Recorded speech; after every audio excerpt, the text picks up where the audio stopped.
We are live, open phones 5/31/2024. I put the number in the newsletter, so if you want to get in queue, go ahead.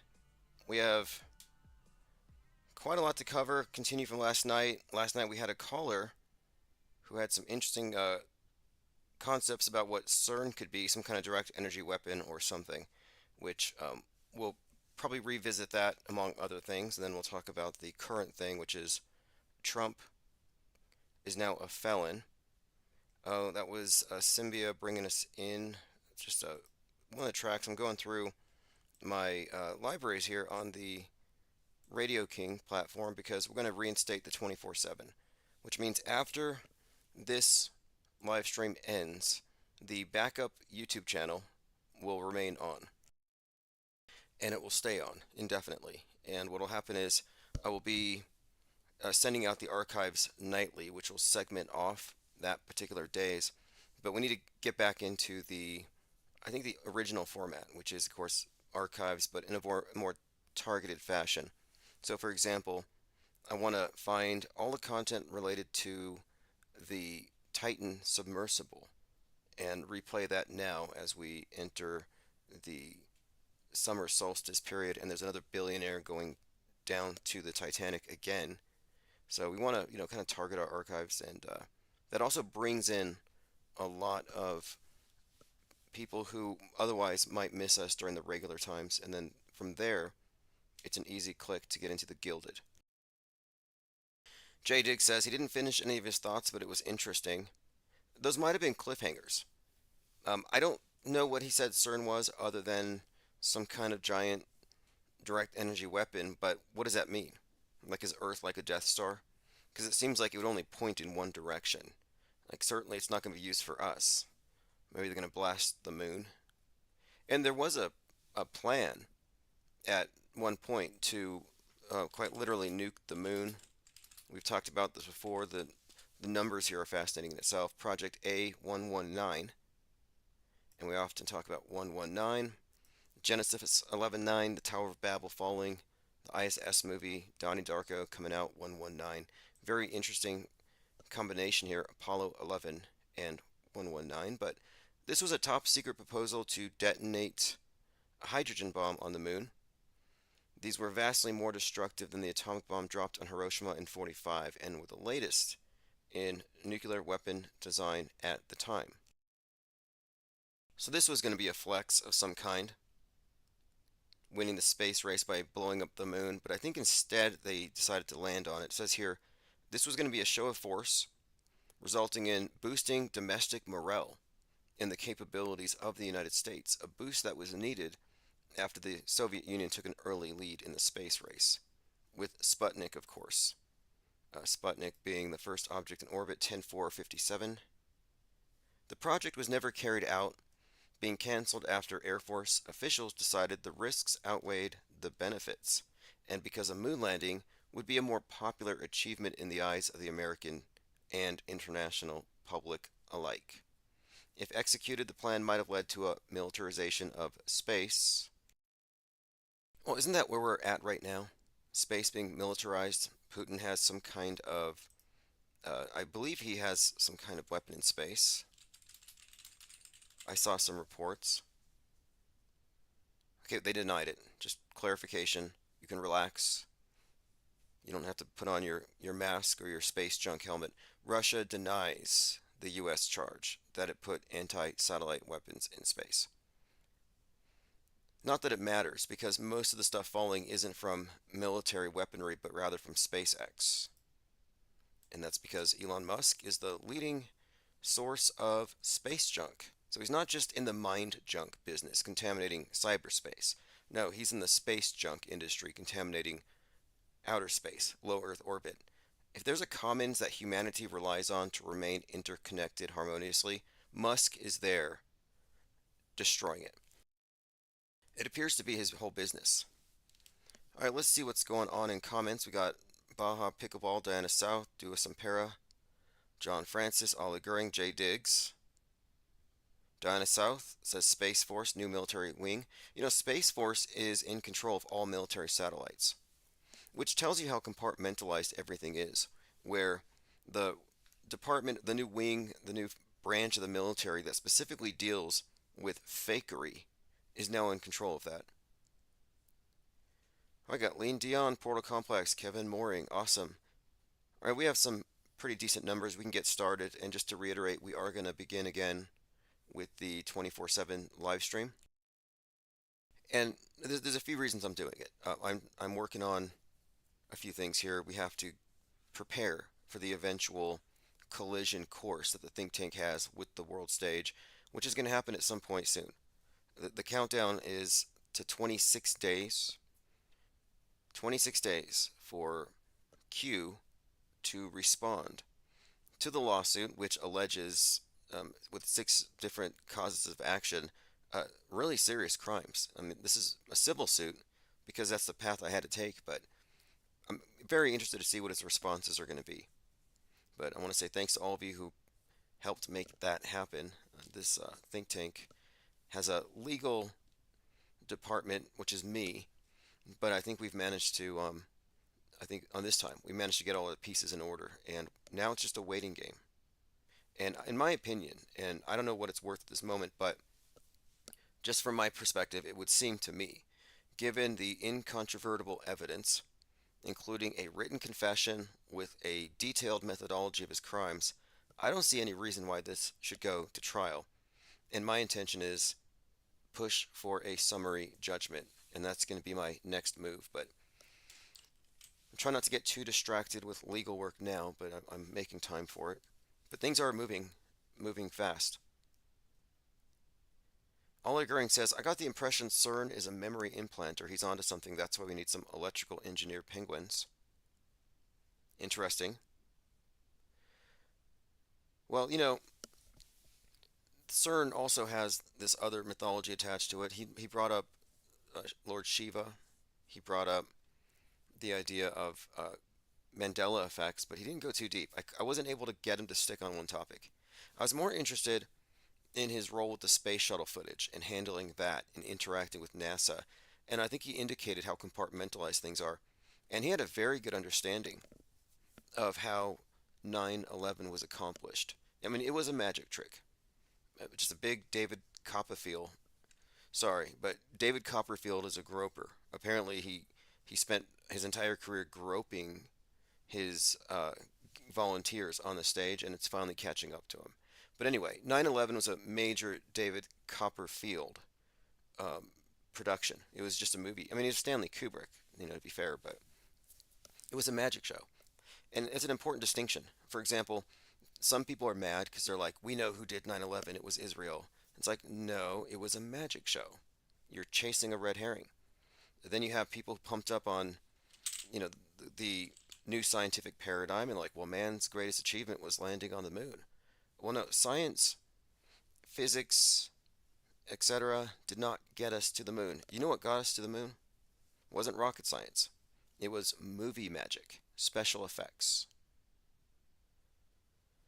Portal says South Pole's budget's going to be crazy. Yeah, definitely.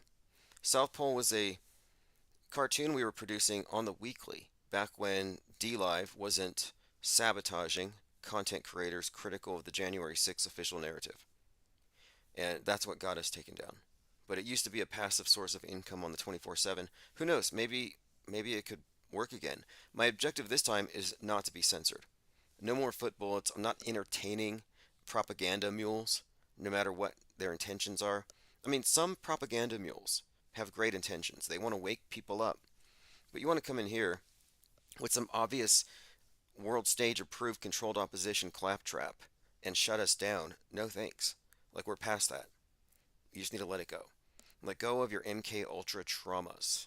At this point, we're not trying to wake anybody up. We're trying to gather those who have already pulled their heads out of it. Okay, I have a list here of things I wanted to talk about.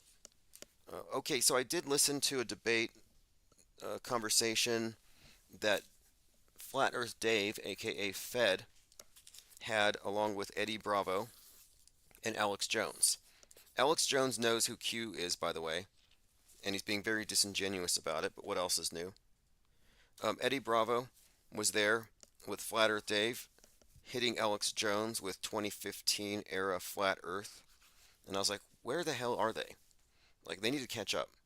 The debates, the conversation, whatever you want to call it, it didn't go anywhere for a lot of reasons, and a lot of it was, I think, the result of how it was presented. And this is just endemic within Trutherville. People will say things like, I'm making no claims. And that was one of the things that Dearth had said, that Flat Earth David said, I'm making no claims, but. And when people say stuff like that, I'm not making a claim. Like, for example, Naomi Wolf recently said, I'm not making a claim, but Hillary Clinton doesn't look like the same Hillary Clinton. Okay, well, you just said that she's a clone. You just said she got killed at Guantanamo by JFK Jr., and this is all a big show, and you just validated the Q cult and did so without taking any accountability for having to take, and no, she's dodging responsibility for the consequences of the mind viruses that she's spreading.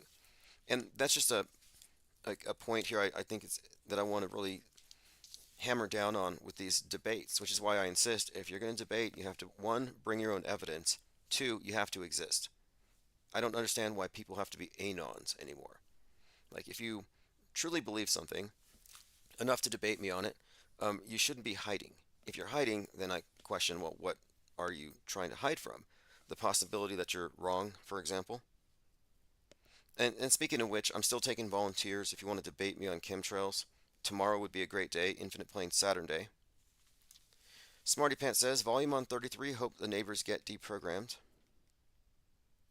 Ollie Goering says, need a collab between yesterday's caller, look out of a Charlie, electrical engineers that know how radar tech and cathode tubes work. The point that I was making is that CERN, if anything, is, it's postmodern art. It's a prop, it's an idol, it's a shrine. It's like NASA's deep space imagery. Like, there's a big difference between the photography, astrophotography on the ground, and the pictures they give us from deep, deep space with their $10 billion James Webb telescopes. And people don't know if it's real or fake. Every believer in NASA failed the reality test when some like astronomer from this James Webb telescope, again, a $10 billion telescope, he takes a slice of salami and puts it against the space background and says, look what we got. And people shared the hell out of it. So when it comes to the photography filtered through these multi-billion-dollar observatories, I don't trust it. I find a lot of that stuff to be, instantly dismissible. Anyway, I'm going through your comments here. Somebody said the salami is real. Well, the space salami was, to me, just a way to expose how there's a point where you have to take a leap of faith. There's a point where if it's outside of your ability to test it, you're kind of at the mercy of whoever's giving you these answers. So to me, this whole debate isn't really about the shape of the Earth. It's about how our perspectives are filtered. And they never really got into that. And so one of my points here, though, is that I want to debate a number of these topics, but I want to make sure that we're breaking away from this idea that you have to be anonymous because you're hiding from the deep state or whatever you're hiding from. And these comments like, I'm just saying, do your own research, this is classic, disingenuous uh, truth or breadcrumbing. And again, it's just intrinsically dishonest. Cults do this stuff. Cults have various tactics to recruit people who don't know better. There's always like a little hook they get you with Scientology on the street. They give you a personality test. You fail that, you join them or whatever. And, in this case, loaded questions need to go. What are they spraying needs to go. But we're going to work on this because the conversation between Bravo, who was mentioning Eric Dubay, it's like, yeah, reference the Nazi yoga instructor who believes we're under a dome. But and if Dubay was really into this, he would be out there. But where is he hiding? I don't know. Where did all these 2015 era flat earthers go? None of them went to the edge. But my point is, the conversation went nowhere. It was something of a minor train wreck, and Alex Jones kind of looked sensible because from his perspective, they didn't have any way to attach it to the real world.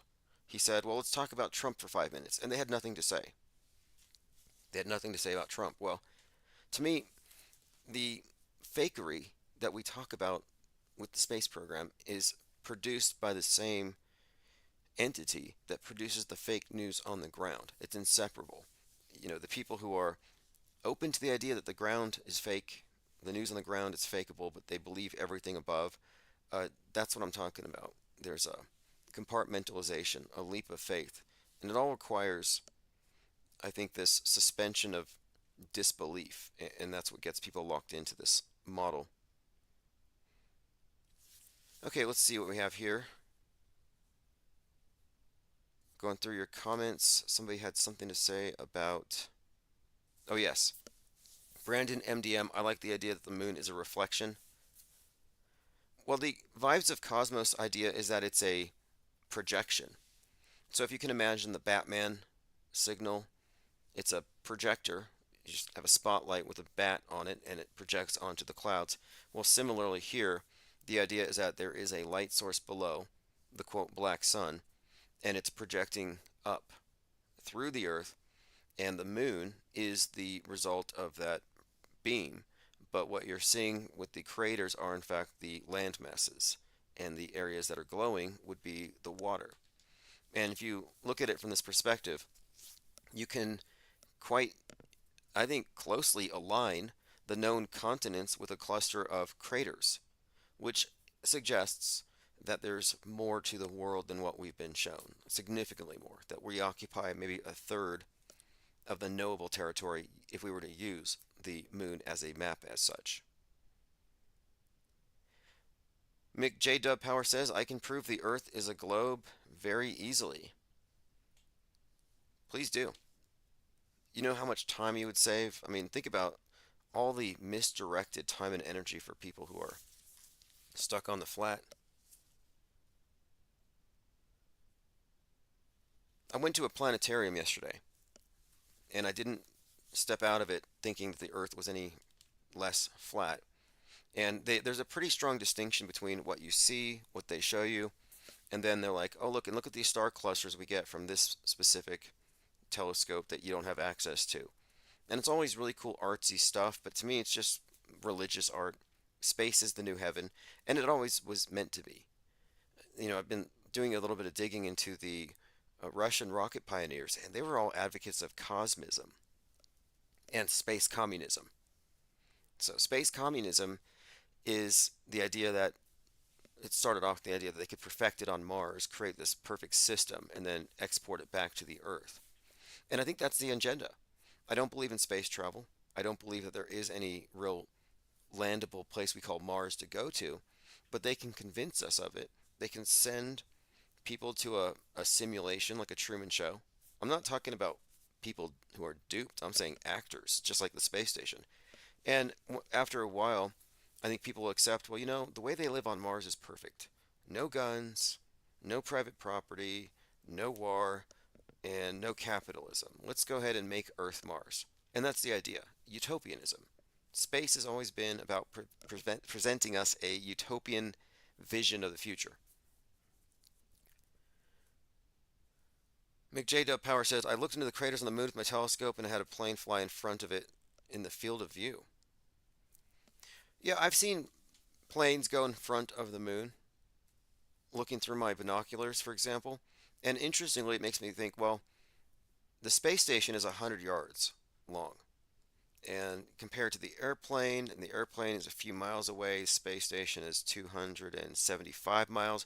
It's kind of weird to me that the ISS transits that they show us seem to, I don't know, overstate its size. Just a mild criticism of their terrible special effect. Elephant Tusk says, Tim, what was the caller from last night? So the caller from last night was someone who used to work with the Discovery Channel and had processed some content from NASA, was an insider at CERN. And he was also a walk-in. In 1997, he fell into a coma for 3 days. And during that period, some entity hijacked him, augmented him, or replaced him. I mean, I didn't know him before. We may have been talking to the occupying resident, whatever stepped in, the walk-in. He mentioned a number of interesting things about 2001: A Space Odyssey and the meaning of the monolith itself. And I think he had something to say about the singer of In Excess, who apparently died on 11/22/97, and he suggested he knew too much and got away. It was kind of ominous, actually, because it's like, do I know too much? Do I need to get away? Mick J. Dub Power says, I've seen the ISS with my telescope. Well, I don't believe you. Okay, look, here's the thing. Mick J. Dub Power claims, I have seen the space station with my telescope. In your very next comment, if you can't say the time, the date, longitude, and latitude, then I don't believe you. Because you would need that specificity, and I'm not going to give you time to look it up. Your very next comment must be where you were. Time, evening, night, what time of night was it, location, latitude, because we can track this. And if you can't prove it in your next comment, then you lose all credibility. And I'd be inclined to ban you just because you're obviously trying to psyop us. Faulty eyewitness testimony, false witness. All right, okay, McJ Dub, what time of night was it when you saw the ISS with your telescope? Where? Location? If his next comment doesn't shine a light on this, he said, I could see it clearly, including solar arrays, but only briefly as it's fast. Yeah, at 17,000 miles per hour. He could see it clearly. What time? We'll give him one more chance. I just want to know, what time did you see it? Was it 12 in the afternoon? Was it midnight? Was it 3:30 a.m.? What time did you see your space station? But it's really he just put his telescope up there. Like, if I was going to make this claim, I would say, well, I was here in Albuquerque, New Mexico. It was at 8:33 p.m. I aimed the telescope here, aligned it with the app, and I would show you a screen cap from the ISS tracking site. Now, if you don't have a screen cap, because you would have needed that, you don't just walk out and point your telescope and see it. So if you can't document it, then if you can't show us the documentation, or if it wasn't documented, then it didn't happen. All right, I think we've given him enough time. By the way, phones are open if you want to call in, and if you're I guess a volunteer liar on behalf of NASA and you want to defend or make some ridiculous claim, you can call 563-999-3664.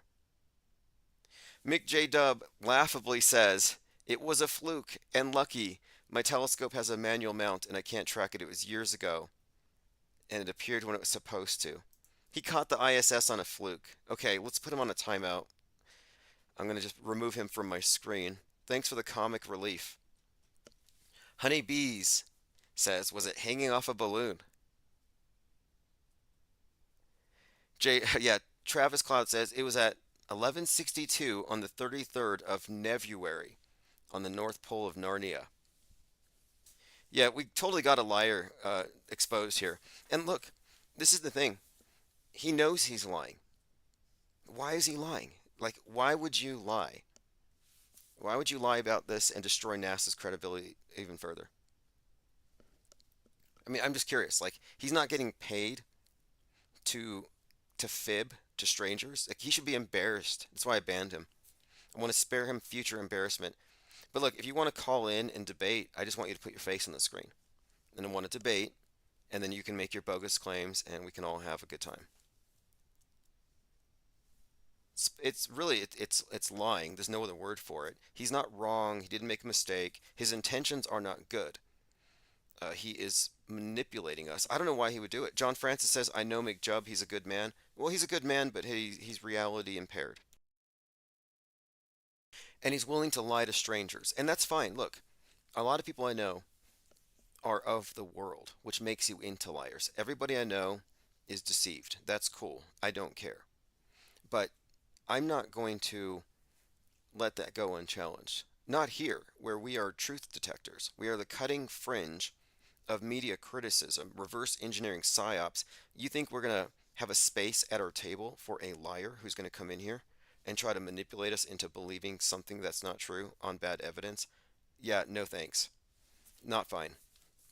I mean, it's fine, but he can stay in Normieville. He can stay in the box. He can stay in the world of subjective beliefs.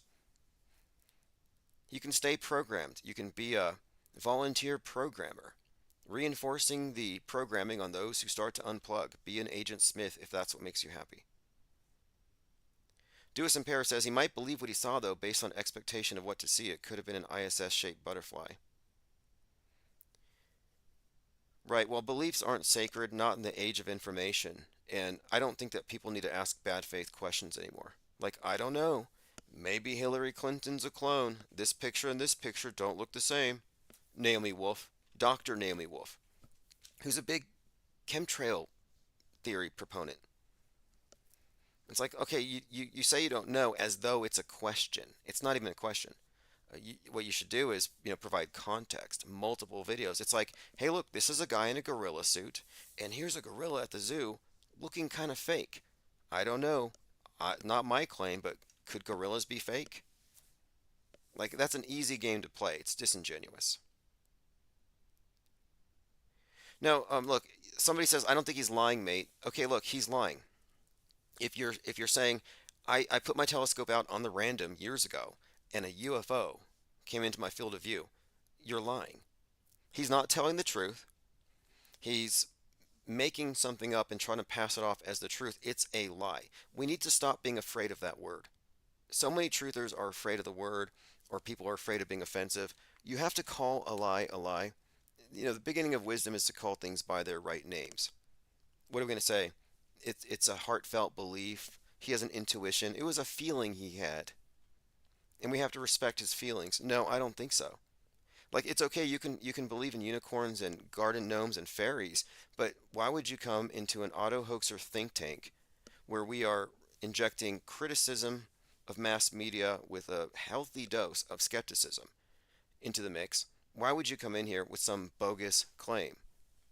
I mean, I appreciate the opportunity to debunk it or to reject it. Elephant Tusk says, hello, I was thinking that we don't even know what or where we're contained in. Doesn't seem like we really understand this machine cube, how it actually works. Well, I disagree. I mean, I know what you're saying. We don't have answers to the ultimate questions, but neither does science when you really get down to it. I think the real answer, or the full answer, a more complete understanding, has to involve whatever is contained behind or underneath I guess, the category, the concept of magic. We're talking about media, magic, consciousness. I think there's something in here that maybe is being gatekept, something to do with this obsession the power elite have with maintaining this collective hypnosis, something of a hive mind. And what I'm really focusing on here is the fact that if you're in their closed system, you're part of the hive mind. You will react when they say react. You will respond the way they want you to respond until you unplug from it. And one of their, I guess, basic parameters of this thing is that it's a spinning ball in space, and we have orbiting satellites, and we have nuclear weapons, etc. And when you start to question these things, well, it breaks down their closed system, and then you begin to see more and more of what isn't allowed inside of it. And when you include what is not allowed inside of it with what is in the box, you have a more complete view of things, which means you believe less because you have a firm understanding of the fakeability of it all.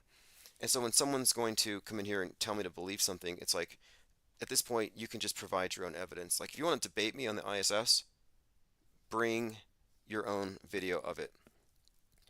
Mick J. Dub Power says, how does your GPS work? You never provided any specifics about your ISS, so I don't know if I should even address you. You have to bring that information here. And look, he says it's not my intention to upset. Look, I'm not upset. I'm just pointing it out that one of the things we do here is we reveal how we're all conditioned to lie on behalf of big media, on behalf of Big Brother. We all are looking at the world through his viewfinder. It makes liars out of all of us. Good intentions, bad intentions aside, when you're programmed, you're like Truman. you're living in a world of lies. And so what I'm just saying here is that it's our really purpose here to deconstruct lies. People come in here and they say, I saw chemtrails and it blocked out the sun. It's like, where's your evidence? I just reject it. So if you're going to come in here and say that you saw a space station through a telescope and you don't remember when or where, it's like, well, that claim is functionally useless. Even if I believed you, I wouldn't use it. I mean, I have people that I believe are being honest with me, but I have to say, well, I reject your evidence. They say, I saw a string of satellites, the Starlink, it went across the sky. Okay, well, you didn't see orbiting satellites. And they're like, well, maybe it was balloons. No, because satelloons are stationary in the stratosphere. They're not exactly, or if they're moving, they're not, quote, orbiting, not at the rate that you could confuse it for an actual orbiting satellite. Ola Goering says, but it's boring though. We had too many people claim the style of ISS, but all C says it's been 6 years already. Yeah, I've been calling it out for 6 years. And I've also learned something too, because they're all tricky liars. And this is why I say they're liars. If I say, what time did you see it? They will say 3 a.m. or something like that. But if I first say, you can't see it when it passes the shadow of the earth, so it will have to be near dusk or sunset or sunrise. You know what they'll say? It was near sunrise. It was right after the sunset.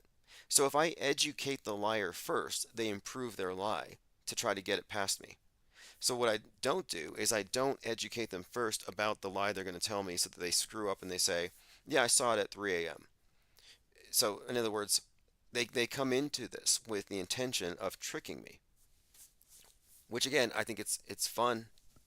I'm not mad about it, but I'm just curious. Like, I'd like to get into your head and understand what makes you want to lie to a bunch of strangers. Do you get some kick out of it? Do you get louche? Is that it? Do you get duper's delight? Or do you feel like you're doing a good deed because you think that maybe I'm a bad person because I don't agree with the official narrative regarding our cosmography? Because there are some people who maybe just feel like they're doing good deeds and that I'm somehow a chaos agent. So they're lying for the greater good. Like, what is the basis for your lie? And I am very fascinated in this topic in general. I'm working on a manuscript. I've had it for a while. I'm not in a rush to publish anything with it, but I'm building this content, and it's all about lies. Unwitting liars, witting liars, naive liars, people who lie to themselves, and just the nature of the lie world order itself and how it turns us all into liars, not just to ourselves, but to others, and then reinforcers of those lies. I think it's a really fascinating thing to think about, especially when you consider the significance of words, and if you believe it all, or if you've experienced it all, any kind of feedback with the universe regarding intentions and words and how things are reflected back, we have to consider if we are in any way some sort of co creative entity, then lies matter. You would think. It'd be like malware. Like, wouldn't you want to deprogram? McJ says, I have photos of satellites ruining my night photography. Look, that's a cool story, but we also know you're lying. I know for a fact you're lying, and I'm curious as to why. There are many claims that Starlinks were ruining night photography, but I don't see anything to substantiate that. But again, you're making claims, which are cool, but I want to move this forward. So if you would like, let us have a debate about it. Just contact me, and we'll arrange it. And you can bring your photos of UFOs or unicorns or Bigfoot riding a unicorn as it marks its territory across the stratosphere, causing geoengineering. Whatever you want to claim. But I just want you to bring evidence. Mousecat says, good morning, peeps. I ain't even lying. Yeah, look, I believe you. The lies I'm talking about are the lies that are the result of sleight of mind and misconceptions. Like somebody who has been programmed into a cult, they have to deprogram. And we're deprogrammed from them. I'm deprogrammed from the MSM. I truly mean this. And deprogramming from cults is a real thing and it is required. A really great example of this is the movie Room, about a child born in captivity in a shed. And he doesn't know there's a world outside. And when he turns 5, his mother says it's time for him to leave the room. And he can't believe it. He says, "You're lying to me. There's nothing outside of room." And her response is, "No, I was lying to you for the first 5 years of your life. Now I am unlying." So the default position that we all experience is programming. We all went through programming where we were basically through osmosis, through habit, tradition, we take on all the big lies. And until you consciously and deliberately step away from those, you're not deprogrammed. You have to learn to unlie to yourself. And this is all, I think, pretty much what we're about here. So when I have someone coming in here saying, "Yeah, I've got videos of satellites and I've seen the ISS, I can debunk everything with my claims here," but they don't have evidence, it just kind of makes my point that the hive mind is a self-reinforcing superorganism. Like something out of Howard Bloom's book, The Global Brain. Howard Bloom, he wrote the Lucifer Principle. I have to revisit his work because I do believe we're seeing something of the like in operation right now. Like, I don't believe literally in mind viruses and the superorganism thing, but it's the best description for what we're seeing. We're seeing the mob mentality writ large, but 2.0. Commenter says, "Do you have the link to the spreading contrail website based off humidity or barometric pressure? I want to do some observations." I do. That one of them is a NOAA website. That's the National Oceanic and Atmospheric Administration. NOAA, not the one from the Bible, although you might confuse them since they both use the symbol of the dove, and they both warn us about floods. One, if we don't stop our carbon pollution, and the other, if we don't stop our wickedness. I mean, these are just, again, rebooted old myths. But anyway, there's a website that NOAA has. It's, oh, here we go, weather.gov. And I'll put a link in the chat, or I'll put a link on myminds.com, where you can look up and predict when the contrails will form. And it's not that difficult. And what's interesting about this is that condensation trails can be predicted easily, but you cannot predict, quote, chemtrails. And the chemtrail proponents don't want to address this, that they lost, that they don't even have a theory. It's not coherent, but they lost when they were unable to confront the fact of the predictability of condensation trails and how it's positively correlated with the weather, with pressure, altitude. It's at this point it's become reality denial and gaslighting in order and an argument from ignorance, which is unforgivable. But I'm hoping that one of them steps up to debate me, because if you can convince me that chemtrails are real, I will become the chemtrail Greta. I will literally go to the UN and I will how dare you them. I won't even fly anymore. I will protest flying. I will start the biggest anti-chemtrail movement. I'll go chemtrail spotting. I'll be the chemtrail guy, but you got to convince me it's real. But I want to have that debate. Mick J. Dub says, "I do have photos of satellites transiting my photos." Okay, look, cool story, bro. Publish something, make a blog, something you can reference. But like, we're not here to entertain baseless claims by somebody who already lied once. I mean, you lied about seeing the ISS on the random, and you don't remember when or where. You've demonstrated that you're making bad faith claims. I mean, I could be impolite and say you're a liar, but I'll just say you're making bad faith claims out of some kind of misguided intention of, I don't know, doing a good deed. Maybe you think you're doing a good deed, but regardless, we will see you later. Dinah South says, "I'm anti-TSA, I don't fly." Before I ever question the veracity of any of the media's claims, I always felt like that was a humiliation ritual, taking off your shoes, arms out, getting groped by individuals in blue gloves.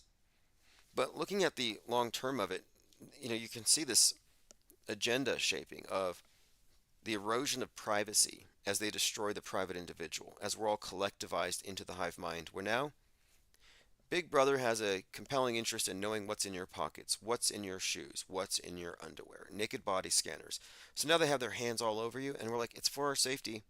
We accept this. Fast forward 19 years, it's not enough to know what's in your pants. We got to know what's in your blood. Oh, well, I guess a little more safety, a little less freedom, but we can make that a little less privacy because now our medical history is a matter of public interest. They need to know your status on everything. So this is a further erosion of our privacy. They went beneath your clothes, now they're beneath your skin. And there's one more layer, one more level. The next level is we need to know what's on your mind, what's on your browser history, what memes are floating around in your mind space. And this again is going to have to be a matter of public interest because we can't have somebody who's been to this website and that website and this website going on an airplane. Or you see what I mean?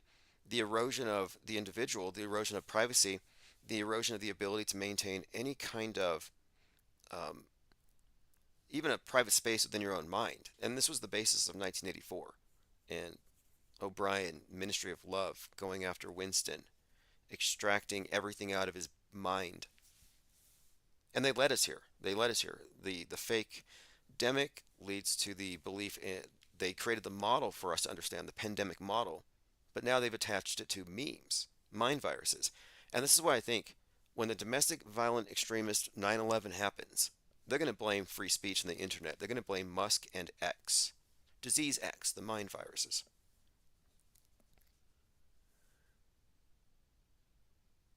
Ollie Goering says, cool to hang out with in real life, intellectually dishonest in online discourse, a troll, it's okay. Well, look, we're taking this from the metaverse into the meatverse.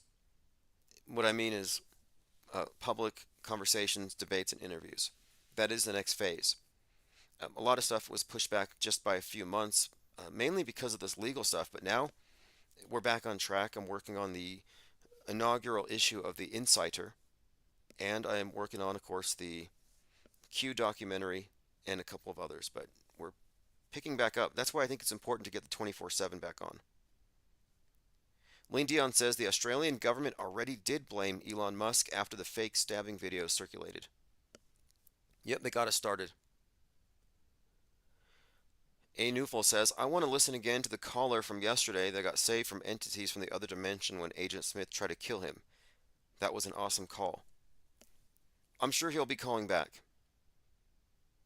Dinah South says, if I give up freedom for safety, then I deserve neither. I think that makes sense to an extent. But like I will relinquish. There are some places like I think it's strange that the sovereign citizens focus on driving, because if there's any place where you could make the argument that you should sacrifice quote freedoms for safety, it's when you're driving. Seat belts, yeah, what's the big deal? Functioning signals, headlights, safe vehicles. Like I don't have any problems with people driving the speed limit. I had that one caller, Zoom Truth, and he's like, if you're not driving 80 miles an hour in a 30, then you're a slave to Big Brother. It's like, no, there's a difference between or just because you have the freedom to do something doesn't mean you have to. And I don't think that it's an erosion of my freedom to have to obey speed limits for my safety. I think when it comes to driving in particular, they don't have a case, but that's where they really focus. But what they've done is they've convinced the public that you're a bunch of robots and you can catch mind viruses. And if you catch the stabby mind virus, you're going to go stab somebody. If you catch the school shooter mind virus, whether you're on Reddit and it makes you hate white Christian America, or you're on Discord and you want to go shoot leftist children in schools, or whatever it is, you have these mind viruses you can catch and then you go kill. And they have the public convinced of it. That you catch a mind virus, you become a flat earther. You catch a mind virus, you commit an atrocity. And this presumes that you're not critically thinking. This presumes that you don't have any sort of mental immune system. They proceed as though we all have mind aids, no mental immune system. And sadly, and this is what I mean, I have to revisit Howard Bloom's work on the global brain. I think it's true. I think through the indoctrination and the programming, they have created a society of people with mind aids who are specifically susceptible to mind viruses. And the big agenda now for censorship isn't anything more than eliminating competition. They only want government approved mind viruses getting out there. They don't want people who can defend themselves against mind viruses. They just want to have a monopoly on what they get to infect people with.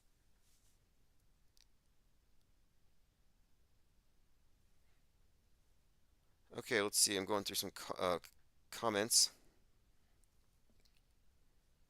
Dewis in Paris says, I have some sheep on the loose I have to track down before dark. That should give us enough time for some quick calls. Yeah, if you want to call back or call in later, sure, go catch your sheep. That's how they see us.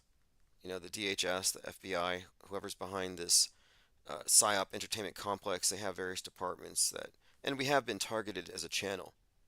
That's why I'm suing Google. But they're like, we got some lost sheep here. We got to round them back up. That's why they flooded so many chats with people who would say, don't say crisis actor, it's really offensive. They really did try to shut this down, to round us back up. All right, let's move on. Last night we talked quite a bit about CERN, which again, I don't believe in CERN as some mystical, magical thing. I think it's more of a like a prop. It's an idol of a sort, but I don't think it's a weapon. Okay, so let's catch up on minds.com/Infinite Plane Society. Tomorrow is a big deal. June 1st, I believe. They're finally sending the Boeing Starliner to space, manned, with two individuals. Their name starts with Will. Very consistent with Gemini and being in Gemini. Something to look forward to. Let's see what we have here. Boeing Starliner, ready for a Saturday launch to the space station. Again, Boeing is seemingly cursed.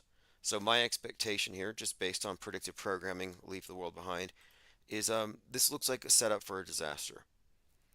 Wilmore and Sunita Williams. Barry Wilmore, Sunita Williams. So Wilmore Williams. This is what I mean, the twin stuff, the Will and Will. Liftoff is targeted for 12:25 p.m. The United Launch Alliance Atlas V rocket. Okay, well, I just watched the movie Atlas, by the way. And, you know, if you like Starship Troopers or Demolition Man, you might like it. It's comic booky violence. It's Jennifer Lopez. But I think it's a forecast or foretaste of what we're going to see in the future. A lot of this kind of like phobia they're putting out there, these fears about AI. You know, if it's not climate, it's AI is the bad guy. And that's just such a consistent theme. And by the way, someone had mentioned this earlier in the Discord. They were like mentioning all the news reports about tornadoes and hurricanes, etc. And I don't think it's a coincidence that there's a new Twister coming out this summer in July. And when I watched that Civil War movie, one of the opening trailers was for Twister. The original was in 1996, but there's a new one coming out, so I thought, you know, it could be the case that the media is going to hype up any kind of inclement weather to promote this movie, because by promoting this movie, they promote climate change. Because, of course, twisters are caused by Republicans, they're caused by capitalism. This isn't natural. So, anyway, the Twister sequel after 30 years.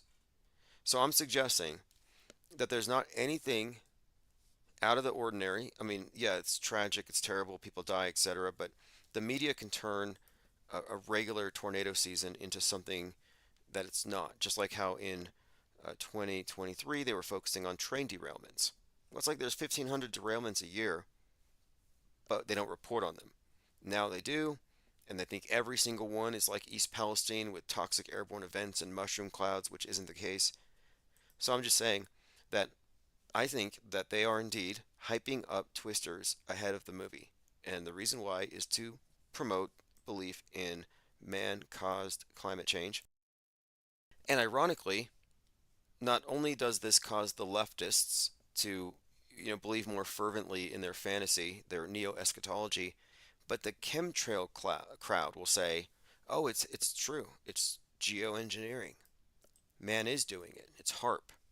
So this is again ascribing god-like powers to the elite who now control the weather, according to the conspiracy theorists and the normies now. They're in total agreement. Jay Diggs says the first Omen came out 4/5 and included a scene of an immolation, and then Azrael thing happened 2 weeks later. Ooh, fascinating. All right, phones are open. Hey, what's up, caller? Can you hear me okay? I believe I can hear you. I was calling for a few things. One thing was on the Twisters and the Twister movie. Did Yes, you watch the first original Twister? I did. I would have to rewatch it, but I do recall watching that movie, It and was, it was realistic at the time. yeah, it was good, but then, like, if you think about it, it's like how ridiculous. Like, what's the purpose of getting into the eye of a tornado? And they launched these little drones kind of things, computer uh, I don't know what they call them. It's like the Dorothy project, but they launch a bunch of little things that they track by a computer to search to the eye of a tornado, and it's so pointless. It's like, what science can you get from seeing the eye of a tornado? Right, right. Yeah, it was just some kind of adrenaline junkie thing, I believe. And when I saw that Oh, trailer, storm chaser, yeah, the storm storm chase chaser thing. thing. But I think what the subtext is, and all Uh, the reviews are going to say, the reason why we have all these wild tornadoes that are worse than ever is because of the Republicans' refusal to kowtow to the environmentalists. That's what it's going to come down to. I think it's all propaganda. I mean, did Al Gore fund the original movie? Like, who funded the original movie? If Al Gore funded the original movie, that'd be pretty cool. Well, But let me see. I When drive from, when did his movie Inconvenient Truth come out? Because they might have been out in at the same time. So Inconvenient Truth came out in 2006. But like what I'm suggesting is that these are yeah, comparable movies, whether it's Inconvenient Truth or Twister. Twister is entertainment, sure, but it's propaganda first. Entertainment is a side effect. yeah, I'm in my 30s, and I just remember my mom watching, like making me watch, really, Twister, the original one. And I was always like, what's the purpose of seeing the eye of a tornado? Like, it's like, what kind of science? It's like kind of going into space. Like, what kind of science can we uh, help us just by knowing what's in the eye of a tornado? Because that's all that it. All that it is storm chasers wanting to see the eye of a tornado, Yeah, I see what and you then mean. they they do it. They Weather fly the porn. meth side. Weather porn. Like, yeah, it is kind of weird and obsessive. That doesn't really make a lot of sense. And another thing, like changing the subject from tornadoes, I kind of want to push the goalpost on chemtrails for fun. Okay, okay. Um, all right, chemtrails. Okay. All right. Have you ever seen a like an F-250 or some guy in a truck, like what do they call it? Smoke screen people, where they like slam their accelerator and smog like a black cloud. Um, Rolling coal. where they, yo, there you go. You know the terms for everything. Oh, Rolling oh, coal. All it's right. people have So you rolled know the coal on term for me. rolling coal. I was a pedestrian through all 2020, and every big, and I don't hate MAGAs, but MAGA trucks roll coal, and they will hit you if you're a pedestrian. So I am familiar with that. Yeah. Is that a chemtrail? Is that a chemtrail? Technically speaking, you would call that, I guess, exhaust. I don't know if you would call it chem, because the word chem trail or chemical, it kind of throws a bit of confusion into it as to what they're actually claiming. But I think you could say so. It's comparable. Sure, that's a chemtrail. All right. So I'm telling you, I'm pushing the goalpost. Like, if I were to debate you on chemtrails with atmospheric uh, chemtrails, so you have to imagine if if you blew coal. I get, thank you for pulling up that term off the top of your head. Um, so imagine if you were in a hangar and a jet, like an airplane, started up their engine and then you close the hangar. Do you think you could suffocate if the plane kept idling? Oh, absolutely, absolutely. You would die. Everybody would die. It would be deadly. Absolutely. All right. So I'm pushing the goalpost. I'm completely pushing the goalpost. The only way I could defend it, but they're thinking that like, though they're spraying boron and like poisons in the air. But the only thing that I could come up with from their logic of condensation trails, which is what we're seeing is an exhaust trail, which isn't natural because it's like it's rolling coal or whatever you called it. It's that, but it's white coal in the atmosphere, high atmosphere white coal, whatever. What's it? What's the truck? What is it? Blowing coal, Rolling coal. Yeah, rolling coal. Rolling coal, for people who don't know, rolling coal. yeah, But it's when they modify their diesel engine to emit large amounts of black, sooty exhaust fumes. It might even be illegal. Yep, tampering with the emission system is against the law. One of these individuals did it, and I was very much inclined to report him, but I wasn't gonna. I mean, you're on foot, how do you do that? But anyway, they roll coal and they so drive away, I but think these totally illegal. yeah, roll coal.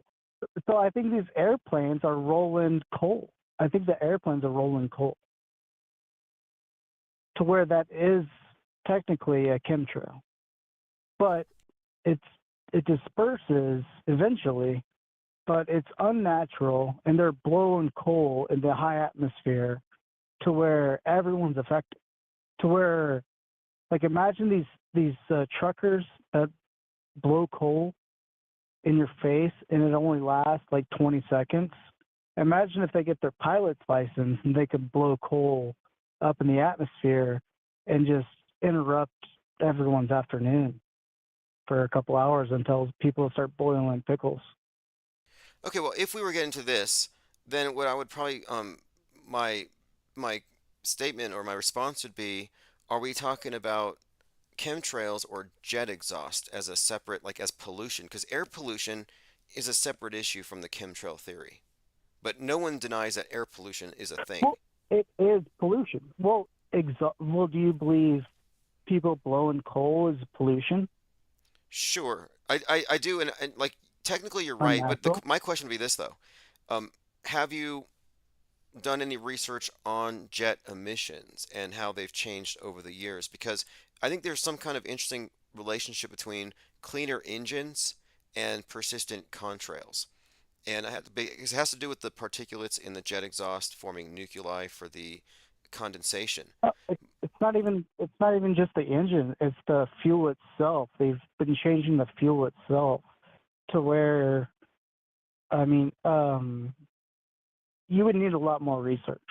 From what I've learned, they've changed the fuel, the octane levels of the fuel, to where they could be. What I don't think they're spraying out. Uh, I just think they're rolling coal in the atmosphere, and it stays up there, and they're laughing at us. So they're literally just But the where is this elites are coal? just But where is this rolling coal? coal Okay, on everything the else. trails are all white. The trails are not anything more than what appears to be ice for all intents and purposes, cirrus clouds. Like Yeah, if you were to take a contrail and yeah, bottle it, yeah. it would be water.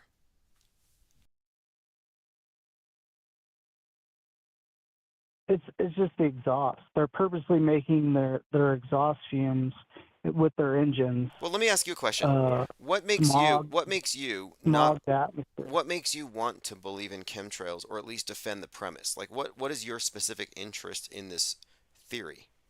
But I was just trying to push the goalpost. I was just trying to push the goalpost. No, I'm just curious because a lot of Like I'm people not trying to. reflexively want to defend it, and I'm curious, like, why are you defending an unsupportable conspiracy theory that doesn't even qualify as a theory? I'm just curious about it.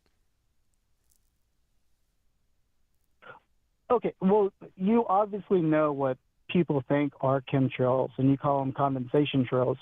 But the condensation trails, theoretically, or not even theoretically, it is exhaust fumes combined with basically atmospheric snow, like heat, condensation, but there's also uh, fuel, like just combustion fuel, to where it is poisonous to an extent. To where if you were up there huffing the exhaust of an airplane, Well, it's probably not sure. healthy for Look. you. Poison is in the dose. Like for example, you're jogging down the street. There's car exhaust. Yeah, you're breathing in some stuff, but it's not enough to kill you. But if you were to be in a closed room, you would die. So yeah, I get your point. There's some pollution. There's some exhaust, but that nowhere near approximates chemtrail theory, nor does it explain away the existence of contrails. But I'm just curious as to why people still want to defend this thing, like it's some kind of sacred cow that I killed. And I think I killed it. I think it's as dead as the Mandela effect. But there are still some people trying to hold it up, and I'm like, why? Because the I guess it's a contrarian thing to do. But do you believe in climate change? Do you believe that polar bears are drowning because of cow Uh, flatulence? No, no. Climate change is real, and it's provably real. Well, you do believe in climate change. Okay. Well, my point being here is that All right, it's just okay. it's like Say you get a 10 foot, say you get a 10 foot by 10 foot aquarium, and you layer it with grass. Say you get some lawn grass, and you layer it with lawn grass, and you put some heat lamps above it, and you measure it for 7 days, and you get the average for 7 days with just grass, a 10 foot by 10 foot, and then you start putting rocks in, and then you start putting like little asphalt roads, like you start covering up the grass uh, with rocks and or shingles, uh, man-made asphalt rocks or whatever. You start covering up the grass. You start taking away the grass, and the heat lamps in your little 10 by 10 aquarium will start heating up. So that's provably true. So okay. if man keeps taking away grasslands and forest and keeps putting up apartment complexes, parking lots, roads, highways, loops, See, expanding Route listen, 66, listen to this big narrative. The putting idea up here is more that sonic. industrialization, mastering the world, that man's development of the world is going to trigger a reaction from Gaia, man's increasing carbon footprint.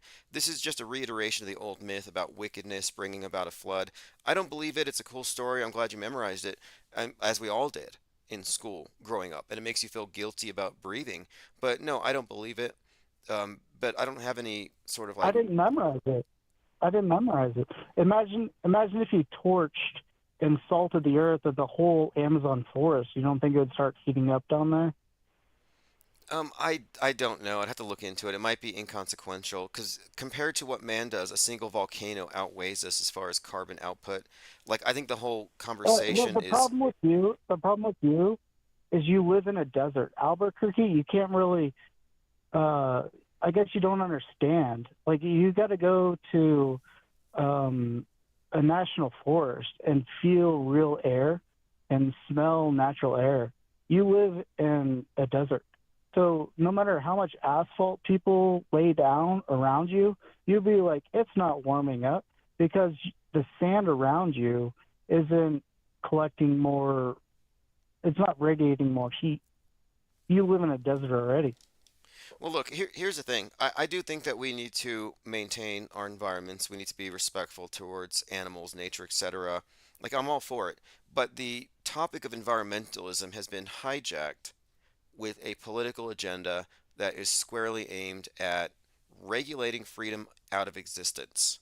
So I separate capital E environmentalism from lowercase environmentalism, which I'm an environmentalist lowercase, but I'm not the Greta kind.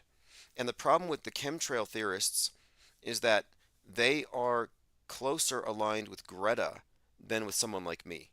That they buy into this fanatical version of things that they cannot prove, and it points their fingers at the other guys.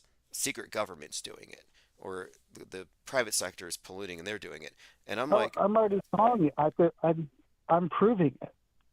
If you get a 10 by 10, you could do this experiment yourself. You can get some lawn grass and put up an aquarium and put up heat lamps, and then you start covering up the grass with you could pour in sand. You can get your Albuquerque sand and start pouring in sand, and it will keep like the natural heat level will rise Oh, look, I um, believe you. if you I keep went covering.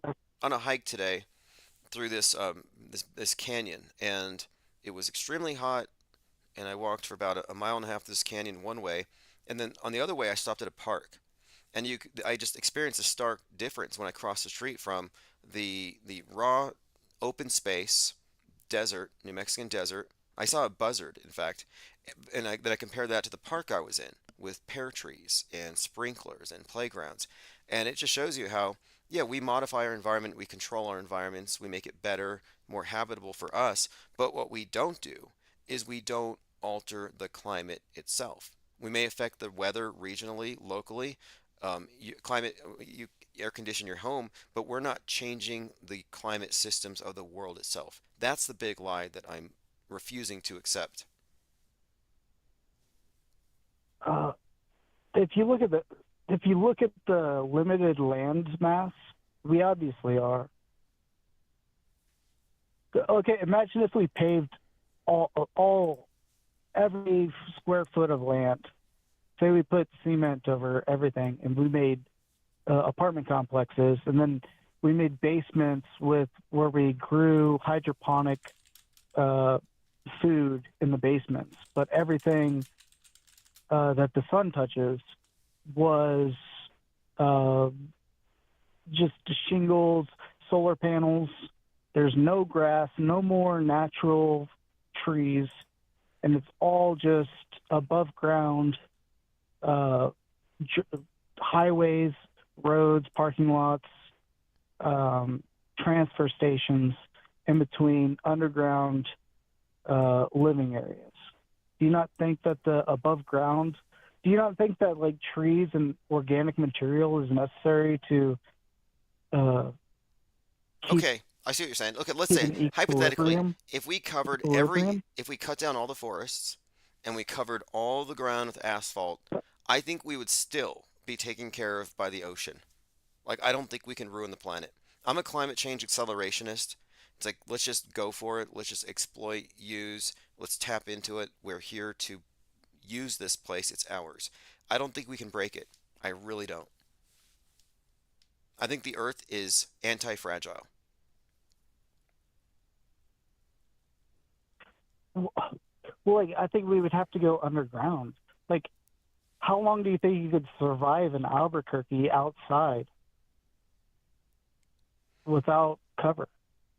Look, I do not buy any skyphobia. I'm not agoraphobic. I'm algoraphobic. I fear the people who tell me to lock myself in my basement because my breath is going to kill Gaia. All right. Well, okay. So, circling back, so you get like chemtrails, or it's just airplanes blowing white coal on everyone, I wouldn't even say and that. I would say it's hot it air. Look, how come there's not it chemtrails all the is time? poison. Today, I didn't see any trails, but I saw a ton of planes. So they're not always dumping or spraying anything. So the chemtrail enthusiasts will incorrectly say they didn't spray today. Oh, look, they're spraying today. No, it's the same plane doing the same thing. The difference is the atmospheric conditions. Faulty causality. They all fall for it again and again. It's such a foot bullet. But hey, Yeah, a lot of them I got don't another realize caller that. call. I have another caller coming in here. Any final comments? Yeah, real quick. A lot of people don't realize that 40,000 feet up, it's very cold up there, and they don't realize that it's freezing, and the exhaust fumes create clouds. So, 100%. all Yep. right, take it easy, man. Talk Appreciate to the you later. call. Thank you very much. We have another caller coming in. Yeah, every 1,000 feet up, it's another degree colder, as per Quincy, the flat Earth pilot. Infinite Plane Radio. Quincy, the flat Earth pilot. I'm in. I was just quoting you. Yes. How funny. Every 1,000 degrees, or I'm sorry, every 1,000 feet, the temperature will decrease by 2 degrees, and that's the standard lapse rate unless there's a temperature inversion. But Okay. Two yeah, degrees. so yeah, it's It's just condensation that freezes and turns into ice crystals.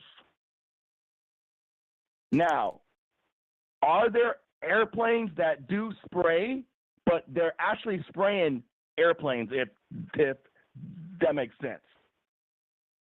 Like they're designed for spraying the crops or spraying like they're in a class by itself, and it's not just passenger planes. If that makes sense. Yeah, I've seen If pictures of the insides of certain planes, and they're rigged with um, some kind of looks like spraying equipment. Others have said there's other explanations for it. It has to do with weight distribution, but there are planes that are rigged for transporting and dumping. I've even seen fuel dumps that are falsely represented as right, chemtrail spraying. So we have to, I think, right, listen, yeah, and I'm glad that we have you on here, in fact, because I've always said, hey, if we're going to talk about chemtrails, we need to talk to a pilot or somebody who's been up there. And what right, you've told us here is actually really good to know. Every 1,000 feet, it's a couple degrees colder, and that explains quite a lot about what we see up there. right, yeah. And and if they were spraying all the time, why wouldn't you see them all the time? like you know what I mean? Like why wouldn't you see them all the time? Or when they take off, why don't you see like it's only when the atmospheric conditions are right. Yes, and I think what gets people, and I understand it, what gets people to fall for this one is they'll see a clear day. Then they see a bunch of trails and it Yeah. rains later, and they're like, it made it rain.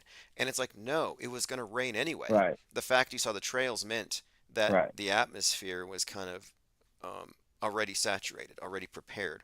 But, what really made me Right. question this was I read about how the Air Force had to have a good understanding of it so they wouldn't give away their locations when their planes are flying. So they learn to predict Okay. the contrails by keeping their planes out of the areas that would create them.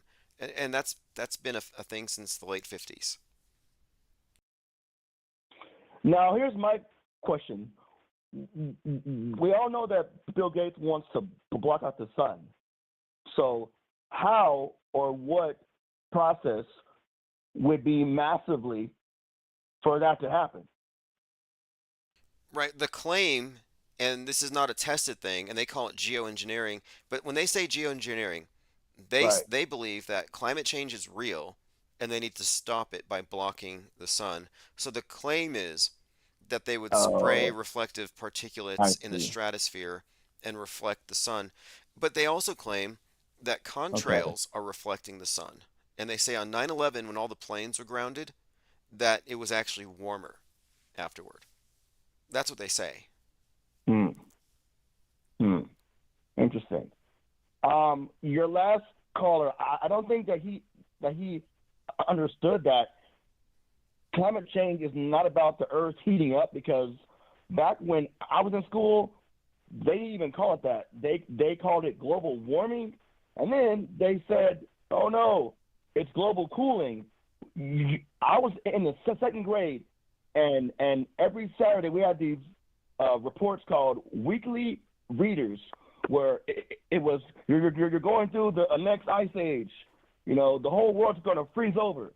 And then it was like 10 or 15 years now.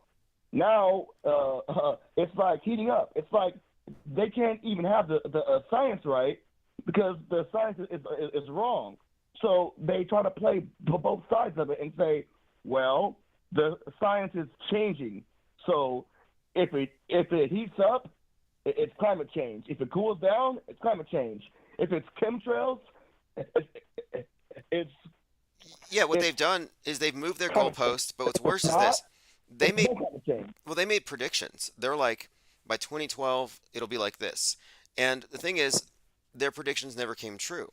But what they didn't do, like Al Gore didn't come out and say, hey guys, I saved you. He didn't tell Florida, hey, you're not underwater because of my explanation of how we need to regulate the private sector. Like, no, they never take credit for stopping any of the things that didn't come true. And you'd think they would have. Like, hey, look, we carbon taxed you guys, and now the ocean levels have stayed the same. They never take credit. What they do instead is they move the goalpost. And when they switched from global warming Yeah. to climate chaos, now it's just Mm-hmm. it's Climate anything at all, change. anything. Seasons are climate change now. Yeah, yeah, yeah, yeah. And so I think though, like you said, the media can just hype up these weather events, real or not, and just push the idea that because we know what they want next, Tim. They want what? Climate man lockdown. Yes. Climate lockdown. And someone that believes in what climate change will be the one saying, well, we need to lock down. Stay inside your house for the environment. These were the same ones who said, well, there's a mask in a pandemic. Stay inside. If you buy into the fear on one level, be very conscious that you're not buying into to the fear on the other side of the plane. You know? Absolutely. Absolutely. We were crate trained. Like how they crate train dogs. So the people who are pro lockdown are crate trained, and now at any time for any excuse, they will go into lockdown. And they'll do the same thing for, like you said, climate. They've already done it. I know someone who has been like, yeah, the local news is like advising locking down because the wind. So they're already conditioning the people who are programmed Are, to are, go are into you their serious? boxes. Yeah, they're already Wow. doing it. How But far till they say things like this? Don't drive your car because of the climate. I'm waiting for rate limits on how many steps you can take a day. Like 10,000 steps a day, your phone notifies you. It's like, you're walking awfully far. Maybe you can, they're getting people, they want people to acquiesce to it voluntarily. And that's what's sad about it. Right. Right. Yeah. Yeah. And so yeah. Yeah, Tim, man. But I was just calling in, man. Hey, man. I'm still flying around, still seeing this flat Earth, man, globe skeptic stuff. It's just very intriguing to me the idea that pilots still don't see it, man. That they still don't see it. Yeah, look, The idea that no, I get it because they're the ones who are actually visually not seeing the curve, but they're still having we're to visually imposition up it. there, like we're Yeah, up there, and it's this thing where it's like they deny reality. You look outside and you see the horizon. You call it an horizon, but yet, oh no, I've got to see a curve. Like what? Like what is? It's this like idea that the programming is so strong that they don't have an answer, but they have a belief system. yes. Oh, yes, exactly. And that's what we talk about here all the time. This is the edge of the world. People say, what's at the edge? To me, the edge is where knowledge is replaced with belief, where you cease to actually know, and then it's your best guess. And we're trying to suss out, Right. where exactly is that edge? And it's further than what people think because they've been given false explanations. Right. So I appreciate False you. information. It's hard for I tell people, man, here and there that all the maps that we use to fly with are flat maps, and like I mean everything based on flying a plane has to do with a flat, motionless world, and that's the reality that I came through 10 years ago. And again, I'm a pilot, so when someone told me the Earth is flat, I said, dude, you're crazy. I'm a pilot, so I fell into that same, thought process that I think I know. And if you think you know something, that's when you stop learning. And as a pilot, when you think that you know and you don't, that's when you're dangerous. So I'm always trying to teach, keep learning, keep asking questions, challenge the stuff that you think you already know. Yeah, absolutely. I like to describe us here as seekers rather than believers because a believer is settled for an explanation, whereas the seeker is always open to more information. And science should be. Science is not to meant it's not to meant It's not supposed to be a like a belief system, but rather a methodology. And when people say I believe the science, Were it's like you mean you believe the explanations that right, they labeled science, but do you know what they're actually telling you? Do you know right, the terrible evidence? I mean, it was as we discuss all the time, and of course, the default programming yeah. tends to win with most people. So it's fascinating to watch. Well, too though, uh, a lot of times when like you have truth, you'll find yourself alone. Like the journey of truth is a lonely journey, and that is what a lot of people have a problem with being alone, but then being on the side of truth. Yeah, yeah. In fact, I think that's one of the reasons for the You censorship we know, see, because they don't want people networking, so they're no longer lonely. And it's, in fact, quite the opposite. Now you can instantly connect with a lot of people who see things in a similar way.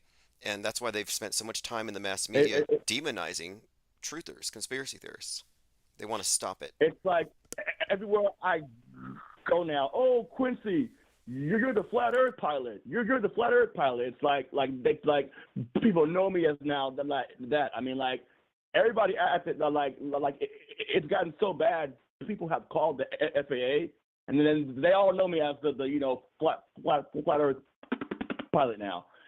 I mean, just because that's just the truth, and they don't want it out there. They don't want Hmm. the Well, let's do it's this. the mainstream that thinks that they have it right. I need to take you up on your offer. I need to fly with you somewhere, and I want to do a story on you for the IPS Yes, Insider. Let's do a uh, Insider article. come to yes, come to we'll talk offline and come and I'll do a flight plan. I'll show you how to fly it. I'll show you how to fly the plane, to take off, land. I'll show you my line of work every day, and every day I'm trying to give somebody a new experience in flying. And I'll tell you right now, the best people that learn are when they learn to look outside and keep the wings level with the horizon. That makes the best pilots, Tim. So you're So lining it with the horizon, not the imaginary curve. Well, hey, I appreciate the call. I have somebody else calling in, but yeah, contact me offline and let's arrange something. I'm sure we can make it happen, and it would definitely be worthwhile. I think it'd be great and a great opportunity, and of course, uh, put you on the cover. I mean, the IPS Insider. It would be so fantastic.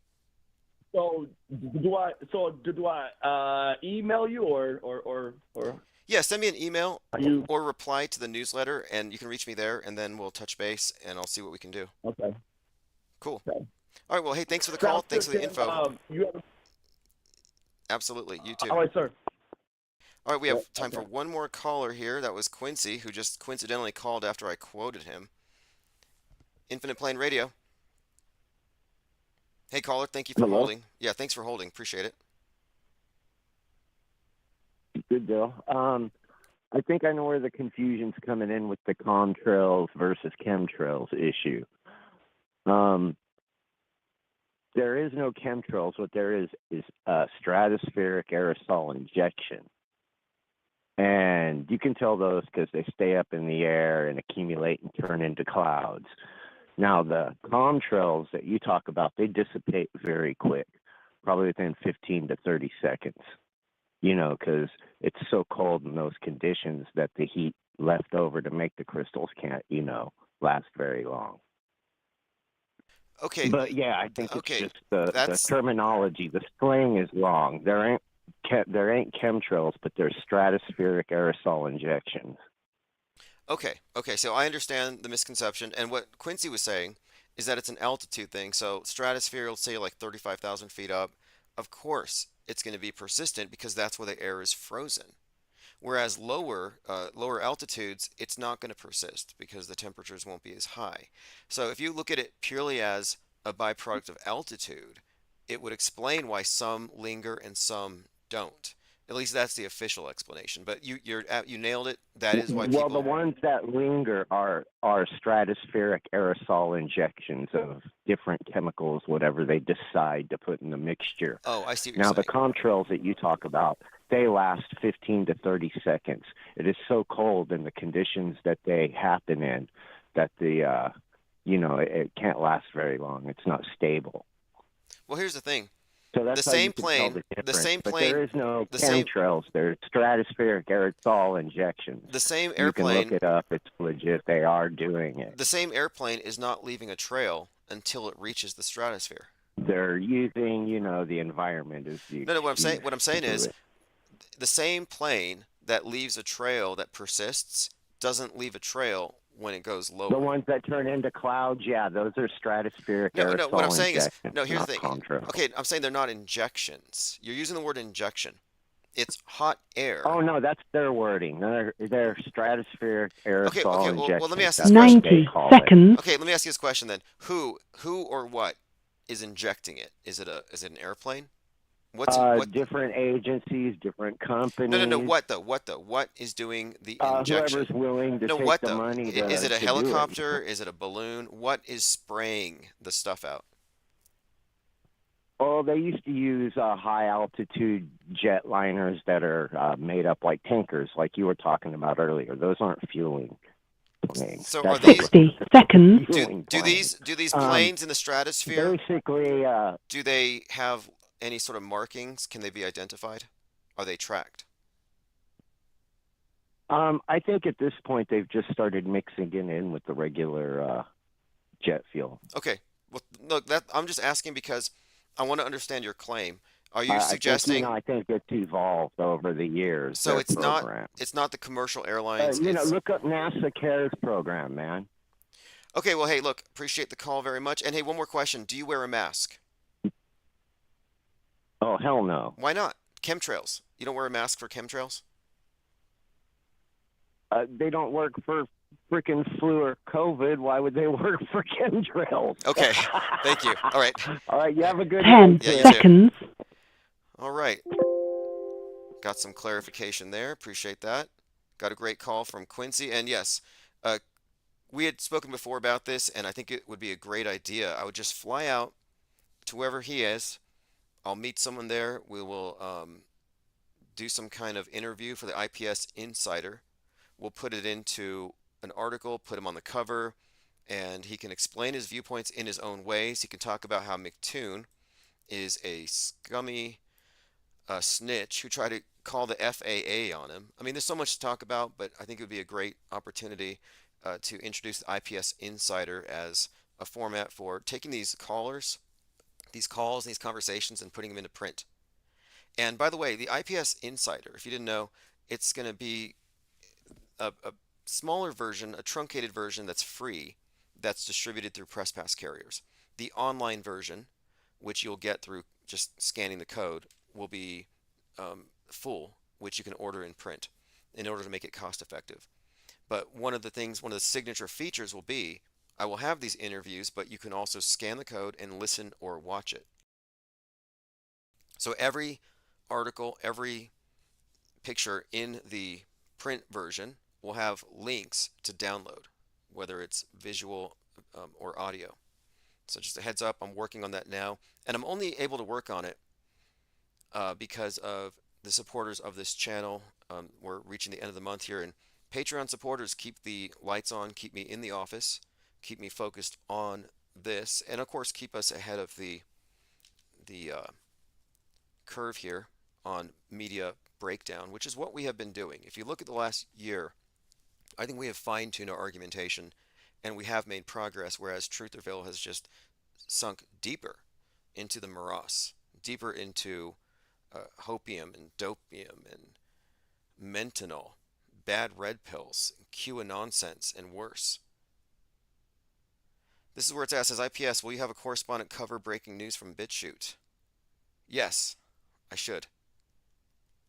All right, this has been great. I think we'll continue tomorrow. Infinite Plane Saturday. Tomorrow we're looking forward to the launch of Boeing's Starliner, and I may be here to cover it live because I expect a disaster. Some stuff we didn't quite get into yet. Let's see, a New York architecture firm is proposing a design for the world's tallest Anemala Tower, which would hang upside down from the sky, suspended by air cables attached to an asteroid. Yes, A New York architect firm wants to dangle a building from an asteroid. And looking at some of the comments here, and this was shared here by Mr. Trustworthy. Bro, we just want healthcare, the asteroid tower. Why not something simpler like fixing the housing situation? Who's going to tell the developers that asteroids are not stationary objects? Great points there. Anyway, we'll continue tomorrow. Looking forward to the launch. I do think it's going to be likely a disaster. Again, it's Boeing. It's Boeing, and they've been setting us up for this one. Other than that, we'll probably talk a little bit about Trump. Trump raised like 34 million for his 34 charges. It's probably more now. I think he's raised 50 or so, $50 million. Okay, let's see. A few more moments here. Again, I'm just checking up on comments. Oh yeah, Seattle strong. Seattle strong. Can't forget that. We also have to look forward to 6/11, the prophesied date for, well, Seattle getting Oppenheimered.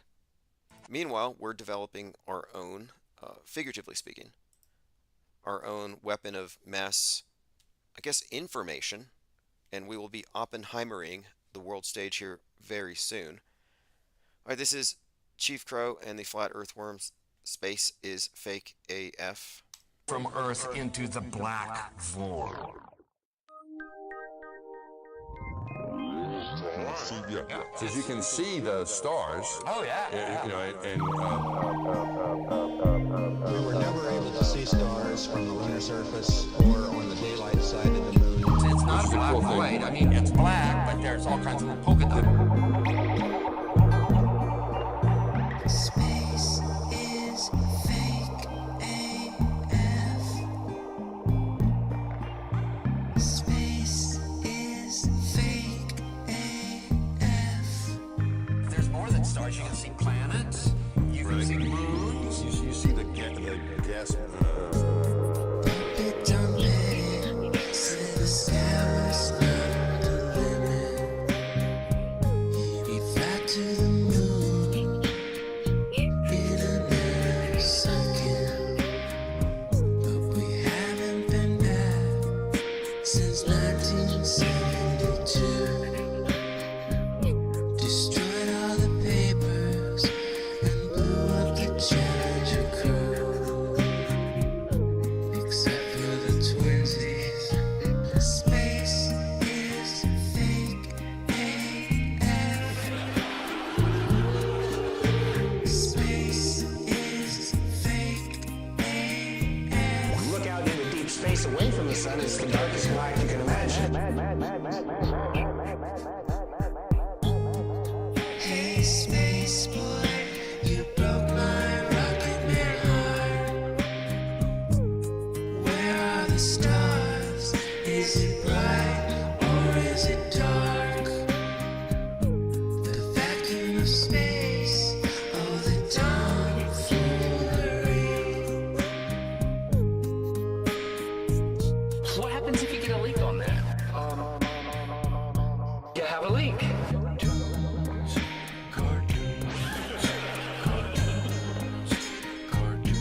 Debunk my bubble.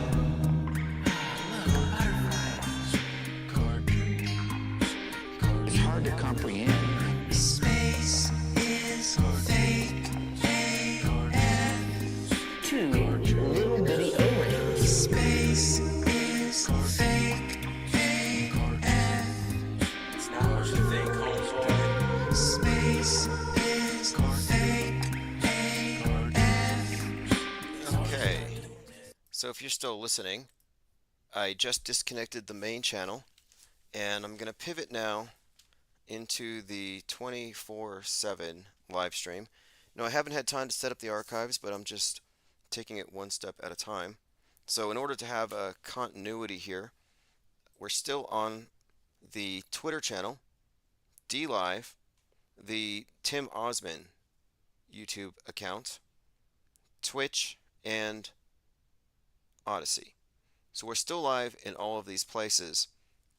And I haven't set up my playlist yet or any of that, but we do just have the basic audio feed from the 24/7 with whatever's on there. But the first step is turning this on.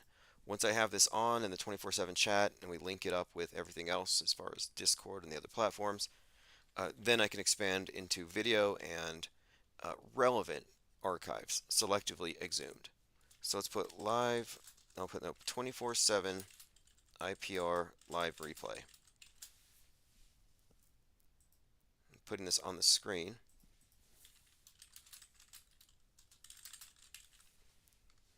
Okay, and tomorrow we're going to return with Infinite Plane Saturn Day.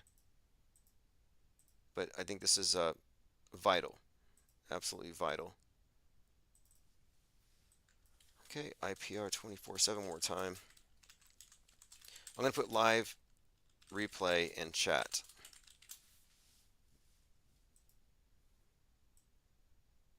Okay, got that settled. So now let me turn back to the audio, and then I think we'll be set. And again, I'm going to be working to improve overall the specifically the archives. I want to make sure that whatever is playing at that moment actually is relevant to our interests. So I'll be setting that up. All right, okay, everything's going according to plan. And let me go ahead and hit the archives. And the reason I don't have this on the main channel is the archives are kind of, it could easily, we could easily go into the territory of playing something that's bannable, and I want to avoid that. Okay, so let's go. RadioKing.com is where I'm going to source this from. In fact, you can listen there separately as you appreciate that very much. Okay, so we're good to go. We're on the 24/7. I will see you all later. Stop. We have a mission, and the more of you who join, whether it's Patreon, InfinitePlaneSociety.com, or here at YouTube, the more it enables me to put all my time and attention into this. I'm not as divided as I used to be, and I am freeing up some time. I've built up an eBay store, which covers a lot of what we would be earning a lot more had we not been demonetized. So it's kind of a big deal that we are monetized now, because that is what sustained this channel for the first year. In other words, this as a business model is actually viable. And the more time I put in, the more it does actually pay off. And it is a model that can scale up and grow. But we had to get over that hump of getting approved. And maybe suing them had something to do with it. I don't know. We're 2 months out from my lawsuit versus Google/YouTube. I'll be out in Redwood City, California in mid-May. Yes, the IPS is suing Google. Mind Control Central. They've made some efforts, a few motions here and there. We don't know where it's going, but the fact of it is, the best they can possibly hope for is to change the venues on me and delay this thing by a few more months. But they can't ignore the fact, because they've all admitted to it, their attorneys in our conversations, they've admitted to the fact that a crime has been committed against the IPS. We're talking about fraud, identity theft, fourth-degree felonious identity theft committed with the unwitting aid of YouTube's own legal department. So there's not a dispute that a crime was committed used to suppress this channel. And the facts of the case are very interesting when it turns out, you find out that the person behind this actually works with the Trump administration. So we have some enemies that are very wealthy and politically connected who weren't anticipating that they would ever be doxxed, by the way. But anyway, that's going to come to a conclusion here this year. Absolutely. We are closing in on this. All right, let's see what we have here.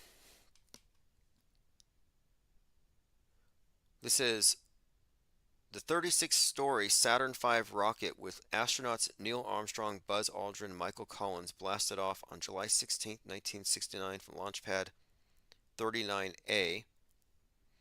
Michael Letts has calculated that 19,900 days from the blast off to the eclipse.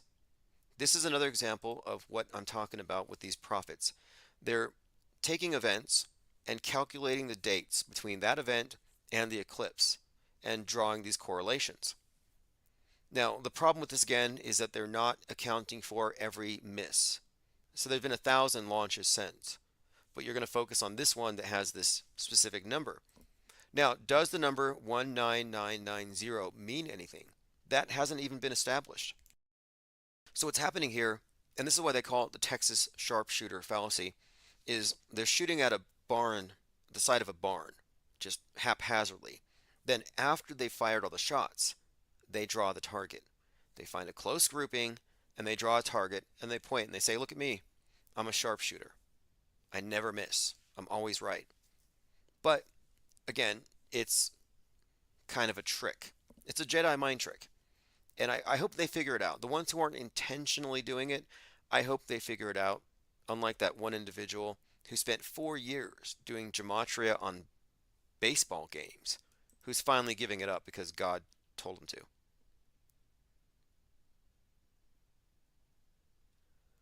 All right, moving on.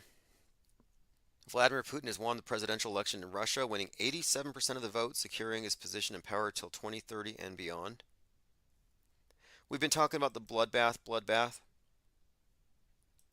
prophecies for 4/8, Kate Middleton and King Charles's deaths, which were both, of course, not deaths.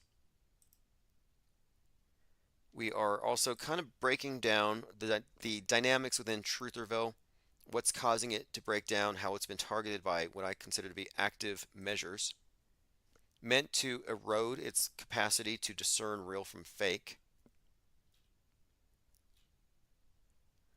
Now, I was looking at this true believer in space, Dave Willis, and he says, what's all this criticism of Boeing about their planes? Because look at their spaceflight stuff. And he's showing how Boeing in space is really just killing it, that they have all the best tech out there, and there's no issues out there with DEI. But they're showing this picture of Starliner, some kind of a capsule floating above the Earth, and talking about this thing. And I asked one of them, what movie is this from? Because it looks like a movie prop. It doesn't look real. It literally looks like a science fiction movie. And Dave Willis says, this is from real life, when Starliner visited the ISS. So I'm looking at this image closely, and this is, of course, supposed to be in outer space. And the people who believe this stuff don't even question it. But I was looking at the Earth below, and I'm still not certain that NASA has quit this technique of creating the ball Earth by recording the sky and then inverting the video. And you can do this yourself. Record the sky, lay on the ground, record the sky, invert your camera. And if you don't get any background from the trees or buildings, you just get the sky and the clouds, you can kind of create what looks to be the Earth as supposedly seen from a couple hundred miles above. Now, we actually have an example. I have a video I could show of a space shuttle dropping its fuel tank. But when you look at the fuel tank carefully, you realize it's not falling to the Earth. It's a blimp, and it's floating into the clouds. And that beyond the clouds, that sky, is being presented as the ocean. Optical illusions. But anyway, I would never debate the nature of the world with someone who thinks this is real, because this person has accepted the authority of the screen. To them, this is scientific evidence. And I don't think that it is. In fact, I was looking at this concept of admissibility as evidence in the court of law when it comes to video or photography. And you could argue that this is not evidence unless you have something else to substantiate it. You would need who recorded it, when. You can't just take an image out of context and say it's real. You can, but you risk reality impairment, which is where most people are right now. They are reality impaired. They cannot tell the difference between real and fake. But there's no point in debating them, obviously. So, Fight the Flat Earth, who's a major league glurf, has been gloating for days about this latest Starship trip, which looks very cartoony. And he's mocking flat earthers as a bunch of crybabies crying, shedding tears because they've had their hopes and dreams destroyed. So I took his cartoon image of crying flat earthers and I asked him to, basically explain, is this real or fake? I said, I don't think this is an actual photo, but it looks so real it must be fake, which is what Musk said after Starman went into space or fake space. But look at this picture. You would say, obviously, that's CGI. Obviously, that's AI generated art. It's not real. But qualitatively, it's actually no faker than what SpaceX just showed us. It's no different. So, whenever somebody shows you something from space, like, oh, look, starships in space, you can ask them, what movie is this from? You don't have to assume it to be real. Cole Anchor says, if you can't debate the people who are brainwashed, what can you do? Here's what you can do. Here's what we're doing. I'm saying just go past Normieville, skip Woketown, and we're going to blow up Trutherville first. The whole point of this think tank is let's aggregate the people who've already unbrainwashed themselves. It has to be done at the level of the individual. You can't pull people out of their matrix pods. They have to do it themselves. But it turns out that there are a lot of us. There are a lot of people who have figured out the level of skepticism required to maintain sanity in the insane world. But there's no platform for sane people. You got to hang out with the woke who are depressed and angry, or the red pill who are having nightmares, or they're high on hopium, or you can go hang out with the sleepers in the middle. But there's no platform for sane people who aren't apathetic. You see, the people in the middle, they believe everything, but they're apathetic about it. That's why you can't relate to them. They believe the world's going to end. They believe that babies are having their heads chopped off over there. They believe all the mass shootings, but they don't care. So it's hard to relate to that kind of apathy. But what we have here is completely different. We have an informed demographic of media skeptics who aren't falling for any of this stuff, who suspend judgment so we're not caught up in the 24/7 news cycles. We're constantly being flooded with stuff to just accept as real, which we don't.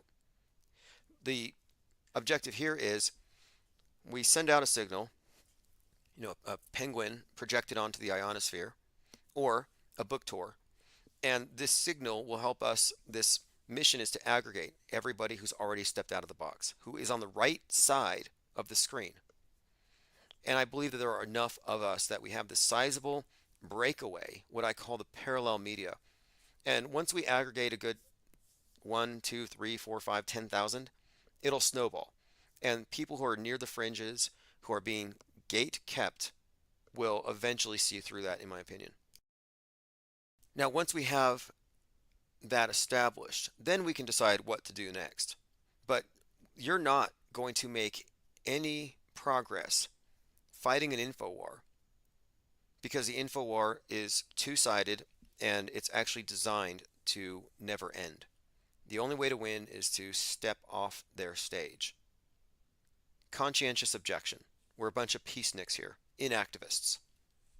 But this platform is growing. I mean, this think tank has been going on since 2017 despite the best efforts of the powers that be to shut it down. I mean, personal stalkers, unfair business practices, harassment, all the stuff they've done has only made us better at what we do, less censorable. We've evolved. But I feel like there's a vacuum because objectivism, the philosophy of objectivism, and even some areas of atheism where people are thinking deeply about how they can claim to know something and have these knowledge claims. And do they just say, my mind's inadequate to know, so I'm just going to go with what the guy in the costume says, the guy in the smock, the guy in the clergy garments. No, there's principled objection to various belief systems that are being pro-offered by religions and governments. But the people who would be objectors to these don't have any sort of platform, because if you look at it, anybody who's leaned towards atheism, and I'm not saying that I advocate atheism or I'm in denial of spirituality, but I'm saying the people who even go that way have a reason for it, because their critical thinking is being challenged by these authorities. So they want to challenge it back. However, the whole school of atheist thought has been pulled into scientism. So they've lost the plot. They didn't arrive at any higher insights at all. They've just been given a replacement religion and a new God construct to replace the old one. No different. So it didn't it doesn't go to any kind of higher sense of awareness. In fact, it puts them back in the dark age. They're on the same sheet as the religious that they criticize. But then the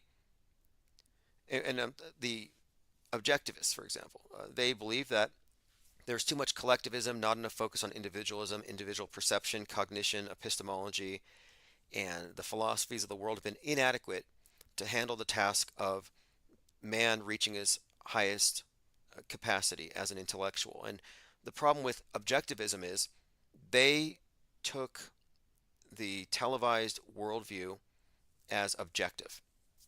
So the objectivists are all cheering for Apollo 11, and they're treating everything in the news as absolutely real. Well, I'm sorry, but the instant you step through that screen, you have become a subjectivist. Just as the instant you pick up a holy book and you accept it as automatically real, whatever you read in there, yeah, you've become an auto believer, you've become a subjectivist. You've lost or you've given up your claim to existing in an entirely objective reality. So these groups, this is a large segment of the population is underserved. There's a vacuum. Where do the thinkers go in a world of believers? Where do the seekers go? And this is what I'm saying is that there isn't a place, they are being gate kept, and those who go too far are maligned, attacked, ignored, etc. So this is why we are doing our own thing. And when we have the numbers, this is what the plan is. Because it's not about me. I'm one person, but the demographic I'm talking about is huge, and there are many content creators there. So we get all these content creators on the same sheet with their audiences, and it becomes a little more powerful. I think a little more unignorable. And then we can set about the next stage, the next process. But again, I break the world down into the off-world stage and the world stage. The world stage is the mainstream, the alternative, which consists of course, Normieville, Trutherville, and Woketown. And we have no business messing with Woketown because they're married to big government. They're the most brainwashed of all. We're not trying to wake up Normieville because they don't want to wake up. They're too apathetic. The only people worth reaching out to, in my opinion, are those in Trutherville. And a lot of them are exasperated, like that individual I played a few minutes ago who was ranting. They're tired of the active measures, of the irrelevance, of the false prophets. And so those who want an objective perspective of the world without their intelligence being insulted by psyops and crisis actors and fake news will finally have a platform here very soon. Yeah, if you want to call in, phones are open 505 349 0420. I didn't have anything particular on the agenda to discuss today other than the bloodbaths. We're having a bloodbath of bloodbaths. Infinite Plane Radio. Yellow. Hey, is this Cole? Yeah, what's up? Is this Tim? Yeah, thank you for calling. What is on your mind? You said you have a few interesting things. Yeah. So, I've been digging into this kind of, this rabbit hole of stuff, and there's a rapper called Dr. Creep who predicted the COVID-19 or whatever. He predicted the pandemic in one of his audios. Okay, I saw you had mentioned Dr. Creep and I looked him up. I wasn't sure what exactly he had done. So you said that he had predicted that there would be the 2020 thing. Yeah, so it's not even like a prediction. So it's a video. Look up if you can real quick. It's called Pandemic. It was made in 2013. He talks about vaccines being like a hoax, like a scare. And one of the lines is COVID-19 mixed with 2020. And I guess it just got swept under the rug because no one heard about it. Okay, I see it here. And I will put a link Yeah. I'll put a link to it in the chat so people can check it out. But I have found Dr. Creep. Breaking Benjamin. Very interesting. And yeah, and it's just if you're a there's like pet a owner, whole rabbit these hole. So his name is based off a radio guy, like a radio talk show host, who also, push towards our same agenda. Like, you guys are just lying, and we know exactly who you are. This guy, he was super funny. He dressed up as like a clown. But yeah, it's just there's a whole rabbit hole. He had a talk show in like the 1990s or something. Okay, I'm looking at that video, and in the comments section, a number of people are pointing out that this song predicted COVID-19. Fascinating. Yeah, yeah. One of the lines is literally COVID-19 mixed with 2020, and this. So I've been listening to this music. So I guess this is what true underground hip hop is, like what people would call it. But all the videos, all like the other videos he has, only have like 100 to 200 views. They're good. They're very good songs, and they all talk about uh literally what we talk about. Just one new world order. Um, I'm sure you heard of the Garden plot, right? The Garden plot. Remind me, what is that exactly? So I don't know. The Garden plot is just one of like the many things involving the New World Order. But yeah, I think um you could like just look into that type of stuff. There's also something else, Almond Hot Productions, Almond Hut. I can give you links to this type of stuff later if you want.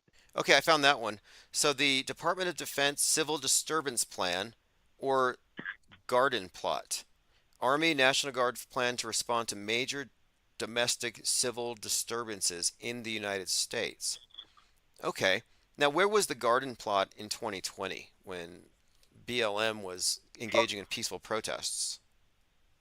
Yeah, I guess it just wasn't there, but there's just one of his songs from like earlier on. It was just stopping in. He also has a song about Project Bluebeam, and it doesn't have that much views, so I guess that hasn't got released yet. But yeah, it's kind of crazy. Like these people, if you look at the post about it, like he answers questions from people like, "How did you find this out? Like, are you time traveler or whatever?" And his answers are literally, "No, you just have to look through media." Or something like he said something about, yeah, it's all I just made it with connections and scrolling through media, quote unquote. You can't do this shit through scrolling through hours on Google. You have to like make connections and stuff. Interesting, interesting. See, that's what we do here. And this, We're reading yeah, and this the guy was from zeitgeist. yeah, and it's kind of crazy. This guy's from 2013, and all of this stuff just got pushed under the carpet. It's like it's not even like about the agenda or whatever. The music is great. All of the music revolving around that type of stuff is great, and it just has no views or anything. Fascinating. Yeah, I'm looking at the comments. People are pretty blown away by this. So I will be putting this in the newsletter for people to check it out. And using predictive programming as a predictive model is what we do here because we're recognizing that that's Yeah, yeah, part of yeah. That's what I originally wanted to say. That's what he said he did. Just predictive programming. Literally, COVID-19 mix of 2020 in a song from 2013, and I think it's just something interesting to look at. good find, good find. And we're always looking at artists, musicians, and movies. I mean, sometimes I don't even use the term predictive. Sometimes it's concurrent programming, like it's real time. Like next month, Yeah. Fallout. I think Fallout from Amazon's coming out. So we have all this talk about nukes. Well, now we're getting a mass education into what Fallout is. Nobody knew about pandemics to the extent that they did until 2019 when Netflix started putting out like documentaries on it, etc. They flood the zone. And we are being prepared for fallout. So everybody's going to get educated on nuclear biological decontamination processes for fallout from high altitude detonations. Coming soon. So what you're saying right now is they're preparing us for a nuclear thing or like Yes. another pandemic. Oh no, no. They're definitely they did the pandemic to teach us how to lock down, to train us, but I think the next thing that's going to be used as an excuse for a lockdown is going to be fallout. And it'll be much harder to resist lockdowns for that. But it's the same procedures. It's just a different contaminant. But fallout is also invisible, and it's there if they say it's there. So it's a very similar dynamic. Okay, so they're just going to use nukes as a way, to keep us in. Exactly. Exactly. And they could say, because of the weather, because of the winds, because of the climate, this section of America is going to be hit with this much radiation, so don't leave your house. Like that's kind of where it would be similar. It'd be an excuse for That lockdowns. so that yeah, yeah. In fact, in That 2019, makes there's a movie called The Humanity Bureau with Nicolas Cage, and it's about everybody mhm. locked down because there was a nuclear war and you can't leave because radiation. And you find out at the end of the movie that they lied and that everybody was locked down for no reason. Kind of funny. Oh, that's so funny. Who was it produced by? Like this? It's Nicolas Cage's. It's called The Humanity Bureau, and it came out in 2017. Dystopian thriller. Let me see who directed it. Interesting movie though. It's actually pretty decent. But yeah, near Yeah, I'd future, imagine some. lockdown for no reason, and it was by Mind's Eye Entertainment. Yeah, that's so funny, dude. But yeah, I'd imagine that's just some sort of predictive programming, Yep. like most of it. It's kind of like, I'm not gonna lie, it's kind of just scary being in this different, like being outside of the bubble, cause it, like being like my age, it's just like I go to school with these kids, and they're all just like sitting there, you know, just buying into it. And I have talks and stuff. I go to parties and stuff, but it's just hard to have like a conversation about it. Because as soon as I bring it up, I'm just like, hey, by the way, have you checked this up? And then they're just like, yeah, that's a coincidence. Or are you crazy or something? Like, no, the vaccines are real or whatever. Like, Their nukes are programming real, space is, is real. yeah, it's like you risk being alienated. And then the way the media has contaminated the area, oh, if you ask these questions, now you are possibly a Nazi, possibly a racist. So they can cause you to lose all your friends, lose your social status. They make it very painful to even have these Well, it's concepts and not ideas. even like it's not even that. Like, I'm a cool guy and stuff. It's just like they're literally it's just like they're helpless. Like it's over. You know, They're in, like yeah, not it, a it's yeah, yeah. a It's just box. hard to see. It's hard to see, literally. They're in a box, as in they've accepted the screen as an authority, so that's their frame of reference. And your frame of reference includes the possibility that the screen is lying, whether it's telling you a lie or if it's selectively presenting a view that excludes stuff that you ought to know. So, in other words, when you stepped away from the screen as an objective source, as an authority, you actually stepped out of their box and you can't see when you're in the box, you can't see what it looks like as such. You don't see the model that you're in. And I've dealt with this for a Yeah, long yeah. time, and That's it's like the it's like the saying. It's harder. I think it's like it was about fooling someone. It's harder to unfool someone than it is to fool someone. oh yeah, definitely. It's Yeah. easier to fool a man than convince him he's been fooled, and that's because their emotions and their ego get tied into it. And of course, consensus. The power of the consensus to hold reality down is also what you're fighting up against.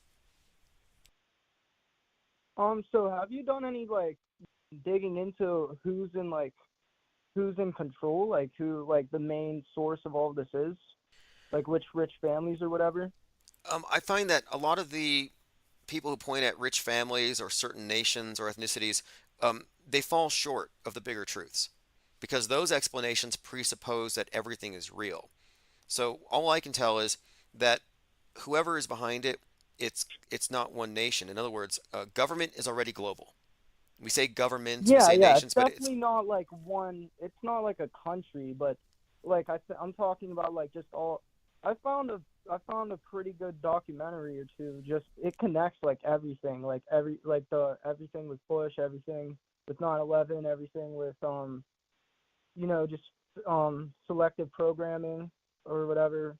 It just predicts all of it. It's like a pretty old video. It even connects like biblical characters from uh Christian, like the book Bible or whatever, the Bible, and even the Jew Bible or whatever, the Jewish Bible. But yeah, it's a documentary connecting those two true Egyptian like findings. send it my way. What And we can say for sure, whoever's yeah, in control of it yes, now, 100%. like let's say whoever's at the capstone level of this thing, they didn't make it. The people who are in control inherited this thing. Yeah, They they were didn't make it now. Like even the video I watched says no, it just goes back to history. Like they just been this ring, the ring of power. The documentary is literally called the Ring of okay. Power. This Well, ring of power has been going back for years. one thing But I focus on. I don't 100%. Well, Yeah. it may lead you somewhere though, because I don't think you can assess this stuff without looking at the past. Because, like, I look at the symbolism of the space program, and the point of it is like we're looking at ancient symbolism dressed up with science fiction terminology. So you have an obelisk updated as a rocket. So I look back, well, what were these ancient worldviews about who was this, and you trace it back, and all the mystery schools go back, Egypt or whatever, and you're like, well, whatever it is, this control system is ancient, but it's being updated.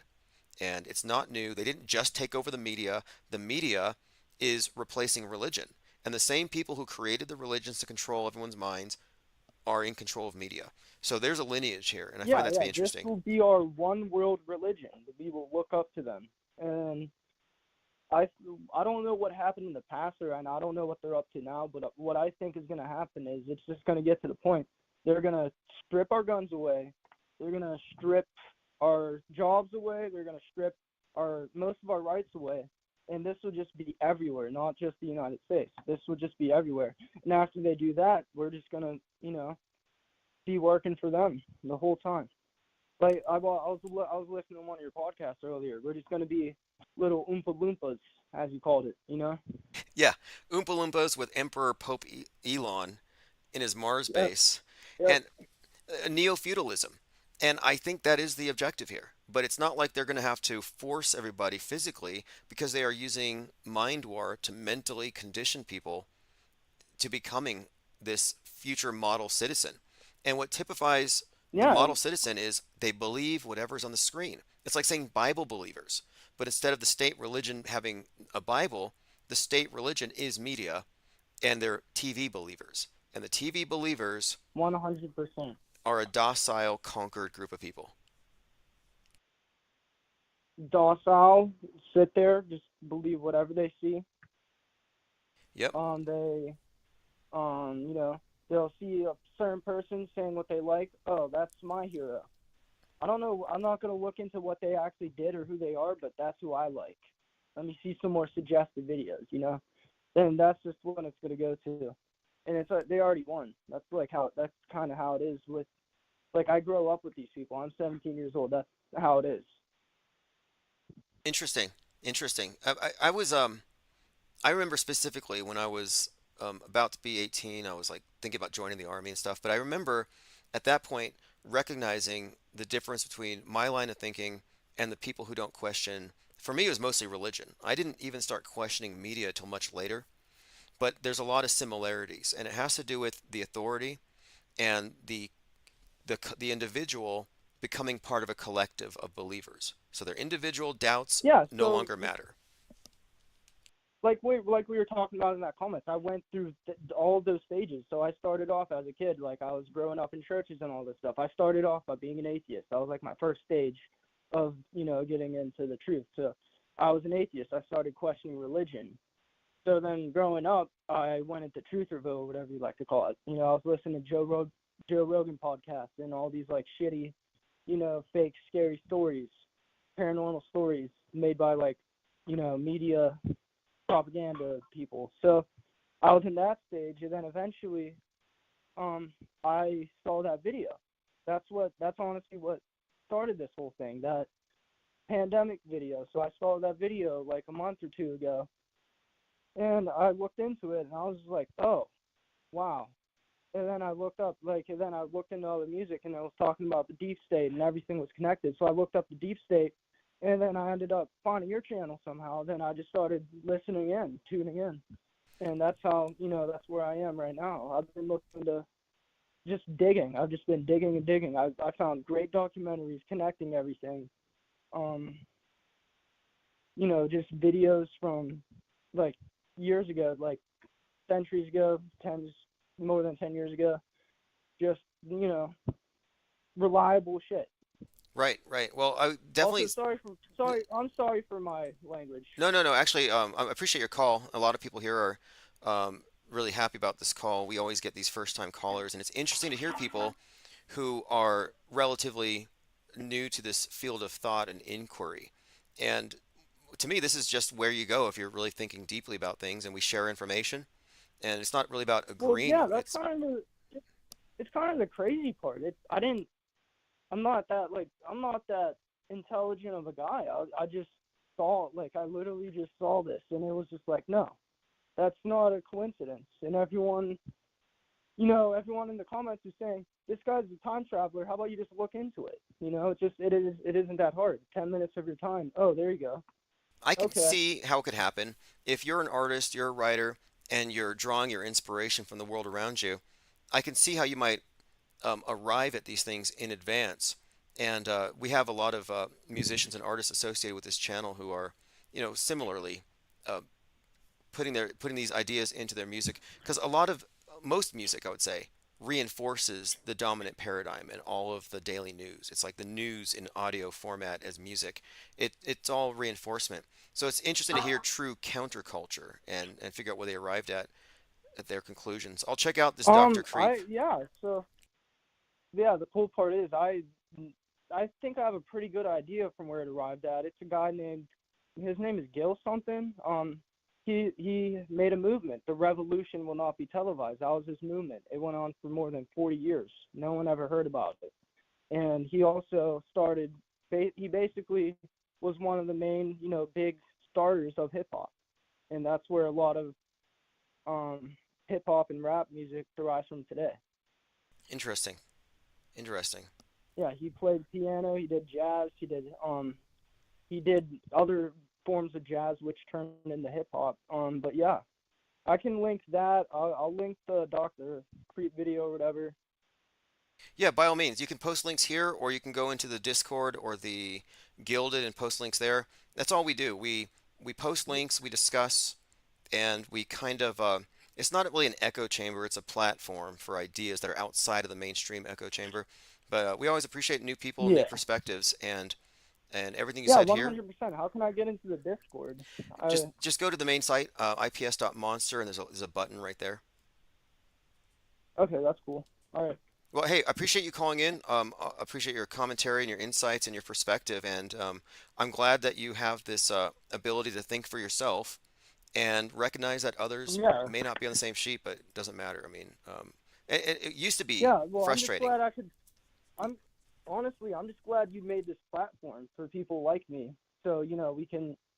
So we're not just crazy. Yeah, it used to be frustrating for me because I didn't want to be the person at the party that was only interested in talking about the Skull and Bones Society and, taking the evening into a different area. But there has never been a platform that wasn't controlled and steering you back into mainstream politics and questionable news sources. So yes, this platform is the point of this whole think tank is this: we're platforming these other perspectives that include fakery. We don't have to agree with a consensus, and I have no interest in gaining consensus agreement. Anyway, thank you very much for the call, and call back anytime. Yeah, of course. You have a great night. All right, everyone, that is Cole. You saw him in the chats there, Kole. I think there's a second name on there. First time caller. I think this is the second time this week we've had in the last week that we've had first time callers. Some of them are lurkers, years and years. Cole Anchor, appreciate that. And then others are relatively new. Interesting too to hear that you're only a few months into this divergent thought and you're already finding value in this, because a lot of people are turned off of what they call conspiracy theory, or they're um, fitting in.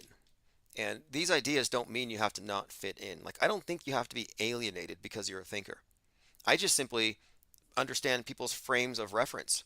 In fact, the liberals use this term now, positionality, where you have to consider where somebody's coming from when you analyze their information.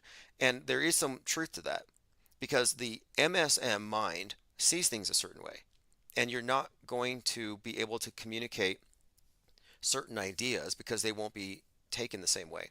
And when you understand where they're coming from, you can speak to that. And this is why I'm saying I'm ignoring Trutherville as far as its orthodoxies and its attachment to the mainstream. I'm only interested in certain people who've seen beyond it. I'm not interested in the normies, and I'm not trying to hold a sign on the same side of the road. The news is fake, wake up. To me, that is wasted. It makes you look crazy. And look, they look crazy. You're like, oh, they're crazy, apathetic, and brainwashed. Well, they look at you and they're like, this guy's crazy. He is brainwashed in his own way. So it's a mutual thing. Like, the definition of a cult is the church down the street from yours.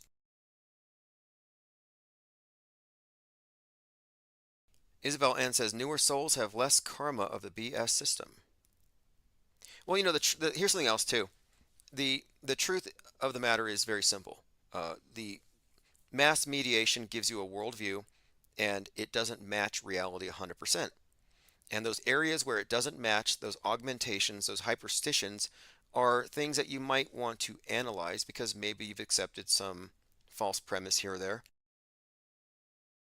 Maybe it's darkened your worldview unnecessarily.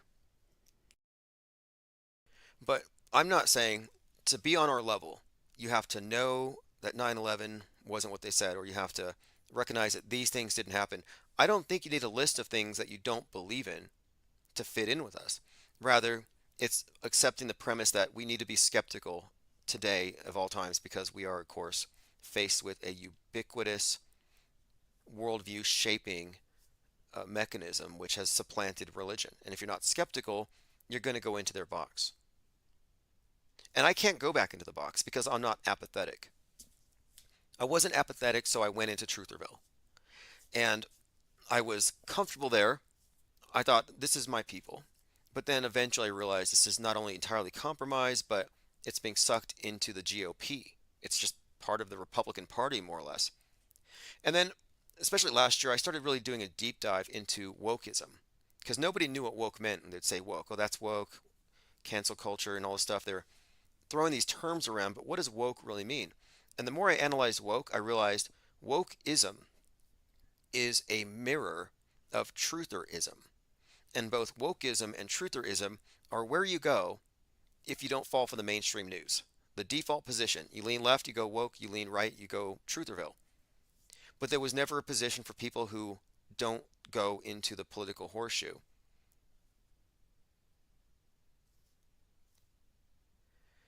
All right, so we have been covering a lot of interesting ground here. And again, the Discord is available at ips.monster.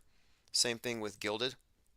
And if you post links there, they will be analyzed, looked at.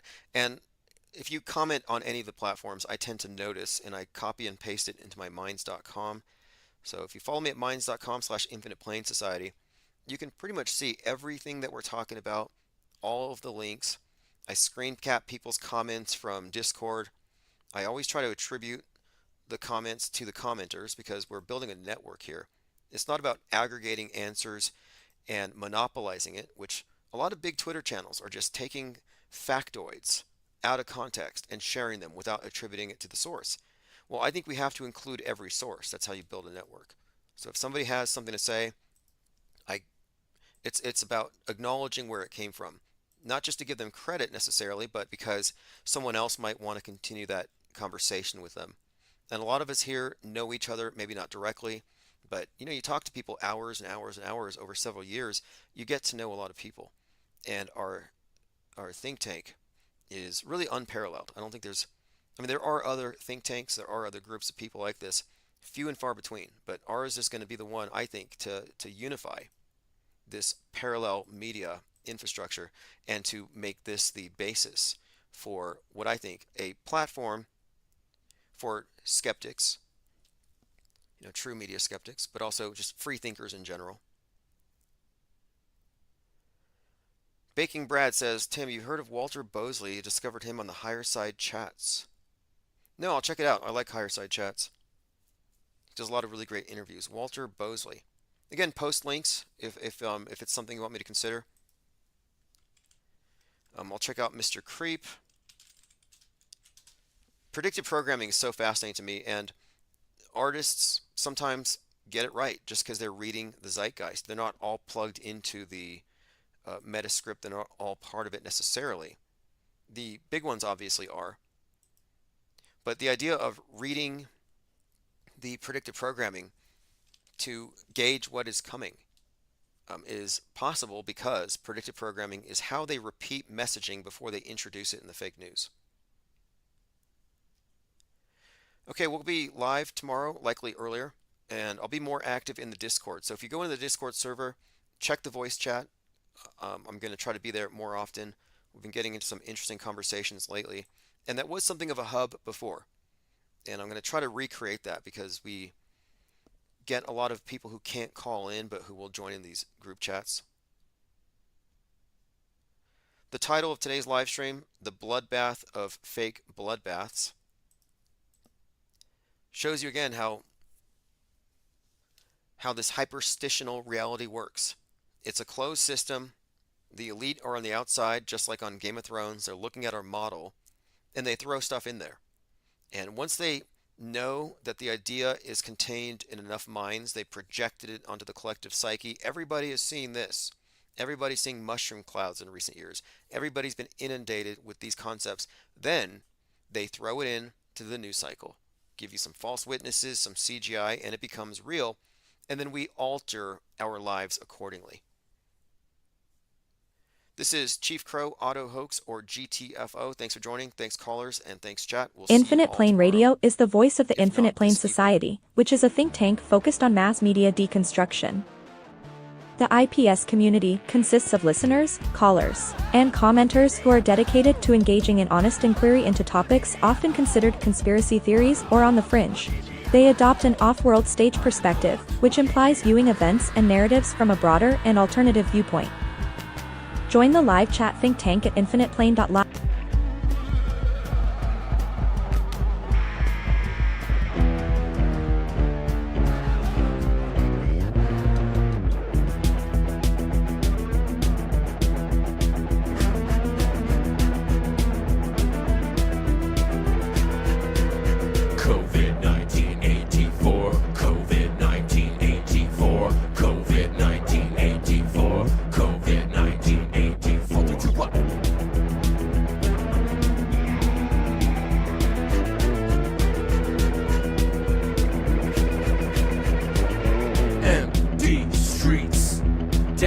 Or deceit. Shut up, shut the door. Government media bent you over like a whore. COVID-19 84, COVID-19 84, COVID-19 84, COVID-19 84.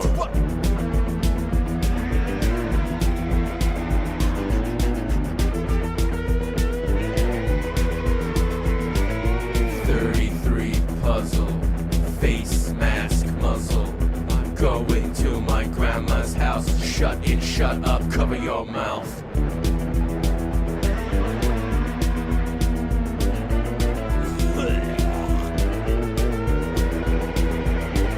Soap opera dynasty bullshit. COVID-19 84, COVID-19 84, COVID-19 84, COVID-19 84. All right, everyone, good afternoon. Infinite Plane Saturn Day.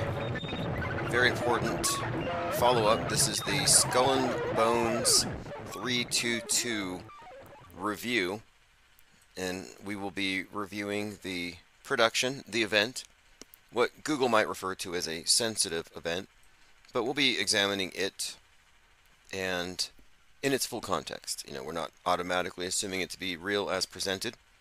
And it already has its guardrails, its false flags. It's also notable that the last event comparable to that in Moscow was like 19 years ago. So it's like another significant event, if you ask me, probably a major 9/11 sized thing for them.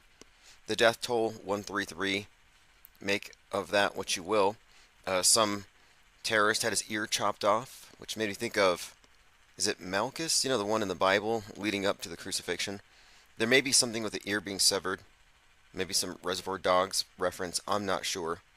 But a disappointing production as usual. Easy to deconstruct. Simunition more than anything.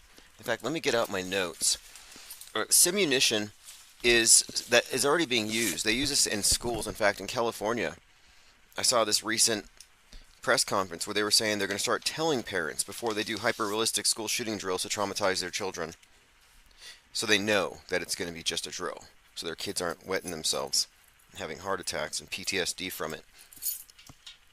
But they also are going to stop using simunition, which is basically real munitions that involve some kind of, I don't know if it's little packets, but they shoot off sparks and it looks like fireworks. And people looking at the initial clips were like, what is this? Flamethrowers? No, no, no. And again, we're talking about the Crocus concert event. And in addition to the simunition, we did see evidences of previous drills. It was predicted that within 2 weeks there would be an attack on Moscow planned at a concert hall. So this has already been suggested. And looking at the Crocus just on the outside, it even had the word Vegas on it, which we'll get to that. Again, it was on 322, which we had pretty much said is a super day for a PSYOP, which we've said ever since the King Super PSYOP on 322. At store number 33 there in Boulder, 33 union workers, a bunch of people going in for their C-19 shots, and instead got the AR-15 shots. That event was supposedly a retaliation for Christchurch, which has significance here. All these events are connected. They all exist within the same fictional universe, which most people exist within, including truthers. We do not. What else? Oh, Zelensky had even said something about the people must feel his power. Other mentions of nasty surprises. And like every other similar event, this has been nothing but Scooby-Doo justice. Meaning, in the time that you could watch one episode of Scooby-Doo, where the bad guy does something, the mystery van crew shows up, and they unmask the bad guy, and everybody knows who did it and why, and you get the full explanation, all within, half an hour. We had that. We had that here. We even have videos of confessions where one of the bad guys says that he was paid like 500 million rubles or something, which is like $5,000. But we have the who, what, why. We just need a manifesto. But now we got confessions. And I even read somewhere, and this kind of ties into what we were talking about last week with cannibalism everywhere. Cannibal Russian Satanists running wild in Ukraine, 33-year-old cannibal Satanists who had already eaten teenagers set loose. Then you have barbecue in Haiti, and they're eating each other in the streets there. Well, this guy, this terrorist, this ISIS terrorist, who had his ear chopped off, was force-fed his own ear. So you have forced auto-cannibalism. I'm not sure what the metascript value of all of this is. Perhaps it's just meant to terrify the masses. We are joined by John Francis, Ears Up, Duas Impera, G33. Michael Cervantes says, happy belated 322. Well, I wanted to start at 3:22 p.m. because we missed yesterday. And we missed because a gremlin computer had to reset, but it was a good thing because as a result of me resetting everything, I decided to test a few things out. And one of the reasons I stopped streaming on Rumble is they make it so you have to create a new key every time. So it's just, I don't have time to go through all these things. But now I'm one of the beta testers of their static key, meaning I don't have to mess with it. It's just on. So we're back on Rumble. And we are back on the 24/7. So whenever you're looking for a chat, think tank, you don't necessarily have to go into Discord or the Gilded. You simply go to whenever we're live 24/7, there's going to be a chat. And I do monitor anything you chat here will be used against the world stage. I will take note of it. I'll screen cap it and throw it in my minds. So again, we're talking about the Crocus concert event, simunition, predicted programming.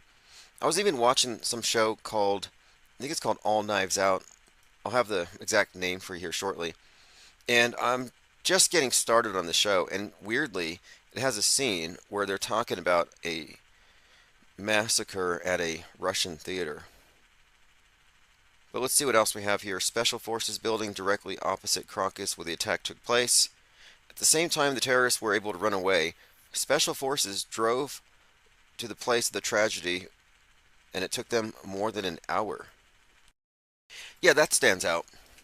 I was just passing by a Whole Foods, and I saw a very large security guard chasing a man holding 2 bags that he had stolen. I think these were comforters or something from a shopping center next door. But I mean, it was instant response. Security's right there, ready to go. And some guy's trying to get away with merch, and they catch him. And here you're like, yeah, it did take them a little bit of time. Which is part of the story. This leads the Alex Jones types, the truther types, to say they let it happen. It was an inside job. 322 was an inside job. Putin allowed it to happen, and you're already seeing pieces put out there to get people to lead to that to lead people to that conclusion.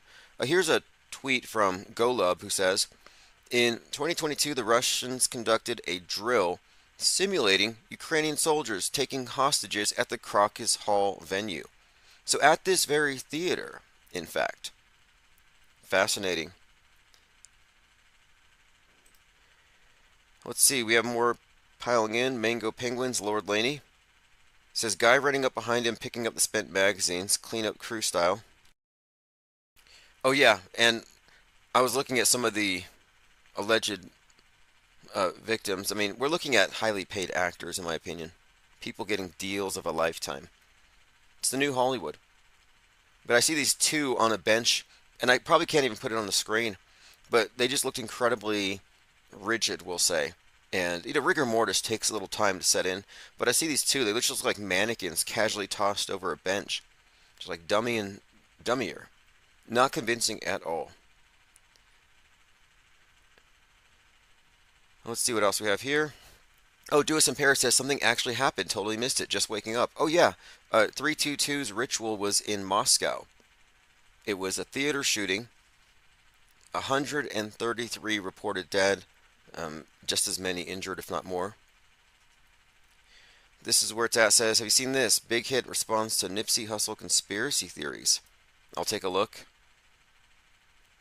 Mom with Son says, my favorite auto hoaxer. Thank you for joining. G33 says, I smell alphabet agencies involved, Russian, I think. See, that's the truther guardrail. They'll say, it was an inside job. It wasn't ISIS. It was intelligence agencies. It was FBI, CIA, Mossad. Anytime someone steers you to the intel agencies, they're distracting you from the fact that the intel agencies serve the same apparatus that presents the PSYOPs.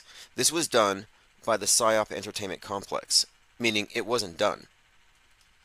Like, this wasn't what they're presenting, but it's part of the bigger media landscape. This is simply a contemporary myth. It's a hyperstition. So it's not a whodunit. The media did it. The government did it. The global government we're not supposed to know exists did it.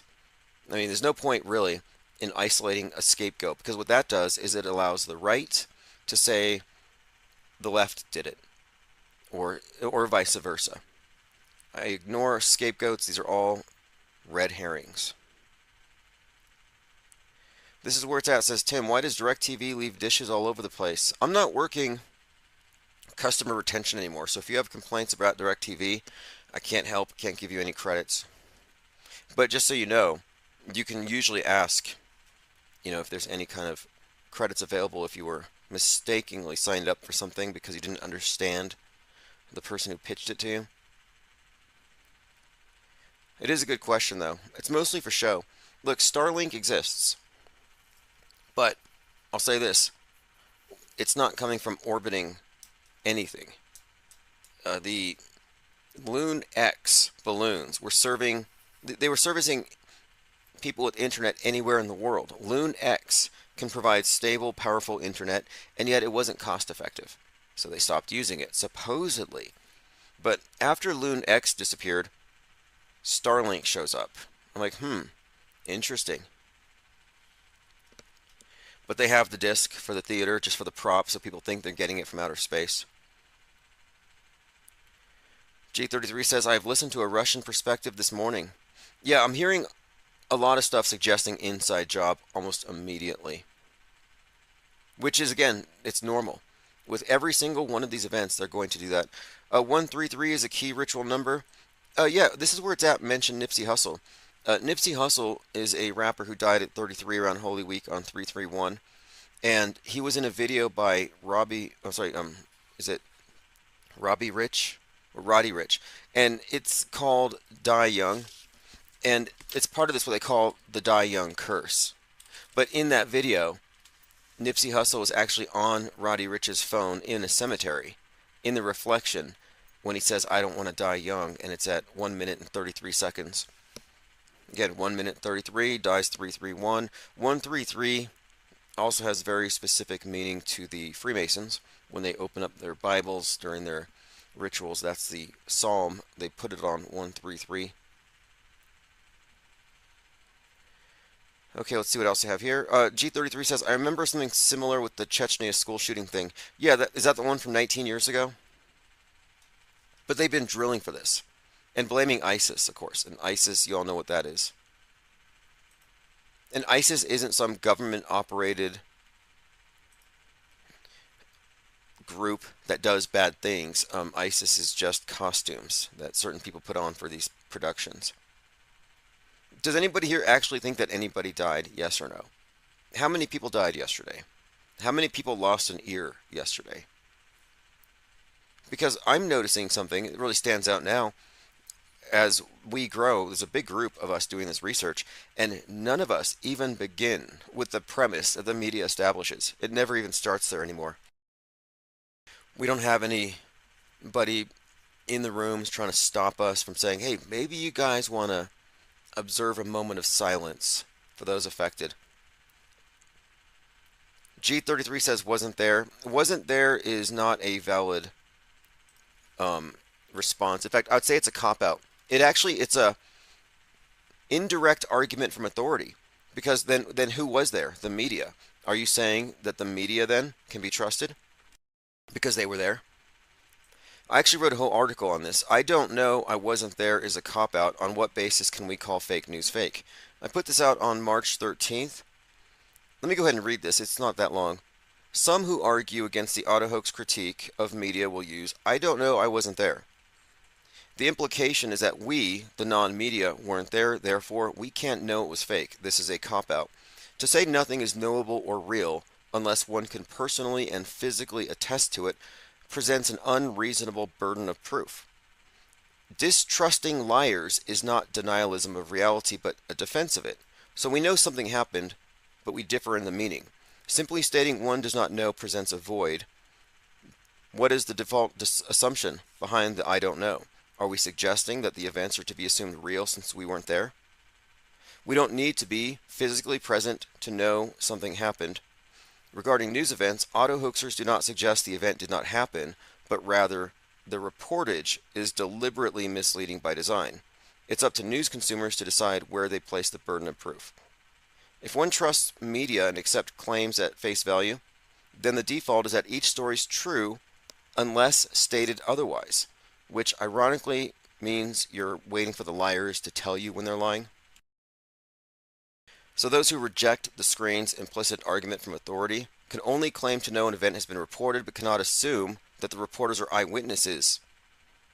Because we understand that the media's role, and this is global, it's in perpetuating a monolithic psychological operation, nonstop.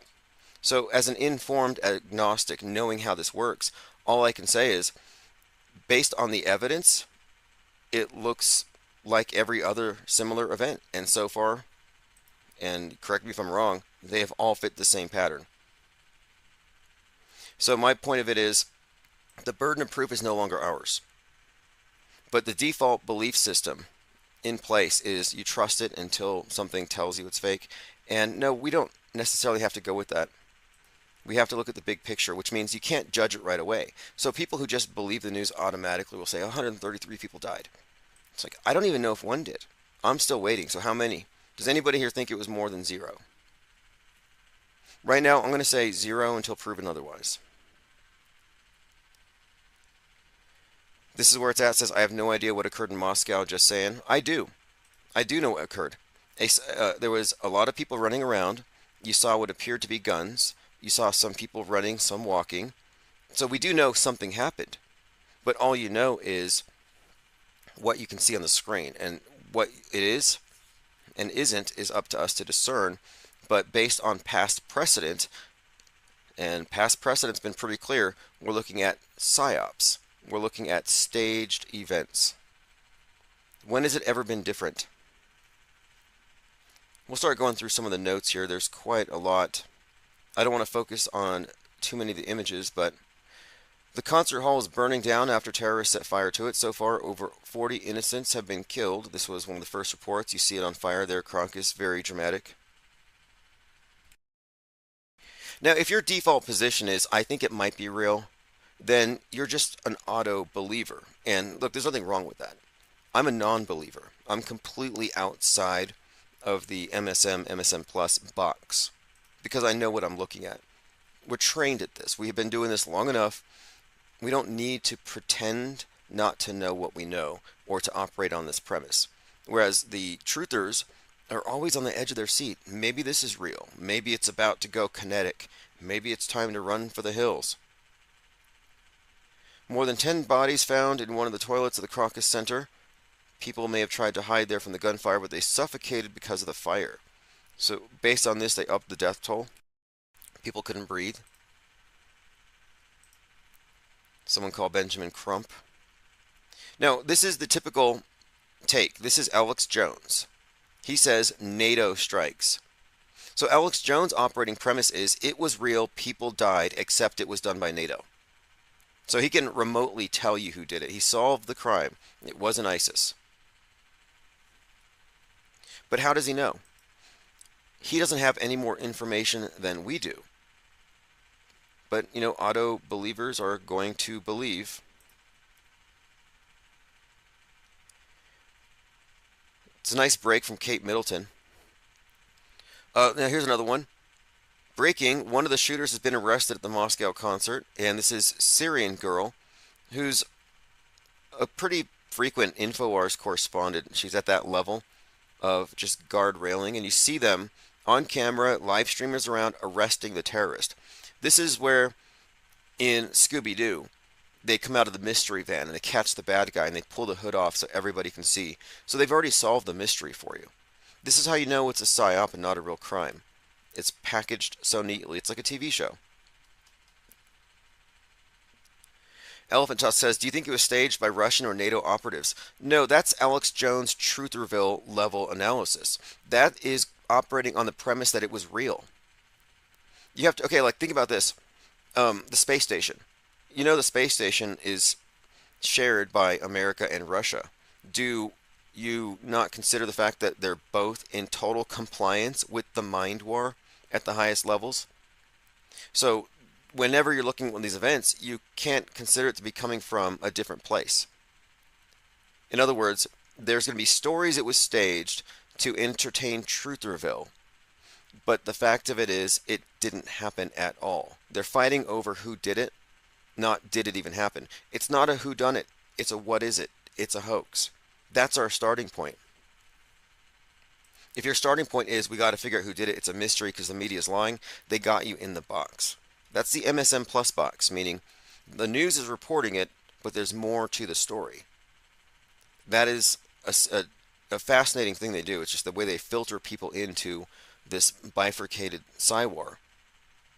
Again, this is a sensitive event, so I'm a little sensitive right now. A sensitive event is an unforeseen event or development that creates significant risk to Google's ability to provide high-quality, relevant information and ground truth. Now, when has Google ever provided high-quality, relevant information or ground truth? And it will reduce the insensitive or exploitative content in prominent and monetized features. The media is basically, if it bleeds, it leads. So that's all they do is they monetize exploitative content. They monetize fake blood. Here's an image, a still shot. And no, this isn't Star Wars, and it's not a flamethrower. No, this is a terrorist attack. Now, look at these sparks. And I think this is important to highlight because even people in Normieville who have any experience with guns, or even truthers who want to believe this is real because they have this morbid need to believe it's real, like everybody, this morbid world stage religion. And it is a religion, and it's a death cult, and it's a doomsday cult. But those who believe this is real, it's merely that. They have no reason. It's morbid. But a lot of religions have, I think, qualities about them that are somewhat morbid, anti-human, misanthropic. The mainstream media religion's no different. But the people who in real life go to gun ranges, who know about weapons, might see this and think, okay, something is up here. Might. I mean, people will turn off their expertise. You could be a professional video editor working for Hollywood on science fiction films. And if someone gave you something, the quality of what NASA gives us, you would laugh at them. and fire them. But if they see something on TV from NASA, they will think it's real, despite their professional knowledge and technical expertise in the editing and CGI field. You have a typical anonymous walkthrough video. It's blurry with a flip phone from like 2005. Whenever you have a mass casualty event, especially at a concert or at any kind of a public event, you will generally, like parades, you'll have one person, anonymous, no face on the screen, no name, with a flip phone from 15 years ago. And they will walk through and give you blurry footage and not stop to check any pulses, not stop to ask if anybody's okay. It's the weirdest thing. No empathy. If I was walking through a field of people on the ground, my assumption wouldn't be they're all dead. I'd be like, let's check a pulse, let's get help, let's triage or something. But no, they just walk through with their blurry phone. Typical anonymous walkthrough, no attempt. But people find this stuff convincing. You know who's probably mad about this is Candace Owens. She finally got fired from Daily Wire, and she wanted to probably launch her career again as independent. And now this has totally just sideswiped that. Nobody cares at this moment. Maybe in a couple of days we'll care. Okay, we were starting our conversation about Russian cosmism, and then this thing in Russia happened. So let me get back to the top. I think we've made... Yes, there's so much going on. It's unbelievable. Kyle Rittenhouse getting chased off the stage. You know, we've seen him run before from that angry mob. He's still the same. He's going out there talking about what he did, but he walked onto a college campus where they had this Turning Point USA thing, and he just didn't want to have to answer questions related to Charlie Kirk, who sponsored it. So he's at an event more or less sponsored by what do you want to call Charlie Kirk? He plays a racist on TV. I don't think these guys believe what they say. Let's see what we have here.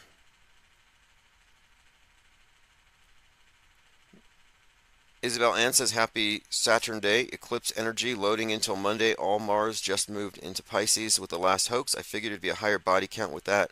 Yeah, 133 is pretty high. Moscow strong. Yeah, the eclipse is coming, and I'm looking forward to it. I'm looking forward to holding a number of internet prophets accountable for their gibberish, for their taking part in what seems to be an active measure, targeting critical thinkers. G33 want to call in? Okay, if you want to call in, it'll be probably the second hour. We have to go through all the notes first. Illusion Warfare on X posted, I can't prove that no one died, but that doesn't mean I have to go along with the Black Mirror projected reality of people dying. And he's posting an image here of black body bags in the street, theatrically placed.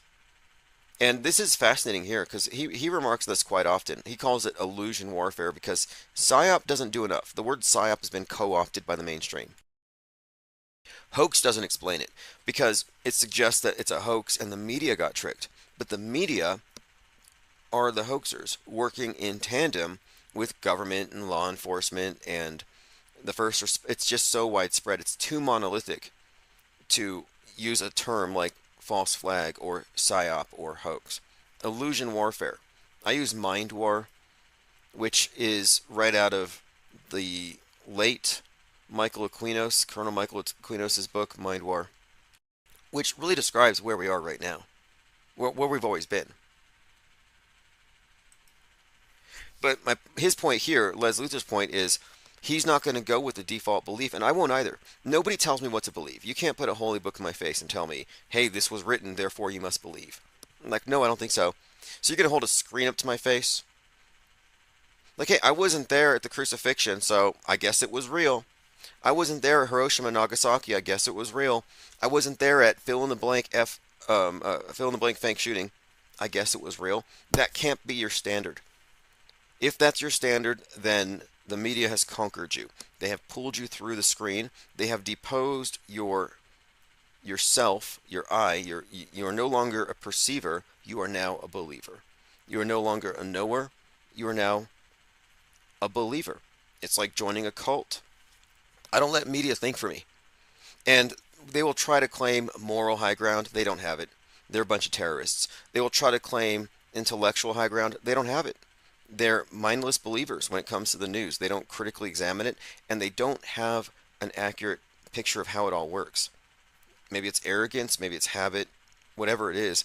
They're not able to admit that they've been wrong or they've been duped. They think they're unfoolable. They can't be tricked. Angle of Elevation says, if you ought to believe the media, aren't you conspiring with them? Funny how reality is flipped. Absolutely. If you go along with it, you are the terrorist. You're spreading the terror propaganda because the terror is fake. The fear is real. The fear is the main weapon. So if you're going around spreading it, you are the terrorist. In every one of these instances. It's just like with religions. They use each other to promote the fear of God or whatever cult. You're a conspiracist. You're a collaborator. And what's more, the alt media are also part of the problem. If you're alt media, if you're in Trutherville, you are a propaganda mule for the MSM. You're just carrying water for the controlled opposition, which I refuse to do. So, in other words, if someone calls in and they say, oh no, this is real and that thing's really doing the stuff, it's like, no, you're a terrorist. You're a crisis actor. And if you're not getting paid by the government to do this, then why are you doing it? Why are you proselytizing? This is where it's at. It says, I don't care about what the media says unless it's about people unless it's about people I know. Well, you say that, but you exist in a world of people. Billions of people who believe what the media says. And so, yes, I don't care what they say either. However, I mean, I do care. Here's why. The general masses are misinformed. The people who tune out, who literally don't care, would be uninformed. Like, oh, I don't care, so I'm not going to pay attention, head in the sand.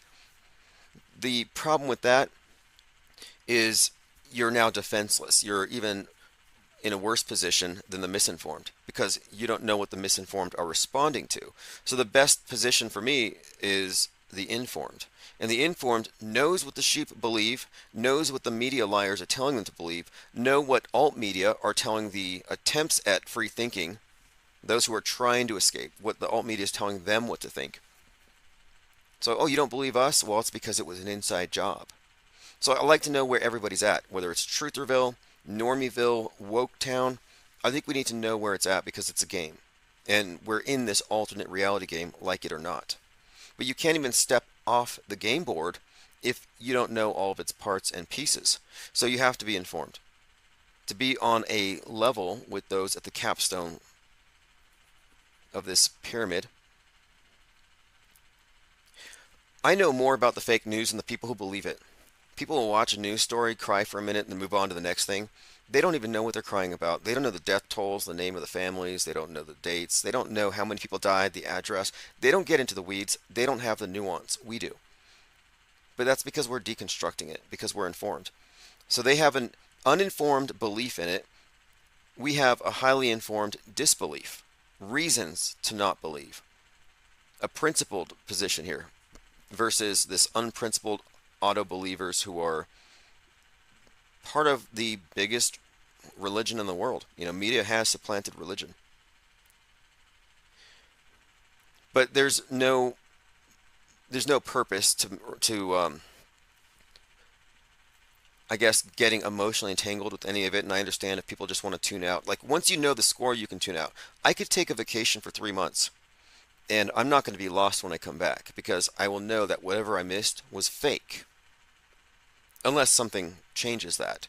But there's this habit people have of believing all the news they didn't see. They just assume it all happened. It's all being fact-checked. It's all being vetted. And it's like, no, that's the big secret here. It's not. But it's such a big thing, it's hard to understand why it matters at first glance. All right, let's move on here. By the way, I have a manuscript I've been developing for about a year and a half on this subject of lies and believers versus non-believers, but specifically on the power of lying and how the people who aren't opting out of the box are all liars. Like they are by default. They become liars. They become carriers of lies. And I don't think people get called out enough on this because the word is about, oh, don't call them liars. They have perfect, pure hearts. I don't care what their intentions are. There's that old adage about the road to hell is paved with good intentions. Yeah, they have great intentions, but the fact of it is they are liars by default. They're people of the tell lie vision. But more specifically, I've been looking at the power of lies, words, manipulation in the context of various magical philosophies. Going on back to the origin of lies and Satan as this father of lie figure, the father of lies as this antagonist to God who's about speaking truth, who speaks reality into existence, who speaks creation out of the darkness. Let there be light. Well, then you have creation, and then his antagonist comes along, and he uses lies to misdescribe it, so that whoever's perceiving it has a different concept of what it is within their mind. That schism, that bifurcation into an inconsistent reality, is the baseline gaslighting that we're all dealt with. And I liken it to the, I say bifurcated Cywar. I get that word because I think about the snake's tongue, or the tongue of, the serpent, the forked tongue. And so I think there's quite a lot to discuss around the concept of lies and the people who lie by default and what it really means. I think there are deeper implications here worth considering. Because I'm not a liar necessarily in that sense. I mean, we're talking about unwitting liars. Like, I don't know if I guess to a certain point I was an unwitting liar. And then I realized, and then I became a little more agnostic. The tendency is to go from one belief system to the other. And the problem is we're talking about untested, unverified, or unfalsifiable beliefs. And are these the same as lies? And it's a nuanced discussion. You could say, well, no, it's not the same. It's not intentional. Well, we'll see. We'll see when we get into the weeds here. How responsible are we for our own truthfulness? Just because you're born in a world of lies doesn't mean necessarily, in my view, that you're not responsible for being a clown-faced world stage liar, because it is a big clown show. They make clowns out of all of us, clowns and dupes. And if you can't admit that they painted a clown face on you and made you a dupe, and you had to take that clown face off, then you'll never get out of it. There's a bit of a hazing that you have to go through, I think, by yourself at least, when you have to recognize that, yeah, I was a sucker. Let me play this clip here. This is the warning about the concert attack. Hopefully you saw the State Department, our embassy there, put out a notice to all Americans in Moscow to avoid any large gathering, concerts, obviously shopping malls, anything like that, just for their own safety. They should stay put where they are and stay plugged into the State Department for any additional updates and information. I'm afraid that's really all I have on that. Okay, so we knew. You should have marked your calendars. 322, super day for a PSYOP. Thank you, Duas Impera. Gifted 5 memberships. We have 5 new blue wrenches being handed out. Stephen Granger, RW, Ice Grills, Harmon Walker, Redacted, Bigley. Newest initiates into the Blue Wrench Lodge. Appreciate it. And those of you who are in, I'm already uploading video content. Last night I uploaded a short video, a clip. I found this stuffed penguin toy at a thrift store, a plush penguin, and I decided to make it into a cyborg, and so I was finding parts and pieces and adding. So I put together a short clip there. You can look it up on the channel, but I will be doing more video content specifically for the Infinite Plane Society YouTube channel. And this will all be for members. So again, I appreciate all of you who are taking part in this and keeping this thing moving forward. And we're not slowing down, nor are we backing up from our positions, because our positions are rooted in fact and objective reality. We have really just established what I would consider to be a methodology for media deconstruction that doesn't exist outside of this. The Trutherville, Alex Jones, InfoWars type deconstruction is always this. It's real or it's a false flag. It's real or it's an inside job, meaning it's real or it's real plus. It's real and this. They never subtract. Skepticism is a subtractive position, subtracting the things you can't verify and suspending judgment. Yet, the people who watched this on the news yesterday believed it yesterday. I don't have enough information. If you have enough information right now to say this was real, raise your hand. If you have something to corroborate with the reports, please let us know. But I don't have any more information than anyone else deeply looking into this does. We're all drawing from the same source, but we're having these wildly different conclusions. Now, I have to play this. This is incredible. This is a clip from some movie, and I don't want to get a copyright strike, so I'm going to break this up into a couple segments. It's a conversation with Will Smith's character in some movie talking to someone else about subliminal manipulation. And interestingly here, he makes the point that the person doesn't have to be cognizant of what is being placed in front of their eyes. They're just taking it all in, and they're becoming increasingly suggestible. And in this specific case, he's talking about how they had wanted to influence someone to make a decision about player number 55. So they had 55s put everywhere within his field of view. Now you would think, why does it matter? He's not seeing it. Well, he is seeing it, and that's what Smith's character makes a point of saying. And I've been saying this for some time, that your subconscious takes in all the programming. It doesn't matter if you consciously recognize it or not. It's in there, and they can program you this way. Let me play this clip. I've been telling him all day. From the moment he left his hotel room, we've been priming him. Okay, so she asks, how did you know he was going to pick number 55? How did you know who he was gonna pick? We told him to. We've been telling him all day. Now, he's going through how they primed this individual with the number 55. Like in real life, putting subliminal prompts. The moment he left his hotel room, we've been priming him, programming his subconscious. He's been seeing the number 55 all day long. On the elevator, in the lobby, even the stick pin on the doormat. Everywhere he goes, he's seeing 55. It's planted everywhere, but he goes deeper. He even goes on to find the phonetic value of the word woo, and then connects it to the song by the Rolling Stones, Sympathy for the Devil, where he said, you'll hear it. Yeah, and it's not only what he sees, it's what he hears. The Mandarin word for 5 is woo. There are 124 woo-woos in Sympathy for the Devil. Now, he's not registering it, but it's all there. So when he picks up those binoculars... So this individual, speaks Mandarin. He's hearing 5-5, 5-5, 5-5 in the background of this song as he's making his pick, and he chooses player 55. Now, I don't know what movie this is. If someone can let me know.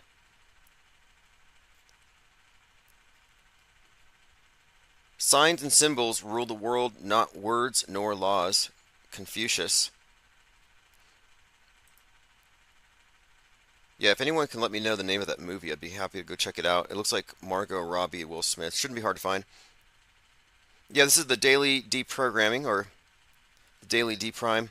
We are actively engaged in what you could consider to be cult deprogramming, which is a thing. I've been a part of various cults, not as a brainwashed cult member, but I was aware that I was joining what could be considered a cult, and I understood cult mindsets. The love bombing. In fact, I've experienced this. One of the first things that happens when you join one of these clubs is everybody shakes your hand, everybody loves you, you're the newest member, everybody asks you questions.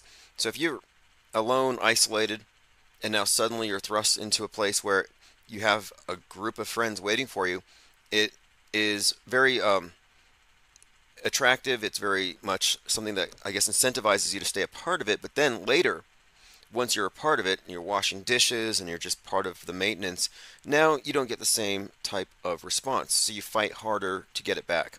And all cults do this. They devalue who you were as an individual, and now you have to become more like the group. It's a dynamic that exists, and you can't just walk out of the cult. Most people can't. They have to, because their sense of identity has been somewhat shattered. They have to build that back up. There's a process to escaping a cult. And I think in many ways, the mainstream media is in fact, I would say, the world state church. But it has put people into a consensus, a hive mind, a cult mindset. It is an end times cult. That aspect of it is undeniable. They specifically, like, the more of a media literalist you are. I mean, you know, like what Bible literalists are. If it's written in the Bible to the word, it is true. Well, there are media literalists today, and those who go by the accepted worldview that the establishment media promotes will believe that we are in the end times for a lot of reasons, mostly the Republicans. The film is called Focus from 2015. Thank you for that. This is where it's at. The movie is called Focus. Selena says British trickster Darren Brown presented a similar stunt to the Focus film. Well, they've been doing this for a long time with predictive programming, well, since the inception of media. So if we look back at 60 years of predictive programming, preparing us for Donald Trump in his final form. Donald Trump is Biff Tannen. We've been prepared for the Donald Trump we're about to see. Antichrist Donald. It's all there. We were prepared for decades for the Twin Towers to go down. The decades of zombie movies were all preparing us for lockdowns and quarantine. The themes are all there with specificity. I mean, look at Daybreakers, vampire movie from 2009, and it's like 10 years later in the future, which would be 2019, and it says it all started with a bat, like a vampire bat plague. The movie even has the vampires in control who are addicted to drinking human blood from people who have been terrified to death, terrified before death, so they have like fear in the blood. But predictive programming has been a facet of media from the beginning because that's what media is for. It's programming. And they use the entertainment to program you for what they're going to do in the news. And you're absorbing the stuff your entire life. So we saw something happen on TV that we had subconsciously already witnessed in many different forms. It was there, attached to all the right messaging that they would need us to accept that would go along with it, so we would go with their story and engage ourselves in this movie, in this alternate reality game. Dewis and Paris says 28 Days Later is pretty decent as far as zombie movies go. Yeah, I mean, hilarious premise. 28 Days Later. And by the way, the director is the guy who did Civil War, which is coming out next month. But it's a post-apocalyptic, and it has to do with, I think, chimpanzees being forced to watch the MSM until they turn violent. And then their violence becomes contagious. A highly contagious, aggression-inducing violence called the rage virus, unleashed after an infected chimpanzee is freed from his cage. It spreads, resulting in societal collapse. Now, this is fascinating for a couple of reasons, specifically because of the narrative that started emerging with a lot of these shooters where they're catching a rage virus. They go onto X, they fall into a Twitter bubble, and they come out full of rage, and they go shoot a bunch of people up. That was Robert Card's story. They say the same thing with Discord. In fact, these terrorists in Moscow supposedly got their orders on Telegram. But the concept here is mind viruses making people violent.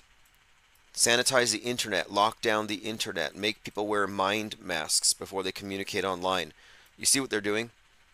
The virus of the mind viruses. Mind viruses are being talked about by Elon Musk all the time. The woke mind virus. They're getting people acclimated to the idea that ideology can be caught like a sickness, that you can catch it from someone. You hear it, you catch it. Which you do, like the people who are media literalists, they see it on the screen, they believe it. If you have mind aids, you have no mental immune system, yeah, obviously. But because most people have no mental immune system, the powers that be need to censor the internet so they can monopolize what they infect everybody with. All right, moving on.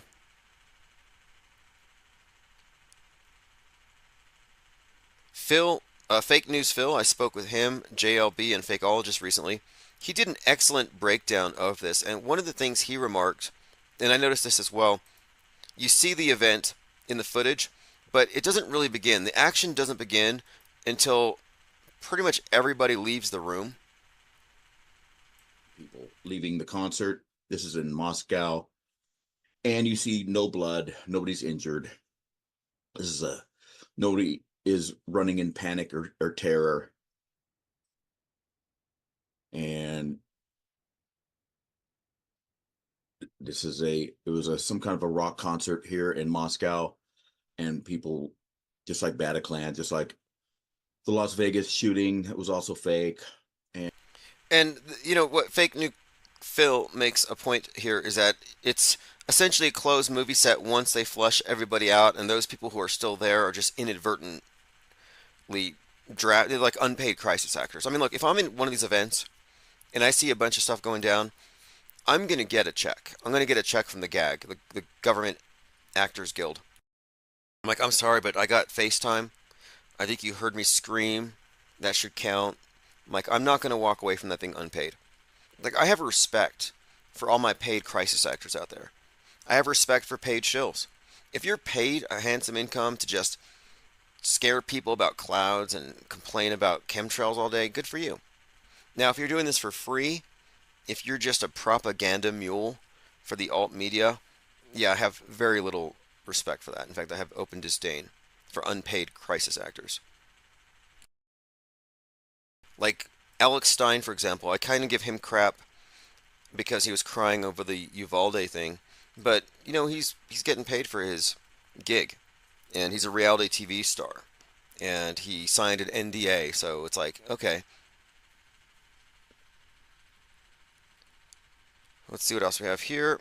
Angle of Elevation says the rage in zombies is similar to a symptom of rabies, with all the manipulation to do with the V. I'm sure they are working on making that a reality. I'm sure they're not. One thing that never happens. The fake never leads to real. It never goes kinetic.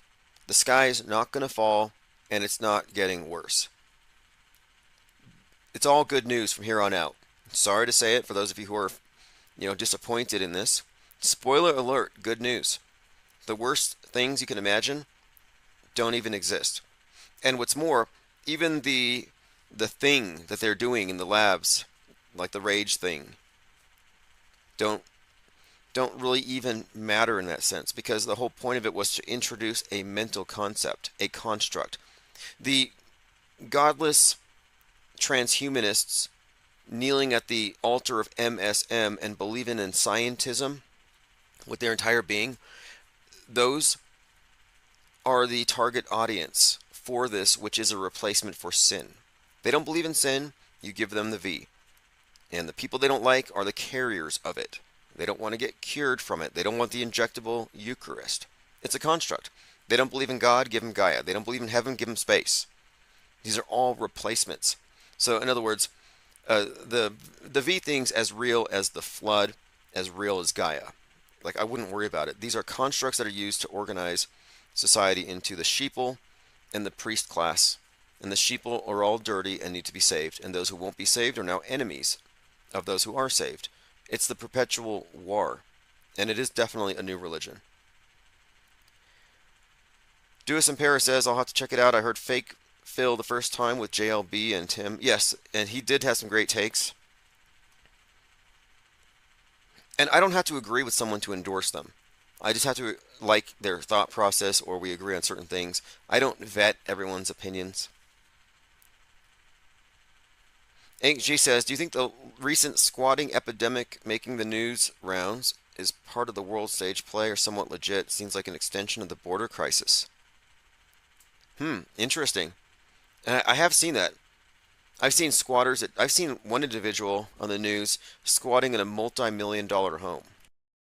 Doesn't pay rent, goes to the next place, till the neighborhood throws him out. But I could see the squatting feeding into the class warfare because the communists don't believe in private property.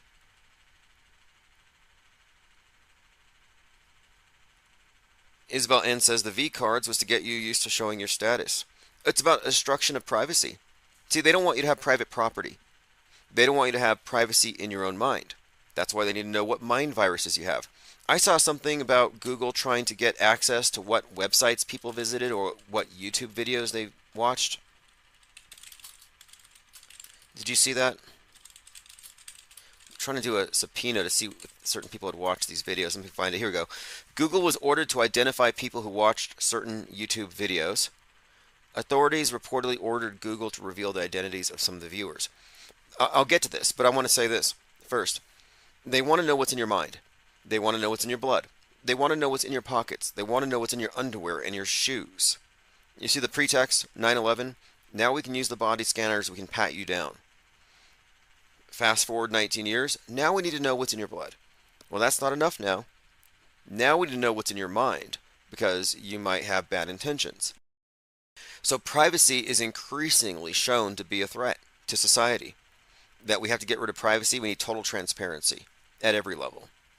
And I think that the privacy that we're seeing erode, the privacy here, your browser history, for example. Well, now the state has a compelling interest to know what's in your browser history.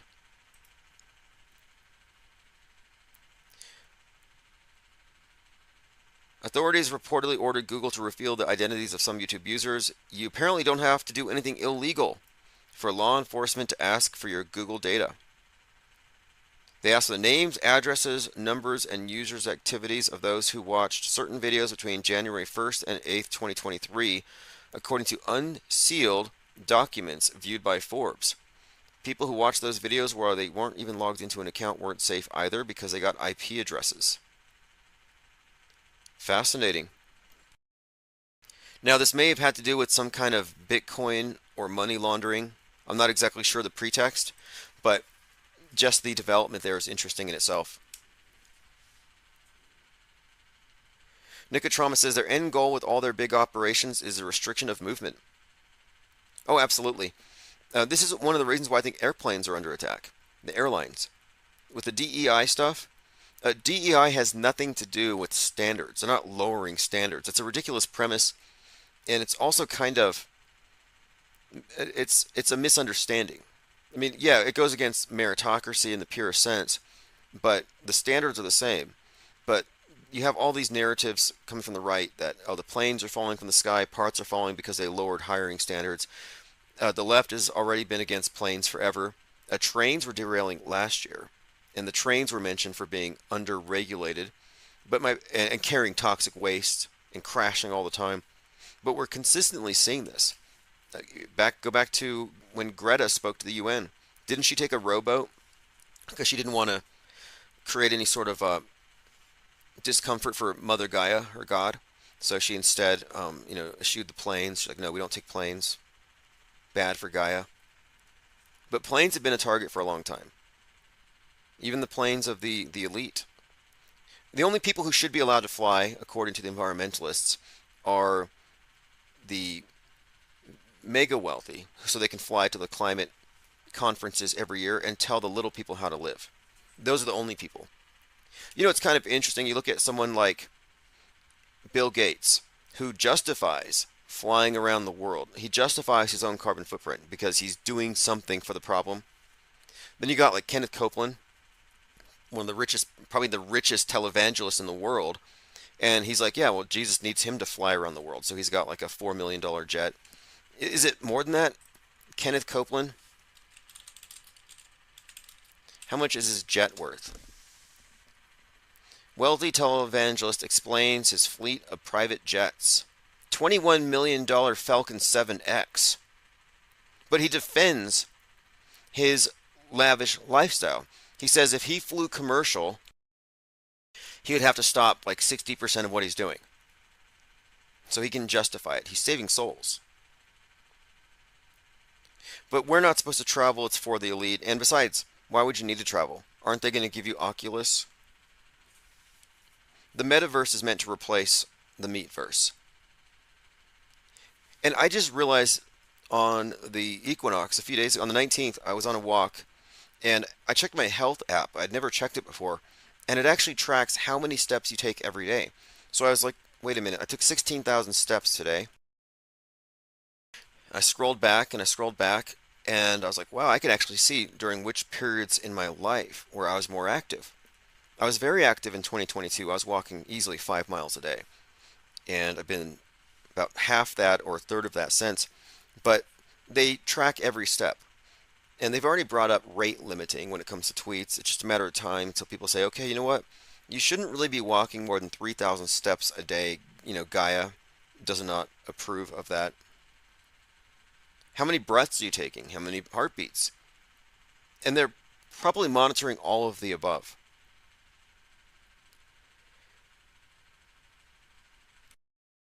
By the way, if you believe in chemtrails and you fly on airplanes, you're complicit in murder. You're complicit in genocide, even. One of my favorite chemdoozlers, major alarmist, he's always screaming at the overcast skies. Genocide, it's world genocide. I'm like, well, if you fly on one plane for Thanksgiving, you can no longer say you aren't part of it. We're going to have our chemtrail Nuremberg. We're going to have our tribunals. Every pilot, every passenger that knew about chemtrails and didn't do anything to stop the plane. Nicotrama says the controllers controlled the gasoline prices. If they wanted to, they could pretty much stop our movements. $25 gallon gas would do that. Oh yeah, peak oil.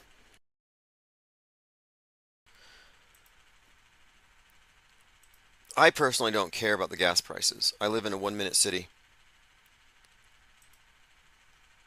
I chose it this way because I assumed in the future things could go in a certain direction with the acquiescence of the public, and I'll have to go with it.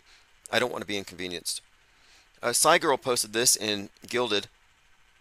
That's why all the visual media evidence will soon be useless.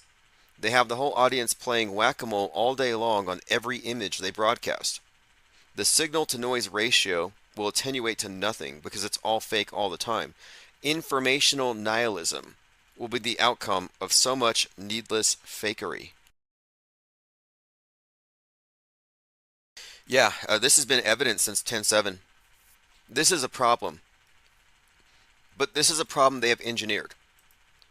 The sea of irrelevance. That's why I describe what we are is it's a raft. When penguins amass on the waters, they form a raft. And we are floating atop the sea of irrelevance, where most people are drowning. They're in it. And we need this raft because the zone is being purposefully flooded with disinformation to make it impossible for any one person to have a coherent view of what's going on. The reason we do is we have a think tank. There are many of us watching and paying attention and maintaining a continuity of awareness. The public doesn't have this. They live in a perpetual now, and it's molding from moment to moment, changing. Their whole universe is like Mandela affected, reality fluid. And here we are, the only objectivists in the world.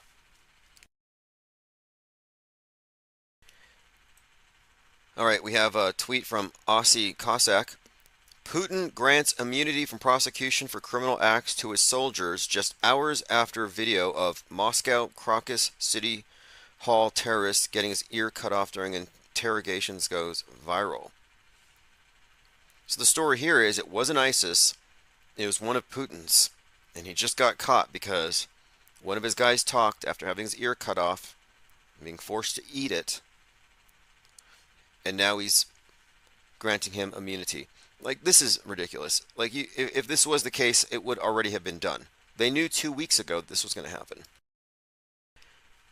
Everybody in the know had marked this on their calendars. But this is one of these clues they plant to tell the right and the conspiracy theorists that, yep, this was an inside job. Here's the picture. Russian troops hack off Moscow attack suspect's ear and feed it to him. This is forced auto-cannibalism. Too bad they didn't have that 33-year-old Russian Satanist. They could have fed it to him in front of the guy. That would have been intimidating. If somebody ripped off my ear and fed it to the guy in front of me, I would be, and no less a cannibal Satanist, I would be pretty much willing to say anything.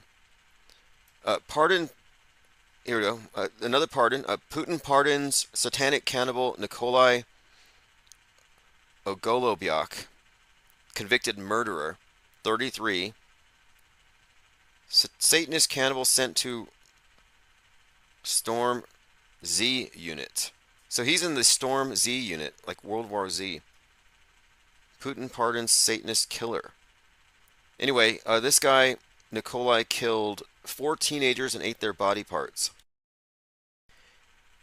Again, this is against the backdrop of cannibalism worldwide. I think there's a guy in Los Angeles who saw someone get run over by a train yesterday, and he ate the guy's leg, and there's a video of it. He got arrested. Then you have this ear being eaten. Then you have Haiti eating itself.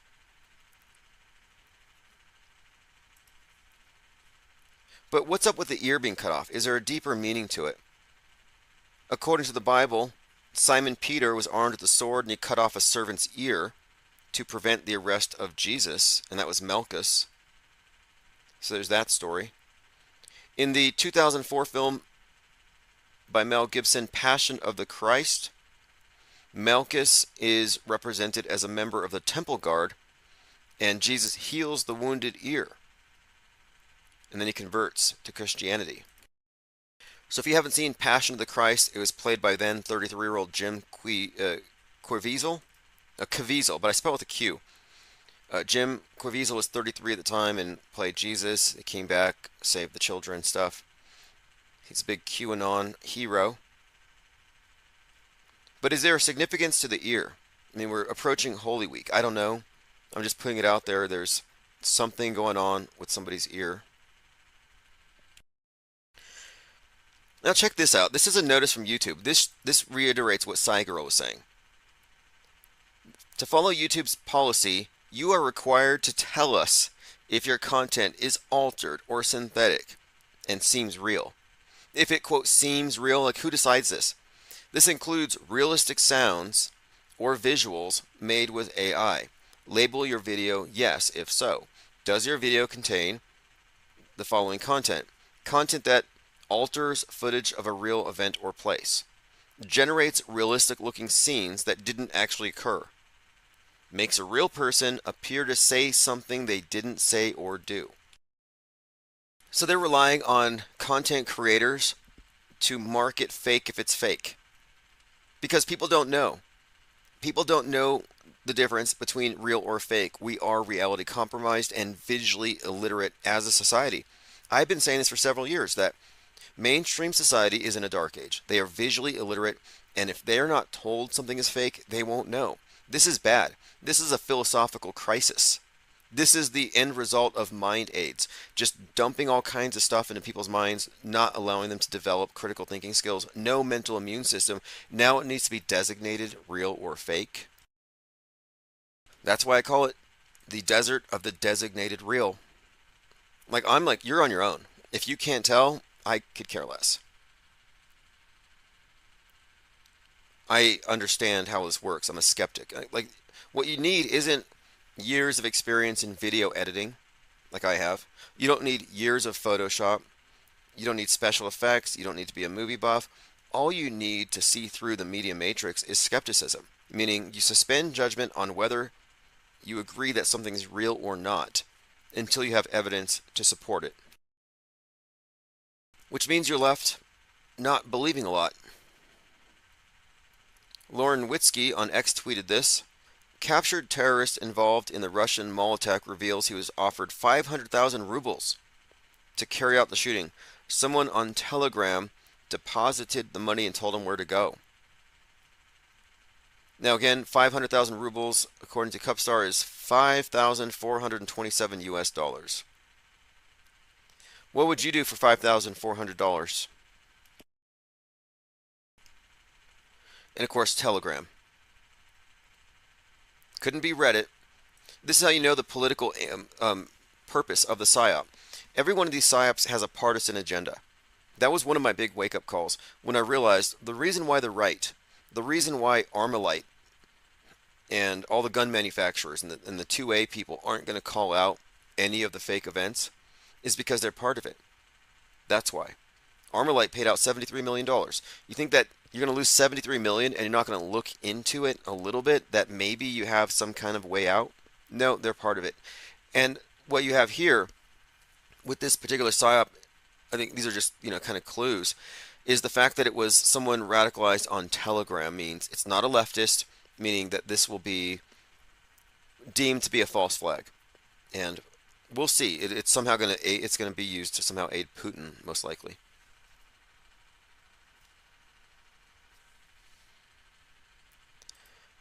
All right, moving on.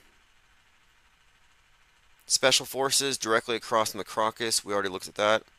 They conducted a drill simulating this before. Alexander Buzz says, maybe a side note, maybe not.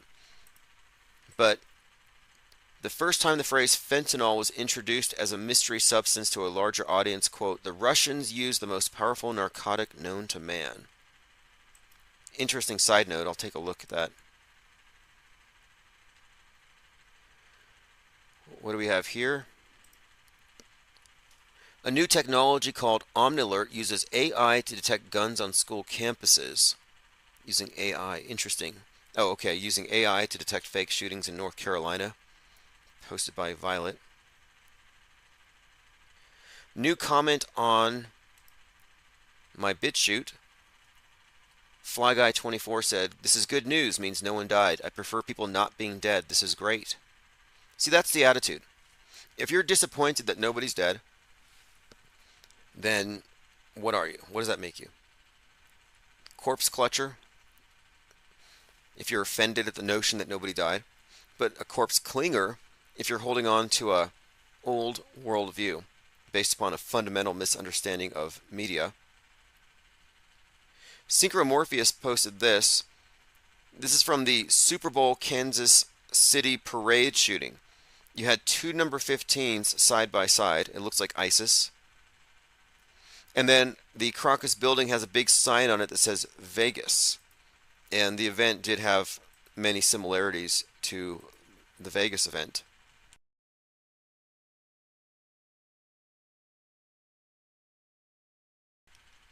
All right, moving on. So here's what I wrote down for my list. We have suggestions of simunition. It was predicted. 322 Skull and Bones Day. Zelensky had remarked that the people of Russia must feel this, meaning the people would be targeted. Suggestions of asymmetrical warfare. There was comments that Putin would be subject to nasty surprises. And we've pretty much experienced more Scooby-Doo justice. They solved the mystery right away. Evolvement said, 322 never disappoints. No, it's like a holiday. We have a few auto hoaxer holidays, like 321. We all ought to stay up late and just see what the PSYOP fairy is going to bring. I mean, every year it's like this holiday for the Skull and Bones Society. And that's why I called this live stream the 322 Ritual Review. We're just reviewing the ritual. Really one of the best ones since the King Super in Boulder. That was a really super PSYOP. So many tie-ins. I love that one because it ties in Christchurch, ties into this other shooting that was going on in Georgia at the time. But the MO or the motivation for the King Super shooting was retaliation for Christchurch. So it was a Muslim killing white people because a white supremacist, killed Muslims in two mosques. Fascinating tie-ins there. This is the article I had mentioned earlier. This is posted by Colin Rugg. Just in, California man arrested for eating a severed leg, which he took from a pedestrian who was struck by a train. This is in Wasco, California. According to the police, a 27-year-old, Rosendo Tellez, removed a leg from an Amtrak station. Just like a month ago, I heard a number of the typical voices on the right, propagandists, saying that there were cannibals from Haiti coming on boats to America. Like cannibals were invading. Cannibal gangs. Yeah, here we go. Rolling Stones did an article about this. Ian Miles Chung repeatedly tweeting that cannibal gangs are, they use the term cannibal army. Even Musk said cannibal army. Elon Musk and fellow fearmongers have cooked up the most ridiculous immigration panic yet. Funny. Did any of you watch Elon Musk's interview with Don Lemon? Nicotrama says you're over 1,000 subs and your channel has not been nuked. Do you think it's because of the lawsuit? I do. I do. I'm not complaining. But I don't think it's a coincidence that we have a lawsuit pending. We're looking at the next significant date is the 13th of May. But it's all worked. It's going to work out, I believe. I'm just doing what I have to do as far as following the process. And I understand the games that they're going to play. Google, YouTube, same company, but they're like, oh no, you have to sue, like, I sued them first here, and they're like, no, you have to sue us here because we're YouTube. So I go to where they are, and like, oh no, we're not YouTube, we're Google. You got to sue us here. So I sue them there, and they're like, well, actually, you're going to have to go to this county. So they're playing these games, no big deal, nothing changes. It just gives me more time to refine my arguments and add more causes of action and dig deeper. But the main thing is this: the judge, the other side, they have all acknowledged that a significant crime was committed in the,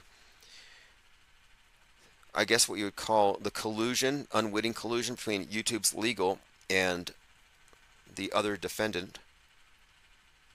I won't spend a lot of time on it now because I will be out there in Redwood City, California when it happens in May, and so you'll get all the details at the time. Turbo Nerbro says, how do the cannibal gangs not get Kuru? Yeah, there are symptoms of Kuru that have caused many to think that perhaps there is something to Pizzagate. Hillary Clinton's laugh, that's a Kuru laugh. Aries1 says, how late am I? We started live streaming about 75 minutes ago. Angle of Elevation says, Mary R says the eclipse will bring earthquakes and devastation. But I heard the day will be overcast. So we'll need to put the apocalypse on hold for another 300 years. Yeah, wouldn't that be something? The apocalypse stopped by chemtrails. They blocked it. They blocked the sun. Now, I want Mary R. and all the others who are making predictions about the eclipse to be on notice that on 4/9, if there's no apocalypse, we're going to be blocking all of them. I'm going to go through a live stream. On a live stream, I'll go through my Twitter feed, and I'll go through every one of these Gematria prophets that said it's going down on 4/8 because this, this, and this. And I want to determine if I'm correct in my assessment that most of the false prophets are unwittingly, and some of them are consciously doing it, and this would also apply to people forecasting sports. They're using what's called the Texas sharpshooter fallacy. And it's a clever way to make it appear that you're always right. This is where it's at. It says, is Pizzagate still a thing? It is. There's a huge group of people who still believe in it. But it's really just revamped satanic panic. And you can't separate Pizzagate from the alt-right at the very top. I mean, it's Jack Posobiec really got that started. But it's all just a way of bringing people into the conspiracy realm that aligns with the political right. And we're not conspiracy theorists here.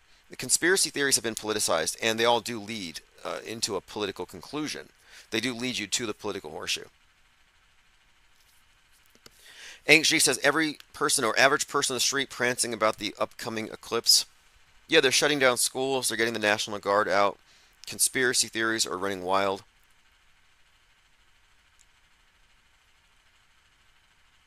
I don't have any sort of predictions about anything other than noting that Leave the World Behind had a map of the United States with an X over it. This creates an X over America. And in the movie, it focuses on friends. It's part of the subtext. And Chandler Bing's birthday, Matthew Perry, his character, Chandler Bing, his birthday is on 4/8. Matthew Perry's death day, 10/28, happened to be a lunar eclipse. So there's some eclipse connections referenced in the movie indirectly in that way, and then the map would seem to reiterate it. It all spells death for America.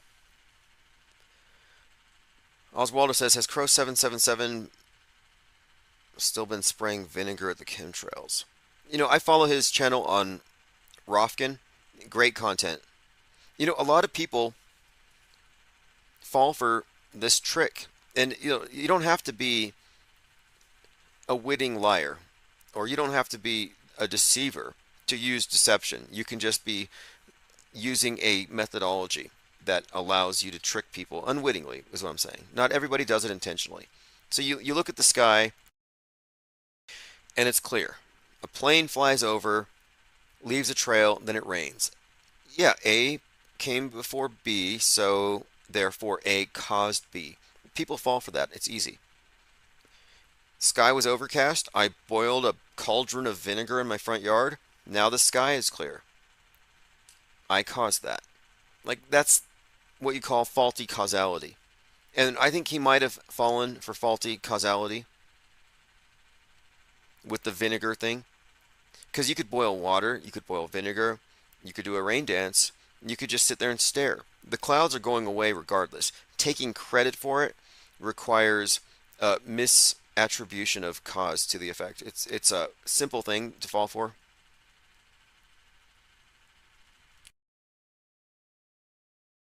All right, let's move on. And look, he didn't originate that. That's actually not new at all. You know who started that? Ron Paul's followers. Ron Paul's followers for years were actually using spray bottles and spraying vinegar at airplanes. This is back in as far back as like 2010. Now check this out. Ron supporters spray vinegar at the sky to kill chemtrails. Vinegar wielding chemtrail lady, forgotten hero. Vinegar dissipates chemtrails, who knew?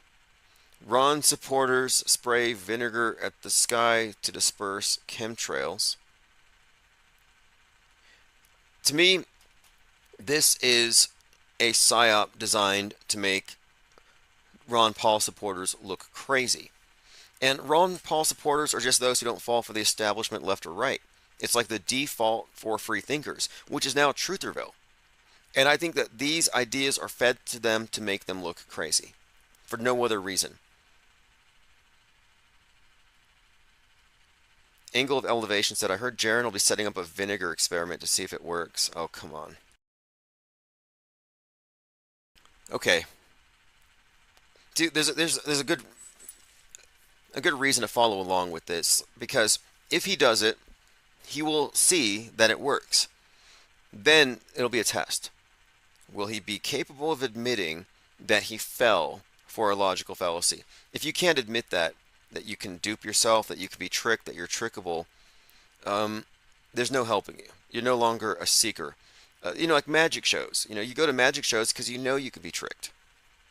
And when you can't figure out a trick, you don't assume it was magic. You just assume you don't know how it worked. But my point of it is, we are all trickable, we're exploitable. Mass media mind war takes full advantage of this. And we have to recognize when we're being tricked so we can reverse engineer it. But many, many truthers are still being tricked into spraying vinegar at the sky. Cubstar says, was it malt vinegar or white vinegar or balsamic? I guess we should be really sciencey about it and burn 3 buckets or boil 3 buckets of it. We'll need 3 people to do it. One of you will use malt vinegar, one will use white vinegar, one will use balsamic, and someone else needs to just boil water. And we'll see who clears the chemtrails first. And then we'll have another group. Maybe we can get Ronnie and Johnny to pray the chemtrails away, because there are people who pray them away. Some believe that the airplanes are actually angels and demons fighting in the sky, and that you're looking at some kind of demonic. You can look it up. Demonic chemtrails are a thing, and there are people who pray at them. And the prayer often precedes the skies becoming clearer. So the only conclusion is, therefore, the prayers did it, right? Okay, let's get back on topic. We were talking about the guy eating the leg, the guy eating his own ear. James Carville was having a conversation with Anderson Cooper, and he said that Biden needs to have others do his, quote, wet work on Trump. to, quote, take a guy out. Wet work. What does wet work mean? Is that what I think it is? Wet work is used as a euphemism for murder or assassination. The term alludes to spilling blood. James Carville appeared on CNN's Anderson Cooper 360, where he discussed Biden slamming Trump, and he advises Biden to have others do his wet work. Nothing to see here. Just James Carville, who once said that he would punch you in the face if you don't have a mask, now suggesting that somebody kill Trump. And this is what they would call stochastic terror if it was the other side. If you had a couple MAGAs, like Steve Bannon and Jack Posobiec, saying somebody should do wet work on Joe, they would call that stochastic terror. They would say it's a threat. But here they are. You're a proponent of the president, and all spokespeople in the campaign need to do this. Let me find it. Here it is. I'll play the clip. But Anderson says it sounds like a mob hit. After Carville says there are a lot of people who would do what I call the wet work. So even Anderson, proponent of the president and all his spokespeople in the campaign, doing that more and more. Yeah, not so much him. I mean, be candid, Anderson. President Biden is not the best attack politician I've ever seen in my life, and I'll leave it at that. But there are a lot of people to do what I call, quote, the wet work, unquote. And I think like he a needs mob to hit. stay sort of a, yeah, well, it's kind of, but it's a paid TV. Okay, well, maybe there's a fuller context, and that's not what he means, but these are the same individuals who are crying about Trump saying bloodbath. Trump said bloodbath, therefore there's going to be a bloodbath. I mean, this is, again, just typical media hypocrisy. Michelle Castor says, the ear reminds me of the scene in Reservoir Dogs. Yeah, actually, that would be closer, because in the Bible with Simon Peter, they were chopping off the guy's ear for something else, but the Reservoir Dogs was an interrogation. So there may be something to that. Ghost army members who deceived Nazis with battlefield ruses in World War II are given the Congressional Medals of Honor. Psyobstacles posted. Just a day after you posted that inflatable tank, they're getting medals now for their blow-up dolls. Thank you for that. And yeah, apparently, many of those who were involved in inflatable tanks to trick the Nazis are getting awards over it. With inflatable tanks, costume, uniforms, and acting, the military units that became known as the Ghost Army outwitted the Nazis. Believe that if you want. The fact of it is, both sides use inflatables. Both sides use actors. Both sides use costumes. So who are they tricking? Is Ukraine tricking Russia with their inflatable rocket launchers? Is Russia tricking them with their dummy missiles? Who's tricking who? My point is that the mass media is perpetrating a deception to trick the public. And the public is the target of the inflatable tanks, not the Nazis. It was never about tricking the Nazis. It is about providing content for the media to elaborate on the lies. Like, oh, what is it? William Randolph Hearst said, you provide the pictures, I'll provide the war. And we've seen this before in recent times. We see actors, we see not inflatable, but empty tents, empty hospitals. What's the difference? These are decoy operations. Dewis in Paris says, it wasn't really an interrogation. Mr. Blonde didn't care what the cop knew. He was going to torture him anyway. Yeah, I thought it was sort of just a gratuitous display of sociopathy, or perhaps psychopathy. It was pretty psychotic.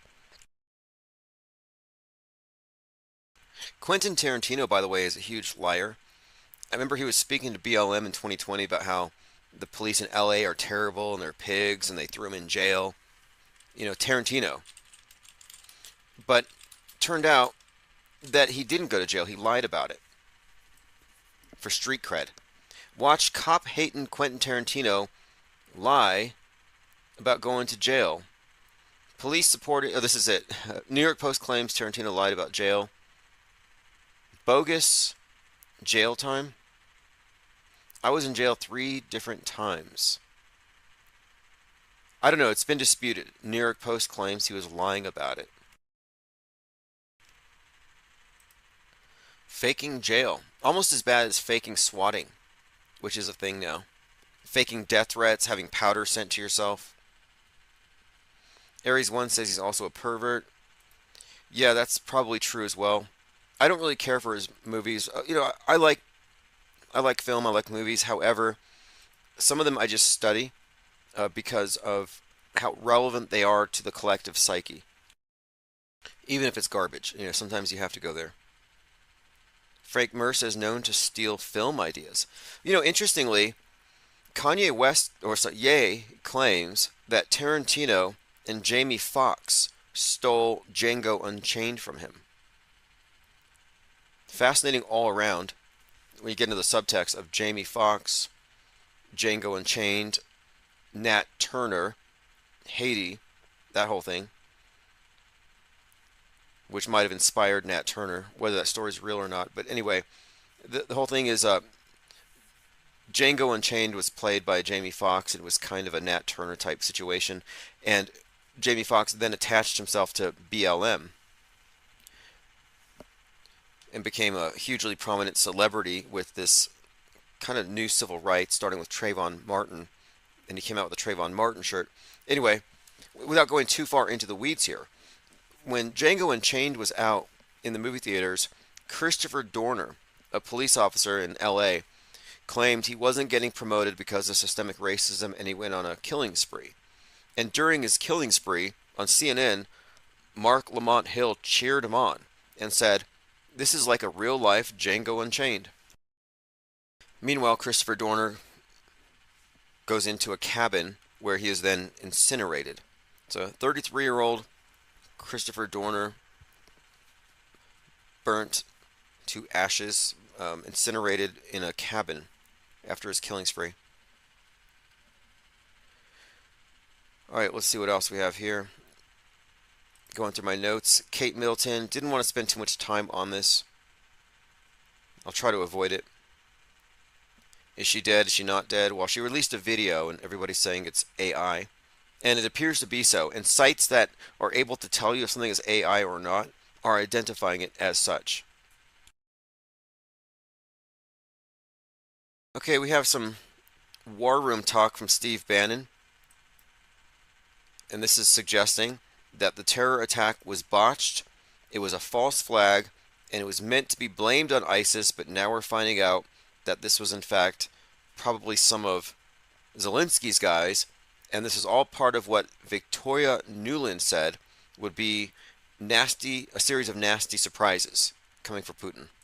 Yeah, Steve, it's very interesting. Thanks so much for having me on. Thanks so much for being here doing War Room today. This situation, number one, this is the worst terror attack in Russia since the Beslan school massacre all the way back 2004. That was Chechen members of... Okay, 2004, which means the worst attack since almost 20 years ago.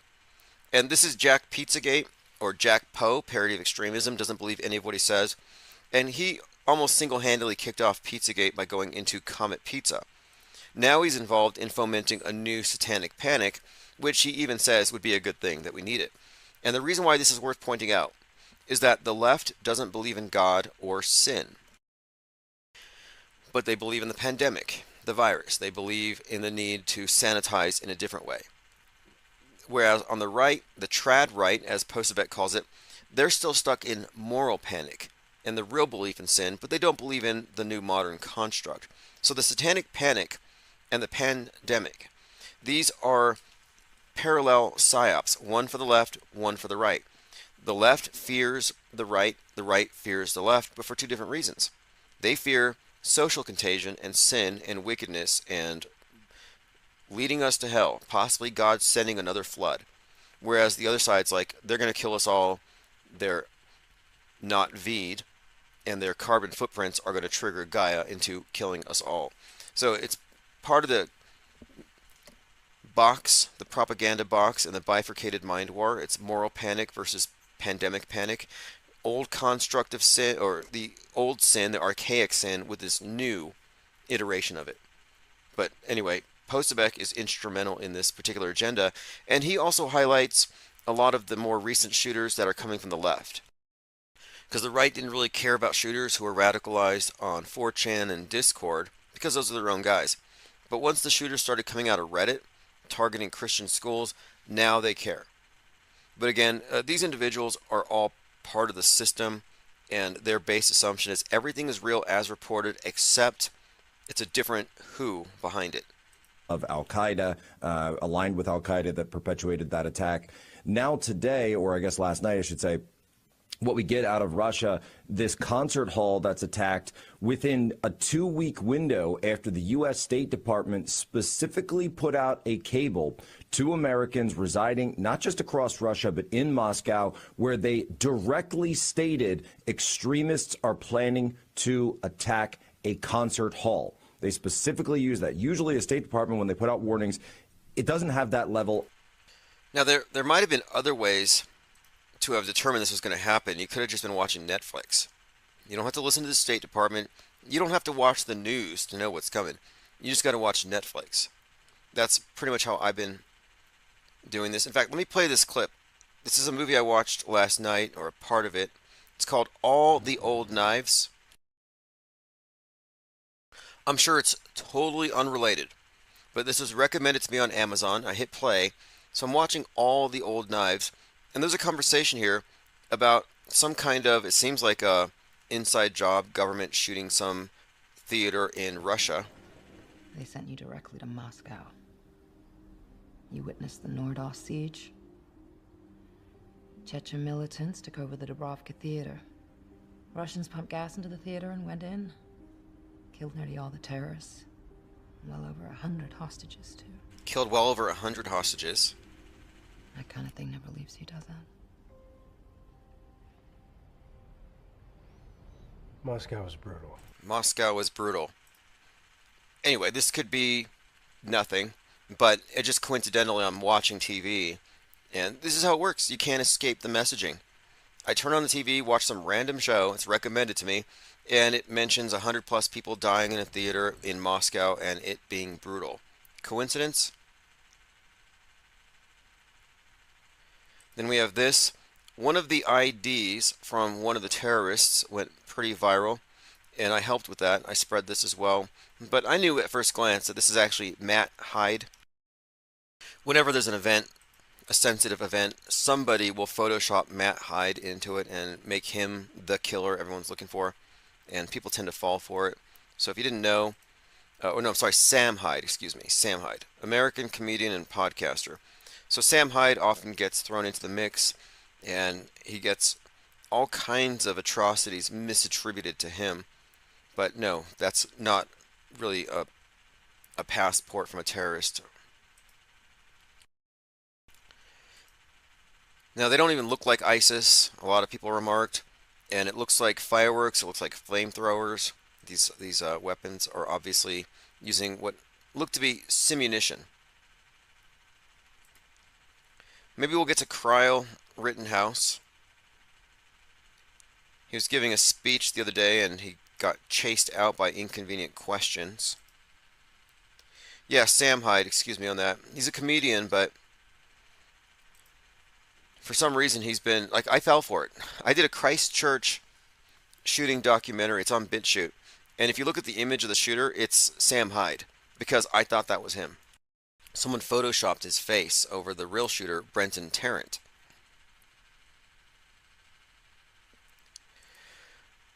Illusion Warfare says the whole narrative will have inconsistencies and plot holes to keep the mainstream and alternative folks busy arguing within the endless dialectics, trying to solve the crime. They want you online all day creating or consuming content. He nailed it. This is exactly how it works. They get you to take sides and fight over the interpretation of it without questioning whether it actually happened. So here is Syrian girl with a myriad of rabbit trails for you to go down. And none of these will lead you to the truth. They will all, each one, they will all lead you deeper in. In fact, the more you follow these trails, the deeper into the lies you get. You don't arrive at the conclusion that none of it happened. That should be your starting point. Syrian girl, and I'm in Moscow right now. Just after the terrorist attack, I can tell you that most people are doubting that this is ISIS. Most people, including the government, likely are suspecting that this is Ukrainian terrorists. This is not the first time that a terrorist attack happened in Moscow. Of course, there was the assassination of Daria Dugina with a car bomb right here. There were multiple other attempts at attacks. There is heightened security here, although I think it became a little bit too relaxed over time. And now that She's saying that in Moscow, people are having doubts that it was really ISIS. So again, the official story is wrong. There's more to the story. This is what I call MSM plus. Alt media is MSM plus. It's a subset of the mainstream. It's the mainstream with a little more crazy sauce on top of it. And when you go this direction, when you go MSM plus, you look crazier. Because you are crazier. Because you believe in more stuff that didn't happen, and you're more enraged about it. You're more emotional about it. You're more triggered by it. The most triggered people of all are the residents of Woketown and Trutherville. They can't figure out why Normieville won't wake up and join their side. So it's Trutherville versus Woketown, and they're both trying to recruit Normieville because they want all of Normieville to become Woketown or to become Truthers. That's what they're fighting over, which is basically the fringes doing the work of government mind control globally. Like if mind control is nothing more than synchronizing everybody into this false worldview, there's no way a small group could get everybody to be stuck in a massive global cult without a lot of help. So they get a lot of help from people who are radicalized, who are true believers, like churches. You know, you get true believers to do your proselytizing, to go door to door, getting the doors slammed in their faces. Meanwhile, the church has its priesthood living lavishly, but the true believers who know it's not just a big pyramid of bullshit are the ones who are actually taking the hits in the street, getting persecuted, getting laughed at, getting mocked, because they're dupes. And I'm not a media dupe. I'm not going to carry propaganda. I'm not going to do their dirty work. I'm not going to carry their burden of proof. And anybody who does not get the moral nor intellectual high ground. They lose both. And you have to remind them of this. Crypto Kubrology said the Tenet-inspired shooting in Moscow occurred 42 months and 19 days after Tenet was released. I've heard this a few times. Here's a opening scene. Here we go. Oh, Tenet Opera Siege. Here we go. Copyrights to this video are owned by Warner Brothers. Opening siege of the Opera building. And let me see the most recent comments to see if anybody has correlated it. Age is like wine. This actually happened yesterday. Programming. Let's watch this clip.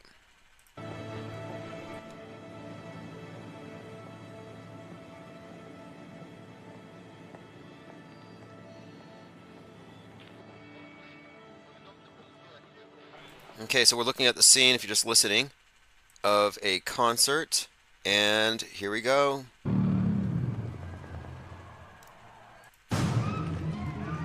Terrorists, people screaming, just like what we saw yesterday. Wake up the Americans. Okay, this is from Tenet. I recall this scene now, and we are looking at a siege in an opera. As rehearsed last year, as warned about 2 weeks ago, predicted in another movie. Now, going back to what Will Smith was saying from the movie Focus to Margot Robbie, it doesn't matter whether you are cognizant of all the programming that you're absorbing. It's all going in to film your frame of reference. It's all giving you that hyper suggestibility. It makes you more susceptible to this stuff. And so I'm suggesting that a popular movie like this, yeah, you might not even remember the scene, but your subconscious remembers it. And so when they play it on TV, you've already had those neural pathways bored out. And there's some kind of a gas here being used to kill everybody. And one of the stories from yesterday was that the fire they set caused 30 or 40 or more people in the bathrooms to suffocate. Very interesting connection here. There's a link in the chat if you want to join the parallel media community on X. It's ground zero for the auto hoax mind virus that's about to go pandemic. Now, where's it coming from? If you remember, C19 was preceded by a comet called C19. Remember, in 2019, you had a comet that broke apart, and it was like greenish in the sky. It was called Atlas, discovered December 28th, 2019. And then it broke apart, and some had suggested that maybe the comet itself had been the source of the thing. And of course that was shot down, but some did suggest that it came from space. I'd called it space AIDS at the time. Well, the AutoHoax 2024 virus that's coming is actually arriving by way of a planet killer space rock, which we've also called AutoHoax 2024. So the space rock's coming. It's going to likely break apart in our atmosphere, and then the virus will then descend, and we'll take it from there. This is where it's at. It says so many shootings at concerts. Yeah, I can kind of see why they shot up the Eagles from death metal. No, they're not that bad. But the Bataclan one was similar to this in many ways. In fact, one of the firemen who was there had also been part of some Afghanistan drill, and then later he shows up at the Notre Dame fire, and the guy who rescued the crown of thorns before it burned was somebody who saved lives at Bataclan. And I was watching the Bataclan thing, and afterward they interviewed the band, and the singer was crying on camera, and his bandmates just didn't look like they were feeling it. Like they couldn't act, or maybe they just felt bad about it, but you could tell it was all just a ruse. And was that blamed on ISIS? I was kind of wondering, whatever happened to ISIS? Like they phased out terrorism. Nobody believes in it anymore. And then look, we finally have a terrorist attack, and now they're saying it's not terrorists. Like nobody wants to believe it.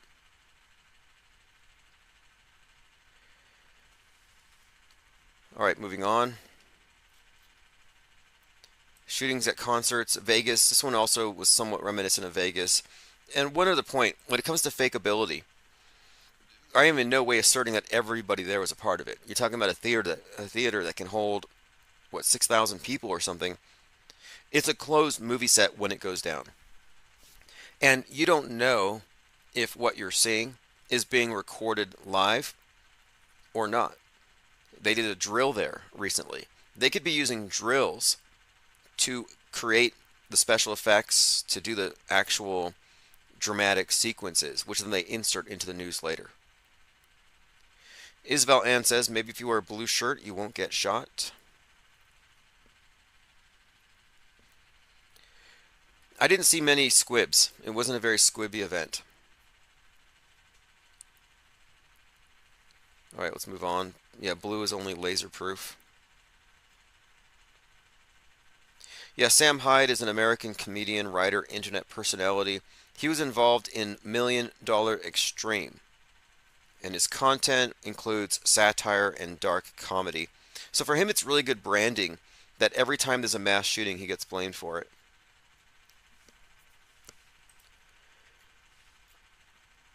Continuing, this event took a lot of time away from other things we could be talking about, like Cape Middleton. 2 weeks prior to the attack, UK and US embassies in Moscow warned of extremist plans to target large gatherings in Moscow. On the 19th of March, the Russian president called the warnings outright blackmail.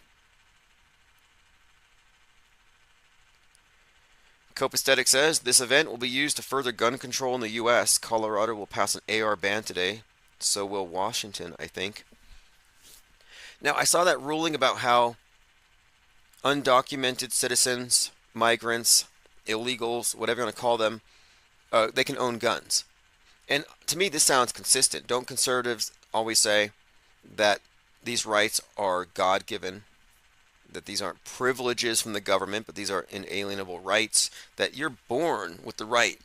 You come out of the womb, they can put an AR-15 in your hands. God gave you that. So there's no reason why, because you're not an American, you can't just come over here and start walking around with a gun.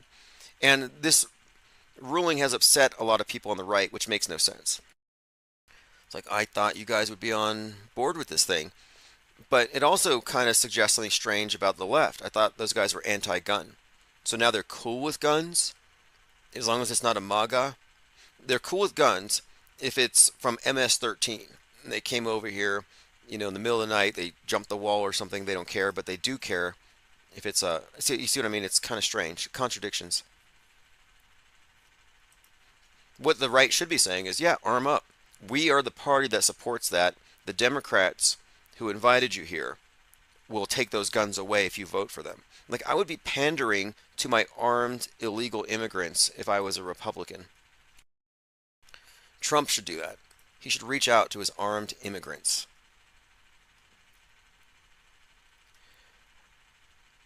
All right, moving on. Rambo says, during World War III, people will be hiding behind their sofas at bombs get dropped live on TV. Yes. And my comment to this was, leave the world behind is an anagram for behold the end war live. And the movie ends where one of the main characters, Rose, secures herself in a bunker and starts to watch TV just as the world ends. That's why they need you home.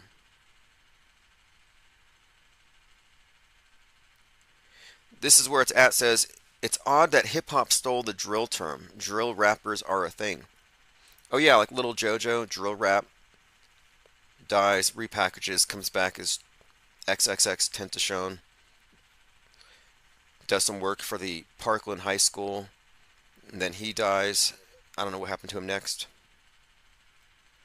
Hank G says, illegals owning guns is an extension of the squatting story. I'll be like, yeah, you come to America, you get a house, you get a gun, but you got to vote for Trump.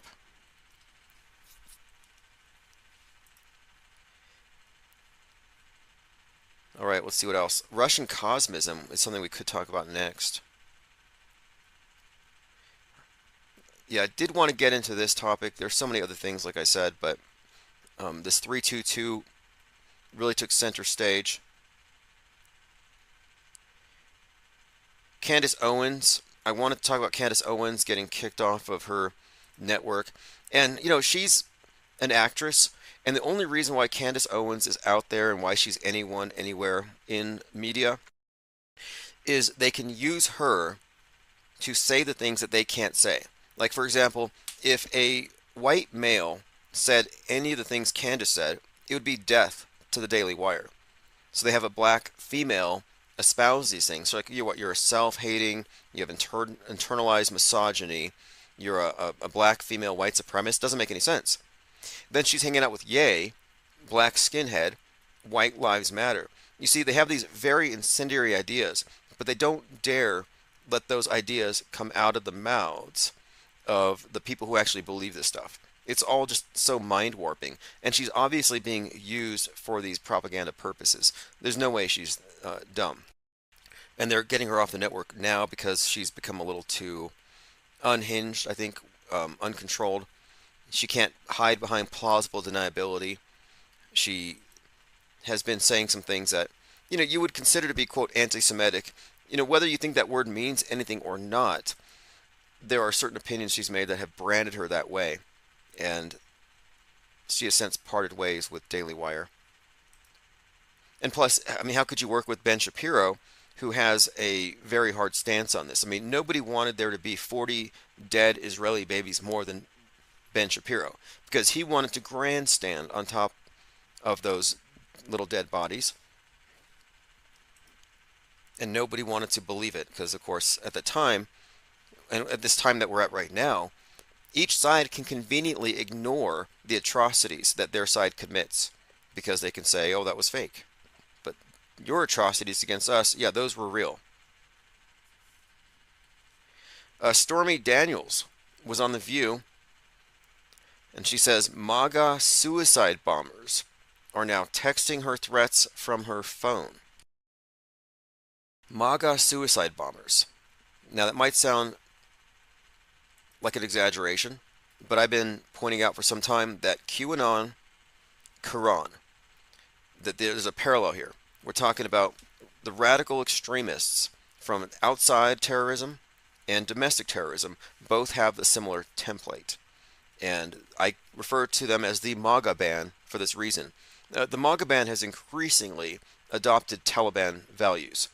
And you could even look at someone like Candace Owens and that whole network as being a part of this. And this is where you get women shouldn't vote, women shouldn't drive, need to lower the age of consent. You hear this stuff from Nick Fuentes and all them. Go rural, get out of the towns. Yeah, there's a bigger picture here. And it has to do with basically values. It comes down to values. And what I'm suggesting is that the MAGA ban and the Taliban are built on the same worldview, and they're aiming against the deep state or the great Satan. You have their holy warriors, the jihadis, suicide vest, Allah Akbar, blow themselves up, go into paradise. Then you have incels, who are similarly sexually repressed terrorists, ready to go out and do damage against the West, or Western women, or Western society. But these are parallel. So the term MAGA suicide bombers isn't as ridiculous as it might look at first glance.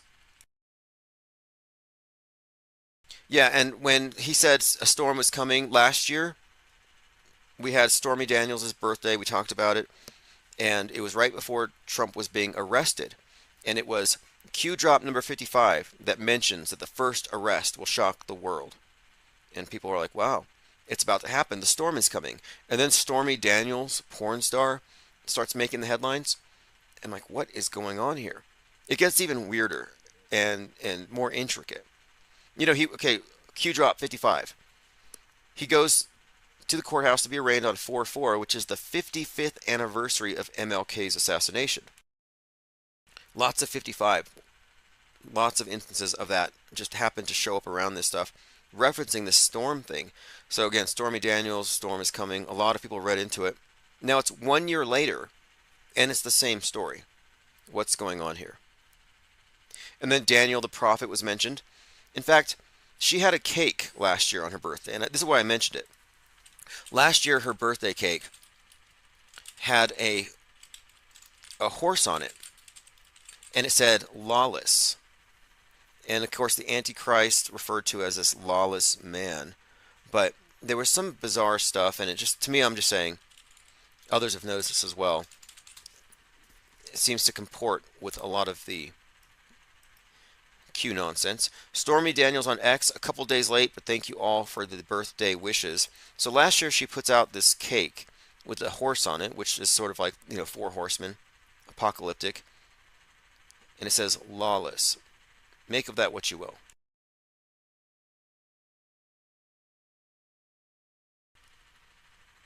All right, let's move forward.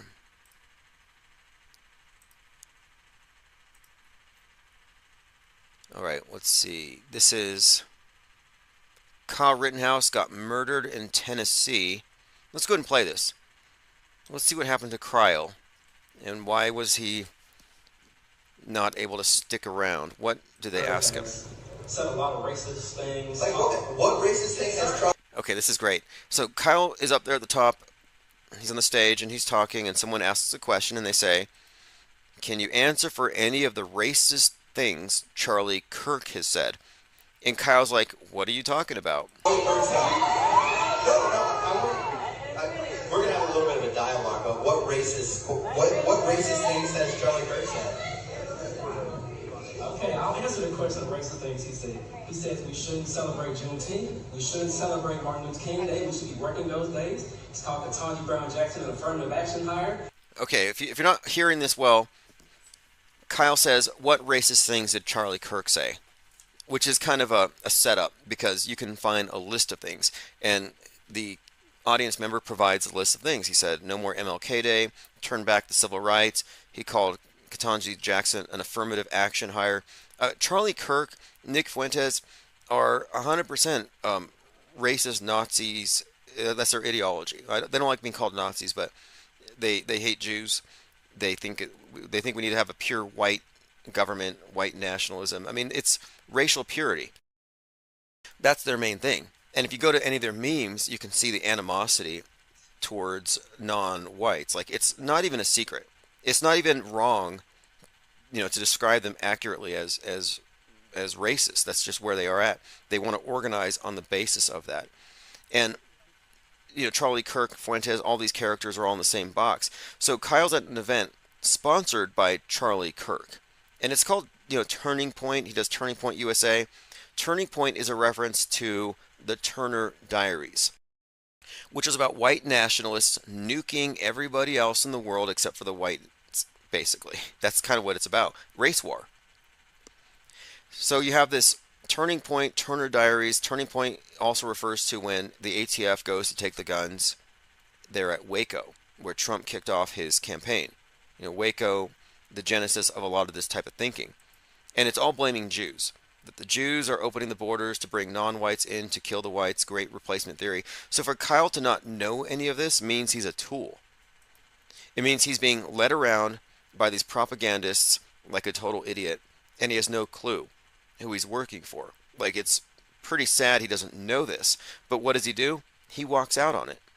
He's talked nonsense about George Floyd, and he said he'd be scared if a black pilot was on a plane. Does that not seem racist? I don't know anything about that. Yeah, Charlie Cook did say he wouldn't want to be on a plane with a black pilot. Candace Owens said she wouldn't want to fly with a female pilot. And they said because of DEI, which, again, diversity, equity, and inclusion. And they're operating on the premise that DEI means you are therefore lowering standards. Oh, we got to lower standards so a female can fly, according to Candace Owens, who again plays the role of a conservative with a lot of internalized misogyny. But that's not how it works.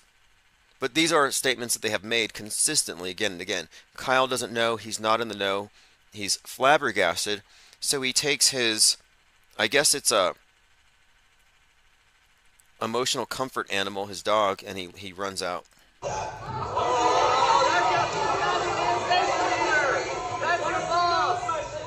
well, after all the things I just told you, would you consider that hate speech? I'm not going to comment on that. I'm not going to comment on that. What a coward. I mean, they're not chasing him, trying to bash his head in. They're not trying to, cranium him with a rock. It's not an angry mob. They're just asking questions, just words. He stood up to that mob, but he couldn't stand up to this one. Here's a few seconds later, he walks off with his support dog. He says we shouldn't celebrate Juneteenth. We shouldn't celebrate Martin Luther King Day. We should be working those days. It's called Ketanji Brown Jackson and affirmative.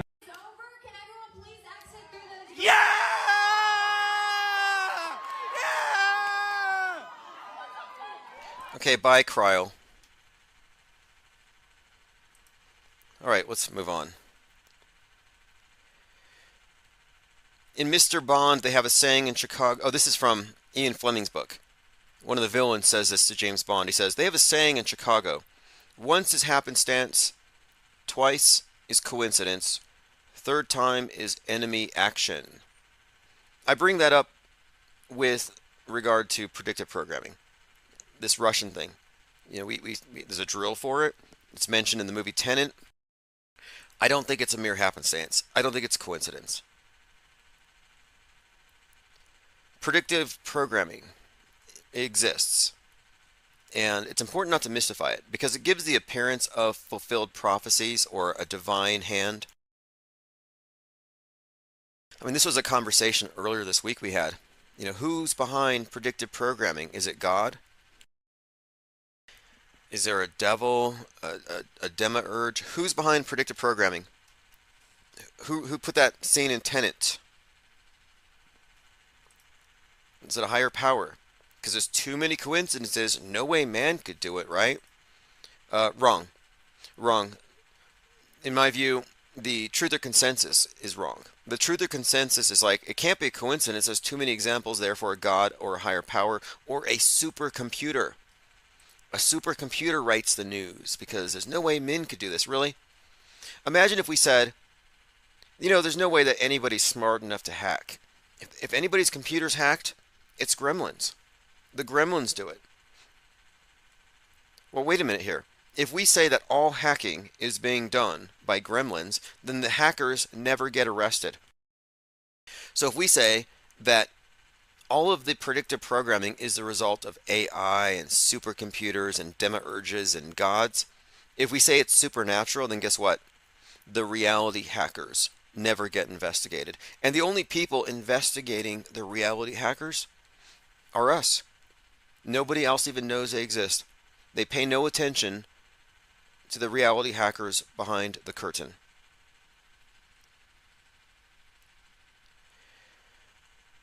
Prognosis episode 3 is out. Me and Armin Reed talked about tarot cards and symbolism, and waiting for some feedback from listeners. A lot of it's been very positive, and we'll do a follow-up.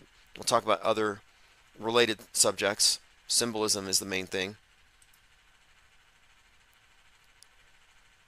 Trevor Complain says, man is God's uniform. To answer my question, who's behind predictive programming? Man is God's uniform. AYZ World says, if AI is writing the news, then my guess, like ChatGPT, AI is just a blunt tool they use to generate content ideas and storylines to mass produce it, nothing more. It's still man behind it all. Occam's razor, Wizard of Oz. Yes.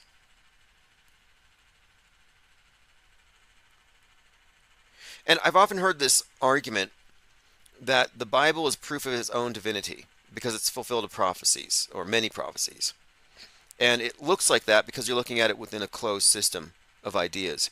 And the mainstream media, if you look at it from this perspective, you could say that predictive programming are prophecies, and prophecies are coming true. And this is consistent with what I've been saying about the media's role in supplanting religion. It is the new holy book, and it has all the same components. It's like a template. The black screen is the new Bible for the new world order religion that we're already a part of, and they're just in the middle of censoring it at this time. But it does contain what appears to be the miraculous. And it's a compendium of myths that you're meant to believe. It has an assertion of authority that you're meant to just succumb to, submit to. But my assertion, and people can argue against this, is that man is doing the predictive programming as part of a build-up for news bending our reality with fake news. If you rule out man, but you still agree that man fakes the news, then you're suggesting that man fakes the news and God does predictive programming, which makes no sense when you break it down. But I'm always interested in hearing people's takes on this. All right, let me go ahead and open up phones here. 505-349-0420.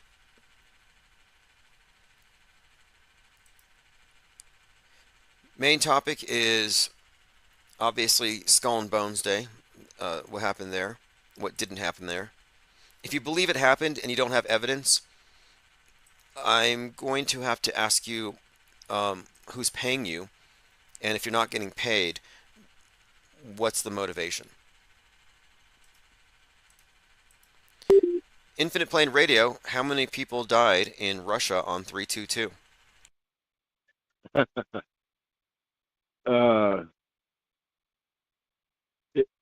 Is any answer correct? I guess the answer Is there a correct answer? The answer would be the number of people died is the number reported minus 133.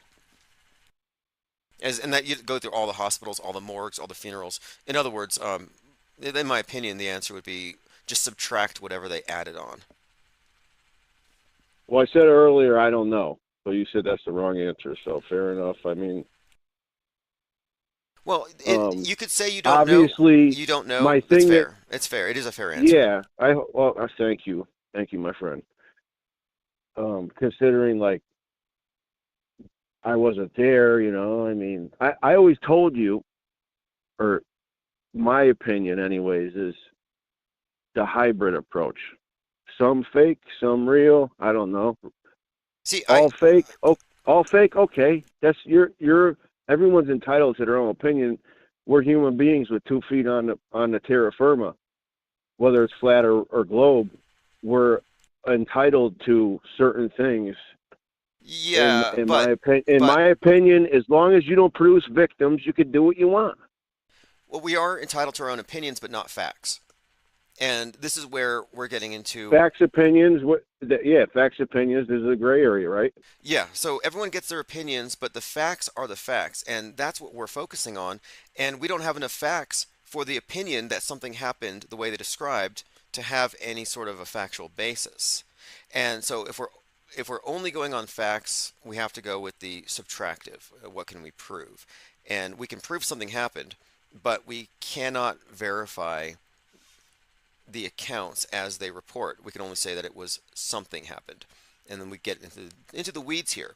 But my point here is that we can't say I don't know, therefore I'm going to go with them. We can't say that. Yeah, but you know, if somebody like me says that, that's not what I'm saying.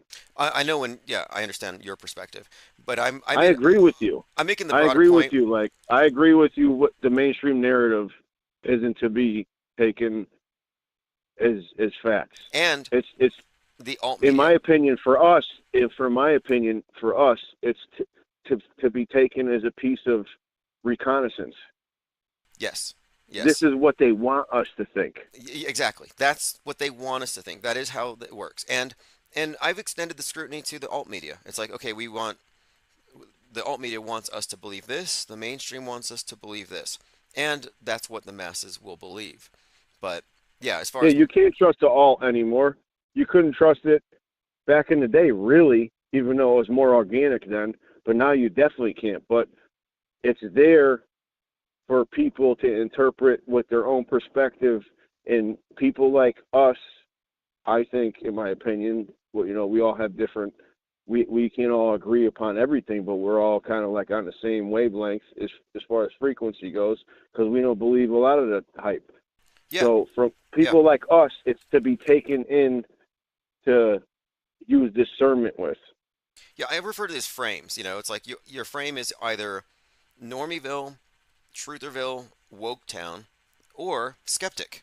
And if you're not a skeptic, you're in one of these other 3 frames. You're in the box. And it's really that cut and dry. And that's how they maintain the order here. It's like it's so compartmentalized. And it's nice that a lot of us here the pyramid compartmentalization. They love that symbol.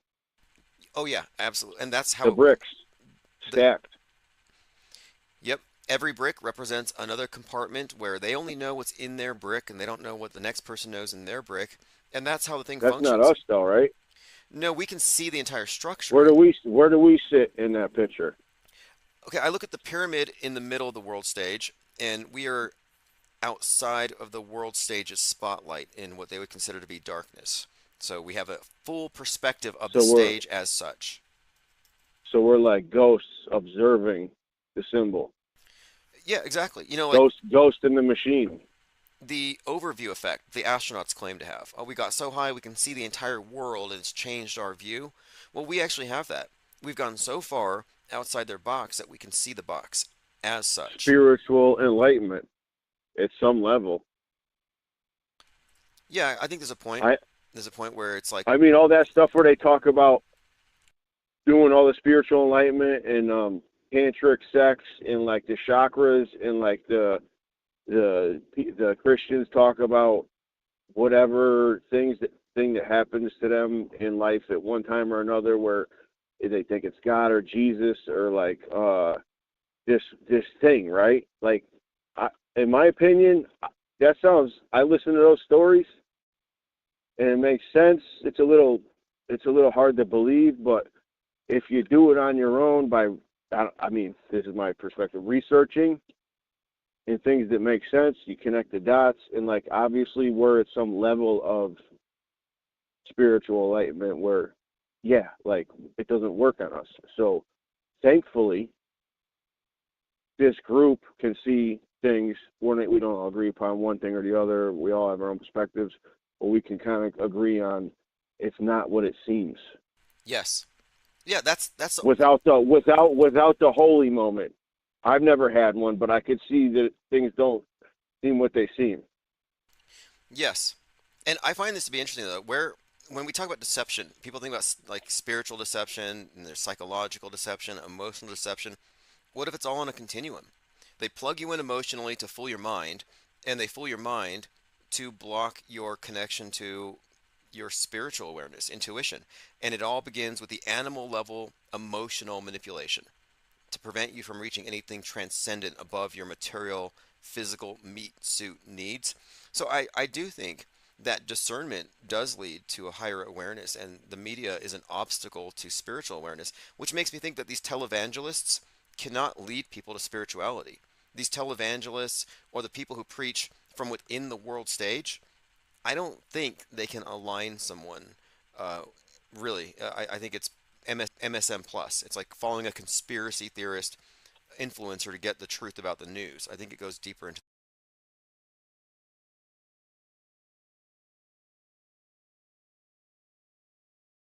the matrix that way. Yeah, what when you said that, we're not like that. But when you said that, I thought distraction. Yeah. It doesn't distract us. If anything, it entertains us because Exactly. Yeah, I agree. Yes. You. What do you call it? A conspiratainment. yeah. Are you not conspiratained? I know I am. I laugh. The people I know, they're like, dude, what are you laughing at? When shit on it or stuff on the TV or the news or whatever is like crazy, because I'm like, that's what they want us to believe, and I have my own perspective, and it makes me laugh. And in these, what's that word? Like, I don't know, macabre or whatever, like bad moments. I'm like laughing. I'm not laughing because maybe people got hurt. I'm laughing because the chances are that there's a narrative there and they're weaving it. Well, the fact that you're laughing is very significant as well. You know, like there's some among us who know that life is but a joke. Was it that Watchtower song has this idea of the fool, the joker? And the fool is something we were talking about in that podcast, me and Armin Ree, who is. That podcast was fire, bro. Oh, thanks. Yeah, That's why I started. That's why I came to your channel.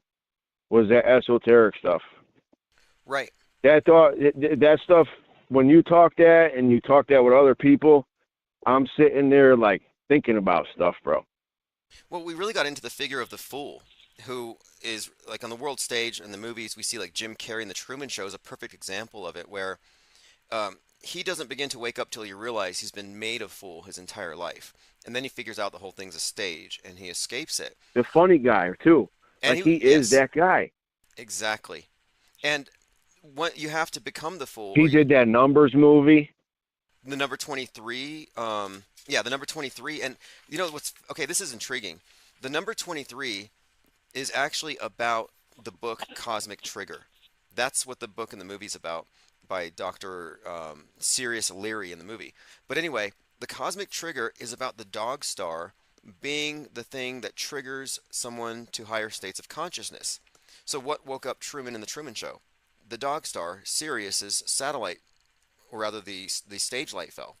So in both number 23 and Truman Show, they have this clear reference to the dog star being the thing that awakens the guy. And in the number 23, he's even a dog catcher. Yeah, so, okay, let me shoot this off quick before I forget it. You got dog, right? Dog star, yeah, that's Sirius.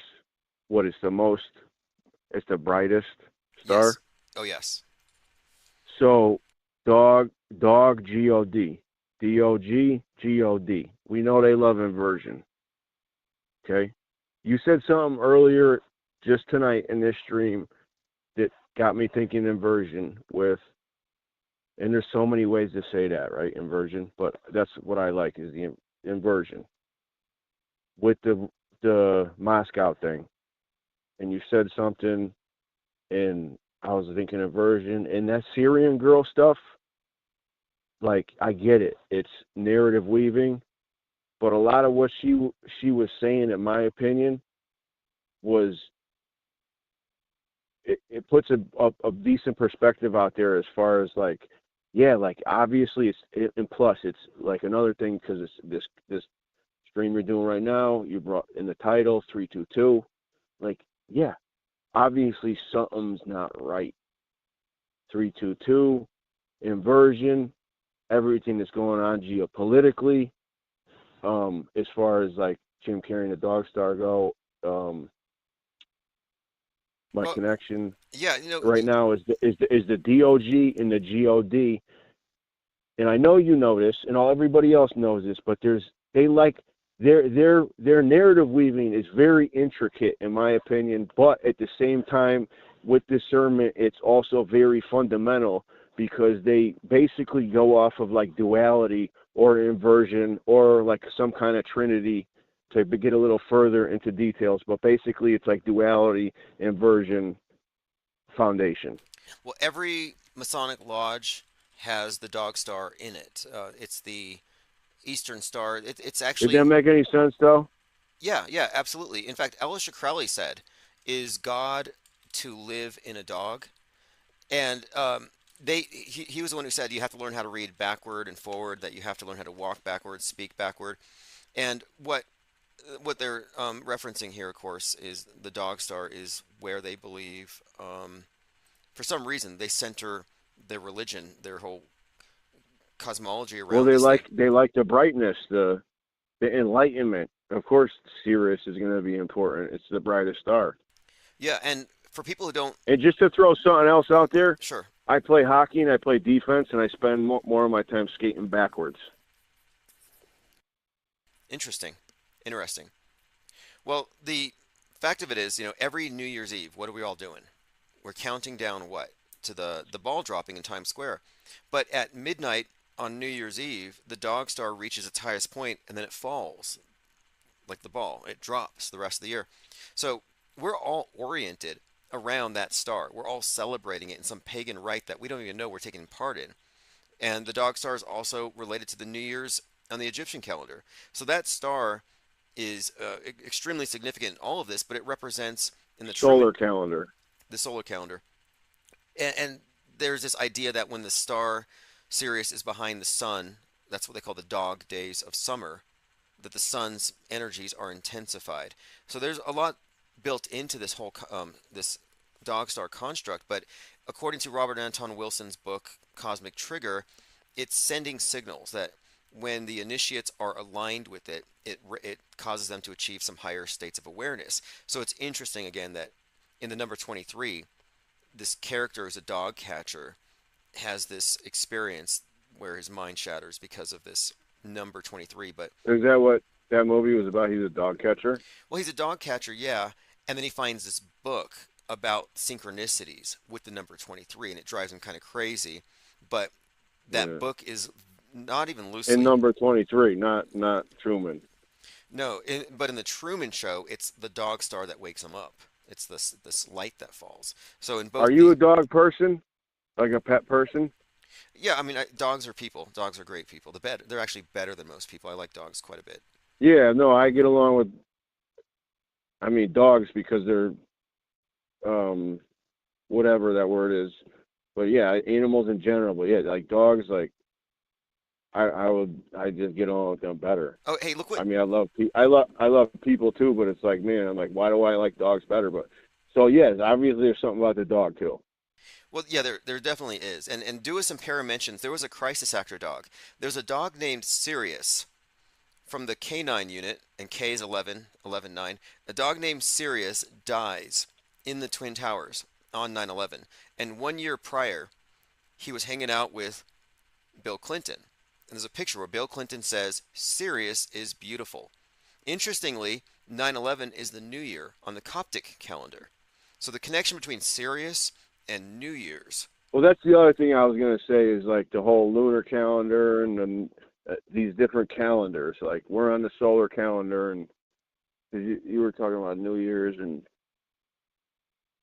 Oh man, you said something like it escaped me, but dude, if the dog's name like that guy knows what he's talking about. I've heard him call in. I've seen him in the chat.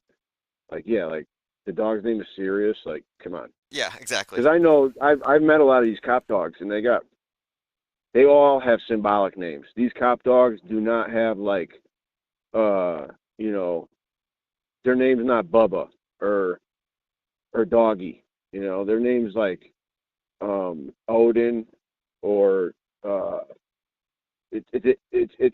I mean literally I've met cop dogs and I've met like handler dogs and they got significant names because whatever it may be, maybe the person's not like on the same wavelength we are, but like they understand like what there's this thing. Obviously, like I said, there's something with a dog, dog, some Well, type of look, symbolic representation there for us to discern. look at this on the And I screen here. know This I is get along with dogs really good, and I try to get along with people. well, this is a picture of Bill Clinton with the dog, and it says Sirius is beautiful. And if you look at the date, 9/11, 2000. Come So on, 1 year prior come to on, 9/11, Clinton's you're hanging out, screwing with and me. he says Sirius is beautiful. I'm like, Wait, Sirius. dude, you're full of shit, bro. It's on the screen, and I was like, Really? yeah, Come this on. Bill Clinton with Sirius So the why dog. wouldn't we think? I mean, see, they're fucking with us now. They do that to fuck with us. Well, Excuse me. Now I'm swearing, all right? But come on, dude, obviously they're screwing with us. that's a crisis actor dog. It's a crisis actor. I mean, that dog's not dead. Does the dog know, though? No, it's just not his fault, obviously. But You know? I mean, I'm yeah, happy. Look, I'm we had happy we had he didn't we had die. that Garden of Eden moment. Now we know that the other animals, the other species didn't. They don't know. Even though they're vicious in some forms, they don't know good and evil. They didn't have that Garden of Eden moment. I'm glad you I don't brought know this what up. that I don't know what that means, but symbolically and allegorically, that's why we know, right? Absolutely. Yeah, it's about innocence. And So like yeah, so this numbnuts Bill Clinton, it's like who knows if he even knows, but whoever like dude, they're messing with us, bro. Serious 9/11, Bill Clinton chilling with the dog. Come on, dude. now check this out. Since we're talking about 322, Genesis 3:22 pertains to what you were just talking about. Man has become like one of us, knowing good and evil. He must not be allowed to take from the tree of life, eat and live forever. That's Genesis 3:22. It's about man becoming like the gods. I know you've talked about it. I've heard it. I have Bibles. I don't read them enough. I do when I do. It's in a research form, of allegory or whatever. And like, yeah, there's stuff in there, man, to be interpreted. And obviously, like, there's something going on. Like I said, that thing happened yesterday on the numerical day it was, and I live over here on the East Coast. Okay, yeah, like those guys in the tomb, they got that number and that name, and they're in that school. There's stuff going on there too. There's dots connected to connect there too. So, and it's in the Bible. And I know you're like, yeah, you entertain numerology and gematria, and we don't all have to have our favored sources of research, but at the very least, there's something up there. Absolutely. Look, I mean, I So, don't mean so to, three and to, to three and two, right? This is the way, without getting, because there's so much there. There's so much there, right? But 3 and 2, like, because I was like, man, why did they pick that one? But 3 and 2, like, and you think about the type of people that they allegedly are, is 7. 7, from what I understand, one of the interpretations of it is it's the wizard number. well, what do you think about the idea to become like one of us, plural? Do you subscribe to the idea that the Garden of Eden was ruled over by a group of quote gods, not the God? Capital G or Yeah, lowercase. like a bunch of lower cases. You brought that up in the podcast, right? Yeah, yeah. Because I mean, it's like And with the. that's some of the stuff that blew my mind I mean, coming from the cards. That's what the cards are for stuff to come to you from them, right? oh yeah, yeah. And you're getting into this. Yeah, It's dude. all Like, connected. Look, yeah, it's and it's kind of like the way you and that guy put it, I gotta look him up too, where his stuff is. Nine prognosis. eleven, Yes. nine Okay. eleven was an apocalypse, not an Armageddon. People get those two, in my opinion, people get those two things mixed up. An apocalypse is an unveiling. 9/11 was an apocalypse. I don't know if there was eclipses back then because it also connects to eclipses. The occult is a word that connects to that. But there was definitely an unveiling. It Okay. definitely Now, was let me a bring. subliminal Listen to this, initiation. because we talk about. You said I eclipses. agree with you guys. Um, Subliminal initiation. well, you got the Stanley Kubrick 2001 with the monolith, which has the eclipse, the sun and the moon, two into one. September 2001, and you have the two zeros, like the sun and the moon, but the combining. It does have that alchemical sun moon conjoined, and the eclipse ties into this same exact symbol, which gives you the corona.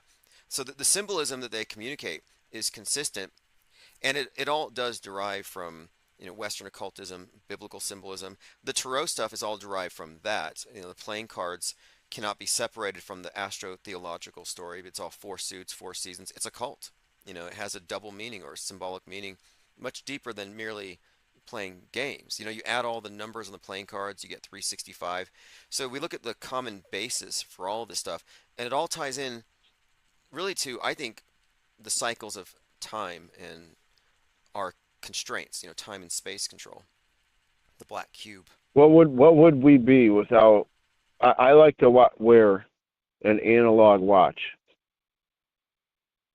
Simple ones are the best, to be honest with you, because the way things go nowadays, they end up being really reliable as far as the batteries go.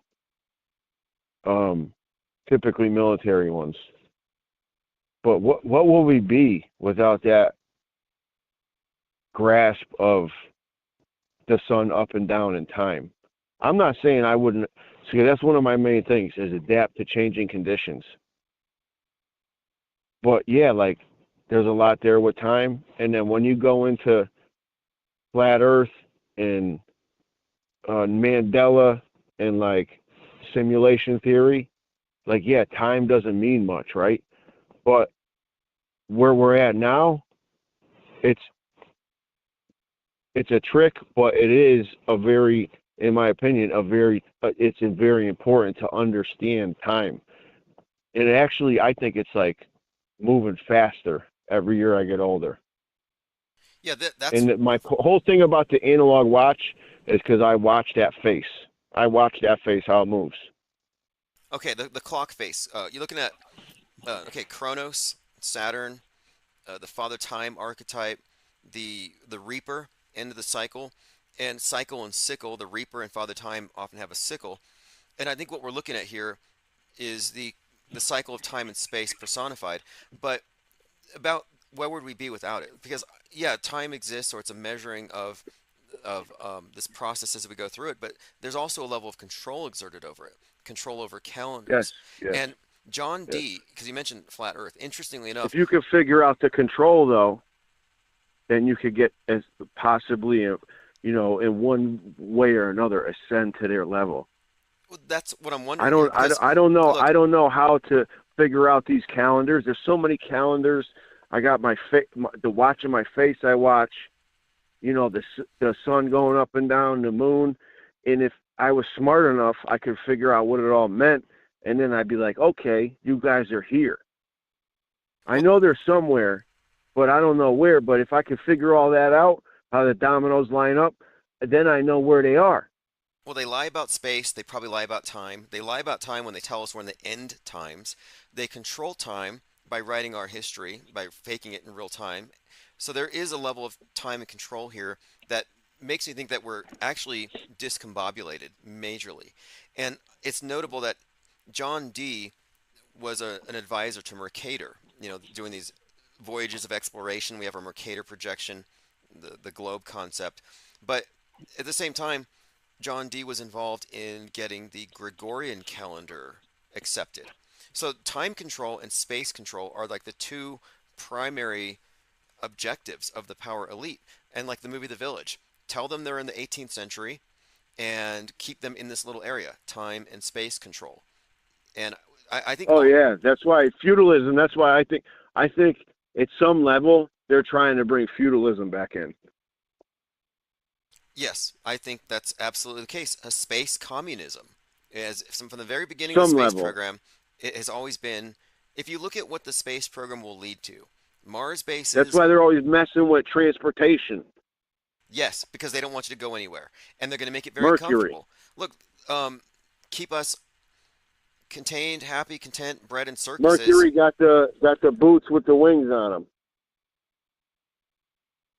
Yes, yes. And feudalism is basically about being confined to a fiefdom. And what happens if you go to a Mars base? You're confined in a deep underground base for life. It's prison. Yet somehow they've convinced us that that is the ultimate success of technology and innovation and science, to go live in some space gulag. Like, no thanks. I'd be happy for Fight the I, Flat Earth I to can't go. I can't imagine. I can't imagine. I mean, things can change. Uh, think, crazy things can happen.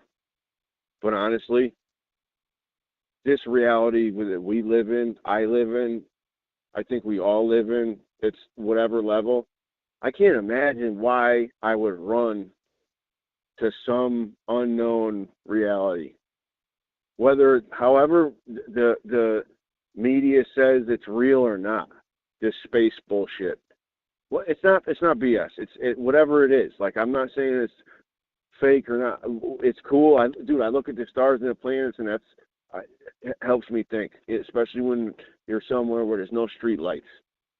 Same. But Yes. I can't imagine something I would want to run away from this reality from, to like jump on whatever these things, these like spaceships, to go like. Aliens was a cool movie. I love it.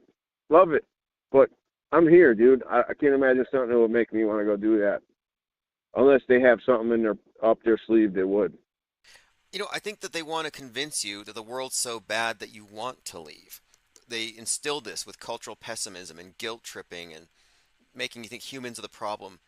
And I think that they're trying to get people to devalue their physical existence, so they put more value in the simulation, the meta verse over the meat verse.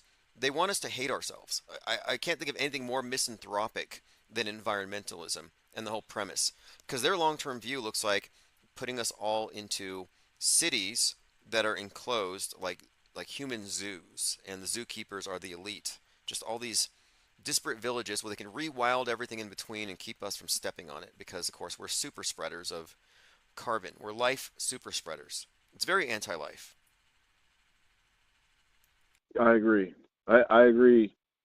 They do want us to second guess ourselves, as far as hating yourself, and it's sometimes it's easy to do that. Unfortunately, even with me, like, I'm like, man, like, I gotta be better on different levels, like not their level, but my level. But it's like, yeah, dude, like, when I second guess myself, I don't like that feeling. Well, And a lot of it's trends. Like, these, I know what's right and wrong because I am human and I'm not a dog, and I have that Garden of Eden experience in me. So dude, obviously, I mean, I'm not no angel, and I'm like, yeah, dude, like, I work on myself all the time, and like second guessing yourself sucks. But and that's one of their angles, dude. The whole That's how they work on us, is psychologically. You know that Edward Bernays marketing, and it doesn't work on us as good as other people, but yeah, you know what I'm saying, I right? hear you You know what because I'm saying, right? yeah, I'm there's a lot of ego attachment to our beliefs that keep us locked into stuff. And that's why me and that other individual in that podcast were talking about the fool card, because you have to recognize your capacity to be fooled by the nature of this place to even see through it. That's why I study logical fallacies. It's like if I didn't study those, I wouldn't know why I don't believe in something. I need to know why. I need to improve the methodology for how we're observing the news. And if I ever find myself wrong, or I've got some faulty premise and I went the wrong way, I'm gonna be able to walk my way back out of it. And so I'm also, I think we're all doing this, working on improving our approach to everything. And I think we've done a lot of good work here overall, because you're talking to a group of people, dozens, maybe more than 100 right now, who weren't the least bit triggered over news reports of 133 people being massacred. Like none of us were even triggered by it. We were Is just that waiting. what the number finally was? Yeah, yeah, 133. Because, yeah, I haven't even really touched that, but what I was saying in the chat was like, I heard the reports. I heard AJ, which yesterday he didn't say much. I didn't follow up with his other broadcasts and stuff. That stuff you can catch later, you know. And then I got some stuff I listened to that's from over there. You know, I heard this Syrian girl thing. I know what I know, and from what I know, it seems similar to an operation that isn't familiar to closer to home ones. There's differences to me in the operation. There was, whatever it may be, real or not, or hybrid. Well, there was yeah, things that I noticed more so from over there than over here. But maybe they did that on purpose to make it look that way. But either way, it was on the day, and I think can we actually? Obviously, it's not going to. I mean, I subscribe to the hybrid approach, but look, we shouldn't be able to predict. I think we shouldn't be able to say. I You shouldn't be able to say a bad thing's going to happen tomorrow and it happens, because we're not supposed to be able to predict the future. Yet we've been so attuned to their news cycles. We've actually been capable here of predicting these types of things. That's why we say 322 is a super day for a psyop. If you look at the date 322 and you go through Wikipedia, yeah, a lot of stuff happens. You just reminded me of something. But so when I studied the Chechen thing from the school, that's the similarities I noticed. I'm not going to get into details, right? But I noticed similarities, okay? And then 322, like we've been saying, okay? What is on their fancy flag? I don't know what is on it. You know, I'll say it, but you know the fancy flag, because they have the regular colored one. Then they got the fancy one with the gold trim, and then the picture in the middle, because it was on the Olympic jerseys and stuff. It's got the two-headed phoenix. Okay, I see. On 322. Well, hey, I'm on Wikipedia now, and I'm looking at other events that have happened, and some of these are going to be worth going through. We got the one in Colorado, 322, which had all kinds of 33s attached to it. But yeah, this is yesterday? Well, no, that was a few years ago, but this is a very interesting date to go through. Anyway, hey, I have someone else who's trying to call in. Yeah. Appreciate Roger. the comments. Thank you, as always. my friend. Yeah, and I'll put a link in the chat if you haven't already got it to that podcast that we were referencing. Other people are asking as well. It's called Prognosis with. I listened to the whole thing. I'm gonna look that guy up too. Okay, good. Dude, it was really good, bro. When you talk that, I'm listening. We'll be doing more of that in the future here. So hey, thanks again for the call and Cult of the Obelisk. Yes, we'll have to dig deeper into that as well.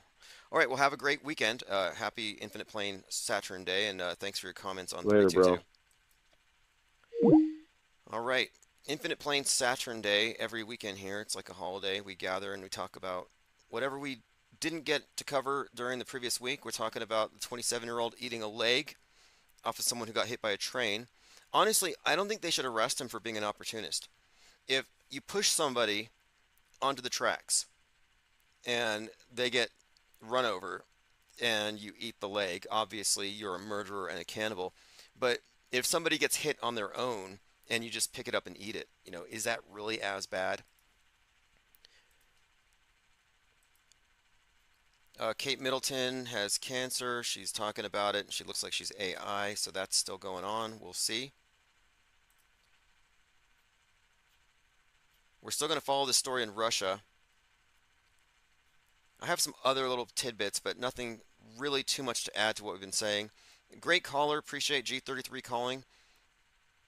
Really strange about that dog. Serious. Absolutely. Here's one. Chris from Rained Out Rantcast. And look, he and I fought on Twitter about chemtrails for a long time, and we still follow each other. It doesn't matter. We disagree on this one thing. But he's pointing out what kind of long rifles have this effect, and it's all sparks. This is simunition. And I'm in the camp here of pure skepticism. I look at the presentation and I withhold judgment. And consistently, this is consistent. We observe these events and we're like, hey, look, it's Scooby-Doo justice. In 24 hours, we're going to who did it and why. They're going to pull the mask off. We'll have the false flag, guardrailed explanation, the mainstream version. And just like every other event, we get the same exact template. Callbacks to other events. Similar camera angles. You got the guy with the flip phone from 2005 walking around this blurry phone, just showing you a bunch of dummies on the ground, hyper realistic training dolls that can bleed and breathe. But people who know about weapons are going to see this stuff and say that's not how guns work. Like, this is simunition. Anybody who's done any kind of training in a mass casualty drill would know simunition.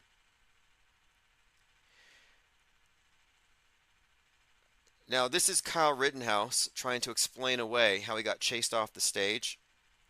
He's claiming that thousands of patriots wanted to hear him speak, but instead protesters bought all the tickets.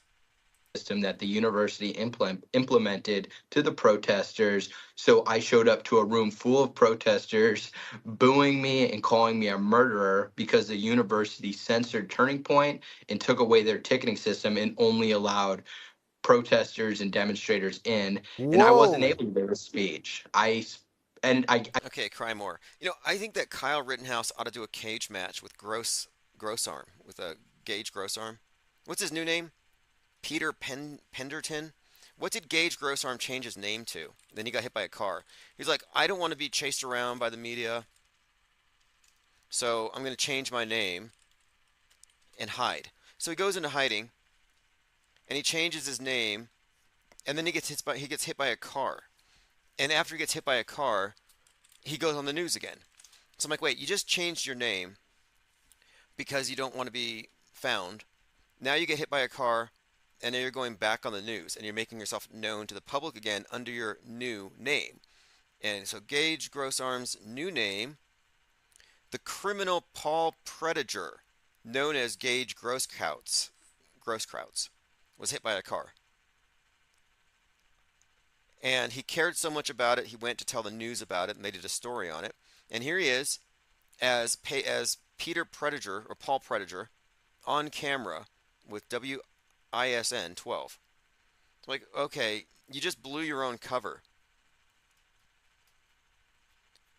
And you wouldn't want to break your cover. If you're someone like this, someone who's, hated by the right. But nope. Paul Prediger. And one other point. I can understand wanting to change your name from Gage Grosskreutz because it's easy to find you. Why not go to something simple? Like, I don't know, like just Jerry Smith. But no, he goes into Paul Prediger. And there's no other name like that. Anyway, he was hit by Marvin Thomas. Grosskreutz claims he suffered multiple broken bones. I'm still questioning the original bicep wound on his arm. All right, this has been great. Thank you all for joining. Appreciate the callers, the comments, as always. This is Infinite Plane Saturn Day, just catching up on last week. We're going to be live on Discord later, so just stay tuned. And I'm going to be rebooting the computer really quick here, and then I'm going to turn on the 24/7 back to what it was. Anyway, thanks for all the comments as well and all the research. We are still examining this event. There's no reason for you to just assume that it happened as reported. You can say, I don't know yet. I need more information. And you can continue to say that into the future. There's no deadline for when you must believe it. Most people think you have to believe it as it's reported. No, you don't have to let Big Brother download agitprop into your skull. You can actually refuse to believe. You can be a belief refusenik. Anyway, this is Auto Hoax or GTFO. Chief Crow.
Prognosis, a podcast with Armon Ree.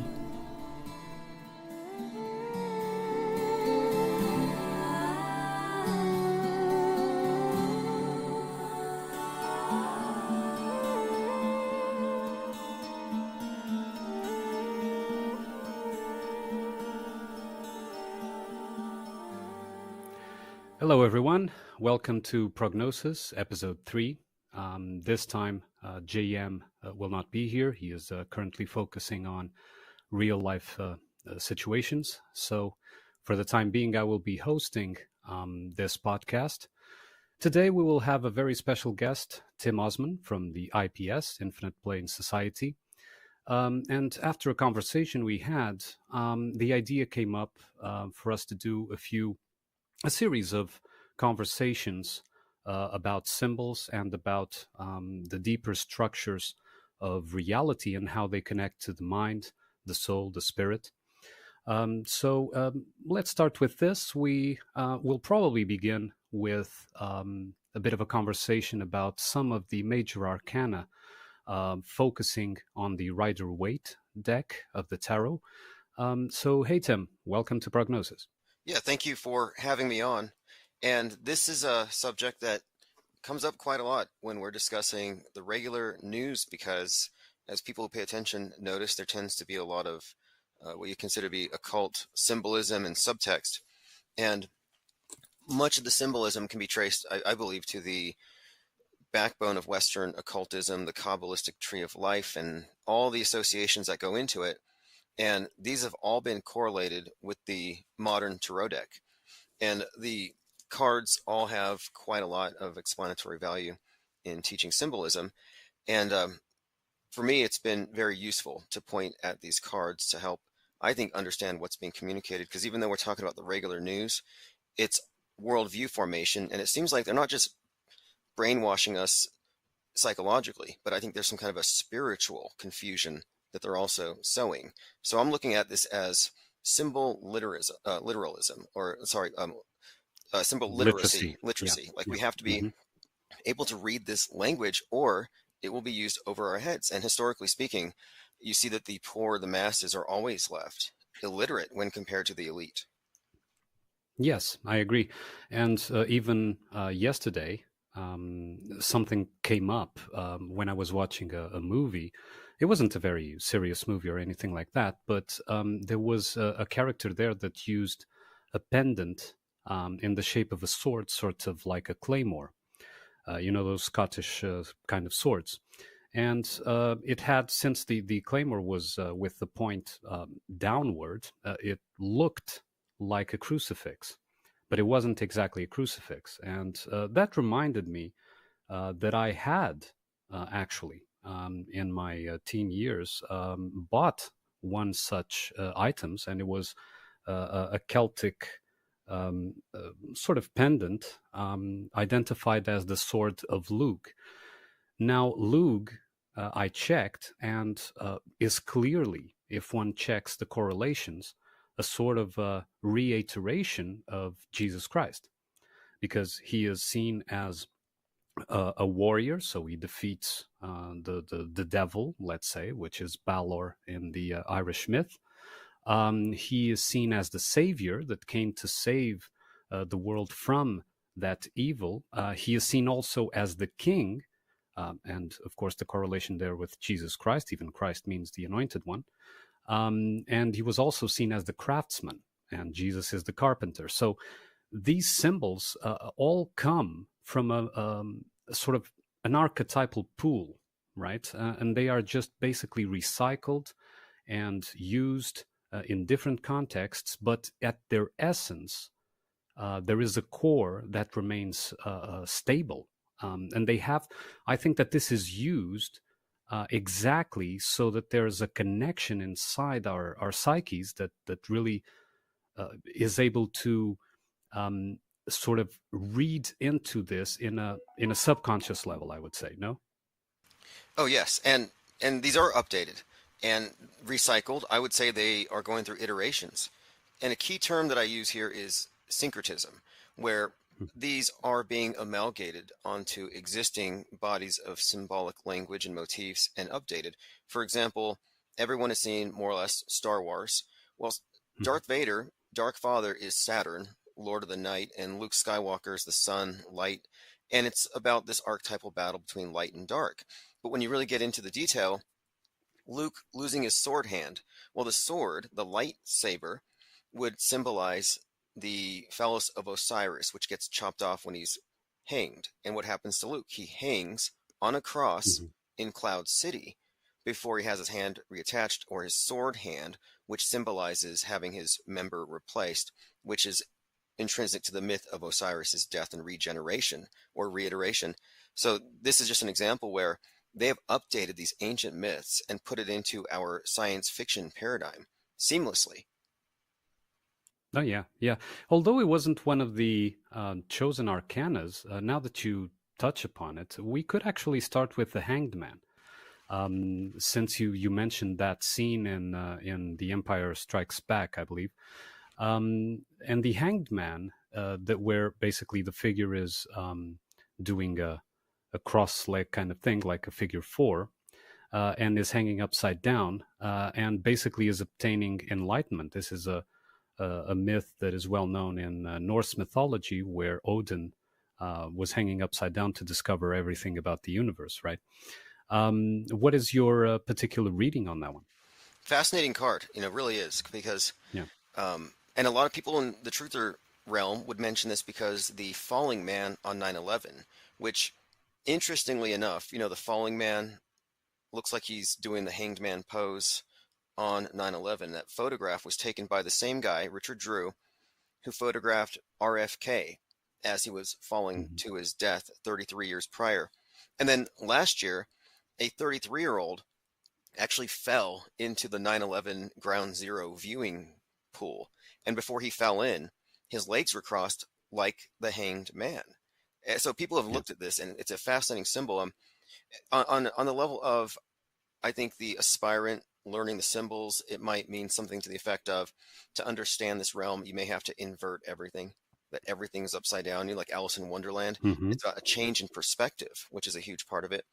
There's also, I like this card because I think it kind of suggests suspension of judgment, not reacting immediately to the world, a pause.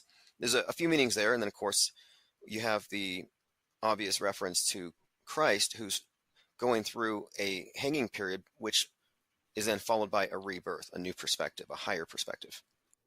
Yes, and it could be argued as well in the relation to 9/11 that 9/11 was when the twin towers, the Yakim and Boaz, were taken down to obtain that enlightenment. And therefore, the hanged man was falling from the towers being taken down, which also links then to the Tower Tarot card. That is also very relevant to that, with the lightning bolt striking the tower, basically tearing it apart, where you also see jumpers falling down, right? Oh yes, and the Tower card is associated pretty strongly with the Mars energy and the T, or the Tuesday, the god Tyr, associated with the Tyr rune. But this is an interesting one because it happened on a Tuesday, which is Tyr's Day, a day of war, associated with Mars. But yeah, absolutely, the same symbol. The tower breaks down, and that could represent your persona, your ego, your conceptions of the world, and whatever remains is authentic. So the tower looks destructive and terrible, but it's getting rid of stuff you don't need. And you also mentioned the two pillars, Hakim and Boaz, J and B.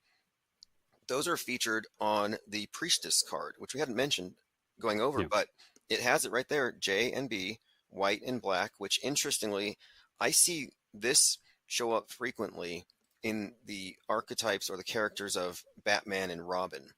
And the white face paint, the black mask, Batman and Joker, B and J. Joker representing like the underworld, the lower class. Batman is this rich guy, but the whole point of it is we see this duality throughout all these various psyops, and it all goes back to the same body of symbols. And this basic black and white duality is really what underpins all of the psyops, which are basically about splitting us in two. And it is a verifiable fact, at least from my experience, and you could tell us yours as well.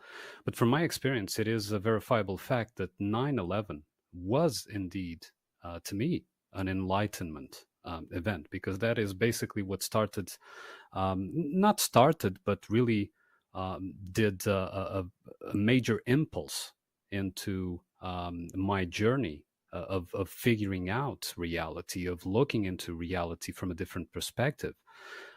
So I have discussed in one of my videos, one of my earlier videos, even the fact that it seems to me that 9/11 was, at least from a deeper understanding, an initiatory world event, wouldn't you say? Interestingly, it is the New Year's Day on the Coptic calendar, and many have convincingly argued that this could be the birthday of Christ, which is also interesting. But was this event a paradigm shock for many? I think so. I think it traumatized a lot of people and pushed them deeper into the matrix.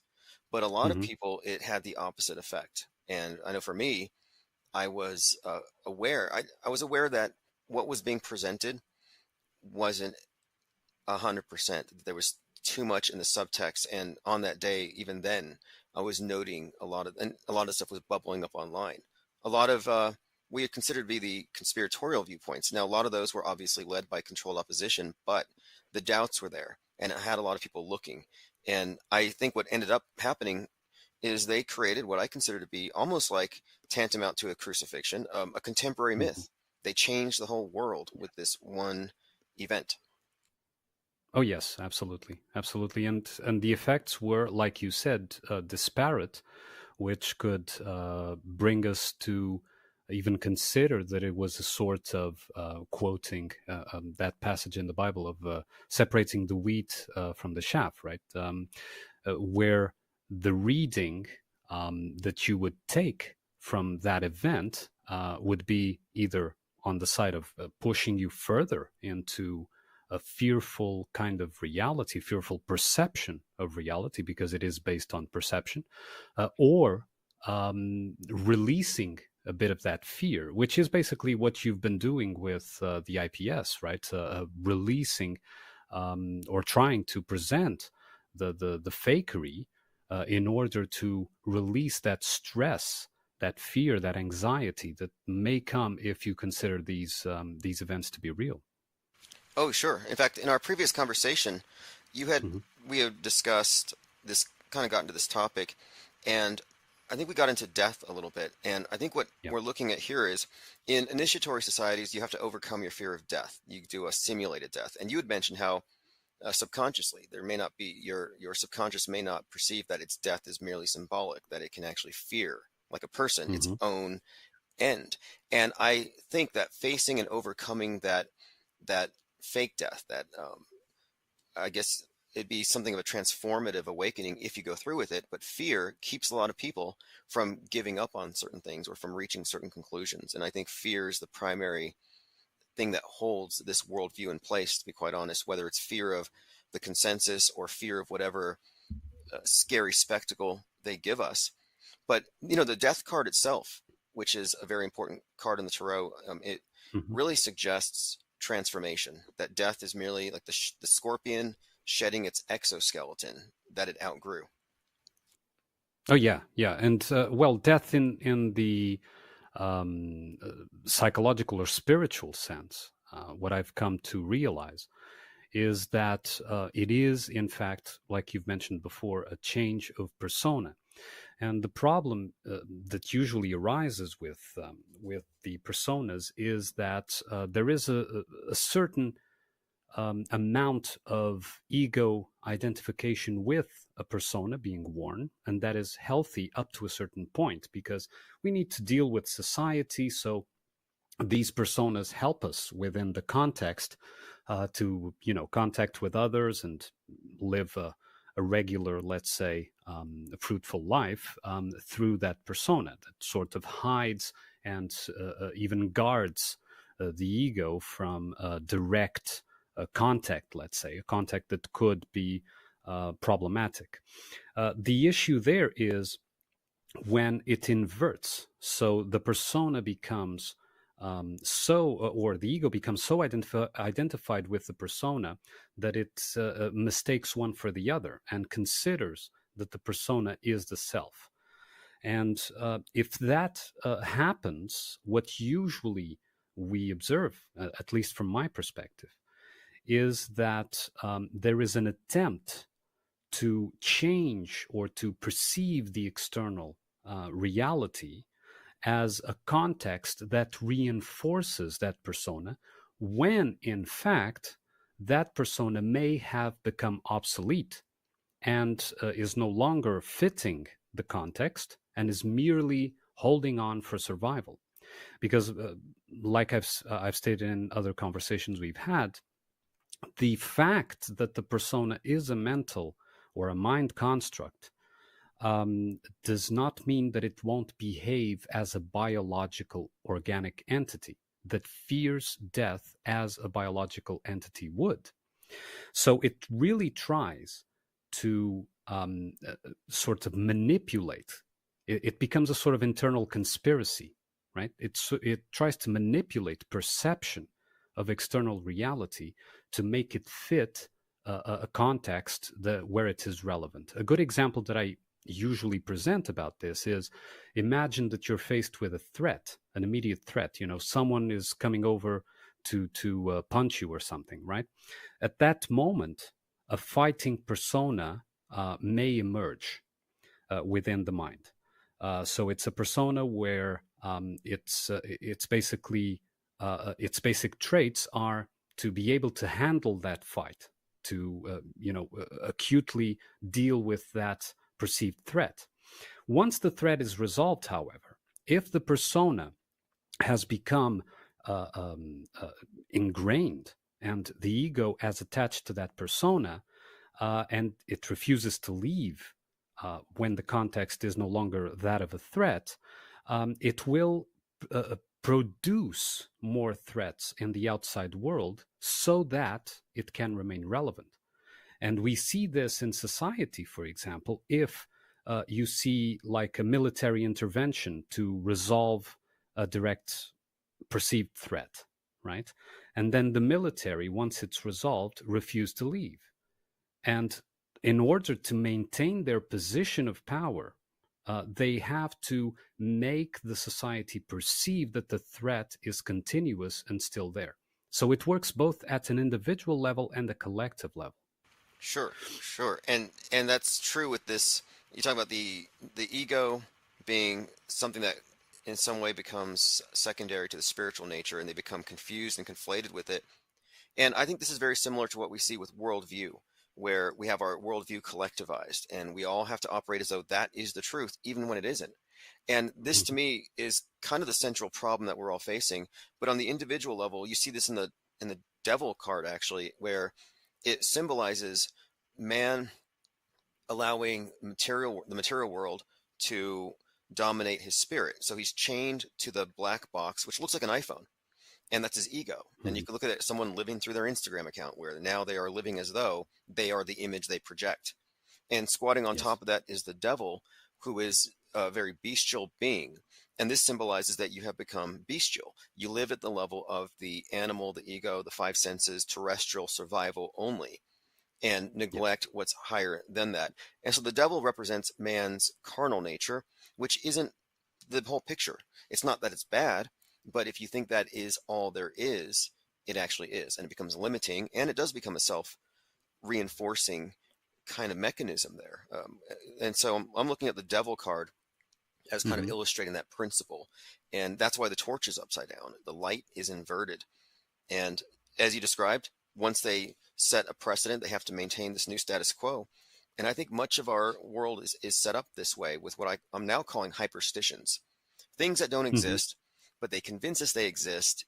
And we're in an echo chamber where it's in the entertainment, it's always talked about. It practically exists for all intents and purposes, and we proceed as such, which means we're living in a delusion. Yes, the devil, I think, could be equated to basically an ego that has been cut off from its higher essence, let's say, right? And so it's living in completely immersed in the material world.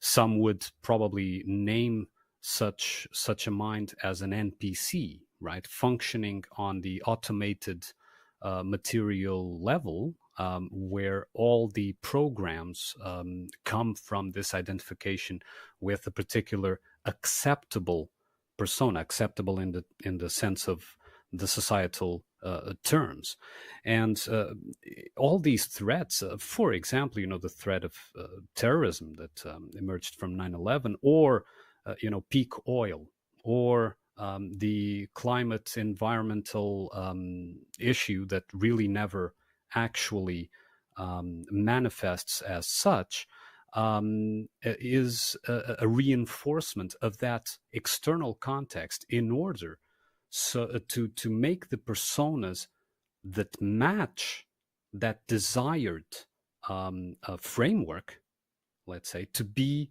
still relevant, so that in a societal context, these personas, these opinions, even that the personas hold, are relevant, and someone can say something, about climate change, or about the terrorists that may or may not strike at this or that time, is seen as someone that holds validity in society because of this reinforcement coming from the external that goes directly to that devil inside, right? The devil is not really a devil per se, like a demon in the mythological sense, or in the literal sense, but it is basically a shadow devoid of that light of the higher essence.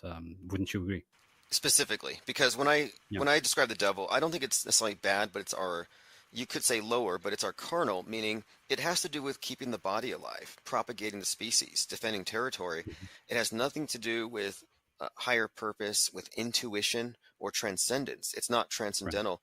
Right. And in many ways, you talked about the acceptable persona. That's the Truman Show persona. The guy in the Truman Show, as long as he's on script, obedient, and doesn't notice lies, he's acceptable, which makes him a false man in a false world. To become a true man, he has to go against that and leave his system. But I do look at him, or that idea of an NPC even, as essentially being living at fight or flight, or just mere survival. Yeah. And that is, of course, what the devil embodies. And I wanted to compare this really quick, or juxtapose the devil to the Baphomet, because too many people see Baphomet and they think it's the devil. No, the devil has bat wings. And yeah, it's got this goat face, bat wings. It's totally bestial, and it has man chained to a black cube, and its torch is inverted. By contrast, the Baphomet has angel wings, and it has a torch that is pointed up right between the horns, which means rising above duality. So the Baphomet actually represents man transcending his bestial nature, going towards angelic, whereas the devil is the opposite. So it's kind of funny how it's been misconstrued these days. But the Baphomet represents all of man's elements, the masculine, the feminine, subconscious, conscious, in a harmonious balance. It is like the least negative symbol, but it's been conflated with the devil, which again is the opposite of that. Yes, and interestingly, I've always connected the devil card in the Rider Waite deck with the Lovers, because it's so similar, right? Although in the devil you have sort of this devil depiction with the torch pointing down, and where the couple of humans are chained to that cube. In the Lovers, you see exactly an angelic figure, and they are unchained, apparently and seemingly still in the what could be considered the garden, the primordial Garden of Eden, or something like that. What is your view on the contrast between these two cards, Tim? I learned tarot from a school in Los Angeles as a mail order correspondence called the BOTA, the Builders of the Adytum, which means Inner Temple. I was in the Hmm. military and it was all correspondence. And they really emphasized that you look at the relationships between the cards and they say these are not coincidental. The Devil's 15, Lovers is 6, 15, 5, 1 is 6. And that you are looking at man, or rather Adam and Eve, before and after the Hmm. fall, a fall from grace, a fall into the materiality and being lost in it and confusing that for everything else, like an amnesic fall from grace. So yeah, those cards are absolutely connected in that way. Yes, I agree. It's a connection that was so obvious to me that that I've always sort of made it, even at a subconscious level. Interestingly, if I can make just a slight tangent here, one of the things that I've realized in recent years is that most probably that we call conscious in the mind is actually the subconscious. And let me explain why. Because it is in the conscious that language, the centers of memorizing and being able to produce and read language, are centered, right? So language is by itself a word or even an image, is by itself a copy of a thought. So it is in its essence already a shadow of or a reflection of a thought, not the actual thing, but a translation of the thought itself.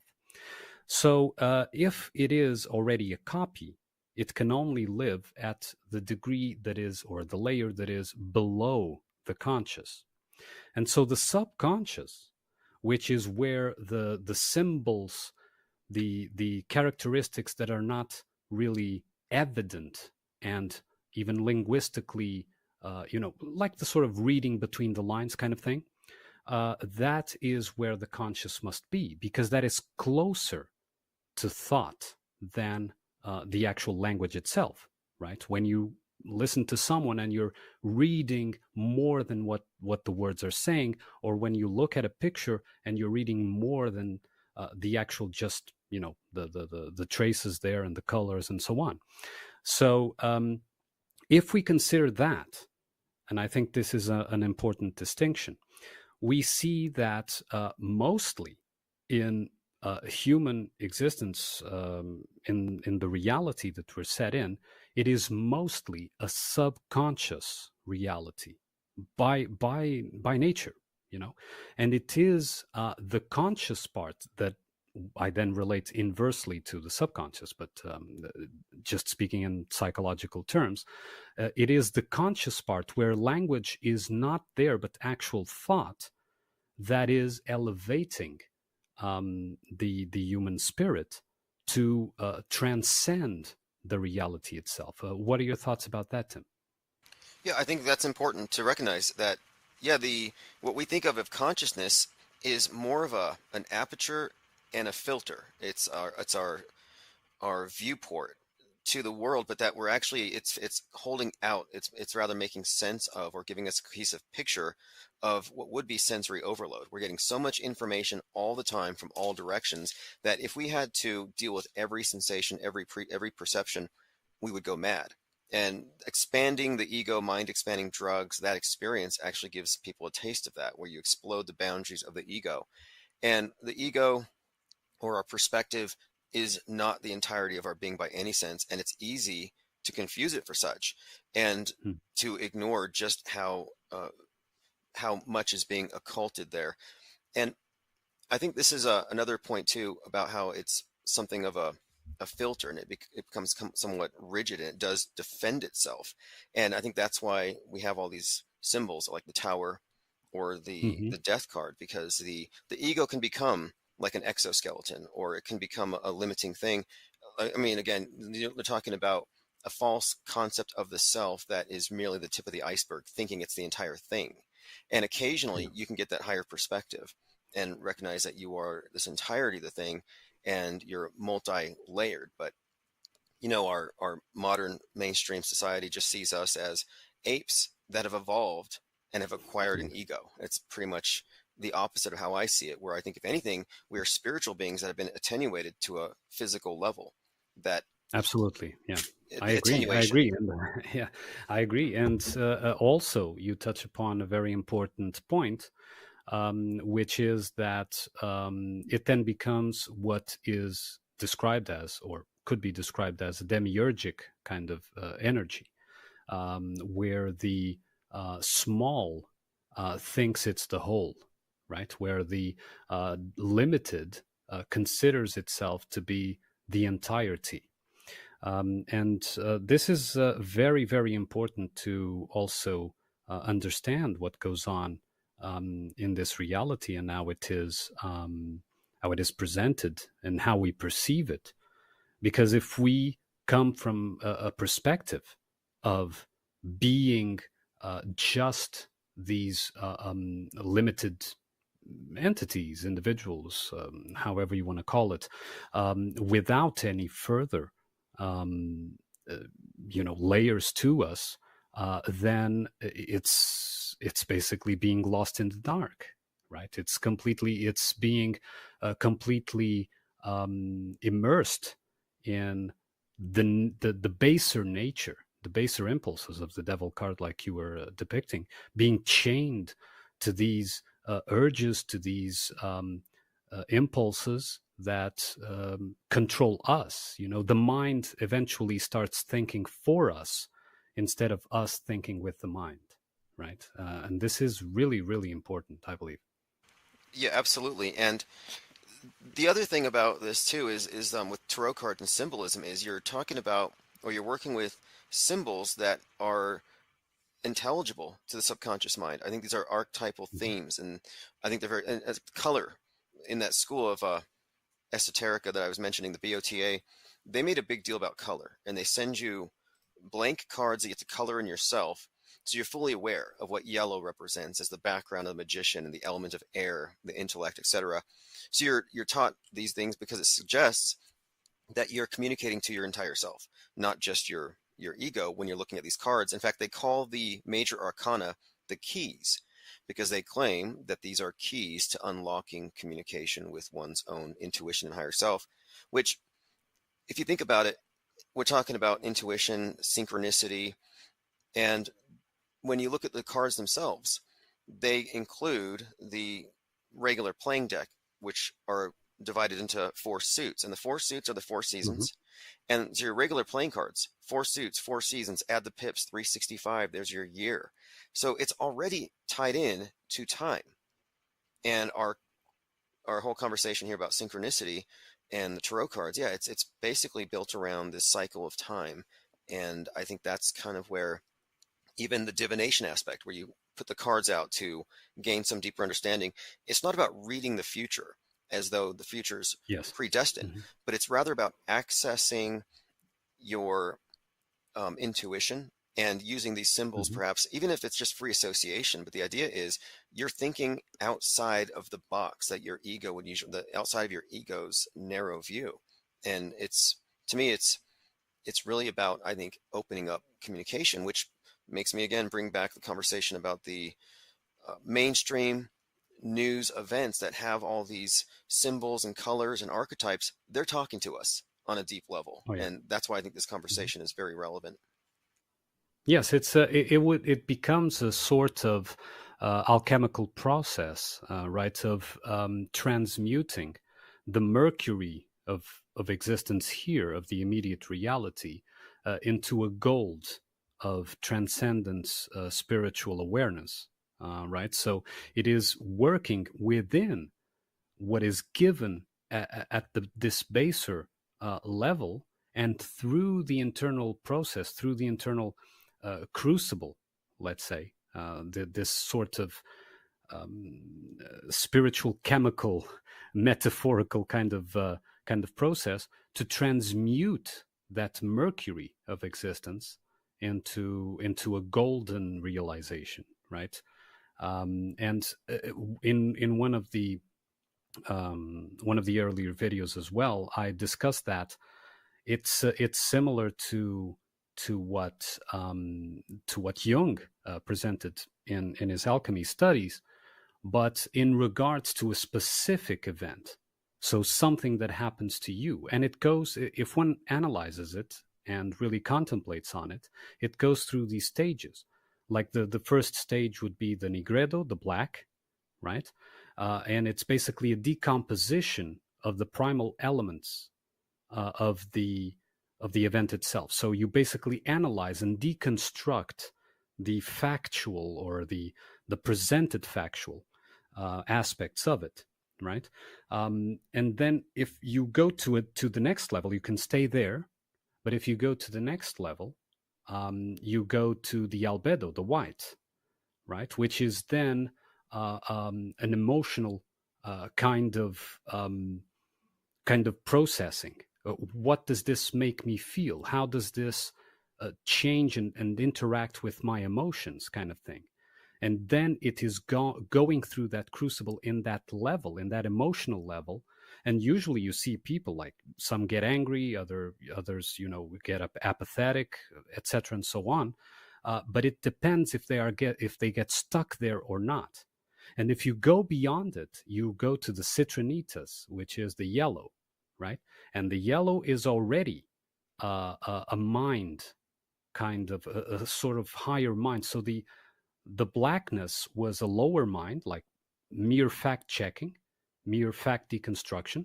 And then the yellow is put those decomposed pieces in their proper place to rebuild the picture, of that particular event. And if that is done, if the person does not, if the individual does not remain there, it will reach the rubedo, the red, which is basically the spiritual realization of the whole event, meaning that it transformed completely a Mercury kind of event, an event in the immediate reality, into something that was a realization for the higher essence, for the higher spirit, let's say. Fascinating. You're right. Decomposed, like Osiris, dismembered. Osiris in the underworld, black, dismembered, has to be remembered, has to be put back together for the resurrection. And he represents the material realm. Saturn, Osiris, various ways you refer to this, but the bottom of the realm on the tree of life concept is black, the kingdom, Malkuth. The top is where you would have the light. So you have this black and white duality where black, yeah, it's the bottom, it's the material, it's the decomposed. And then everything becoming unified and the entire self realized is the top, symbolized by the crown or the kingdom or heaven. So this journey from, earth to space or earth to the heavens is very symbolic of course, light, or rather soul, transcending matter. Interestingly, like, for example, Christ 33 transcends this material realm. And I think this relates to the allegory, in my opinion, NASA's space travel is allegory for transcendence, higher states of consciousness. Space travel is not real, I don't believe. And I think that it's Mach 33 to escape the earth. So to escape the kingdom, to transcend the material, you got to go 33 times the speed of sound to make it to the top, to the crown, to the heavens. I think but also the bottom, the material, Saturn, is associated with the metal lead, whereas of course gold, so you see this transition, lead into gold. It's definitely alchemical, which makes me bring back, you said 9/11, how it changed a lot of people. Could that have been an intentional act of perhaps something to incite an awakening, an alchemical act? And it started at 8:46 a.m., which was the minute Mercury was rising. So do you think, in your opinion, that 9/11 could have been some kind of mass initiatory ritual? I have considered that. Yes, I have considered that. Not stating for a fact that it is, or that it's my belief conclusively that it is, but I do detect in 9/11 too many pointers that give us that very present possibility of it having been a sort of distinction event, where even you see that the promotion of deeper layers, even if superficial, like Alex Jones and that type of personalities that were put forth as gatekeepers at the time of the conspiracy theories, speaking using their term, surrounding 9/11, were put there by the system itself in order to incite people to at least start the process. And then if some got stuck there at the level of Alex Jones, eternally since that time, then they weren't ready, let's say, right? They weren't the ones that, using a quote from the Bible, they didn't have eyes to see or ears to hear, right? So those got stuck at those levels, but others moved on. Others went deeper. Others proceeded to the next stages of the alchemical process. So it is something that I have considered very seriously, that the 9/11 event may have been an initiatory event for those that were aligned or ready for it. Yeah. Yeah, I came across, I think, I got to recall exactly who wrote this, but it was one of these writers on magical philosophies who suggested that the initiation ceremony, the ritual itself, isn't what changes you. That's what precipitates the real initiation, the real awakening. And that kind of stuck with me because the ritual itself, whether it's Thelema or Freemasonry or whatever group, these are theatrical performances where the candidate plays some role, goes through some drama, and is taking an oath, and then he's part of the club. But when you're going through it the first time, you don't have the perspective that the actors do, the people who are participating in the theater for your benefit. So you can't see all the signs and symbols, and you often have to attend multiple times watching new people get in to see the big picture. And so the full import of what you're experiencing, you couldn't, I don't think, grasp it in its entirety just by going through it that night. I think it might take time to unfold, but my thinking Yep. here is that perhaps it might actually be a catalyst for actual synchronistic occurrences, for actual transformation, because of whatever it is about the concepts behind magic, law of attraction, whatever people think. You're putting someone through a really information dense activity, and it's designed, I think, to speak in archetypes to the deeper mind. And I think it does trigger something. Oh yeah, yeah, and I would even say that the actors, like you said, that were involved, they may not even know what exactly they are doing. In the sense of not knowing why their part is that way. Why am I supposed to, give this interview or whatever it is? Why am I supposed to say these things? They may not even know. In fact, it's better if they don't know, because if they do know, precognition of it may mess up the sort of ritual kind of thing, right? So it's basically, I think that it's basically more the recruitment of uh, crisis actors and other types of actors, world stage actors, for this kind of thing, probably takes that into account.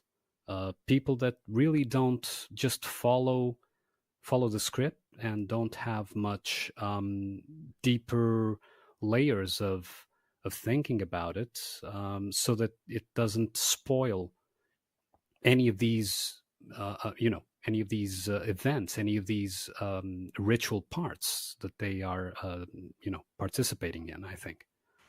I think so. We have this division between the esoteric and the exoteric, and Mhm. I doubt that most of the bit players are aware of the significance of their bigger roles.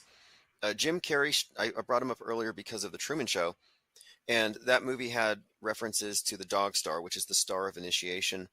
And when Mhm. I look at his roles that he's played, there's a lot of consistent symbolism, but off the screen, he's made references to the significance of the number 33 multiple times. He wrote a children's book about reincarnation. So I think there are some who may be privy to the esoteric meaning of it. I don't know how deep they go into the matrix, how deep they are within the program. I think they're best kept on a need to know basis. But for the most part, I think the people who are part of this are gate kept probably more than normies are in order to protect this Oh yeah, information, because this is stuff that has always been kept within secret societies. And that's why yeah, it's so relevant to what we're talking about, because we're talking about what are the secrets behind the manufacturers of our false worldview, of the great world deceptions. Movie magic is just part of it, but what is the rest of this stuff? What is the deeper levels of programming that we're examining here? What does this all mean? And tarot oh cards yes, have a lot to I tell us. agree. I agree that these people are more controlled than we are. Absolutely, it has to be that way. And you mentioned Jim Carrey, and note that Jim Carrey was in that movie, The Truman Show. Was his awakening process started when the dog star fell almost on him, fell near him, and in that scene, and Jim Carrey is associated with the Fool. He's the comedian that does all these faces and all these characters, and the Fool is in the tarot card scene with the dog there, right? So the serious dog star is by him when he starts his journey into checking the reality, and the Fool is the starting point of the major arcana and of the deck. So absolutely, I mean, these things are not.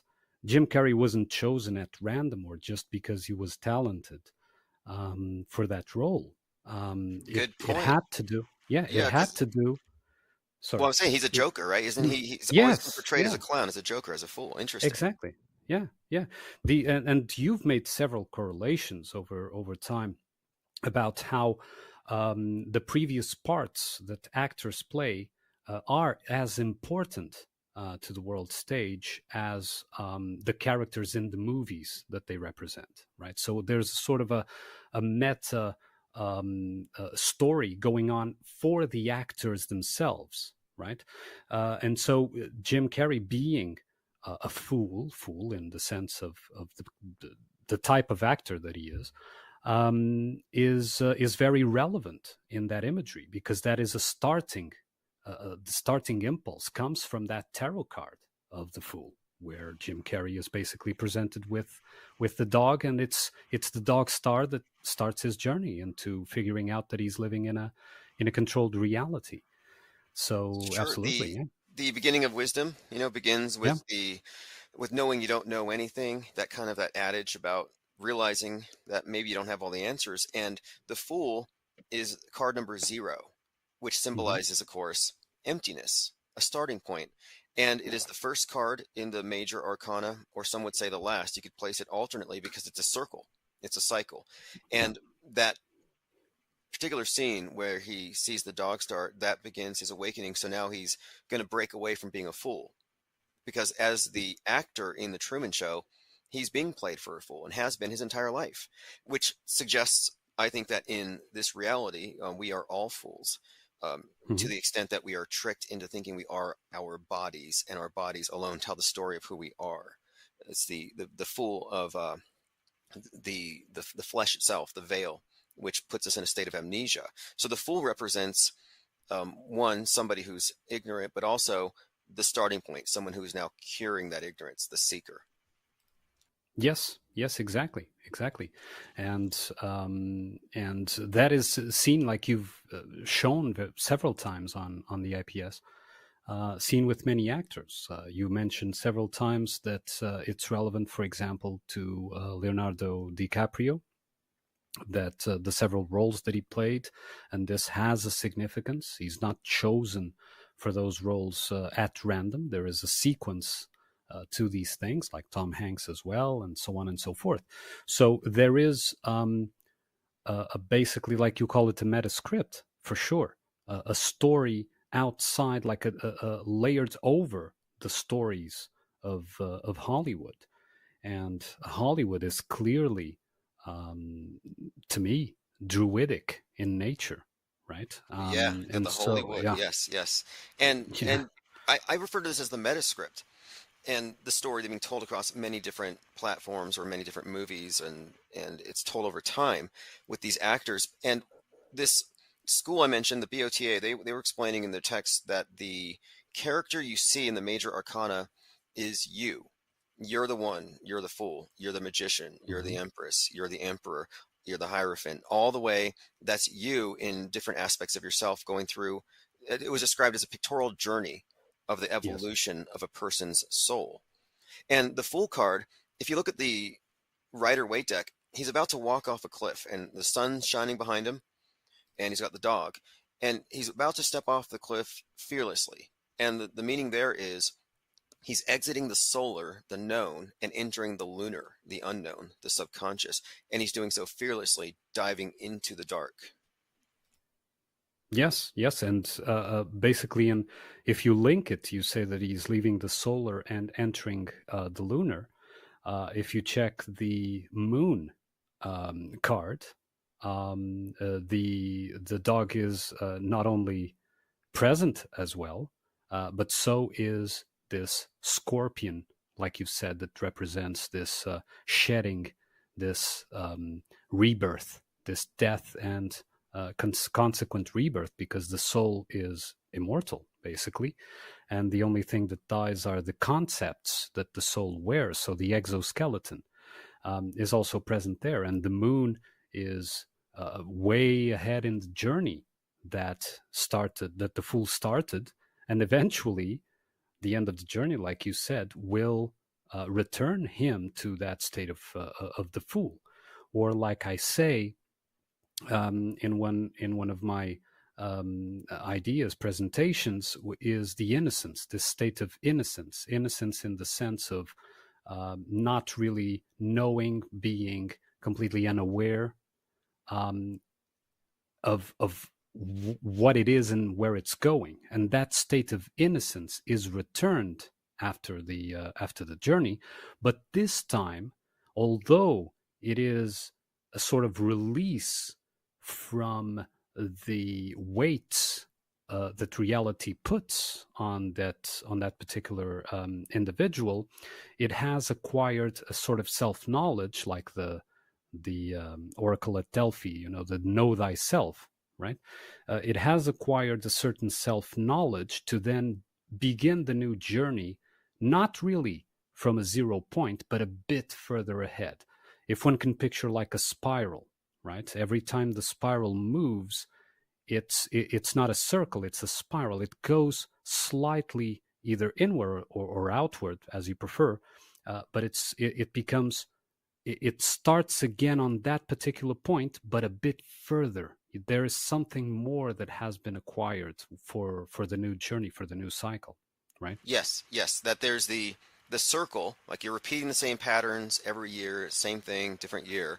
But if you break that cycle, you're still going in a big circle in a sense, but you're not in the same place. And if you look at it from the side, you are creating a spiral. And I've come across this idea before of this spiral, upward spiral, meaning that you're progressing each time, and you have to break the cycle, break patterns, and the breaking of the patterns is intimated in the tarot cards of the tarot. I'm sorry, the tower, the death, for example. But the idea, of course, is that there's a motion, the constant progress. You can't be stagnant. And one more thing about the Fool, I was just thinking of, he becomes the falling man. He falls, like the idea of descent into matter. The Fool's journey begins with a fall. Oh yeah, yeah, yeah, exactly. It always is a fall, and I think that the original sin, in the sense of a symbolic sin, not real literal sin, but the original sin is that of pride, unaware pride, right? There is this sense of, nothing is going on, everything is as shown, and I am absolutely certain of my own certainties, right?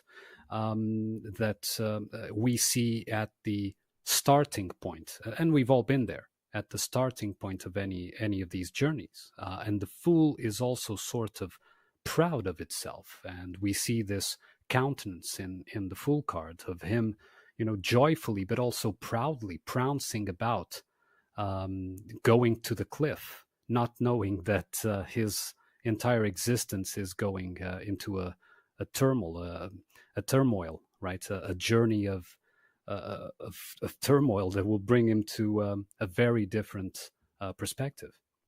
Right, like head in the clouds, and he trips and he falls.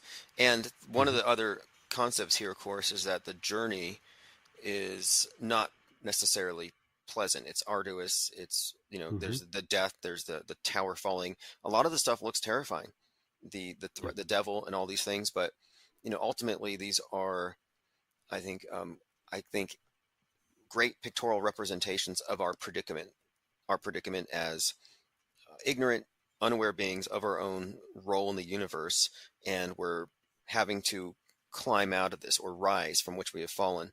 And I don't think of it as a negative thing. I think of it as like anything else. I think it's just part of a process that we develop physically, we develop psychologically, and I think there's supposed to be spiritual development.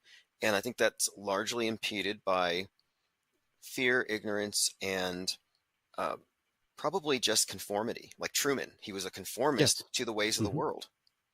Yes. Yes, and I think that the importance, that is where the importance of amnesia, let's say, comes in. Because if you know beforehand the turmoils, the twists and turns of the journey, then you're probably going to try to navigate them instead of actually be involved in the process that you're supposed to be experiencing to know thyself, right? And this is something that plays, in my opinion, a pivotal part in answering a question that reality continuously asks of us. Reality is, in my view, continuously asking of us a particular question, which is, who are you? And who are you at every instant, at every moment that you are in the reality? It continuously asks, who are you? Who are you? Who are you? And it depends on the answer, the internal, the complete being answer that is provided. And that sort of determines the point of the journey where one is. You understand? And without that amnesia, I think that would not be fruitful, because you would know beforehand and try to navigate, try to sort of fool reality into evading these necessary steps, and you really can't skip these steps, I believe. No, I agree with you. I don't think you can skip these things, and I think that there's a process, and there's like you have the degree systems. They have degrees. There's levels to it, and it's not about intelligence. It's not about perceptiveness necessarily, but it's about perspective. Like it's about. I think you can't see certain things when your presuppositions are wrong, and I think you have to break free of certain presuppositions. And this pertains to the tower card. Maybe you were born into an environment where you were raised with certain doctrines that might keep you from realizing things that might be pertinent to your growth. And unless you can break down those walls, or unless you can exit that structure, you may not get there. You might allow yourself to be defined by something other than who you really are. And after the Fool card, it goes into the Magician, which is the one, or Roman numeral I. And that card is about the Magician. I think it's about the person recognizing not only their individuality, but also their role in the universe as a decision maker, as a choice maker, as a causal agent. I have agency. So the Magician, one, or I, to me, it says agency. And he's pointing one hand up, one hand down to signify there's a continuation of being, the macrocosm to the microcosm, meaning when he says I, like I will this, it's not from the level of the bestial self, but the entirety of his being as a magi, as a magician, as a willful causal agent, which is distinct from animals who don't have free will in the sense that we do to modify this world. Yes, and on the table in the Magician card, he has all the 4 decks, right? He has the swords, the clubs, the cups, and the pentacles. So he is basically working his journey. It's the starting point after the Fool, where he has already accepted that he's on a journey and that his decisions will have a consequence. and above his head is the figure of infinity, sort of a balanced kind of symbol where he stands in the middle of these two, of the duality of reality, good and evil, light, dark, and so on and so forth, where he knows, at least even if momentarily, that the decisions that he's going to make during the journey will have a consequence. And without that consequence, without things at stake, let's say, the journey would be meaningless, right? Yes. It would just be like a video game that you load the save again and try again, right? So, Consequence and responsibility, because he's yes, saying, I'm responsible for what happens, bad or good. I'm getting feedback. And if you don't take responsibility for the bad, for your feedback, how can you navigate? I liken this to echolocation, a bat going through the dark. It has to send out hmm signals and then has to respond to the feedback to move. And if you're not yes, taking responsibility for everything in the sense a magician would, and you're not taking, not it's like taking credit for what you're causing, taking responsibility, then how are you going to navigate? You're not going to get the yes, meaning of your actions and their influence, and you may not see yourself as a causal agent. And that's what separates the magician from the Truman in the Truman Show. They're going with the program. The magician writes his own program. It's about will, it's about taking control. And that's why I think it's interesting that it's the first card, the one, the I, the hmm self. Like, this is who I am in my entirety. yes, absolutely, yes. It is, and you mentioned responsibility as linked to consequence, and I couldn't agree more. Even the other day, I was having a conversation with some very enlightened people about that, and we've come to the same conclusion that one thing is linked to the other. It is necessary that you're in a scenario, let's say a context, where consequence plays an important part so that there is responsibility, so that responsibility becomes a relevant factor in the journey itself. And without responsibility, in fact, there is no change. It would just remain that is what some people name the NPC, responsibility to everything, right? They, instead of looking themselves or checking themselves what their reality is, they outsource that responsibility to others, and of course, they will continuously be led as lower beings, as cattle, animals are led, because they do not take the responsibility of looking themselves. And the obstacle is there exactly to be overcome. When they tell us, like in the movie, don't look up, right? If that is the obstacle that is there, it's telling you not to look up, then it's your responsibility as an entire being, as a being that is not just animal, to look up, right? Like in the Dune universe, where Paul Atreides is asked by the Bene Gesserit witch to put the hand in the box, and she says you're going to feel pain, and if you remove the hand, it means you're an animal, because you're supposed to control the impulse, the animal impulse of removing the hand just because it's painful, right? So it is his responsibility to not remove the hand. Otherwise, the consequence is that she stings him with the poison dart kind of thing. So all of this is clearly depicting the importance of responsibility. And that is what distinguishes, like you correctly and accurately said, an entire being, let's say a being that is that has a full spectrum, from one that is merely playing on the, let's say, animal level, or however you want to depict it.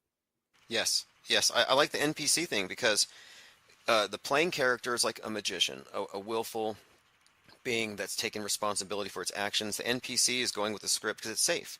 If you're an Mm-hmm. NPC, you're not playing, so you don't lose, but then you don't win. And if you're a PC, you may lose, you will lose a lot, but losing isn't death. Losing isn't the end. You lose as you win. It's a process. But if you don't become any kind of causal agent in this, if you're not a PC, yeah, you miss the whole point. And I think that's kind of what you were alluding to earlier. That yeah, you have a there is a purpose here, but if you Hmm. choose to accept it, if you choose to recognize that there is a something we've been cut off of, and the magician card, you mentioned the infinity sign above his head, and Hmm. interestingly, I have in front of me a book I picked up at a thrift store for about $1. It's Unlimited Power by Anthony Robbins. And I read this a long time ago when I was in the military. But the basic premise of the book is that our subconscious mind is a huge reservoir of power if you know how to tap into it. That we are not the limited being that we have been conditioned by ourselves and society to think that we are. But you have to break that old concept of yourself. So this book, Unlimited Power, Hmm. is actually about a lot of what we're talking about, the process of doing this. And the magician with the sign, infinity sign above his head, represents the same. When he has his hand up, pointed down, he's reaching to a higher power, not necessarily God, but rather the self on a bigger continuum, Yes. recognizing that we are indeed transcendent. We're not merely NPCs, we're not merely animals, even though that is the nature of this place where we are at.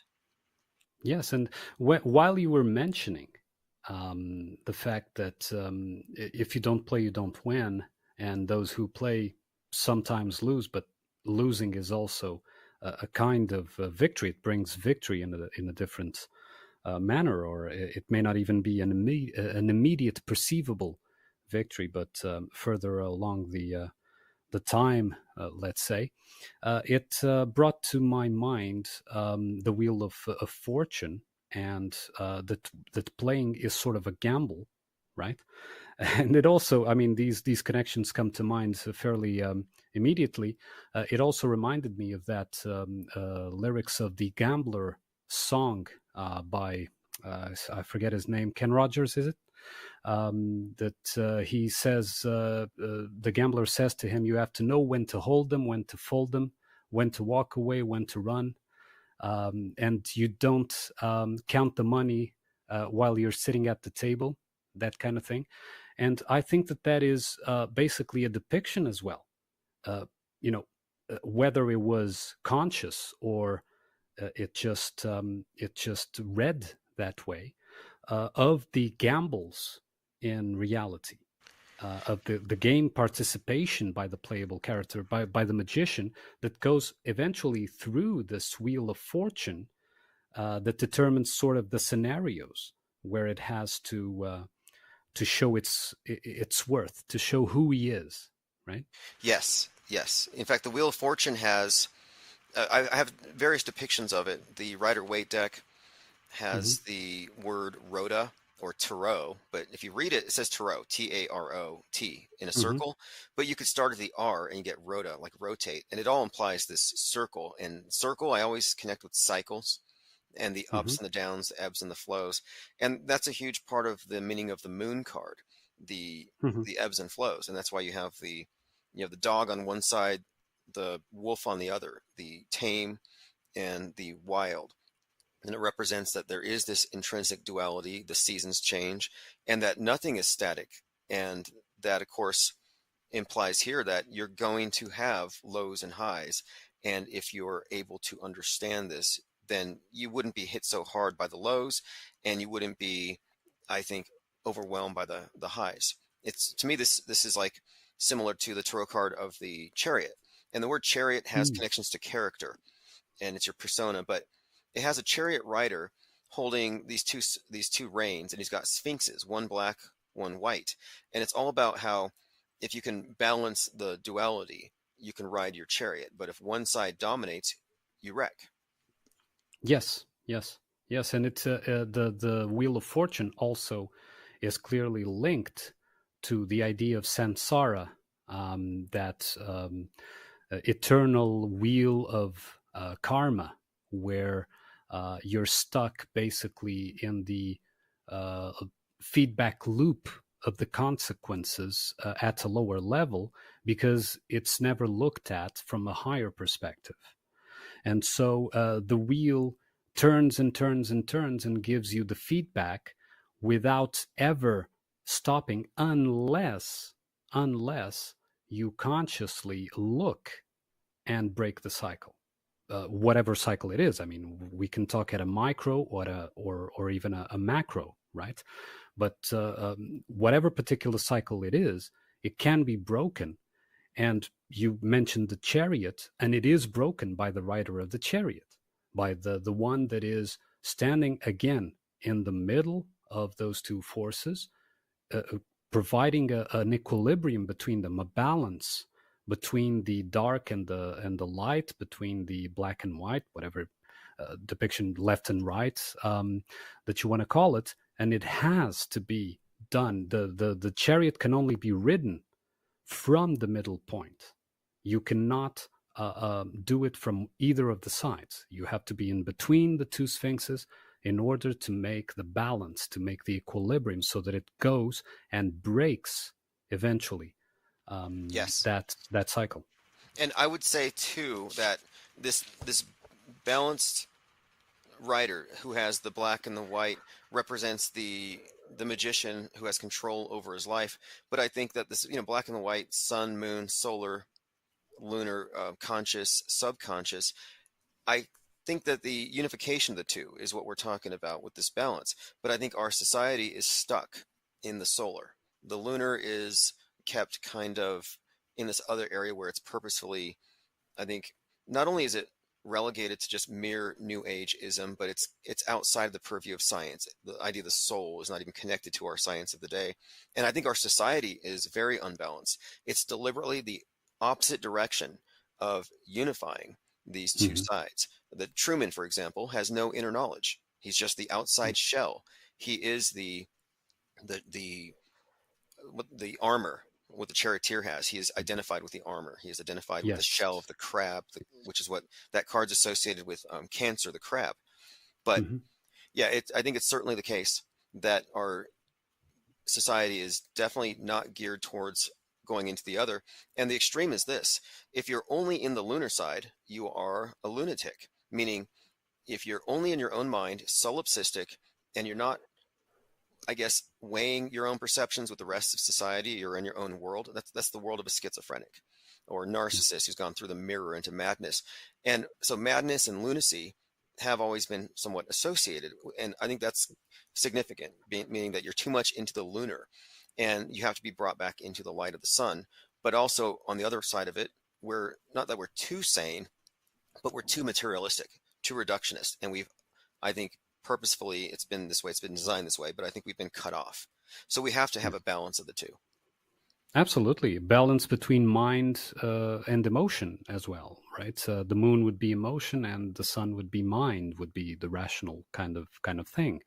And you've mentioned the role of society not being geared. I think that society is there exactly for that purpose. It is there to be the obstacle to overcome, in the sense of present all the temptations to steer the attention away from that transcending self-knowledge, so that you prove that you really want to go and look. If again, it goes back to responsibility and consequence.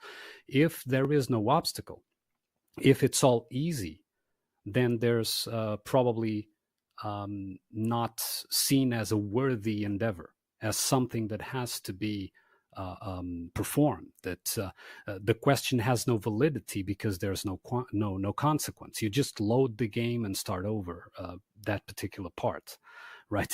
Speaking, of course, in a metaphorical way. So the fact that there is no save game and load game in this kind of thing, and that there is an obstacle continuously trying to divert and even fool and deceive attention away, is exactly to ask within you if you are self-deceiving or if you really want the truth.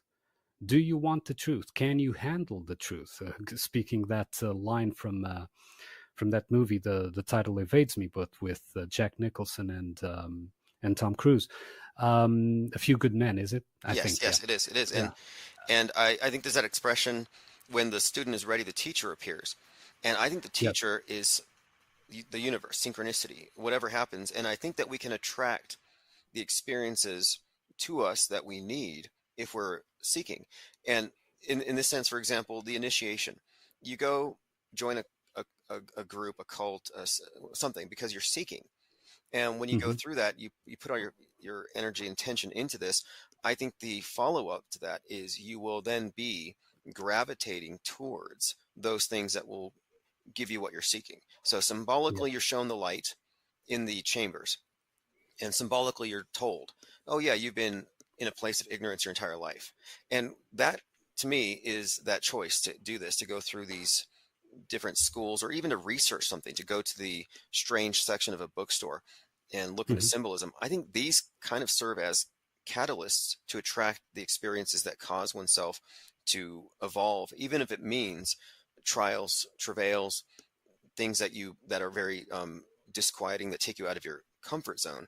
And for me, I kind of think that when I really got into symbolism, I at the same time realized the stagnant nature of my group of friends, where I was, how slow it was going to be going through school.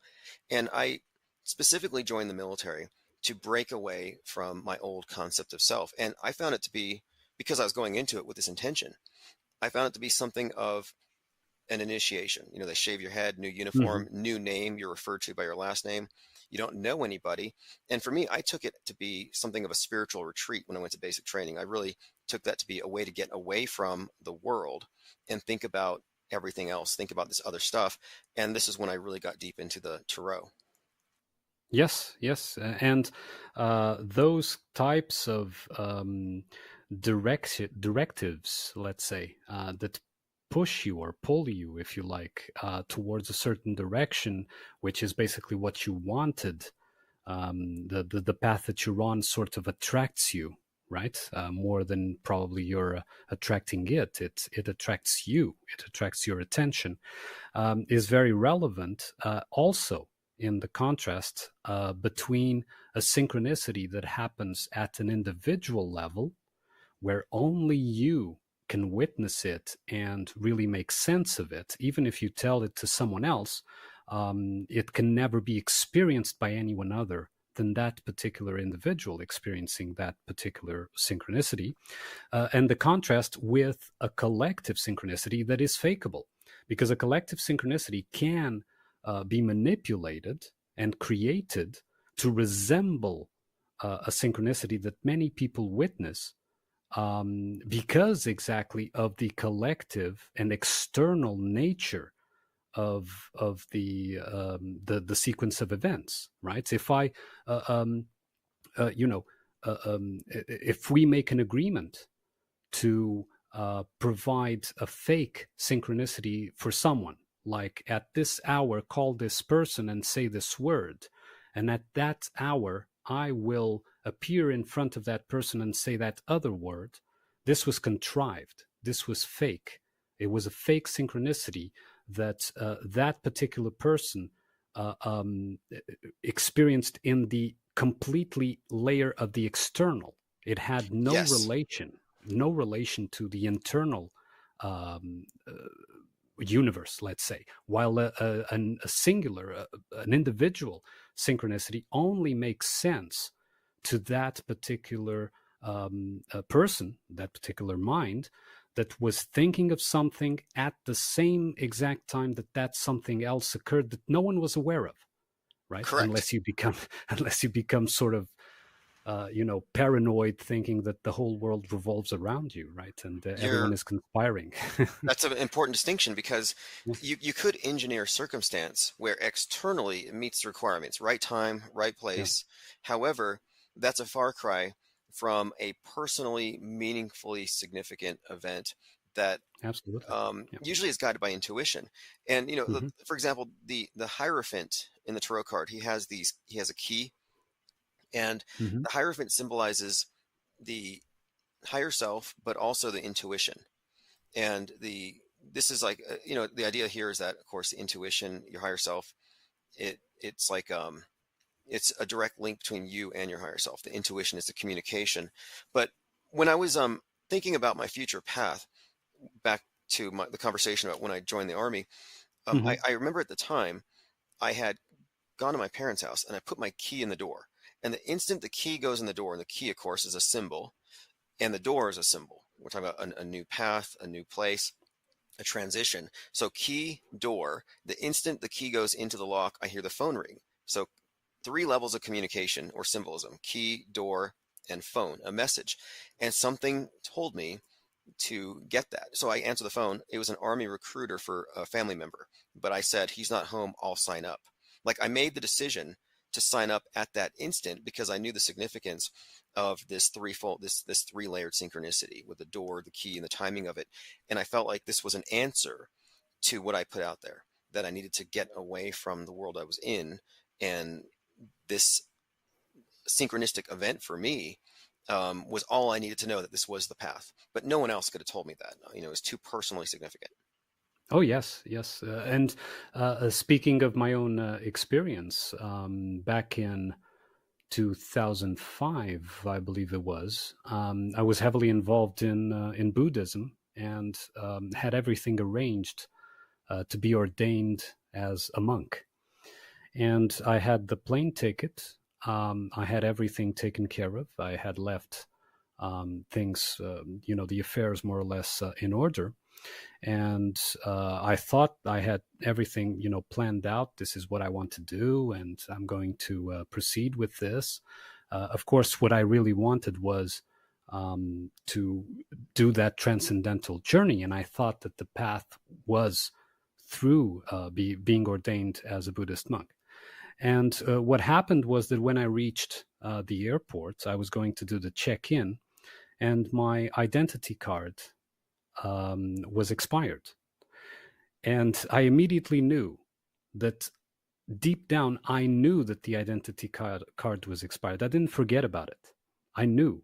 But I self-sabotaged and went through the process exactly to realize that. And what happened next was that I was stuck for over a month at home with little money, because I had taken care of several situations to supposedly be ordained and not come back so soon, without money. And to reflect, I was left like a month, and more than a month, to reflect, to research, to look at reality a different way. And that month really changed the entire path of my life. Instead of going through, let's say, that Buddhist monk journey, I went a very different and completely, perhaps even, I don't know if it's opposite, but a very different path that led me here. Sure. You understand? And sure. And if I had gone, and if I hadn't, let's say, at a deeper level, self-sabotaged that journey, that trip, I would certainly not be here and not have realized as much as I did, because I needed to be involved in the game, let's say, in the game of reality. I needed to observe it from within, not from without. And this is one of the issues that I see. This is not against the monastic life or anything like that, but one of the issues that I see is that it removes the observer from the intricacies of the game and puts it from an outside perspective too soon, in the sense that it's not a good point to be observing reality where there's no consequence.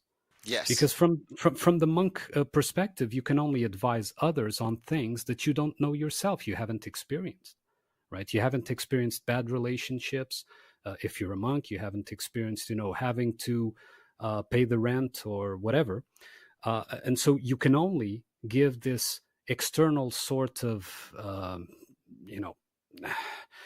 not complete advice to others. But if you really want to know, if you really want to know yourself, if you really want to figure out your own truth, you have to be involved with all the obstacles, with all the situations, with everything that is presented to you, Yeah, that's actually quite profound, and I can understand that, because it seems like, even with me, it was really easy. I could have just sat on my college loans, and I could have sat through these classes and gone through the routine, but I realized it just wasn't going at the pace that I knew that I could have open to me by doing something random, like the army or something. But Hmm. um, it's interesting too that your ID expired, just the symbolism, your identity. Because I felt Yeah. like my identity had expired, that this is no longer serving me. I need something else. Well spotted. Yes, I never thought of it that way. That was well spotted, Tim. Yeah, yeah, never thought of it that way. That's a symbolism in itself as well. Yeah. You know, it reminds me of Neo in the Matrix. His ID card expires, the expiration date, nine Hmm. 11. No, no, 311. I think no, no, it's 311. 911. 911. His birthday's 311. So the age expires and then it has its rebirth or something is encoded in there. But the idea of the expiring ID, I think, yeah, very pertinent there. It's like a message in a way from your higher self. It was, and it was interpreted by me exactly as a key point. I immediately knew what was going on when the guy at the check-in said, "But you can't board this plane. Your ID is expired." I immediately, in one instant, knew what was going on.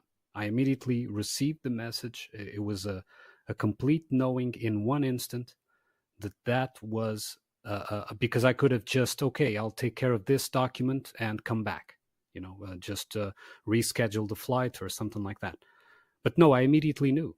And the fact that I was then left for over a month with very little money, and basically, so I couldn't, not that I couldn't leave the house, but I couldn't do a normie life, let's say, of going out or taking care of the situation. So I was basically put in a sort of retreat A mode hermit. as well. You became Yeah, the hermit. hermit. Oh, yeah, the hermit. We can speak on that.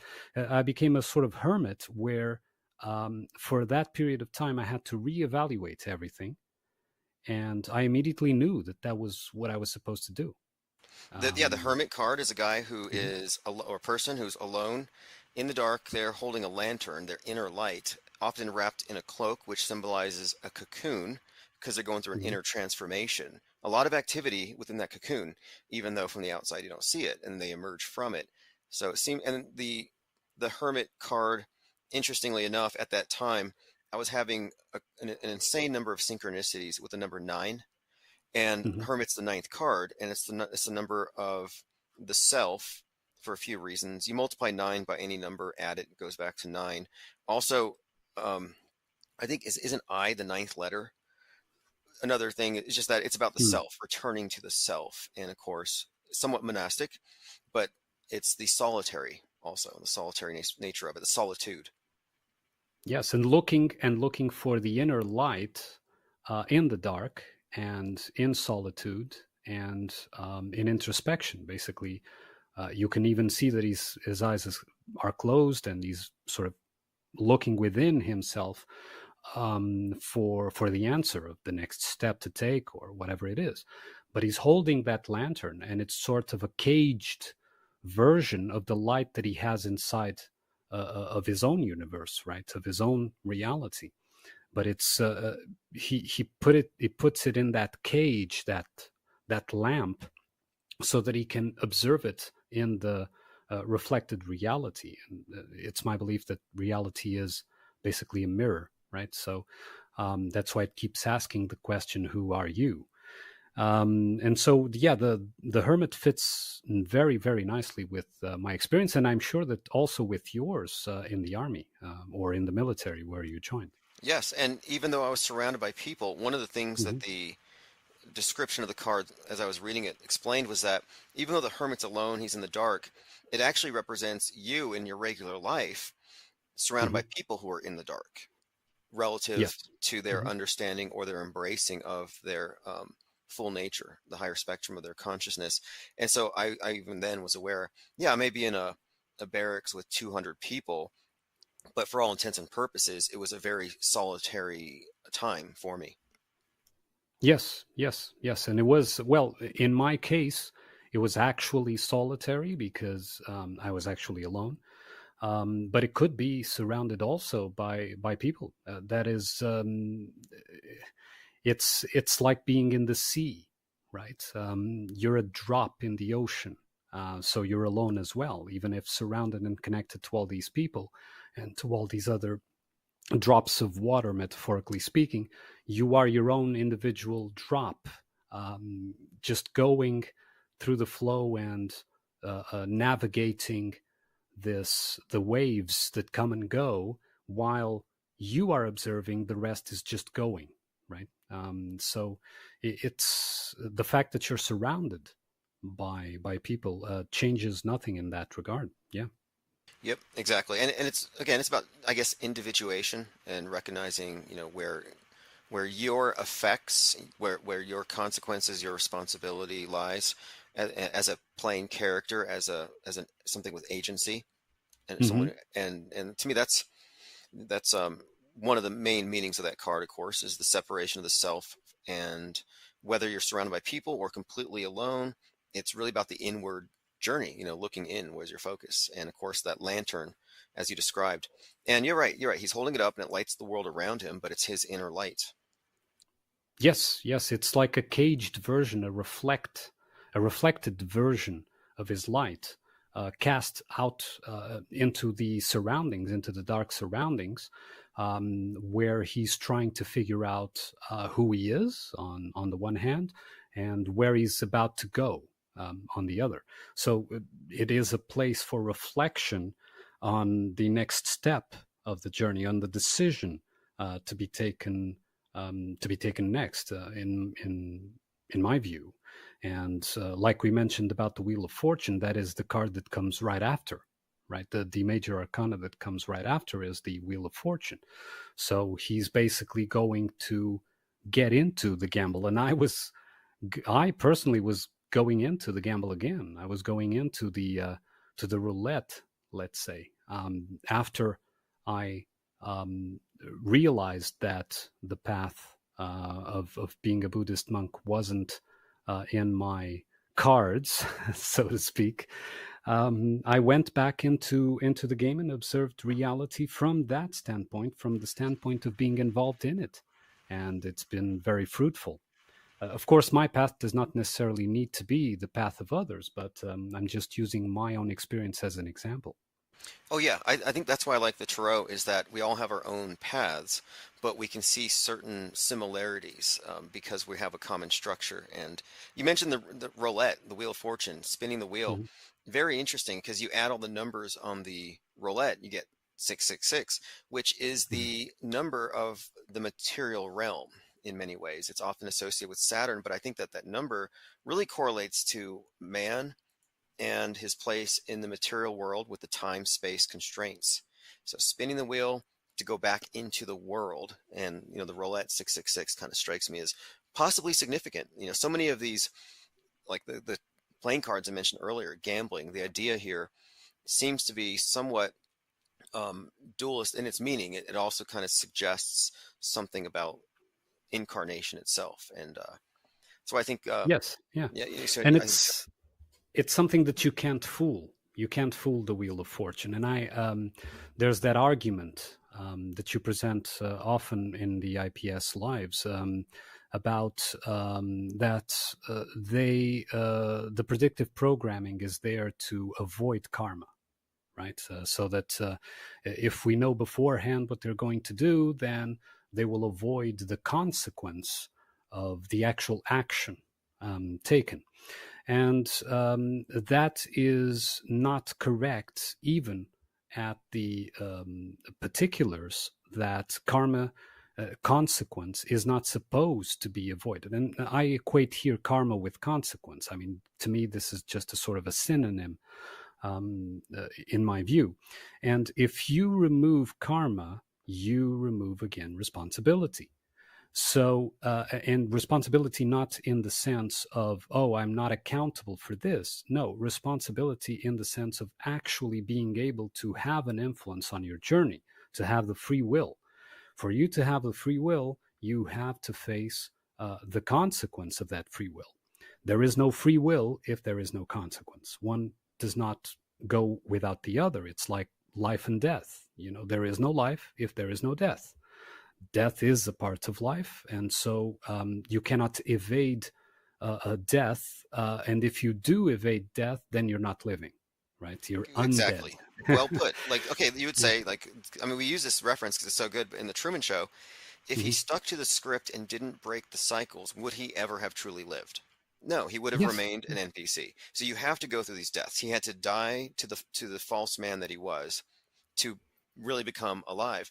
And it's a profound movie. I bring it up a lot, but it really does illustrate where we're at here, where it's really about circles or the spiral. Are you going in circles, or are you having these deaths, these transformations? Is your tower breaking? Are you expanding, or are you constricting? And I think it's an apt way of describing it, as you mentioned, the spiral thing, because it might be minute, but I think anytime you don't go through with some kind of, whether it's an internal impetus to go do something, or you don't consciously Hmm. take control of your life as a causal agent, causing things and taking responsibility for it. Yeah, if you avoid that, it's really to your own detriment. And it's so easy, I think, for the ego, to become entrained to a pattern and to identify with itself and to never break free. Exactly, exactly, and even to the extent, like we discussed previously, of changing the perception or even making changes in the immediate reality to so that the character, the persona, remains relevant when it's already obsolete. And in the case that in the example that I gave of a persona that arises at a moment of threat, and so this persona is a fighter, right? And the threat has been resolved. The threat is no longer there. The healthy situation would be for that persona to die, let's say, to leave the stage of the mind, so that a new persona that was fit for the new context could step in. But if the attachment is there to that persona, what may occur is, okay, there's the context outside has no fights, I'll start one, so that the fighting persona remains relevant. So I go to a bar, I go to, wherever, and I start a fight. I insult someone, I, start a problem there, so that then there's a fight, and that character remains relevant. So I make changes. Of course, I'm using I, but not I particularly, but that individual makes changes, direct changes to the immediate reality to fit the persona. And so it's a flux that is inverted. Instead of the persona serving the ego, it's the ego that serves the persona to maintain it. And that is what I believe is demon worship. When people talk about demon worship or shadow worship, it's basically worshiping something that is not fitting the external context, but the external context is changed, even collectively, like we witness, in order for that particular persona to remain relevant. Yes, yes, absolutely. The idea of it being like a demon, I think, pertains to the idea of the devil, the bestial. Yeah. And that's again, the card where man, and on that card, one of the things that I like to point out is that even though they're chained to the box the devil squats upon, they're not pulling at the chain. They seem to be having a really good time. Mhm. And that's because they're content. And they're content because that torch is inverted and they have no light up above to know what they're missing. And they think this is all there is. It's that misidentification with the bestial lower nature. Yes, exactly. Exactly. They don't know what they're missing because they're blind. They are completely blinded to the other potentials beyond that persona they identified with, right? That particular limited standpoint that or filter, like you like to say, that particular filter where they're perceiving reality. And so everything else that doesn't match the filter, they are going to try to change in order to match it.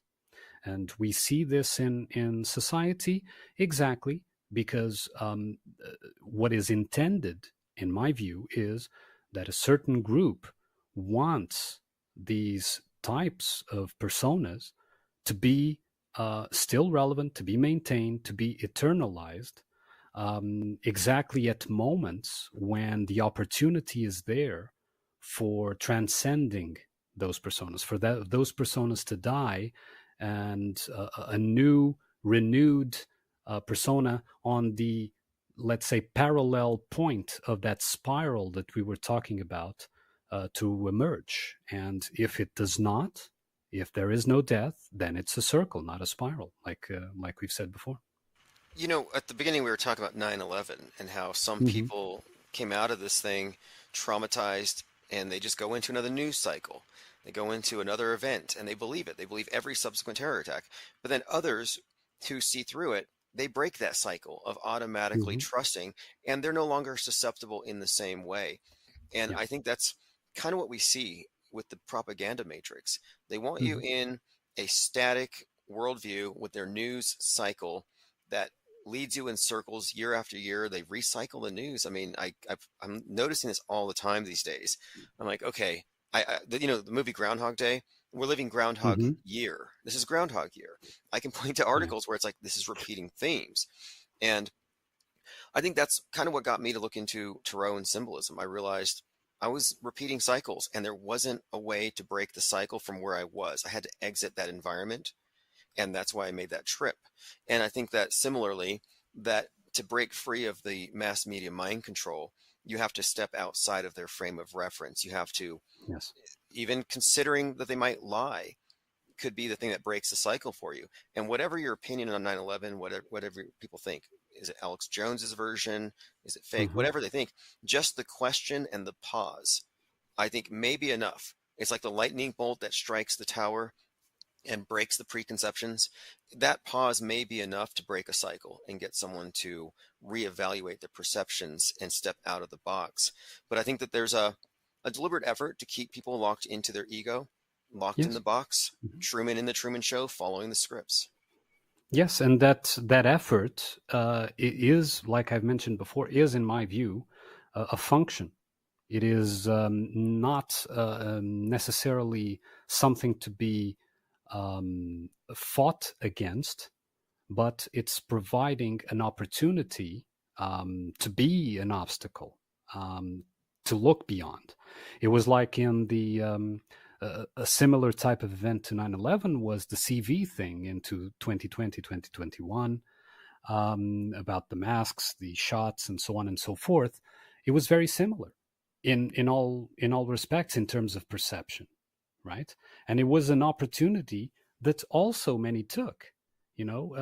Perhaps younger people that did not live through the 9/11 event, when they lived through the CV thing, they had the same opportunity, and many even took it.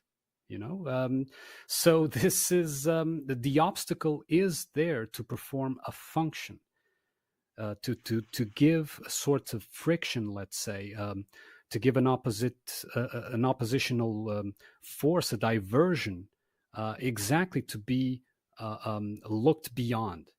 And if the obstacle is not there, it means that there is no consequence to the choices. And again, we go into the same point. Yes, yes. In fact, I had a caller the other night who was not alive when 9/11 happened. And he Mm-hmm. had explained how different he was from his classmates. And he played along with the rules. He didn't break the rules, and he didn't say to them, he didn't challenge them necessarily, but he felt like there was a divergence. And he, was calling to talk about how it was CV-19 that did it for him. And I think that's Mm-hmm. very interesting to think how many people were able to use this experience to learn about the mob mind, the collectivized hive mind that responds to fear and superstition, hyperstition, versus the individual who can suspend judgment and be a little more objective and nuanced in their takes in a world where you're pressured to make immediate decisions. So I think that you're right about it, that these events are opportunities, and those who saw through one will not fall for the next one. It tends to be, once you break that cycle, you're ready for the next Yeah. one. It doesn't impact you the same way. So we all had to go through CV-19, but those of us who knew the nature of this stuff weren't hit as hard as those who are literal believers in everything. Yes, yes. And in the last week, I believe it was, I had a conversation, as you know, with JLB, and over there we were talking about the predestination of these things, and my view on it, and that I presented there, was that the only thing that is really predestined are the opportunities. It's like if you're walking along a wall, and every so often on those walls appear doors, right? And then it's your free will that decides what to do with the door. Will I open it? Will I check what's inside? Will I cross over it? Will I, explore or not? Will I move on? Will I not even pay attention to the door and move on? So the opportunity to be presented with the door on the wall that you're walking along is predestined, in my view, and can even be manipulated externally, by all means. But it is the free will, the individual, always individual free will, that decides what to do with that opportunity, what to do with that door that is presented. Yes. And I think that's important to distinguish as well. Yeah, I agree. You're bringing up the fundamental thing of choice, and that's what separates the fool from the magician. The fool Mm-hmm. is beginning the journey, but the magician is now centered, recognizing himself as a micro of the macrocosm, a causal agent, and he's a choice maker. The magi is a decision maker, and every choice is a new possibility, a new path that opens up.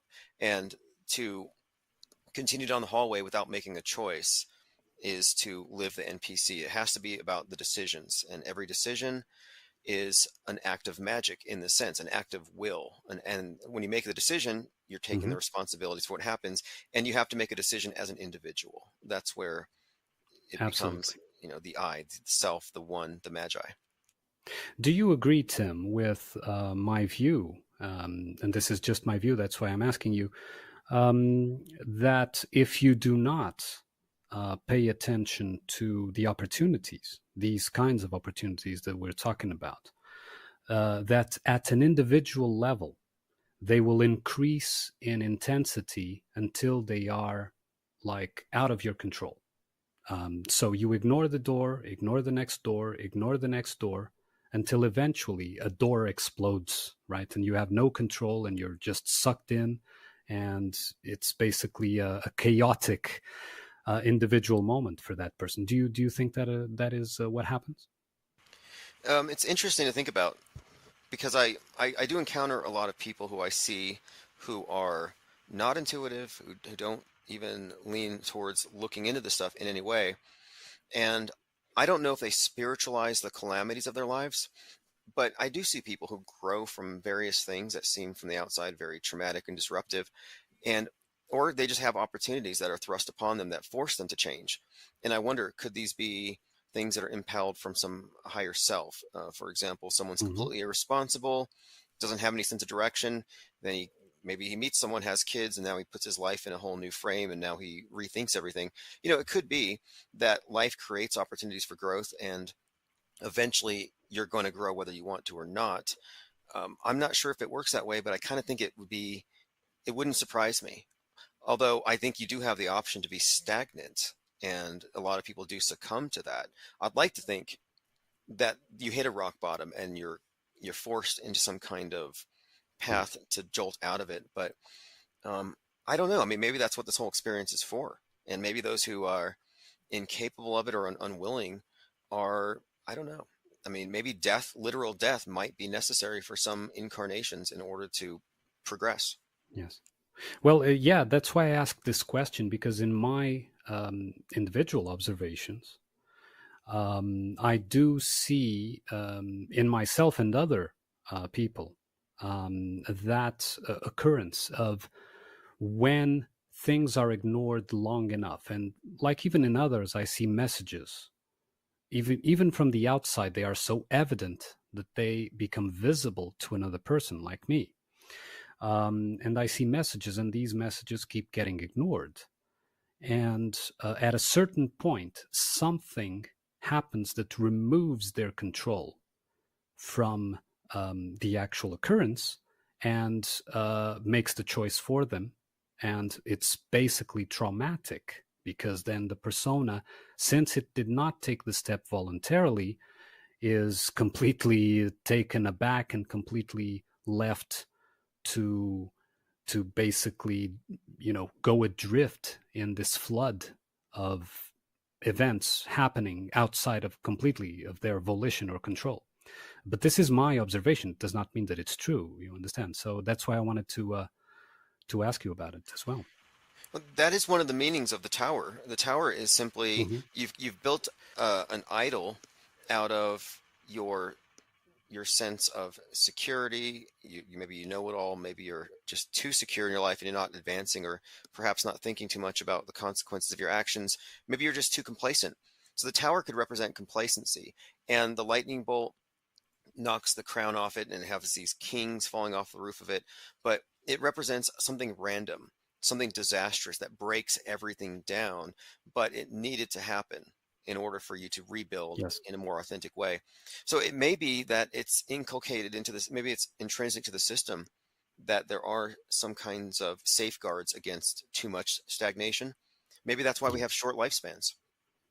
Yes, well, I've always equated what I mentioned with the tower card. So yes, absolutely, and it is an obvious correlation there. And I think it's. I've seen many tower moments in people around me, and even in myself when I was not as voluntarily involved. So that I had to pay attention without volition, without control. And then it's much harder because then the persona is forced to die. It's slain, right? Like in the tower card, it's thrown away from outside of the window of this burning tower and forced to actually pass away and leave room for the new persona to emerge. So yes, I think that is a sort of safeguard. I don't think, however, that this safeguard is a collective one. I think that it's a safeguard that it manifests at an individual level. And what happens is that whoever is performing these collective rituals, since they know the intricacies of the personal journeys, let's say, they try to steer the collective into making or arriving at the conclusions that are that they are interested in, let's say, right? So even if they provide a tower moment like 9/11 was, that tower moment was not a safeguard. It was a contrived event, because I think that it can only happen in the relationship between the lower self and the higher self at an individual level. That is my reading. Yeah, I agree with that. I mean, the thing is, the terror spectacle put everybody into the fight or flight, into the Truman Show deeper. Yeah. If they weren't paying attention to the Truman Show, now they're really paying attention to it and they're plugged in. So collectively, maybe it was in a way solidifying the deception, but at the level of course, the individual, maybe for them, yeah, the towers falling, the destruction of the world was more about a paradigm shift. And from there, breaking a cycle of automatic belief or automatic trust. Maybe your faith is shaken, and then you have to rebuild. But I think there's there's definitely something though to the nature of this place that seems to be designed to, whether it's maintain the status quo, and at the same time though it just seems like there are paths for people who aren't following that, although they don't make it easy. I mean, to go back to it one more time, in the Truman Show, when he figured it all out, Christoph did everything he could to keep the guy from escaping. He actually played dirty Yeah, at the very end. the storm and all that. Yeah. Well, they don't make it easy to escape the world stage. They call you names, they demonetize you, they marginalize you, they do everything they can to keep everybody on the stage. It's a big fight. And so that's why I think it's also interesting to note the hermit, that you do have to break away from the herd. You do have to individuate to escape the box. Yes. Yeah. Absolutely. Yeah. Absolutely, Tim. Well, we've been going. The time just flew, but we've been going for about 2 hours now. I think this is a good moment for us to wrap up this episode. We can certainly do this again if you like, either here or on the IPS if you prefer Very to get good. involved. Yeah, to get some of the IPS people involved as well in this discussion. And it's been really, really good, really deep, really pleasant. And I think that we have touched upon very important and deep points here, and hopefully we can do it again. Yeah, absolutely. I'm glad that we're able to talk about some of this stuff because I think these symbol literacy is a big deal, and the tarot is really it's some of the best collection of most symbol dense images everywhere, and it is really relevant to the conversation about again who we are, where we are, and how this thing unfolds. And I think that we covered a lot of the stuff I wanted to as well. And I appreciate this conversation, and I'll definitely share it. And we should follow up on this once we get some feedback. Sure. We will post, well, I'll post it on my side, you post it on yours, and we'll see what people come up with.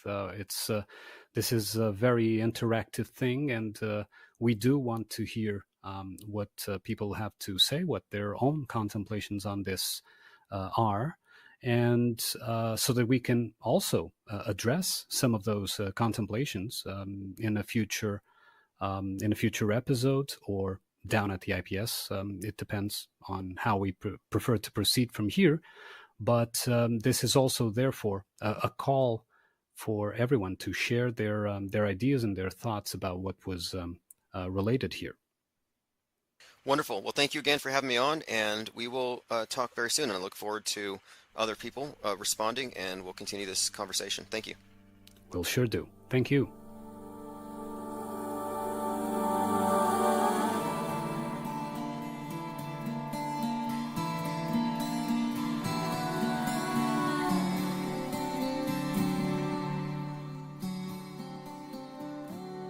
Prognosis, a podcast with Armon Ree.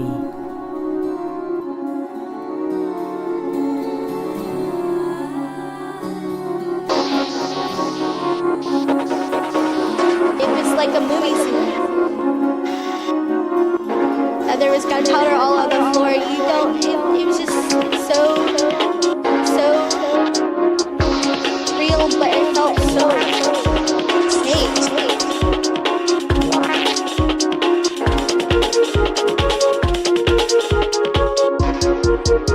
Your reality is fake as fuck.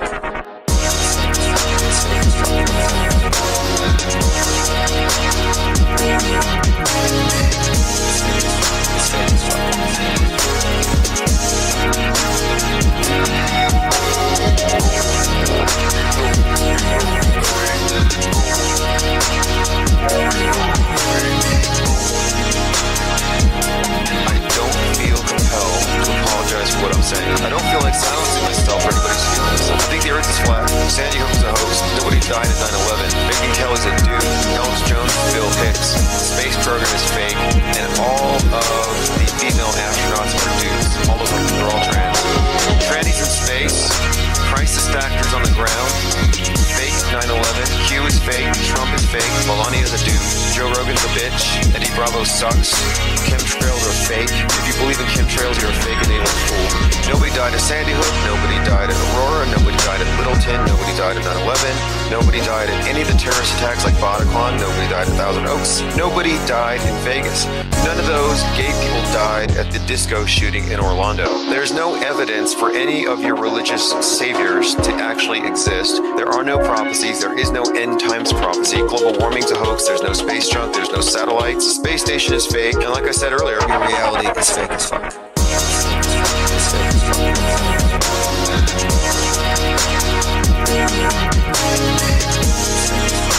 as fuck.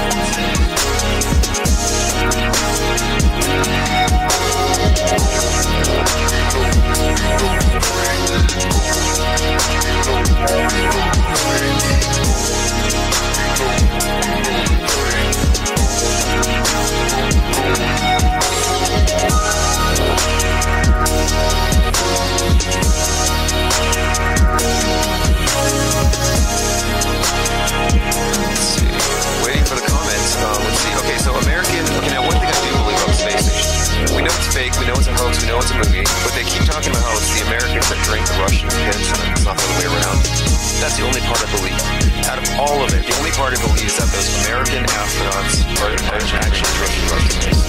That's the only part I find remotely believable. Alright, it's been 12 minutes. Let me go ahead and delete this.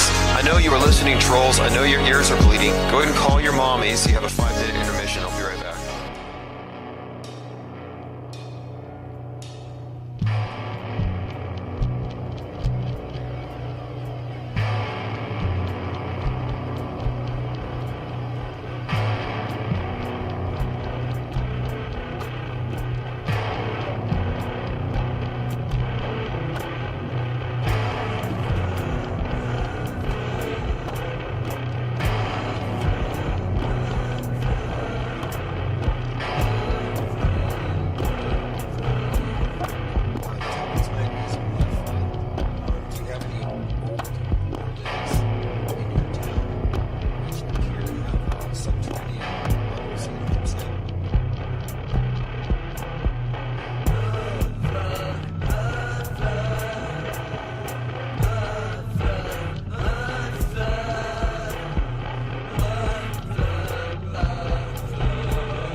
I don't understand how a mud flood can kill everyone but leave the buildings intact.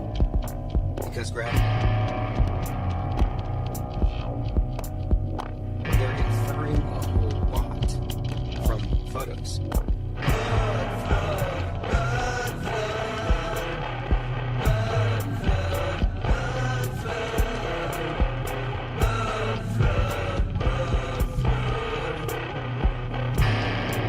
We're just going to sink.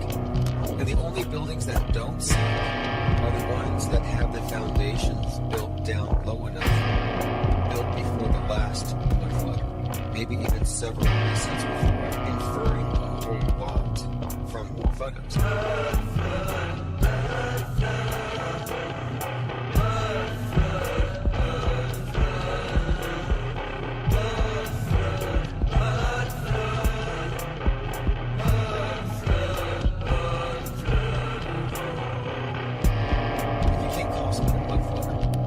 Mud flooders, people who didn't pretend history. You know, that's things that mud flooders skip science and math. Mud flooders skipped history. And they may go with that. I don't know. I'm trying to shy away from overarching explanations that begin with the story. And then you find tidbits that build it up. The story, I don't like to put the cart in front of the horse. And to me, the big story with technology, Tartaria, it needs to be approached very much by what we can verify and prove in a way that we think. Like, you're supposed to believe that's a petrified Nephilim elephant. Come on.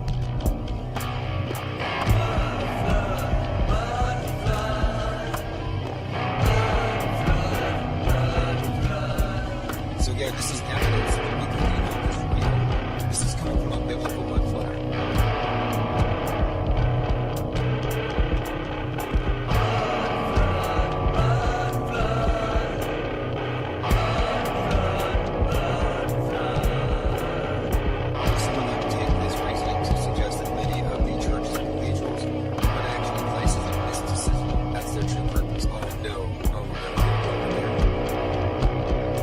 So right now,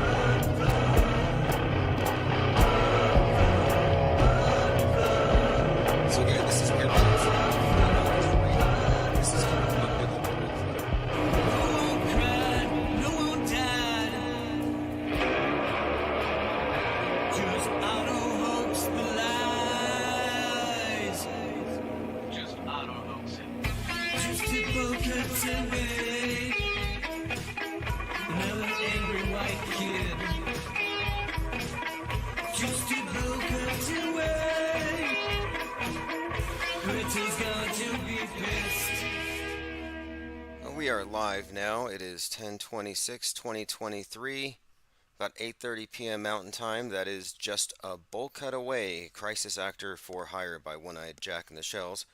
We were just talking about bowl cuts and bowling alleys and bowling for Columbine and the present state of the PSYOP entertainment complex. And I'm pretty adamant now about not sharing this conversation or mixing it with people who still believe everything they see on the screen implicitly and then work back from there. As I posted in my blog this morning, if you assume it is real from the start, you're playing an alternate reality game with the gaslighting media. And one other point, we're watching a magic show. The world stage actually is a magic show. And just because you don't know how a particular trick is performed doesn't mean, therefore, magic. Now, I don't know how he chopped that woman in half, therefore, magic. No, it doesn't work that way. It's therefore, I'm suspending judgment until I get more information. I'm not going to be rushed to assume from one of two options it's a trick or it's real magic. And that's how they get people. People are not filtering their perceptions if it comes to the screen. They just assume it's already been pre-vetted, pre-masticated. Yeah, a big brother chewed it up and spit it into my mouth, and I didn't have to do any work. Just go with the flow. All right, let's see what we have here. Lesgo says your blogs lately have been incredible. I appreciate it. And this is all part of the autohoaxology curriculum for the IPS Institute for Advanced Media Deconstruction. And everything that we're developing, all these ideas that come out of the think tank, it gets put into a textbook series, which is going to be, I think, a lasting testament to our work here. It's not about saying this event was fake and this one maybe. No, it's actually about unmasking the infrastructure of mass mediation itself and what it really is. MK Ultra, for example. We've been talking about this mass shooter who happens to be 40. There's another for that pattern we've been witnessing with the number 40. 40 baby heads, 40-year-old Robert Card. Many, many of these, but some have said it's MK Ultra. It's mind control. And today I thought, you know what, let's go ahead and make a listing of all of the thought-terminating cliches afflicting the truther world. MK Ultra is a trutherism to avoid. So just to explain, right now we're watching the latest spectacle from the PSYOP entertainment complex. And some of these live streams watching the police yelling at the guy's empty house have 30,000 people watching. It's the entertainment complex. And if you assume it's real from the start, you're already playing an alternate reality game. And truthers are people who have figured out that the mainstream is a liar, but they still think the news events are real. They just disagree on how it happened and who did it. So in the case of MK Ultra, to suggest the shooter was mentally ill and mind controlled and perhaps coerced into becoming a killer for the deep state is to assume that it's real. And this explanation keeps truthers from recognizing how reality itself has been deep faked with simulated events presented as real. For example, Ultra Frog 17, obvious Q person, said the shooter in Maine went to a mental health facility for 2 weeks, months before the tragedy, but we're not receiving information about what happened there or why he was released. He was allegedly hearing voices. Anons all know, yep, he's a QAnon. They hate when you say QAnon. They want to break the Q off of it. I'm sorry. You drank the Kool-Aid for 5 years. You're a QAnon. QAnons all know that this means, considering the CIA testified that they create mass shooters back in 1980 with MK Ultra. That seems only Anons want to talk about the elephant in the room. MK Ultra is not talked about enough. I pray one day the evil is purged from our land, an evil fostered from within. May God heal our land. In other words, and he put a little note here about this guy's mental health background. It's MK Ultra. This guy was mind controlled. So starting from that perspective, it happened. It's happening. It's real. But it's not because of right-wing extremism or MAGA. No, it's because of mind control. This is why I call their explanations MSM+. I would also steer far from anyone who uses terms like false flag. I mean, except for infotainment. The false flag fallacy has been exposed. We've talked about this for a long time, but anybody saying false flag assumes that it's real. And this exonerates the mass media. This exonerates the mind control apparatus. It actually hides the PSYOP entertainment complex itself. It is concealed when people don't recognize that the perpetrator isn't some mind controlled assassin. No, it's the film crew producing the illusion. You have to step back. And here's Ron, Code Monkey Z, who was 33 when he was doing the cyber symposium to overturn the election, long believed to be Q, definitely in contact with Q and part of that little collection of people. He said, "Why is there a shooting every time they want to distract us? Do you know what a false flag is?" These events, in my view, well, in reality, they should be considered fake until proven real with evidence. Anybody operating from the opposite premise is on the other side of the psychological warfare targeting your mind. In other words, you are being gaslighted by the red pill community who say it's MK Ultra mind control false flag. Yeah, they're actually working for the mainstream, whether they know it or not. They might just be puppets, unwitting puppets.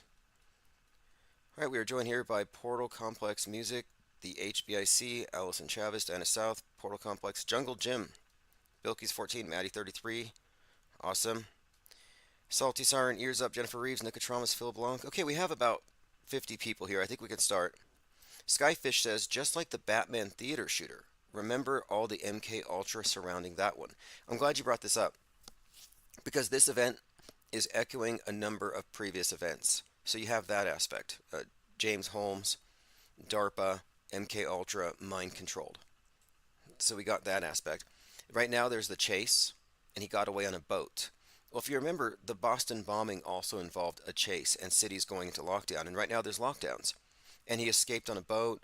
One of the Sarnath brothers was on a boat when they shot him or whatever. However that actually played out.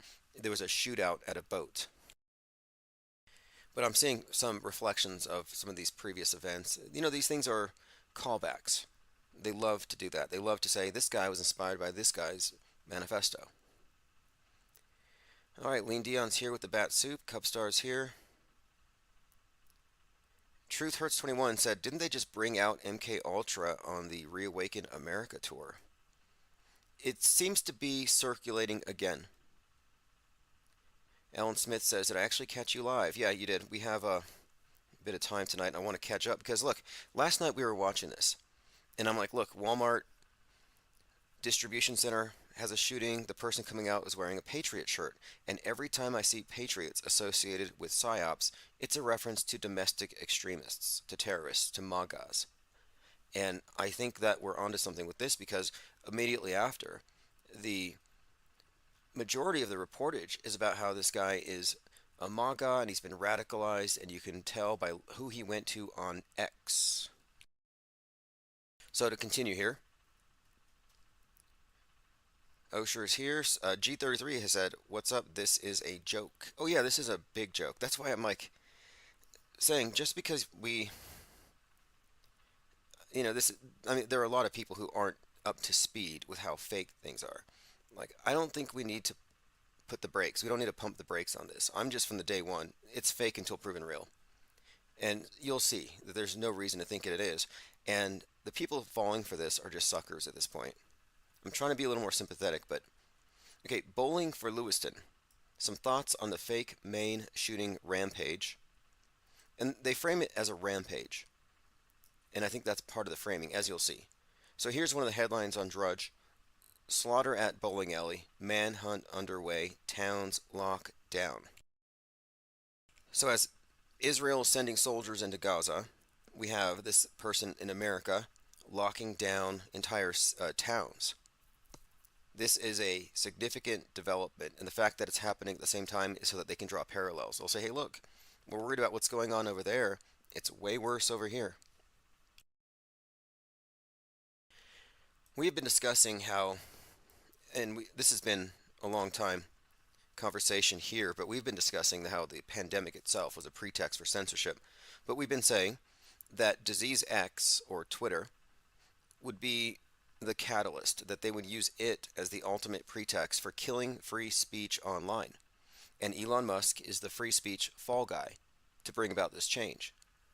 The WHO declared Disease X as a serious international epidemic caused by something unknown. Disease X, the big one. And I've been saying that this hypothetical Disease X is a mind virus for hate or rage. As in the zombie film, 28 Days Later, that one was about animal rights activists freeing these chimps who were infected with this rage virus. And you'll notice that there's so much emphasis on hate. And we know we laugh at microaggressions and safe spaces, but remember the trajectory here. It went from, we need safe spaces on universities for the liberals to be protected from right-wing conservative ideas. Then we have the pandemic, where we have state-mandated social distancing, which creates safe spaces to protect you from the virus. But then, as it evolved, you could see that the virus spread was associated with right-wing ideas, right-wing ideology, and their stance on vaccines and lockdowns. So now here you have this conflation of the safe space mentally with the safe space physically. And this is all, of course, by design. We're in the safe space age, and they're trying to make the internet into a safe space from hate because they have convinced the public that you catch ideas like viruses, that mind viruses are real. Virus of the Mind by Richard Brody, the same guy who created Word. Think about this, Microsoft Word. Virus of the Mind. We're talking about words, memes, memetics, and Microsoft. Wait a minute, mind viruses, memetics, Microsoft kind of parallels this thing with regular viruses, and it kind of calls to mind Bill Gates. What we're talking about here fundamentally is the idea that they need to vax our minds. And the cover of the book Virus of the Mind, The New Science of the Gene, is a human brain with a vaccine needle in it. And again, it's on the idea here, on the whole premise, that you don't need to consider an idea to become a believer or even a fundamentalist. You just need to be exposed to it. So it's kind of based on an idea that you don't have any volition, and therefore the authority needs to protect you. Kind of like you don't have any control as to whether or not you catch something like a virus that you're exposed to. So you have to rely on other people to wash their hands and cover their mouths. Well, so too, if you can't control what ideas that you're taking in, then you have to be reliant on other people to self-censor, to mind mask. And if they don't, well, you're in danger. Society's in danger. You have mentally ill people who catch mind viruses and act on them. Like the idea that radical terrorism was, it's a threat because of what? Specific dangerous ideas that certain unstable individuals aren't capable of carrying. This is why I coined the term, the phrase mind aids. Like you're telling me that you have no mental immune system and you just catch things? This was the premise behind the censorship that they applied on YouTube against the flat earth conversations. They said, we don't want people becoming flat earthers. I was like, well, it's a dumb idea. Of course they're not going to become flat earthers. Well, apparently, if they're exposed to it, they become it. It doesn't work that way, but they want the public to think this is the case so that they can justify, the idea of censoring it as though it's a physical virus. And they were using the terminology that you would use to describe a pandemic or an epidemic to describe words and ideas years ago. Oh, toxic misinformation. And think about trending topics. They've always said viral. Why is that? They've been planting the seeds in your mind so that you would grasp this concept of the mind virus and accept it as something that you need to be protected from, that the internet needs to be quarantined from certain ideas. And they are making the case because for the last few years, well, since this school shooting agenda started, there has been this specific way that the two sides interpret it. Left wing says it's caused by gun culture, and the right wing says, no, it's caused by mental illness. So they both agree. Hey, shooting's a problem. It's not the Second Amendment, though, it's mental illness. No, it's gun culture. So they fight over it. But at the end of the day, they're going to say, we need to do something about guns because of the mentally ill. We need to do something about free speech because of the mentally ill. They're setting people up to go along with an agreement with this argument, this line of thinking. So again, I'm correlating this event with disease X and a virus that he caught online, as you'll see. Robert Card is being revealed as an ex-radicalized MAGA terrorist. The event involves a large number of people in a personalized way as they are locking down entire towns. So consider this. For 20 some years, or ever since Littleton, students are being subject to duck and cover, lockdown, under the desk, hyper realistic school shooting drills. That's been the mind control. Meanwhile, the parents are oblivious to it. They're not going through it. Well, now all of a sudden, it's the parents who have to go through the experience of being locked down. The children will be teaching their parents about it. See, mom and dad, we do ALICE. ALICE is the acronym for Alert, Lockdown, Inform, Counter, and Evacuate. They do these during the mass shooting drills. They teach them ALICE. In fact, I think I was taught that at a store I worked at. But notice the mind control connotations. If we're talking about trauma-induced mind control, Alice in Wonderland, kind of interesting. So they're taking this particular aspect of the simulation to the next level. Now, truthers and alt media types all agree there's a problem, and I'm listening to the chorus on the right, and they're all saying mental illness, mental illness. They've been saying this since Littleton. Now, there was a victim that has been circulating on all the podcasts and all the different channels who was shot in the leg, supposedly, at the bowling alley. Amazing that she's on the news talking about how she was shot and the shooter's still on the loose. I'm like, I'm sorry, you're a witness to a mass murder. You're a witness to a massacre. You're a victim, and the perp is on the loose, and you're going to have to be there in court putting him in jail. You're an eyewitness. He might come back and kill her. Like, this would not happen. She would not be putting herself or face on TV. And Candace Owen called her adorable. Well, she's been showing up in the pictures with this. Massive manhunt underway after mass shooting kills at least 16 in Lewiston, Maine. She's carrying a bowling ball. And the bowling ball is a globe. And shout out to Synchro Morpheus who made this connection. We're talking about a shooting at a bowling alley. Bowling for Columbine, Littleton, where this all started. So from Littleton to Lewiston, bowling for Columbine. There's some kind of a connection here, which we're going to see, I think, more of as it unfolds. But it has to do probably with this one world unity, destroying national sovereignty, and the impediments being First and Second Amendments, obviously. Now let's go ahead and continue here. And I want to revisit Columbine at some point, and how the shooting mirrored the Matrix, and whether or not Dylan and Eric, Clive Baldwin Harris, if they're Trey Parker and Matt Stone, doesn't matter. The whole thing is just where they really started this big narrative. And this followed a couple of years after Eric Holder said that they're just going to have to brainwash people to think about guns in an entirely new way. And this is it. Now, with regard to the shooting, it's too soon to have all the information we need to know that it's real, but the initial reports kept emphasizing 22 dead in 3 towns. It has since been reduced to 18. And some will say, well, there's your symbolism, doesn't match up. Well, it does. When they sold the event, they branded it. Yeah, this is Skull and Bone Society. This is our work. We're behind your nightly emotional dysregulation theater. Please rush to judgment and donate to GoFundMe.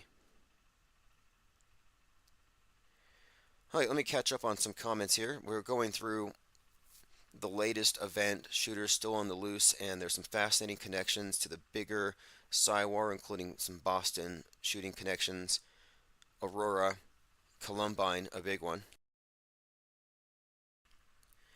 Allison Chavez says, I have a feeling there's some kind of agency like the Adjustment Bureau that takes care of actual, real mass shootings so they don't appear anywhere in actual mass media, only contrived events. Well, that's one of the main powers of mass media, is that the worldview they give us is more of the result of omission than what they actually tell us. It's what they don't show you. They keep it actually very minimalistic. They specifically avoid any kind of crimes that go against the pictures they want to paint. Certain hate crimes aren't even considered hate crimes. It's totally biased. They screw with reality. What they're doing is they're news benders. And I was just watching a movie before I came over here, and I started watching something called The Awareness. I believe that's what it's called. Yeah, it's called Awareness, and I think it's very interesting because it seems like it describes in a science fictiony way mind wars. And I won't give you any major spoilers, and I haven't finished it, but it's about someone who's able to psychically project illusions into other people's frame of reference. He can get them to see a piece of paper as a $100 bill, for example. And when he starts manifesting this ability, he's followed by this shadowy group called the Awareness. And the whole point of it is they let him know that the people who control the world have learned that it's far more effective and desirable to control people through illusions that keep them in a chronic state of terror and cycles of war and despair instead of actually having to use force. And he's called a perceiver. They hunt him down because he's a quote perceiver, meaning he can see through the illusions, because he can manufacture them, or whatever the case may be. He's recruited, more or less, or they're attempting to recruit him. It kind of borrows from the Matrix. They even say, "Come with me if you want to live," sort of ironically. But anyway, it's called Awareness. Very interesting reality benders, exactly. But in a science fictiony way. And I would say that you all are perceivers if the illusions don't work on you. So now you can just expect the white van or the black van to show up and try to recruit you to join them. I mean, isn't that how it should work? If they have to maintain this system, they have to remove anybody who's not from the 30-minute theater from the late 60s who was like suggesting that they were bending the news 5 years in advance. And I would think it's probably much longer. It would have to be. But that they are writing the news in advance and steering society. And as he's letting this person in on it, he says 99% of the population would not understand our conversation. And the other 1% work for us. Okay, we'll probably have a review on that one tomorrow. I'll finish watching it, but the idea of using illusions to rule people's minds makes perfect sense. And it's not a new concept. We talk about this a lot as well. The use of religion and terror of the gods and weaponized superstition. We do live in the village. And some people, they seem to think that maybe it's just America. Oh no, we live in the village here, it's all fake, but over there it's real. No, I'm sorry, it's the same. If they have a space program, if they have satellites, they're part of the deception. Yeah, 1968, The Newsbenders. Easy to find. I think it should be remade. It's a great piece. And it is so prescient, you probably couldn't remake it today. It's as good as Utopia, the American version. But it's only half an hour. And the newsbenders are reality benders. Now, to continue, we're talking about bowling for Columbine from Littleton to Lewiston. Shooter's still on the loose, but the picture being painted is that he is an ex-radicalized MAGA terrorist. In other words, this is Elon Musk's fault. I've been saying Elon Musk is the leading purveyor of mind junk and space junk. They are going to be able to point their fingers at Elon Musk specifically and say this is his fault. This person was in an echo chamber created on, as you'll see. We'll go through the notes here. MK Ultra is a trutherism to avoid. So we've already covered this. Anytime you hear MK Ultra or false flag or Chinese space lasers, run the other direction. It's meant to null. Don't need that. Avoid those red pills. And there's another book I'm trying to get my hands on. I think it's called You Are What You Watch. And the author of that delves deep into the psychological impact. Yeah, you are what you watch, how movies and TVs affect everything. It goes into the psychological impact, his name is Walt Hickey, of how entertainment changes our lives, from our biology on into our psychology, and it gets into what trauma does, what perceiving traumatic content does. Like, this is very relevant to our topics here. Anyway, it's called "You Are What You Watch: How Movies and TV Affect Everything." I'm probably going to get this book in the next couple of days. I've been checking my library, but it says here, Walter Hickey, Pulitzer Prize winner and former chief culture writer at acclaimed 538.com, proves exactly how what we watch, read, and listen to has a far greater effect on us and the world at large than we imagine. I listened to a couple of interviews from him, and the part that I think is most interesting is the psychological bondage that's created with this fictional world they've created for us. I really don't think I'm exaggerating when I say we live in a global doomsday cult. Skyfish says, just watched The Newsbenders again last weekend. It's a must-see. I've shown it to some potential waking up candidates. They still shrug their shoulders. Yeah, they have to watch The Village and then realize it's literal. But, this is a philosophical thing, and that's why I think this is entertaining. It's not like Antifa and Proud Boys, might makes right, at all. This is about argumentation. That's why I think we have to really stick to the facts and stick to the methodology and not let anybody use tears or any kind of emotional appeals to get you to bypass your critical analysis, and that's why we shouldn't even delay. Some people say, wait for the victims to be buried before you start criticizing it. It's like, I'm not going to give them a head start for their fake news to settle in. And we jumped right into this one and read the clues, and we're right. I saw the Patriot shirt, and I said, this is going to be a MAGA terrorist watch, and you'll see. Mango Penguin says, I can only watch so much CNN. After a few minutes, I suffer from shaking head syndrome.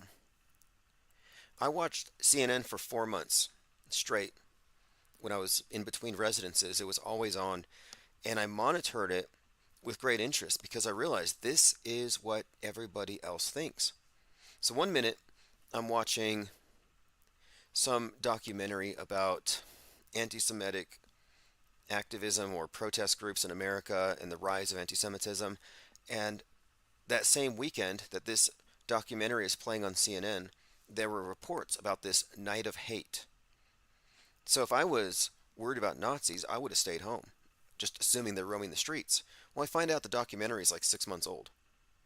But they played the documentary concurrent with a recent news headline to create the illusion that there's something out there, just like in the movie The Village. The children are in their homes, and there's monsters making noises outside, and nobody wants to go out and verify if the monsters are even there. Mango Penguin says, any names of the victims yet? Now it's 18. Yeah, I was looking for t-shirts on Teespring that have the names of the victims on the back and a hashtag Maine Strong or Lewiston Strong. Haven't seen them yet. Normally, you can purchase the shirts with the names of the victims the same day as the shootings. They're not up to speed right now. I can actually point to a number of examples where this is actually the case. Thousand Oaks, for example. No, yeah, Thousand Oaks, even. Sinbad Tees had t-shirts to some basketball team the day after, 36 hours after. It's like, how do you even know who's dead to put their names on a t-shirt that fast? That's service.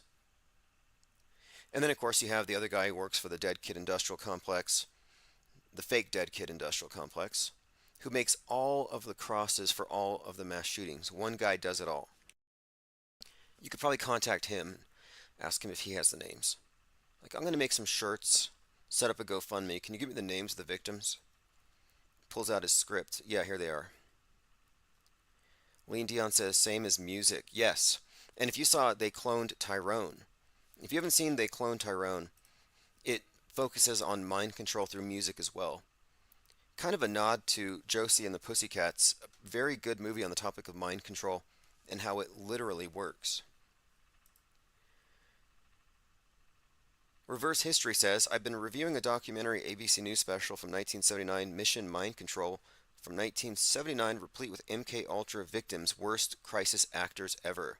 Yeah, that's what I'm saying. MK Ultra is a trutherism. They want you to believe in it.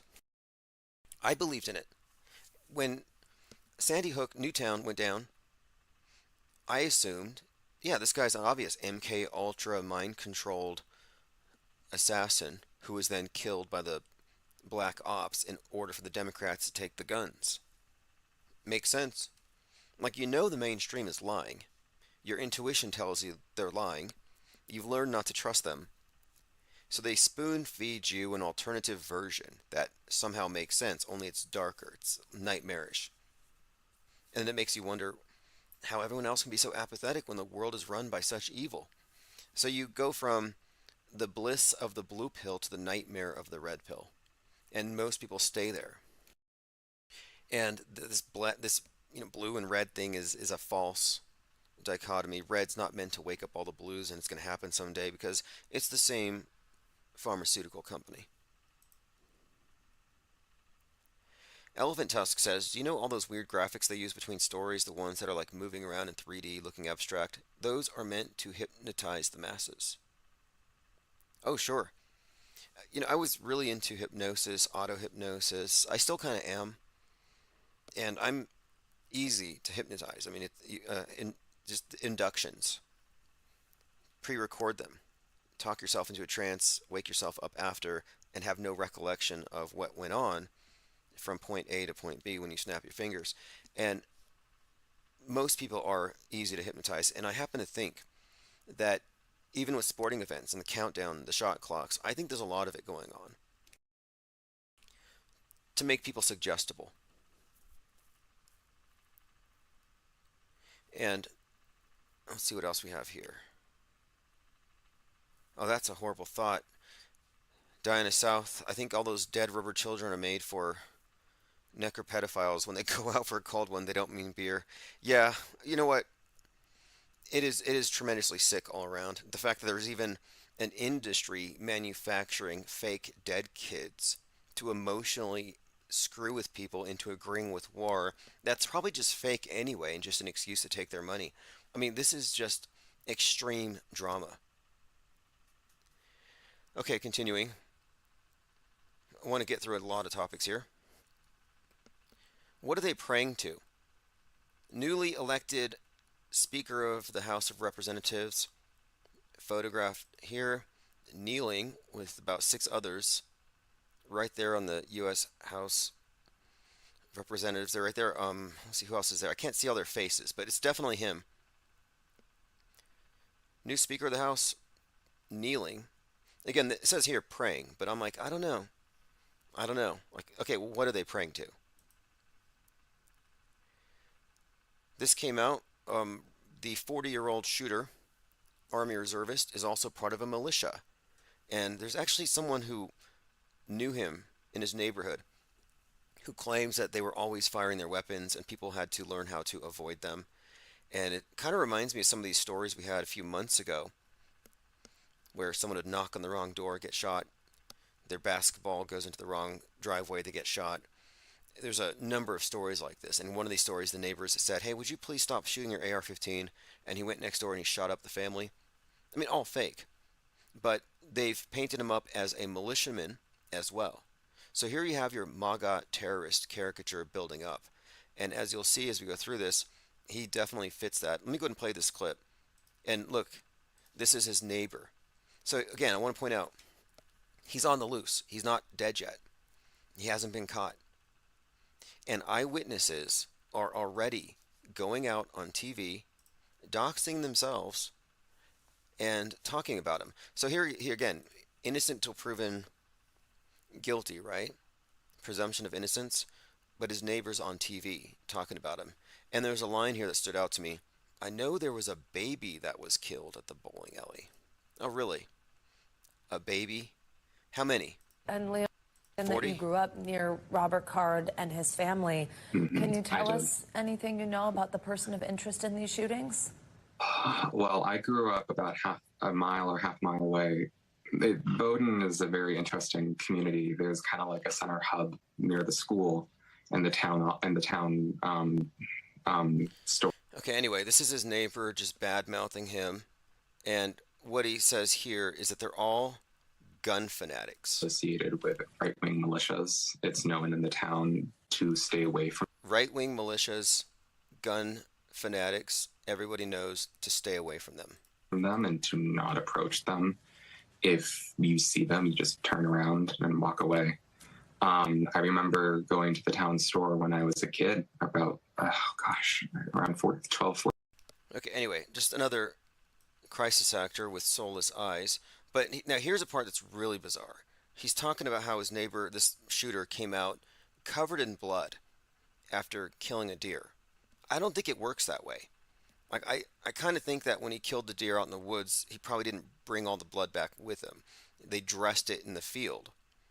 So that would kind of, well, you'll see. And blood was dripping on the ground from the deer, and he was covered in blood with a gun on his back with a giant grin on his face. And they were all smoking cigarettes and drinking their. Well, they were smoking cigarettes covered in blood and grinning. Okay, sounds believable. Diana South says a militia is required by the words of the Second Amendment. Well, they're demonizing him as a militiaman who killed a deer, covered himself in blood, and then he goes on to say that even at the elementary school, they have to listen to their AR-15s. Do you have friends who you know were injured last night? Yes, there are some friends of mine that have been injured. I know there was a baby that was killed at the bowling alley. It was a children's bowling. Oh, okay, the baby was killed again.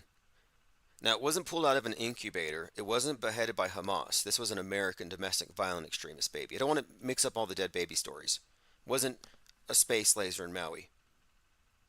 Penguin Doctor says, what a joke, such bad acting. Portal Complex says, BS, you dressed the kill in the field. Exactly. Hilarious acting, though. Diana South says, a male church lady complete cosplay with black rimmed glasses. Yeah, exactly. Night. So I do know that that happened. I'm not going to give any information out until the police officially release the names. But Okay, he's not going to give the information out to the police, but he's putting his face out there. And I'm saying again, this guy's on the loose. He's made himself into a target. I don't think the police would take this, would advise that you would put yourself in danger. Now, here we go. Right wing blames mental health as always. Here's an influencer named Dawn.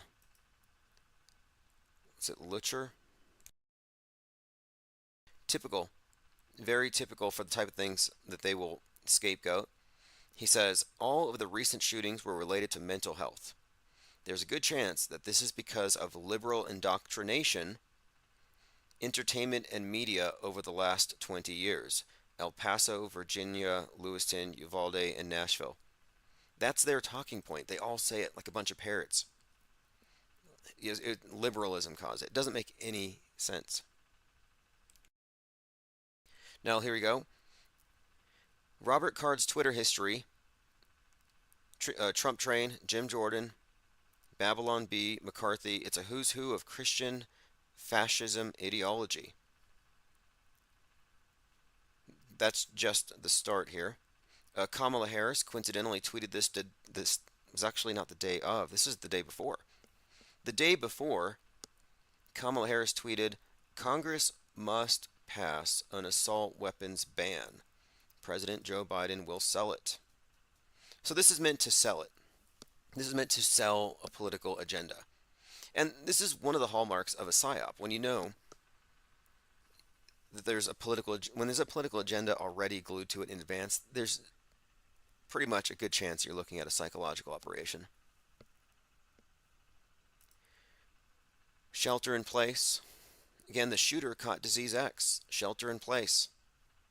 Disease X is causing people to lock down, as I predicted, based on Elon Musk's world stage role in this idea that he's now breaking Twitter and letting the hate loose.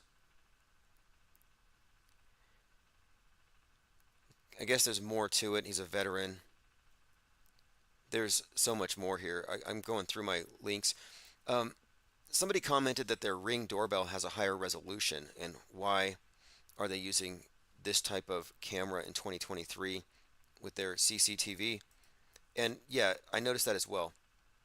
It's very blurry. It looks like Jake Gyllenhaal from the movie Covenant. And Covenant was the name of the school where the Nashville shooting happened. A lot of fascinating connections there, equally fake. But you can see, you can witness real time the lockstep of opinion on how, oh, it's real, but we're going to fight over why it happened. He was following Joe Rogan. And now here's the main talking point. This is the one I was looking for. This is the one I expected would happen. This is the argument for quarantining the internet against disease X. This is from Jan Browerson. He clearly created a bubble. People lack the capacity to realize that they should not. I think social media platforms should stop encouraging the creation of bubbles. What does he mean by that? He means echo chambers. Like echo chambers that exist on Telegram, for example, where they consider these to be like, or radicalized mosques. This was the argument they used after 9/11, that certain mosques radicalize people. All these people who card followed on Twitter have blood on their hands. You can't spew hate, hatred, and lies all day and think there won't be consequences like this. Even worse, most of them spew these lies to make money. Oh, I see. So capitalism is also part of the problem here.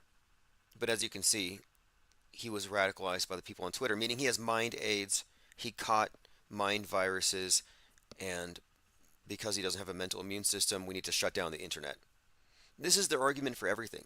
Like they gave Doll E a lobotomy because somebody made an image of Mickey Mouse flying a plane into the Twin Towers. It was a hilarious image. But they're going to say, because of this, we have to put some guardrails, one of my terms. We're going to have to guardrail the AI.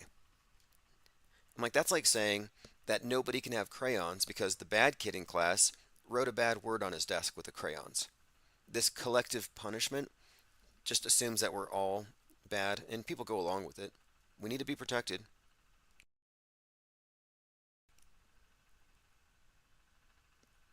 Okay, continue here. Lean Dion says Elon Musk. Yeah, pretty much.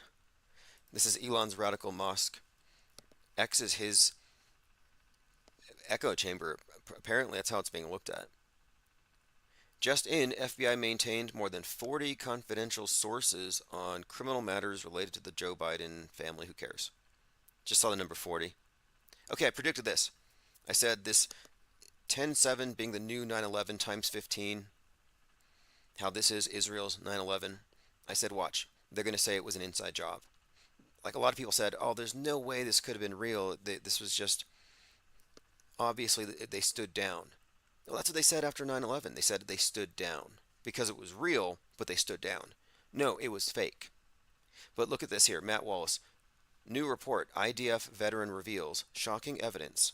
Hamas's attack was an inside job. So there you go. 10/7 was an inside job.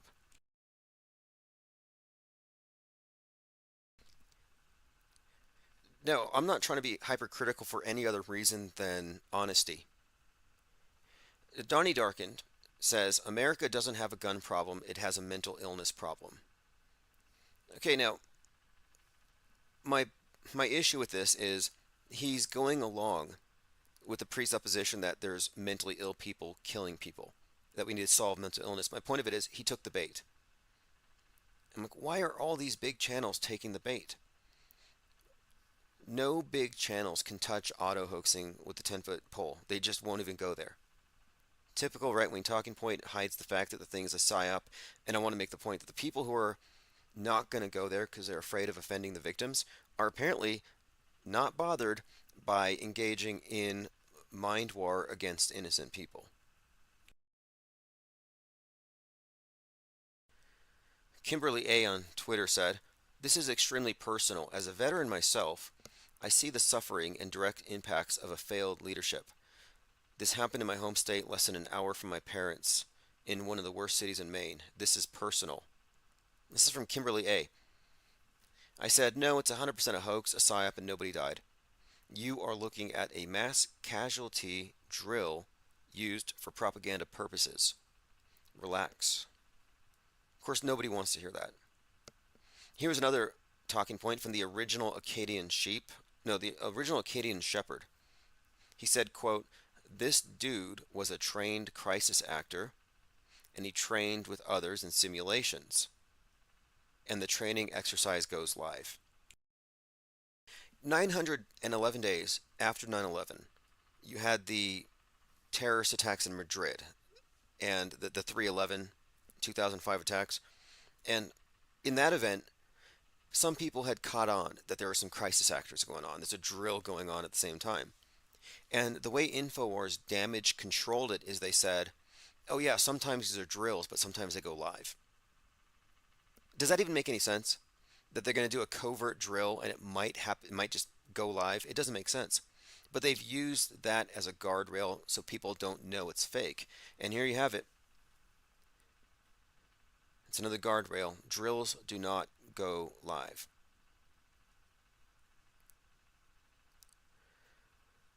We talked about 322 shots on Robert Card at the bar. They still haven't caught him yet, by the way. But the main topic here is did he create a bubble on Twitter? Did the bubble radicalize him? And can that be a causal factor in the mass shooting? And the answer pretty much is yes. How Donald Trump reacted to the mass shootings? Quote, "This is not a gun problem, it's a mental health problem. It's a cultural problem." Trill Go says, "I have a family in the area. They're telling me schools are closed, grocery stores are closed. This one is sweeping the hive mind like clockwork now. Last week, dead babies. This week, psychotic gunman on the run. His entire life story, all his information, yet the police cannot find him." Great points. And they're shutting everything down. Yeah, they played the Bob card. Robert Card. Interesting name. The veteran story, though, is another part of it, too. How many of these shooters turn out to be veterans? I think the one from Thousand Oaks was a veteran. It's a real common thing. End Wokeness tweeted, "Uvalde shooter, mentally ill, El Paso shooter." That was Patrick Crusius. These are all interesting stories to me. Patrick Crusius, Nick Cruz, the symbol of the cross, and the Children's Crusade narrative that attended the March for Our Lives. All very fascinating storytelling, all fake. Parkland shooter. I had a conversation with somebody online about the Parkland thing. Remember Highland Park shooter, July 4th, 2022. At the same time, Parkland Highs shooter is being sentenced. And then we were talking about the word park. Robbie Parker or Parkland Hospital where JFK went. Some of these phrases that turn up in a number of these shootings. And at that time, with the park thing, it was pretty much clear they were indicating something. And I think it has something to do with possibly even the word Paddock, where the Vegas shooting happened with Stephen Paddock.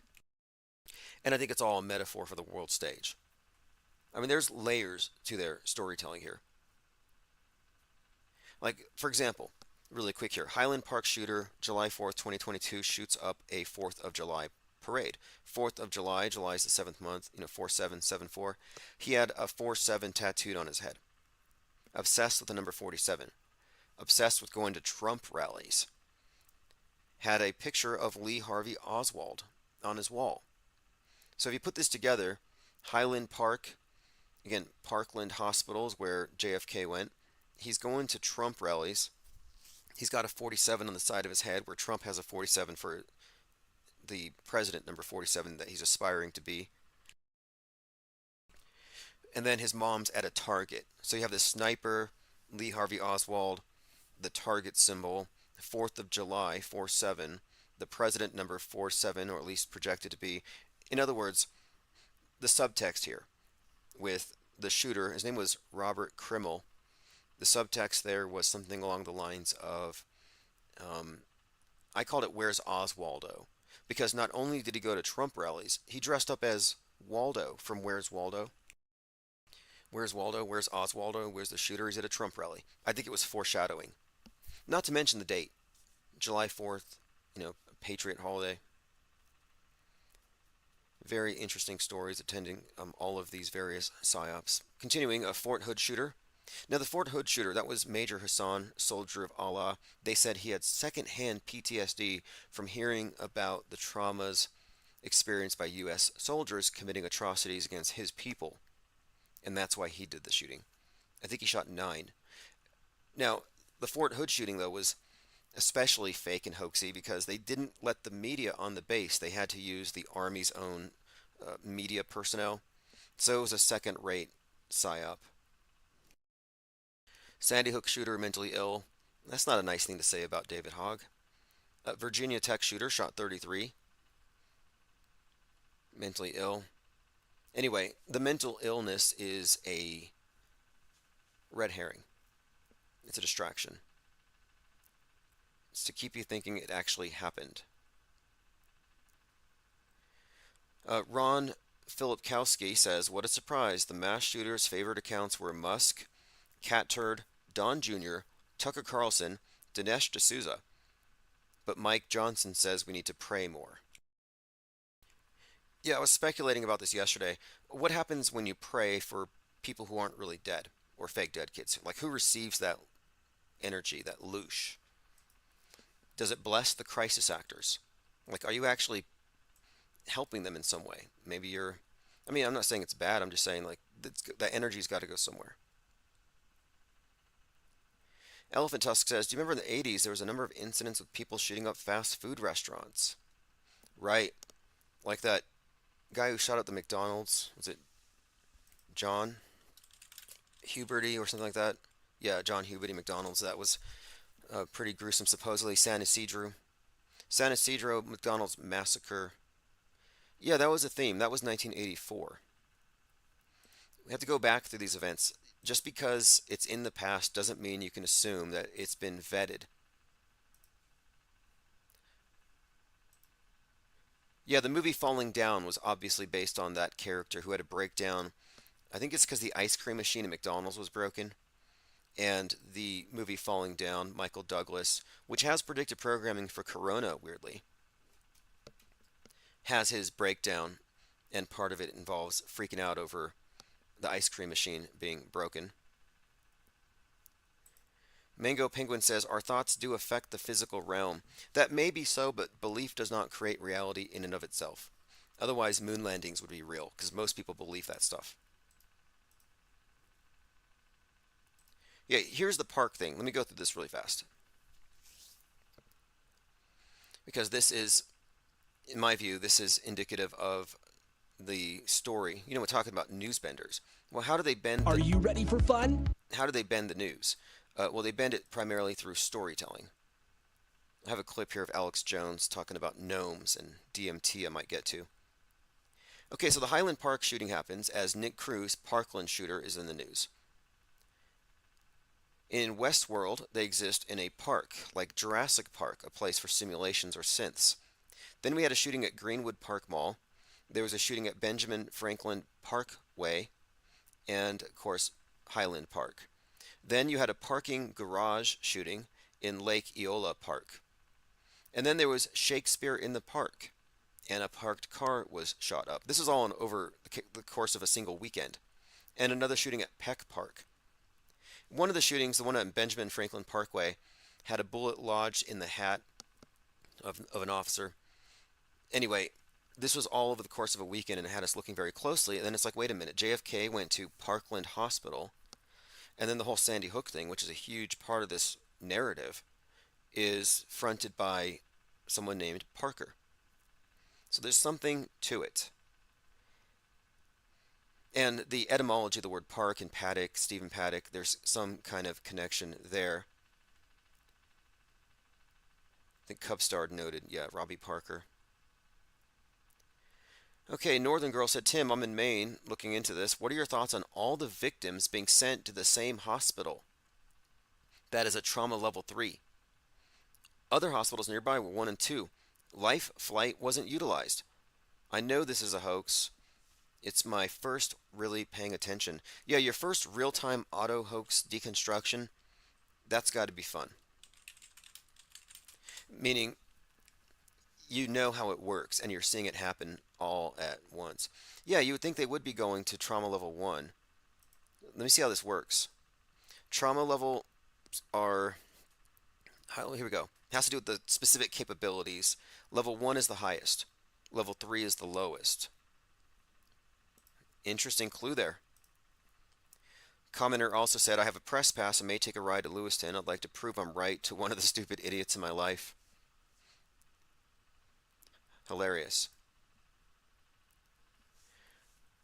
Okay, let's continue. We are going through my notes on minds.com/infinite plane society. Kamala Harris references Australia as the country the United States should model themselves after when it comes to gun control. Starting in 1996, Australia collected 650,000 privately owned guns in a mandatory buyback. Didn't take long. They haven't even caught the guy, and he's changing the world. He's kind of an anti-hero in a way. And I kind of see that this is how the people who are part of this believe that they probably see their role in the world as activists, and they don't mind faking it because they believe that they're actually going to save lives in the future. So here she is talking about the Maine shooting. Gun violence has terrorized and traumatized so many of our communities in this country. And let us be clear, it does not have to be this way, as our friends in Australia have demonstrated. All right. Okay, let's see here. Isabel Ann says card is the heart symbolism again. Myocarditis, cardio. Fascinating. Fascinating. You're onto something there. It's been this way since earlier this year. I think ever since really the Super Bowl, a lot of the symbolism. Damar Hamlin was a big one with the heart. Then you had the Ohio derailment, and Ohio is the heart of it all. Very interesting. And of course, the heart is a reference to the chalice, the goddess. And this year they introduced to the masses via Barbie the new goddess, the Whore of Babylon archetype. I want to take a moment and say thanks to everyone who's been supporting the site, infiniteplanesociety.com, joining Patreon. You are enabling us, and we're moving into the next phase. I just picked up a webcam, and we're preparing to do a series of cyber symposiums where breaking the echo chamber is the objective. Inviting people in to debate in a pre-formatted, pre-discussed way. I'm not talking about shouting matches or drama, but I'm talking about a more of a long-form discussion where we get the best arguments out there. And this is going to be probably monthly, if not more, but the first one's going to kick off, if not this Saturday, the following. It just depends on if I can get the experts in. I want to have a long conversation about the visual effects that we're expected to believe is real. I want to talk about visual literacy, but I'm getting some experts in, as you'll see. But I'm testing out the hardware and everything's perfect. It's ready to go. I'm going to do the first one here, and also those of you awaiting the books, Autohoaxology 101, the ones with the new covers, title on the spine, updated lexicon, those are arriving tomorrow. So everything's picking up, and it's 100% enabled from within. We have no obligation to terms of service or community terms of service, watching what we say because we're trying to maintain ad revenue. Nope, none of that. Elephant Tusk says, this is a truly despicable world that we're trapped in. Elephant Tusks asks if there's any luck on the truck. Yeah, I've got 2 citations so far because my truck is stuck. It's just the matrix messing with me because I was about to start these. I am starting these symposiums. I foresaw that there would be obstacles. That's one of the reasons why I insisted on moving into a 1-minute city. Yeah, 2 days in a row I got hit by a citation, but I can't move my vehicle. Not because of a stolen catalytic converter or anything. They just took the battery this time. They might come by for the converter. We'll see. But I literally cannot move it yet. But it's not a big deal. I'll have it figured out in the next couple of days. Nothing's getting in the way of this mission here. DRI has a song called Snap. The lyrics are straightforward enough. It's their 40th anniversary. They'll be in Chicago on November the 4th. DRI, is that Dirty Rotten Imbeciles? That's like, I think that was the band. They sang about, let me see if I can find that. Yeah, Dirty Rotten Imbeciles. Okay, I believe I might have seen them at one point, but 40th anniversary, same with Madonna. The number 40 has been overly represented ever since those babies, those fake dead kids, on the 33rd anniversary of the fake dead kids in Kuwait.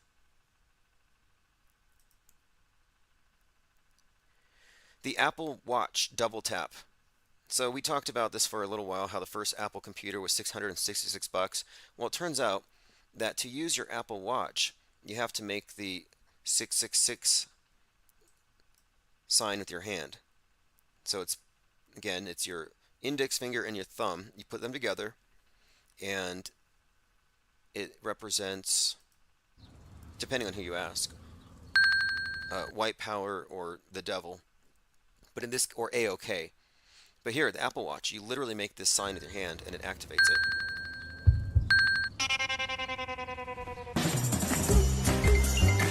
So your personal surveillance device requires that you make a 666 with your hand.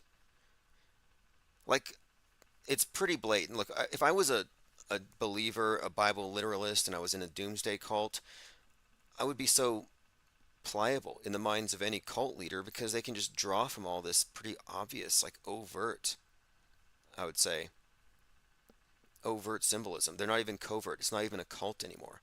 It's like, yeah, we worship the devil and we're going to bind you to the world for all eternity. Just give us your permission. We will just be tapping into your soul and using it to power the matrix.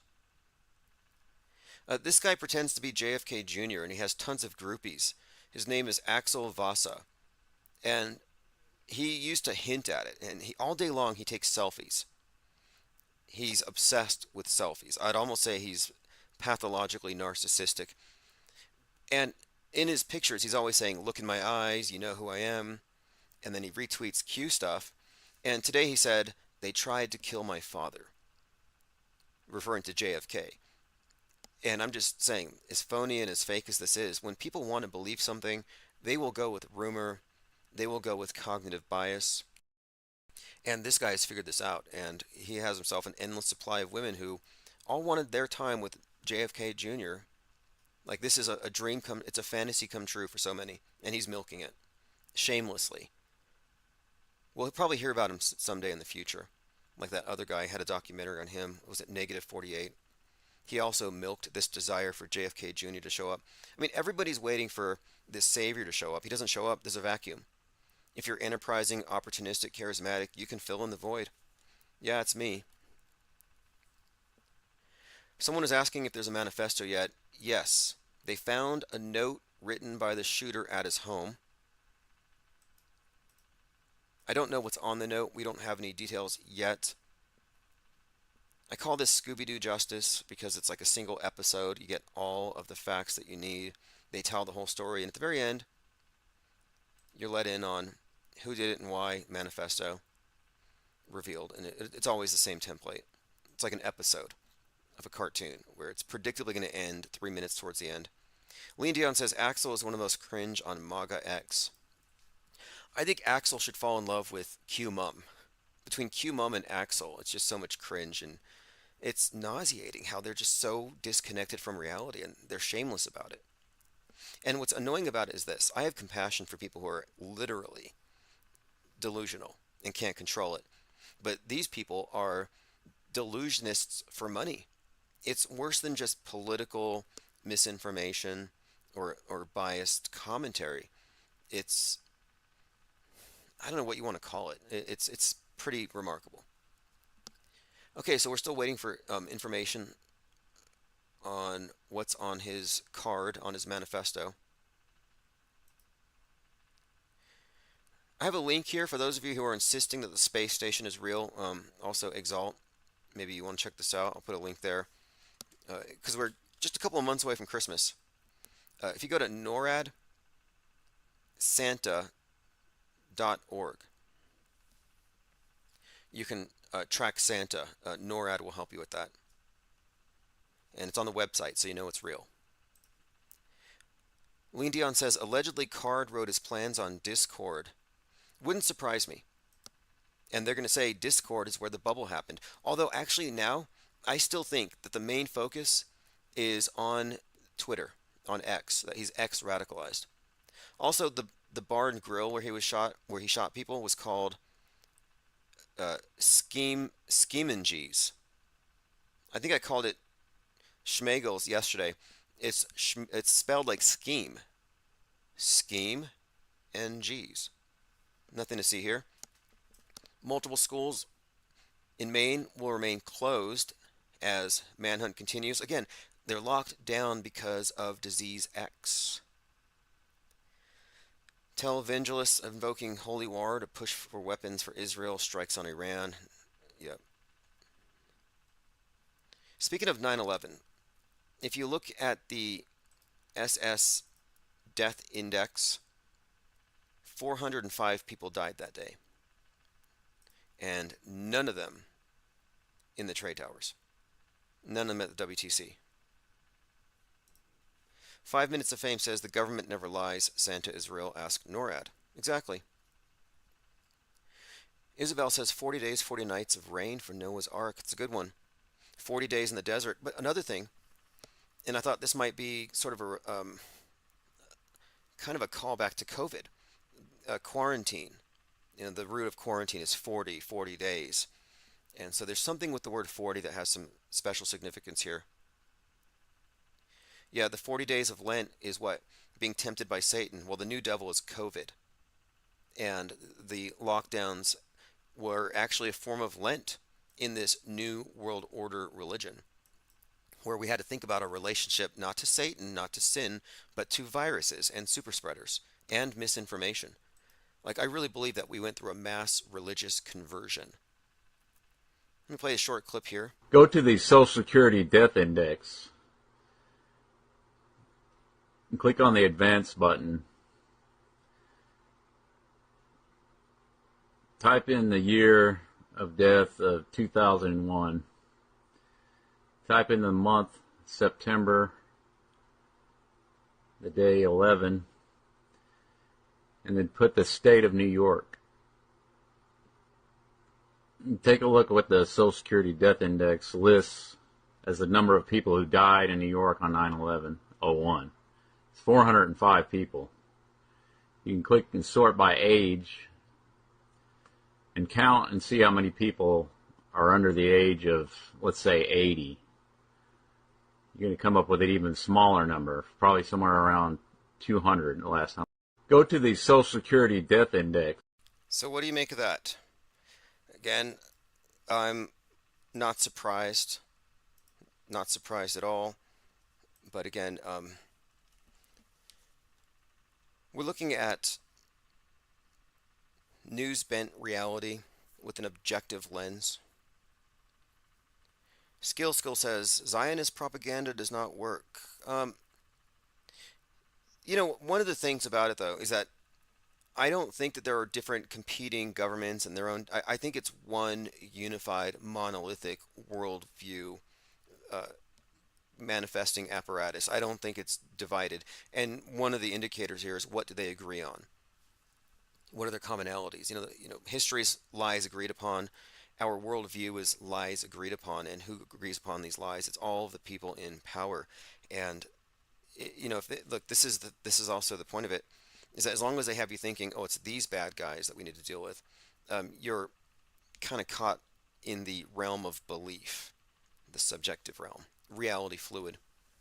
Dylan Griffin said the alleged leak of Discord logs for the main shooter read like an FBI shooter manifesto. Okay, here we have it. Robert Card said, I can't stand these damn non-whites ruining our country.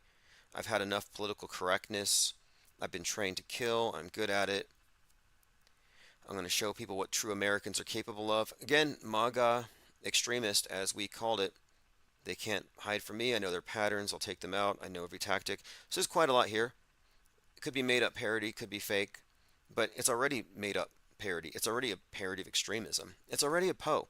Every mass shooter is essentially a Poe, a parody of extremism, an exaggeration, a caricature, a straw man. All right, this has been great. There's a lot more to come. If you want to get on the newsletter, you'll get the archives immediately after. We're going to be in the Discord server. I'm working on South Pole and other things tonight, but I have to run and pick up a couple other things. I think I have some mail. I might even have the books in. So if you ordered Autohoaxology 101, you will be getting your tracking numbers here very soon, and we're going to pretty much clear out all the back orders, get all the books sent out, and then the store is going to be stocked with inventory at the end of this month. So again, it's been great. Thanks everyone for joining, and this is Chief Crow and the Flat Earthworms Auto Hoax. Auto hoax, and it feels so good. You just auto believe everything like I knew that you would. In my dream, you know I ain't got time. For another crisis actor with soulless eyes. My buddy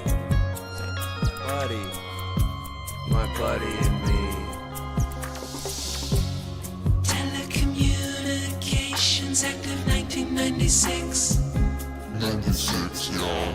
Gonna filter your eyes and scrub your mind. The weatherman, he's just another bad joke. You can be a dumb little donkey like Eeyore. I'ma be an auto hoax. Auto hoax, and it feels so good. You just auto believe everything like I knew that you would. In my dream, you know I ain't got time. Baby. For another crisis actor with soulless eyes.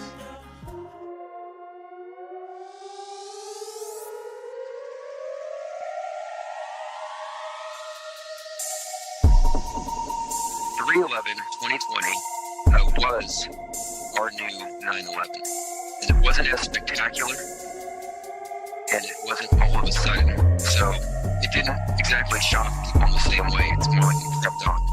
But like 9/11, 3/11 was preceded by a lot of media foreshadowing.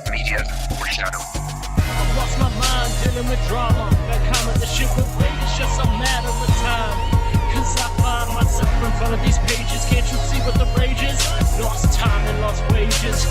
In quarantine, they stick them all around the whole world.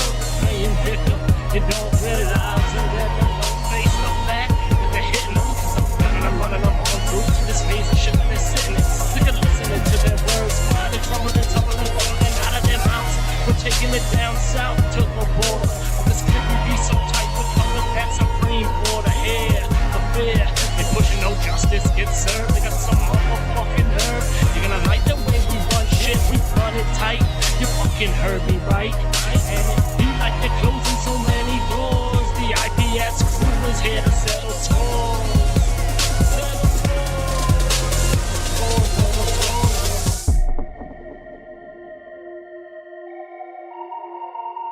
3/11/2020 was our new 9/11, and it wasn't as spectacular, and it wasn't all of a sudden, so it didn't exactly shock people in the same way. It's more like it crept on. But like 9/11, 3/11 was preceded by a lot of media foreshadowing.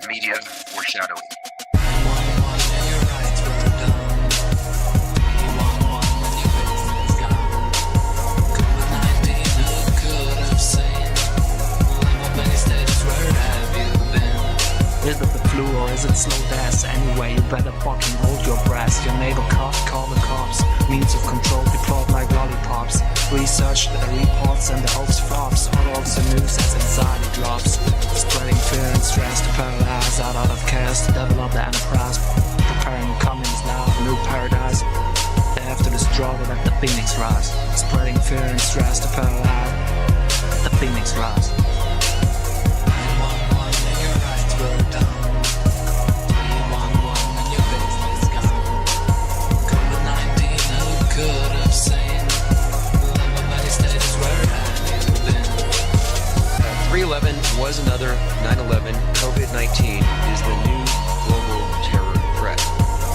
WHO declares the outbreak of the new coronavirus a pandemic, March 11th, 2020, 33 minutes after 12 o'clock.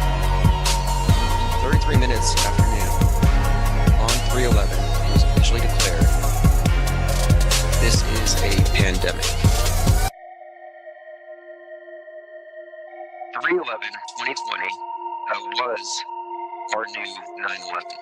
And it wasn't as spectacular, and it wasn't all of a sudden, so it didn't exactly shock people in the same way. It's more like it crept on. But like 9/11, 3/11 was preceded by a lot of media foreshadowing. Okay, today is 4/22/2023. It is Earth Day. So happy Earth Day to all you climate change accelerationists. That's who I assume is listening. I don't think any climate change cultists are among us. At least there shouldn't be.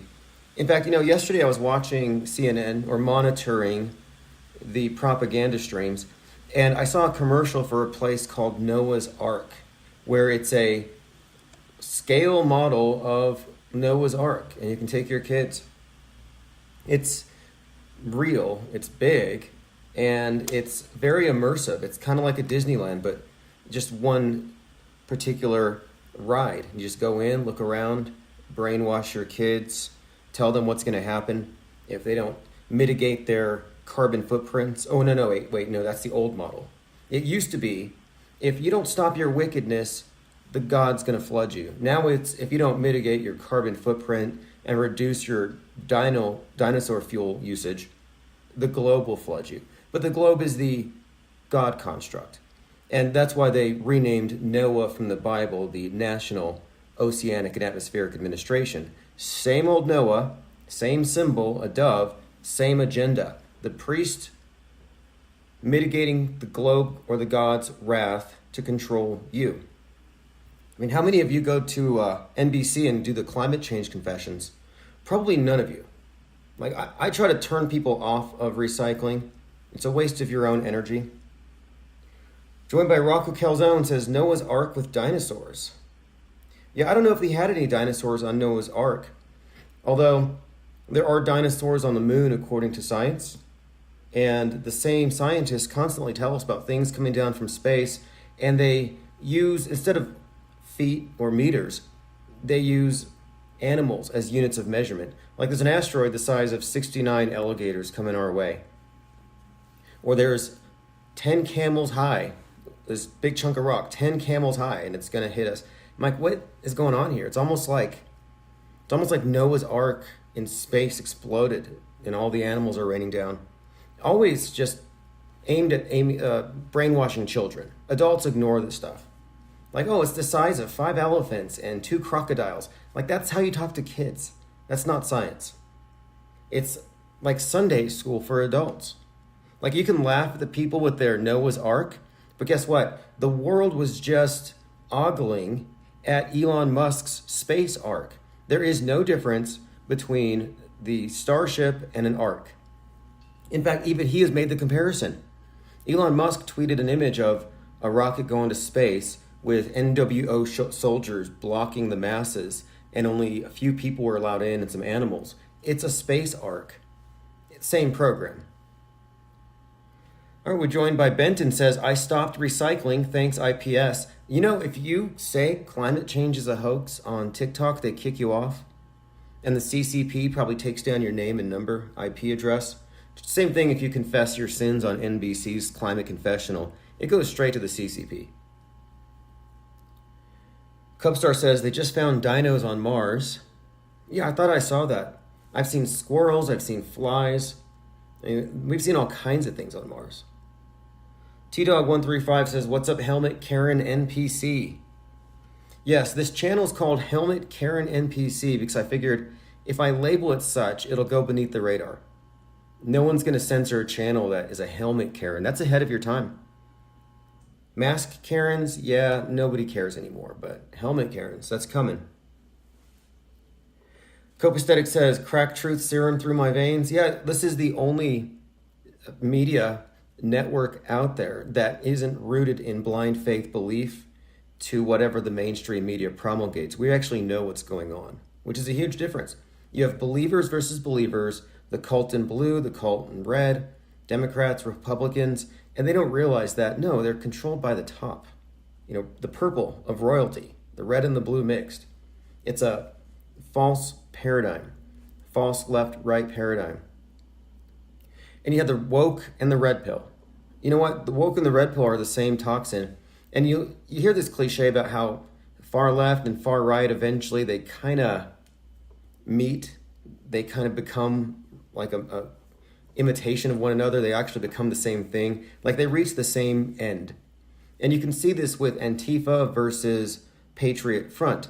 Or more recently, you had one of the most vocal anti-groomer, anti-drag shows for kids protesters, Alex Stein, who's now a drag queen. He's got a drag show on Blaze TV. And you can't tell me it's not drag. He dresses in drag and he puts out a lot of very lewd comments and jokes and statements that aren't fit for children. Like, I would protest Alex Stein's show if he was inviting children. In his last one, the theme was, he's in drag and his boyfriend's getting his girlfriend pregnant, and then his boyfriend wants him, and he starts talking about the different ways they're going to do it in explicit terms. Like, I'm telling you, he went full circle. Now he's on the other side. That's how it works. But they're all in the same circle. I mean, really, when it comes down to it, the world stage is a closed system, and if you're on it, you're basically in the mud. There's that expression from Mark Twain, never wrestle with a pig because you both get covered in mud and the pig likes it. Well, the world stage is a big pig pen, as most of you here have noticed.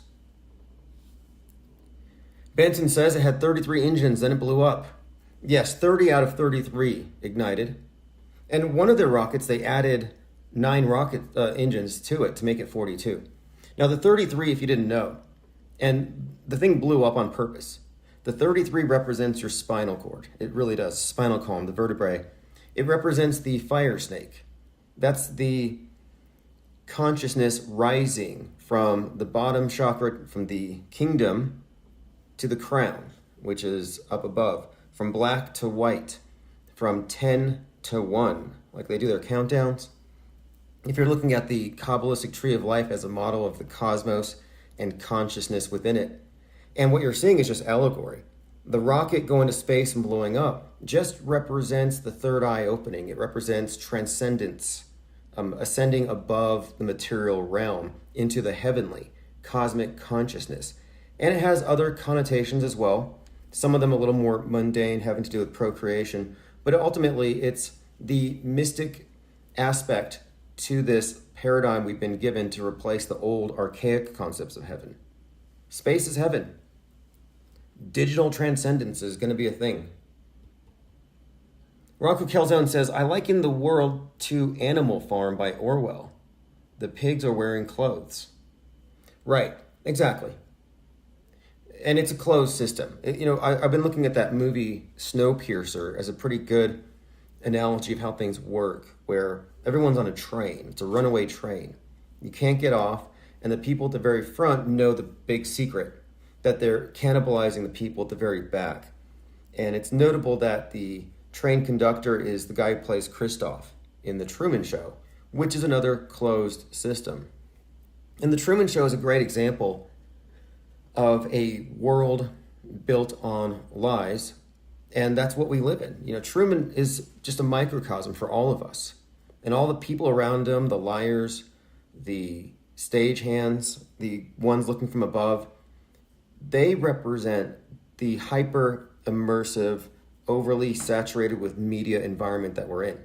They represent the media, the government, academia. They represent the entertainment to the extent that it's all being used to this purpose of Psywar and promulgating this false paradigm, this one world view, which again, it's gone out without a hitch. They replaced the old world order with the new one, and nobody's noticed. If anybody's still saying the new world order is coming, it's like, you were born in this eternal order that never changes hands. They just change the scenery once in a while. And as they've expanded, they needed something a little more all-encompassing. The old archaic concepts of flood myths, of sin, Yeah, you can't really regulate people who don't believe in God or the devil anymore. And this new paradigm also includes space as a heaven for the atheists who don't believe in heaven. And they've turned atheists into fundamentalist believers in a cult. In fact, today we're celebrating Earth Day, which is one of the greatest examples of this cult. So let's go ahead and discuss this. Cubstar says, Ed Harris plays the man in black in Westworld 2, another closed system. Right, Christoph, Ed Harris. That's a very key character there, his role. He plays the demiurge. He's the creator of the false world, the world that entraps the true man and keeps him a false man until he escapes. He plays the same archetype in Snowpiercer as the conductor to the closed system train, and yes, in Westworld. And that's why he wears the black brimmed hat. That represents the rim of Saturn.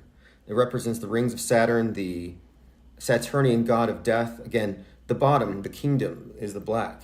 The crown is the white in their symbolic system. And this is typical where actors are used to play the same archetype in multiple movies. He's the antagonist that has to be overcome. And if you haven't seen Westworld, it's from the perspective of entities or artificially intelligent synths that become aware that they are conscious beings. But every single day, they have a reset, so they never remember. Meanwhile, this bad guy gets away with killing them every day, and the next day they just have amnesia. They don't remember. He's the bad guy. And until they start having a continuity of consciousness between days, they're not able to break free.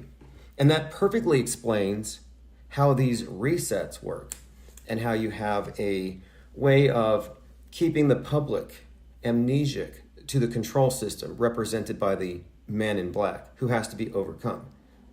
He's got a knife usually, and he definitely represents Saturn. If you look at all the old images of Saturn, he's got a scythe, he's got the sickle, or he's devouring a child. This is all very symbolic, of course. It's not meant to be taken literally. He's the knight, and the child represents the sun. It's all very much just symbolism, but when you look at these movies, they refresh, bring back the same exact archetypes all the time. All right, we're joined by Salty Siren, HLG, and Sledge. Thanks for joining.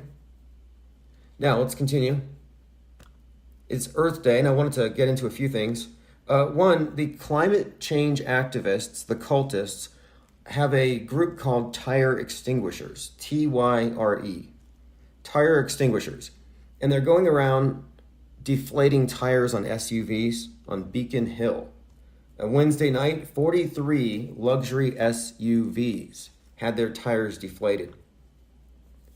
And the group passed out flyers. They took credit for it. I mean, this is eco-terrorism. Now, they think that they're saving the planet. They really do. Most of them are true believers. But the fact of it is, they're just communists, and they're doing the work of their handlers. They're useful idiots, and they're stooges. I mean, how are the environmentalists where you are celebrating Gaia today? Self-immolation, vandalism, tire slashing, laying in the street. These are all things that they do. Throwing paint on banks. The climate activists are more or less just vandals. Now, when you go back to the beginning of Earth Day, and I've mentioned this character before, it was actually created by a guy named, well, they call him the Unicorn Killer. Let me go to Murderpedia. The Unicorn Killer. He was an anti-war activist and a hippie guru. Now, the leftists today aren't anti-war anymore, you'll notice.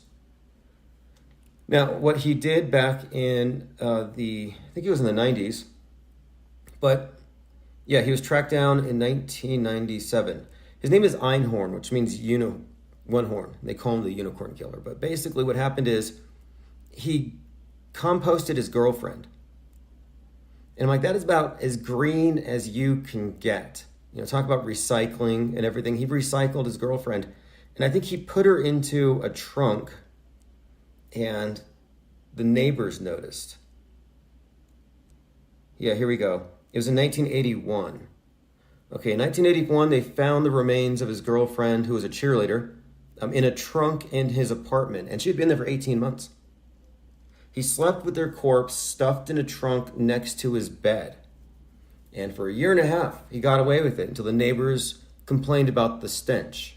And then they found her remains. So he tried to compost her. Now, again, why did he do it? I don't know. I think he was just doing it to be green, to please Gaia. Human sacrifice. And that is what their cult is about. It's a cult of sacrifice.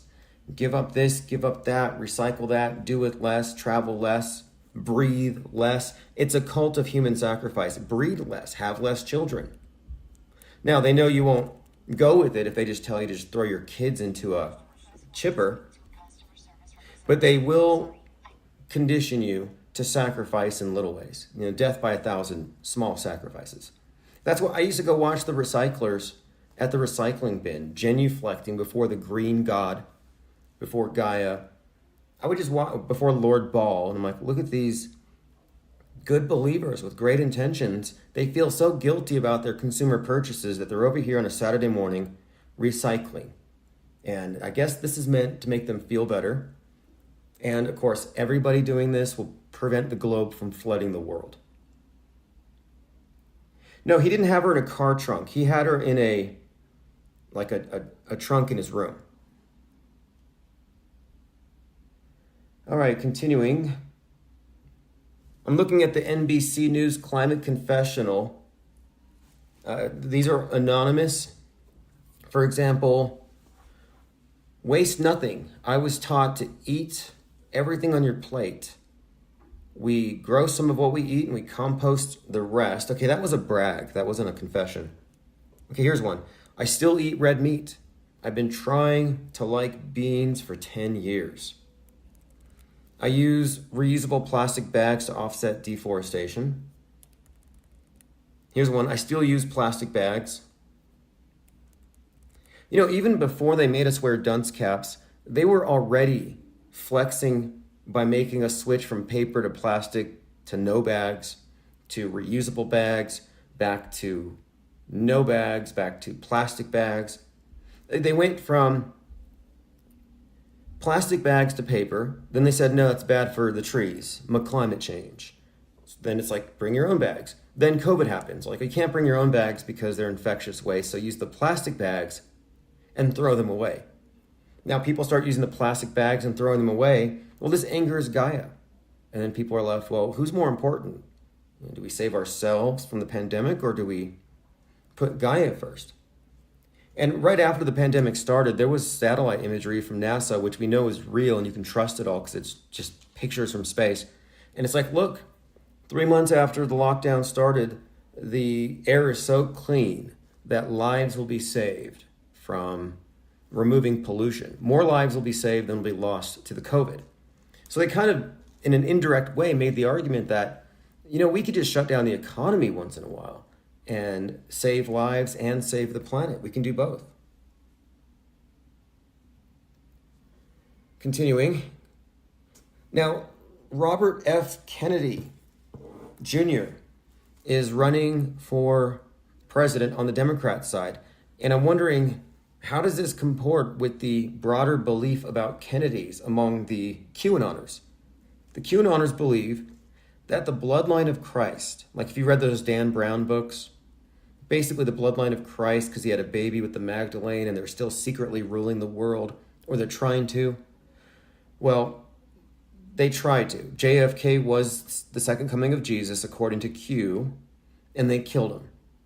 But then his son is the third coming, and he's grown up and he went to hiding and he's going to reveal himself any day now and save us. Or so their lore goes. However, JFK never showed up. JFK Jr. never showed up. But now RFK Jr. is like, I'm going to run for president. And I'm thinking, wait, if they're the bloodline of Christ, and we'll just assume it's true for the purpose of argument, this is the Merovingian bloodline. They're straight from Jesus. And RFK Jr. is the closest thing we have to God right now. And he's going to run on the Democrat side. How does that make sense? If Trump is the guy that's being backed by the Kennedys, if he's the one charged with executing the plan, why is this guy running for the other side? Like, that's very concerning to me. And here's one of his quotes RFK Jr. said, quote, climate change is a public health crisis. The science is really strong in telling us that with climate change accelerating, we should expect heat waves to be more frequent and more intense and to last longer. That wasn't Greta, that's RFK Jr. How are they still trusting the plan? Is anybody still trusting the plan? And I've been watching a lot of these characters who are promulgating the Q stuff, and I'm pretty sure most of them are paid. Like this is some kind of grassroots campaign to shore up the conspiracy theory vote. There's no way that these are legitimate accounts. I've been examining a lot of them, and they have certain methods of marketing that are pretty strong. Like I got a video of Hillary Clinton covered in blood wearing the skin of a little girl over her face, but it's so terrible I can't show it to you.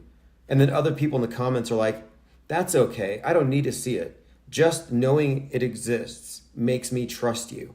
Let's fight the plan. Like these commenters are even fake. It's a huge shill fest. Somebody's buying a lot of this stuff that's going out there. I don't know if there's any real life QAnon believers at this time.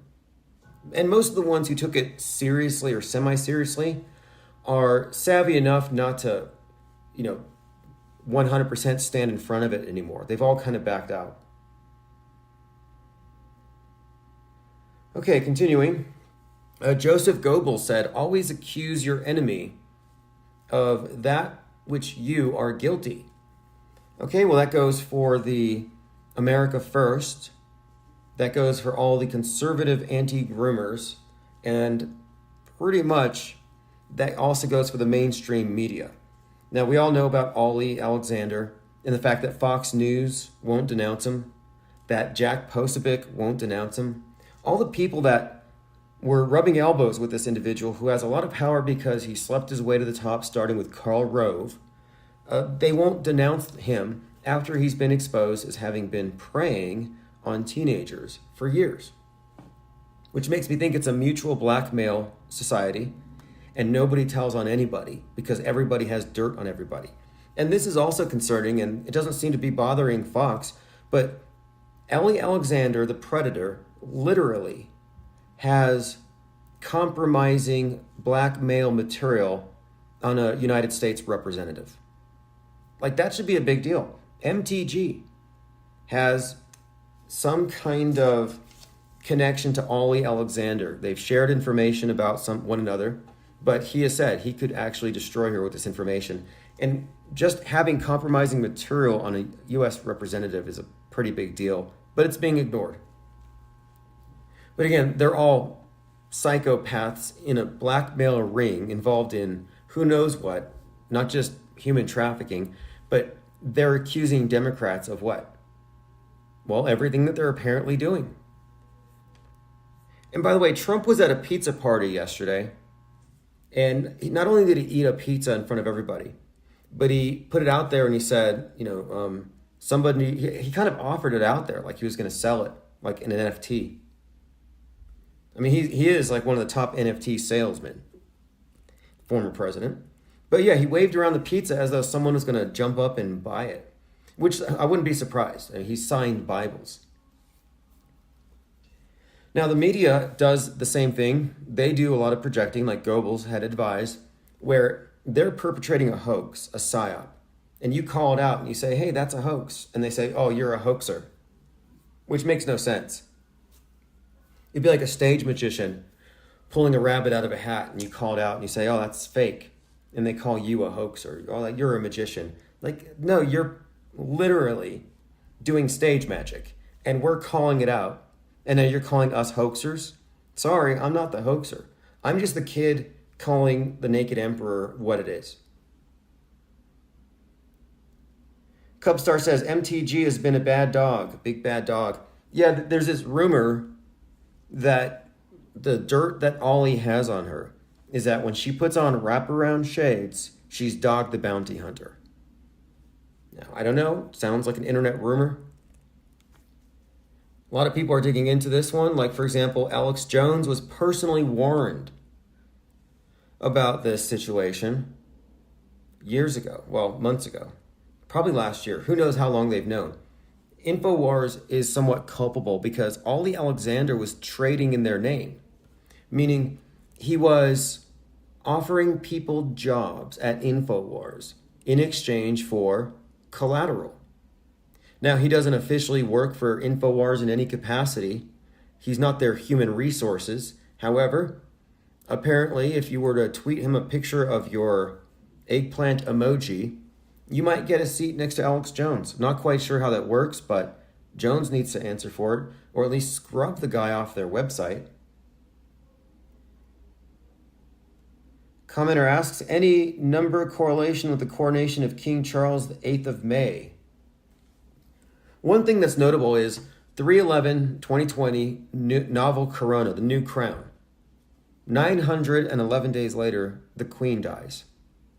That death happened to be, coincidentally, 1,776 days after the first Q drop. So if you think about it, Q drop, Queen is the Q. Queen drops. 1776, there's a 9/11 in there, very peculiar. And these dates aren't nothing. It's a big deal. It really does show some intelligent planning here. Like Trump's Mar-a-Lago raid, 8/8/2022. Text Trump, 8/8/022. Then 33 weeks and 3 days later, he gets his indictment, which happened to be on the anniversary date of Reagan getting shot. I mean, these are not coincidences. Okay, I have something else for Saturn Day I wanted to get to, having to do with Harry Potter. But first, one more thing. The FBI has the manifesto, they have the tranifesto of the gun person who shot up the Nashville school, and they are not releasing it yet. According to Metro Nashville Council member Courtney Johnston, the manifesto, if in the wrong hands, would be astronomically dangerous. Okay.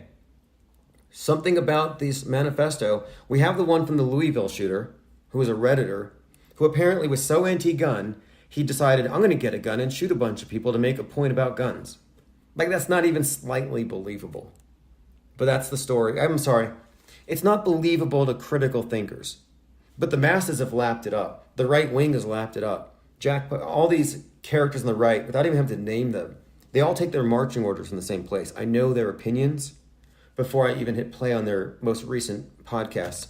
All the individuals on the right are now suddenly all about the mass shooting phenomenon. They didn't care when it was MAGAs, when it was right-wing neo-Nazi types. They're like, oh, it's one of ours. But now they care because all the shooters are on the left. And they're all waiting to see, what's this manifesto? What's so incendiary that it might cause what, some kind of copycat effect? Now, let me find that piece here. Here it is. This is from Emma Watson. Emma Watson is from the Harry Potter series. Going through your comments here. Okay, again, this is Saturn Day. And she turned 33. She said, holy moly, before I was 29, I hadn't even heard of a Saturn return as a concept. Let's just say now I am well acquainted. Now she's talking about Saturn returning to the place where it was at the point of her birth, which happens when you turn 29.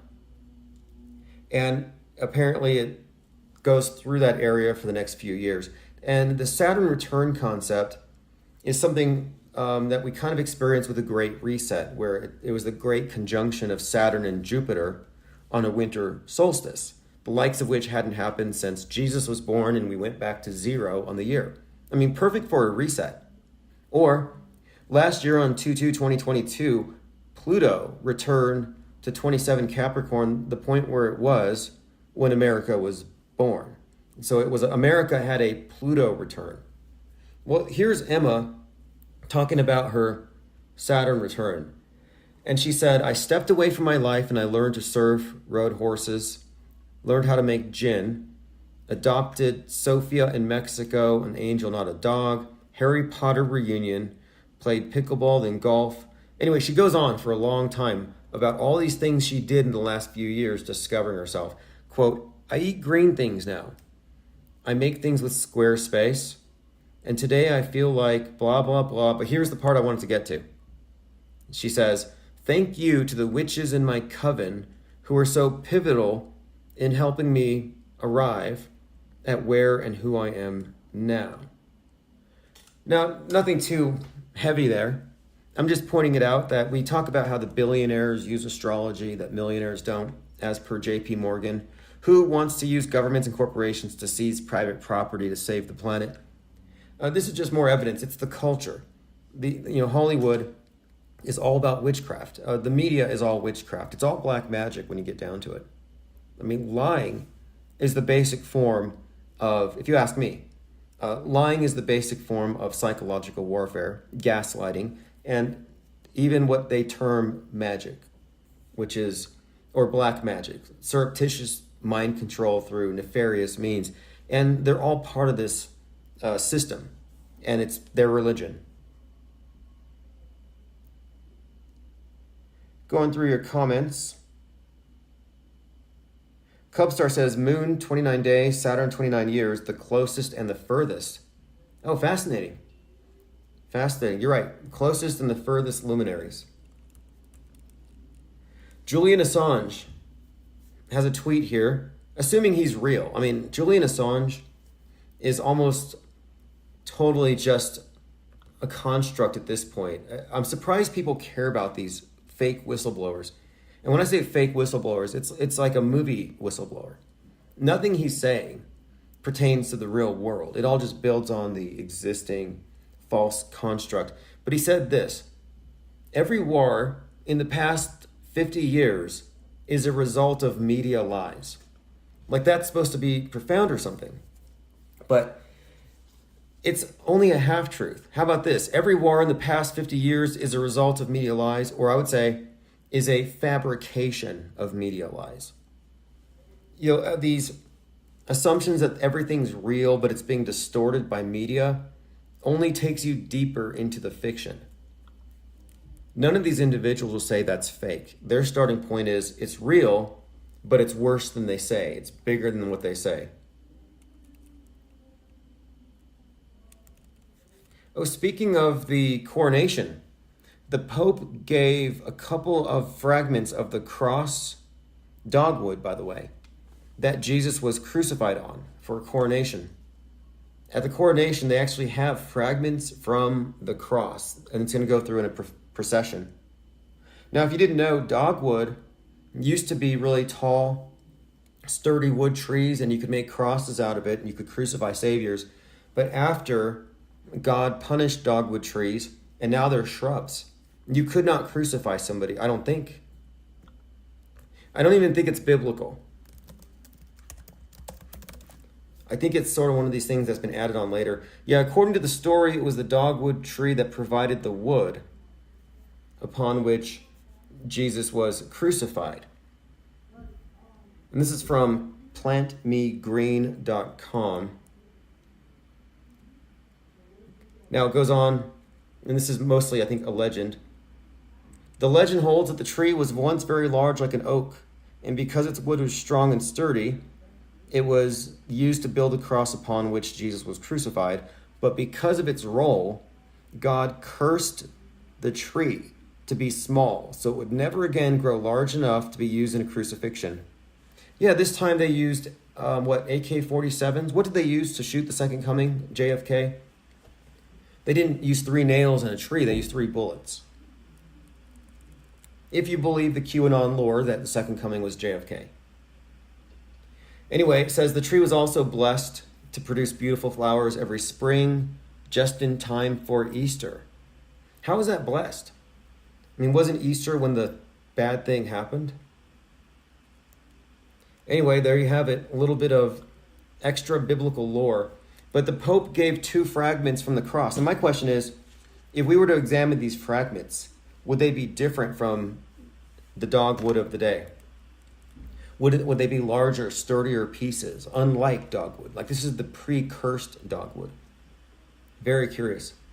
Maybe NASA should send a couple shards of petrified wood from the moon to go along with this. This is from Daily Mail. The Pope gifts 2 fragments from the cross Jesus Christ was crucified on to King Charles so they can lead the monarch's coronation process. You know, when Notre Dame burned, they had the actual crown of thorns that he wore, and it was rescued by a firefighter who was also at the Bataclan PSYOP with the death metal, the Eagles of death metal, where the shooting happened. It was, obviously fake. And then he was also at some kind of ambush in Afghanistan. But anyway, he saved the crown of thorns. We have a lot of holy wood, don't we? Both pieces are shaped as crosses. One of them is 5 millimeters, one is 1 centimeter. And they're set into a larger silver crucifix behind a rose gemstone. A rose crystal gemstone. Now the meaning of this, the rose is the goddess. The cross sticks. The cross is the man. And how is this? Well, the cross is a symbol of the sun and the solar cross and the 4 seasons. The rose is a goddess symbol, and the Rosicrucians, the rose cross. Even the Scientologists have the symbol of the rose cross. That symbol is inherent within the whole Thelemic cult. And if you watch the Super Mystery Babylon Super Bowl ritual, it was a rose cross ritual. The goddess, the rose, represented there by Rihanna, and the god represented by the men in white. The Cross of Wales is a gift from the king to the church to celebrate something, but yeah, they're going to basically carry this thing. Unbelievable. A lot of pomp and pageantry. So there you have it, atheists. There's evidence. This is what the Mandela effect would call residue. I don't know how true this is, but I read somewhere that if you took all of the wood from all of the crosses, or rather, if you took all of the wood purported to be from the cross, from all the reliquaries, and you would have put it together, you would have a cross like 40 feet tall.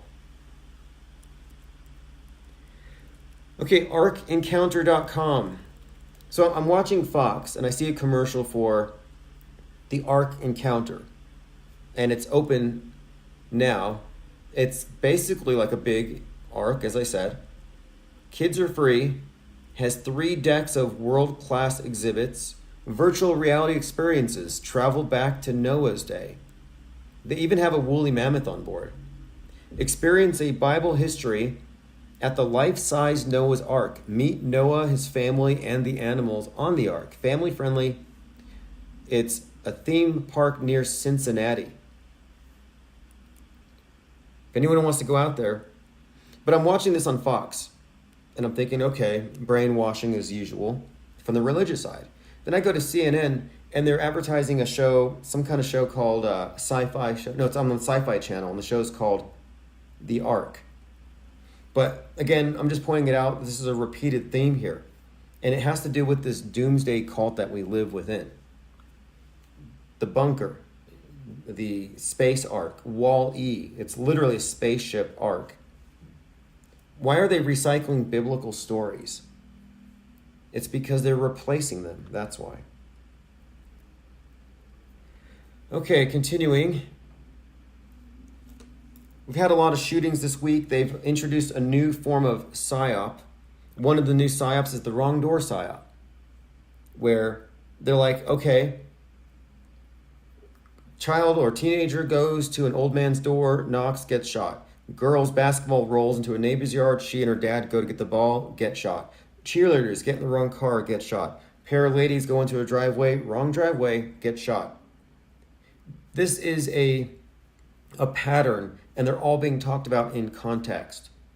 It's all part of this idea that America is the Wild West, that we solve our problems with guns. It's a misperception, and I'm guessing that these are all fake for a number of reasons. I mean, the little girl that got shot or had shrapnel in her face, they had stitched her face, no bandage on it, and there's still blood on her shirt, and she's posing for the camera. And I'm like, I don't know if it would work that way. You've got the crime scene investigation, the guy's still on the loose. Are you going to put the victims' faces on TV? The eyewitnesses? I mean, there's all sorts of problems with how they present these stories. Diana South says, when will we hear the millions of other accounts of guns saving lives? right? The good guy with the gun that stops the bad guy with the gun. Now, this is interesting because I was remarking on how only the left was incensed about mass shootings. The right didn't care because it was usually their guys doing it, and it was obviously for the gun grab agenda. But when these shooters started showing up as being left-wing shooters or trans activist shooters, now they care. Not only that, but I noticed that the police responses have been different. Leading up to these recent events, the police were always slow to go in. Look at Uvalde, look at Parkland, look at another one that was very conspicuous was the Virginia Tech shooting from a few years ago. But the general template, even Littleton, the general template is the police are inadequate because they're outgunned. They're cowards, or maybe they just know they're outgunned. This is all part of the propaganda to turn us against these high-powered rifles. But the point of it is, the police have always been slow to respond, and the right wing has always criticized them for that, specifically with Uvalde. But now, with these latest shootings, the cops have been professional. They've executed it with perfection, and they're always being complimented. Like, oh, they knew exactly what they were doing. They were so professional. They took the threat out. They neutralized it. And you have people like Anderson Cooper using words like tactics. And I'm like, okay, what are they trying to convey here? Well, for the right wing, seeing their bad guys taken out with precision, with these weapons that they see as in the hands of good guys, it's a win for them. Oh, look, good guys with guns can stop bad guys with guns. So now they're kind of cheering on the police versus these bad guy shooters. It gets them deeper into the story. Now they're actually cheering along with it. But again, before these shootings, the right didn't care. And this has been an ongoing thing. First, they tried shooting up country music concerts. So there you go, right-wingers. Your love for America, it's come back to haunt you. Americanism is killing you. But now they've backed off of that because that didn't really work, and now they're bringing in shooters that are from the left with manifestos. I mean, come on, a Redditor shooter? A Redditor shooter, it's like the counterpart to the Discord shooter, like the Buffalo guy that shot up the supermarket. And by the way, there's a parallel here. If you remember, the Buffalo shooter was said to have been radicalized by Tucker Carlson, who promulgated the replacement theory that whites are being replaced because they're all incels or whatever. And that story kind of put the focus on Tucker as this, agent, this radicalizing agent, which is interesting because this happens just after the new Batman movie comes out. The main enemy, the guy with all the question marks, is the Riddler. But his weapon is a carpet tucker, as in a tucker. Tucker Carlson sent the shooter. This is how they play these games. But they brought this narrative back where the black teen that was shot after ringing the wrong doorbell by an older white man, well, his grandson comes out and he says, yeah, his grandfather was racist because he's an American Christian male who watches Fox News. And I had said, watch, they're going to say that this man was radicalized by a Twitter feed that was emphasizing black on white violence. No, I was close. It wasn't that. But the agenda is the same. Mind viruses made him violent. Fox News. Meanwhile, Fox is being sued and everything else. Which is all fake, as we all know. Again, the FBI is stalling the release of the Trans Nashville Shooters Manifesto. Now, this is also fascinating, and it ties into the Buffalo shooting. We're looking at the shooter. Her name was Aubrey Hale. Is it Audrey Hale? Now, this is the shooter who shoots the Christian school. It had a manifesto called they've referred to it as the blueprint of total destruction, that it's very detailed. We haven't seen it yet. But if you look at her face, because this one is meant to be confusing, she kind of looks like Elliot Page. But she even has, in a lot of her photography, specifically the photos they show you first, she looks exactly like the girl from Stranger Things, who plays Ellen. And there's some correlation here between, or her name is Elle, I'm sorry, or 11. Her number was 11 in the MK Ultra subterranean base where she was turned into this thing she turns into in the movie where she's awakening these powers. But her name is Elle. And the Elliot Page resemblance, I think it's not coincidental because people weren't sure who this person was. Is it a male, turned a woman, whatever. It was meant to be confusing. But she also looks exactly like Elle in a lot of the earlier photography. And this stands out to me for a few reasons, because the Buffalo shooting was at a place called Tops. And then you had the Uvalde shooting. Then Stranger Things comes on TV, and they put a warning, and it says, a warning, this might remind you of some of the recent news events. And in the first episode, Elle is playing with tops. You know, like spinning tops with her psychic abilities before she kills all the kids. So you have all this imagery of dead kids everywhere and tops, and they have the Tops supermarket, the Uvalde shooting, and the Uvalde shooter had a very conspicuous resemblance to another one of the actors in this series. I've done some Metascript analysis and photo comparison of these actors to these shooters, and like the Highland Park shooter looks exactly like a Stranger Things character, not a coincidence. Diana South says L equals God. Yes. Diana South said a tucker is a dude who tucks his junk. Oh, well, the carpet tucker is what we're referring to, because the Riddler is a carpet tucker. River Stick says FBI is where the truth goes to die. Joined by X322. Thanks for joining. It's Infinite Plane Saturday. It's Earth Day. How are you going to celebrate? How are you going to please Gaia? Are you going to compost your girlfriend? Are you going to self-immolate? Are you going to deflate the tires on your neighbor's SUV? All of these things are pleasing to Lord Ball. I've been noticing a lot of bad evidence circulating as truth among truthers, because truthers are very subjective. Therefore, they're not actually truthful. The truth is objective. It just is. However, we live in a subjective world. The liars, as in the MSM, have their false worldview, which is countered by the truthers, which is also false, but they don't know, because, of course, they're within a controlled paradigm. And I'm constantly seeing bad evidence floating around. Like, this guy's JFK Jr. No, this guy is. And many of them don't even fact check what they're spreading. Oh, look, Ellen DeGeneres holding a girl, and someone in the comments says, oh, you got your next victim, and pizza emojis. Then it gets spread millions of times, and people are like, let's do something about Ellen DeGeneres. Ginning up a mob because she's a child killer now. Well, it turns out that was her niece, and she's all grown up now. And the comment section that talked about the victim with the pizza, yeah, that was fake. Like, the truthers are just as likely to use deep faked news as the liars are. Case in point, this very popular video among truthers, it's this bat hanging upside down, and it looks kind of humanoid. And it definitely looks creepy. And a lot of people share it because it's scary millions of times. Turns out it's a prop from Disneyland. And just got me thinking about how we live in a Disney universe. It's kind of a Marvel universe at times. It's a good way of describing it anyway, as a fictional universe, but it's definitely Disneyland. And if you think about it, if you were born in Disneyland and nobody told you, and you grew up like that, yeah, you might be forgiven for having a very blinkered worldview. And I think that the world we live in is basically Disneyland. It's a little more expansive, but it has a few other groups of characters and environments. But for the most part, we live in a Disney universe.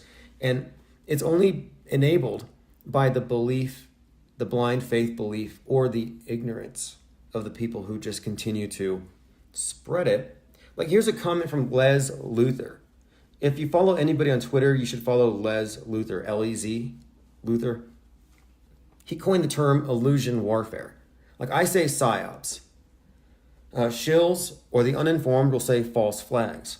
But psychological warfare, psy-war, makes more sense, and it's better. Like, a hoax is a tactic.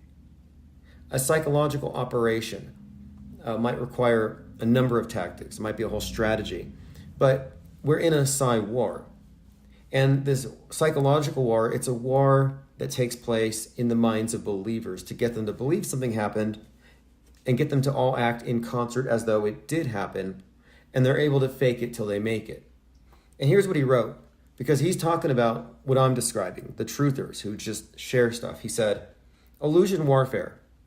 If you participate in spreading and disseminating the illusion, You're now complicit in manifesting the illusion into existence. Ego-driven desires for likes and shares are used by those that manipulate mankind.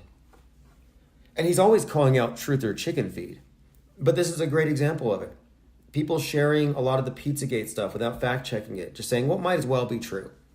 Okay, well, that's not how reality works. But you're complicit in manifesting the illusion of the thing being true, and then the illusion is used to radicalize people or drive people to certain conclusions, leading them on.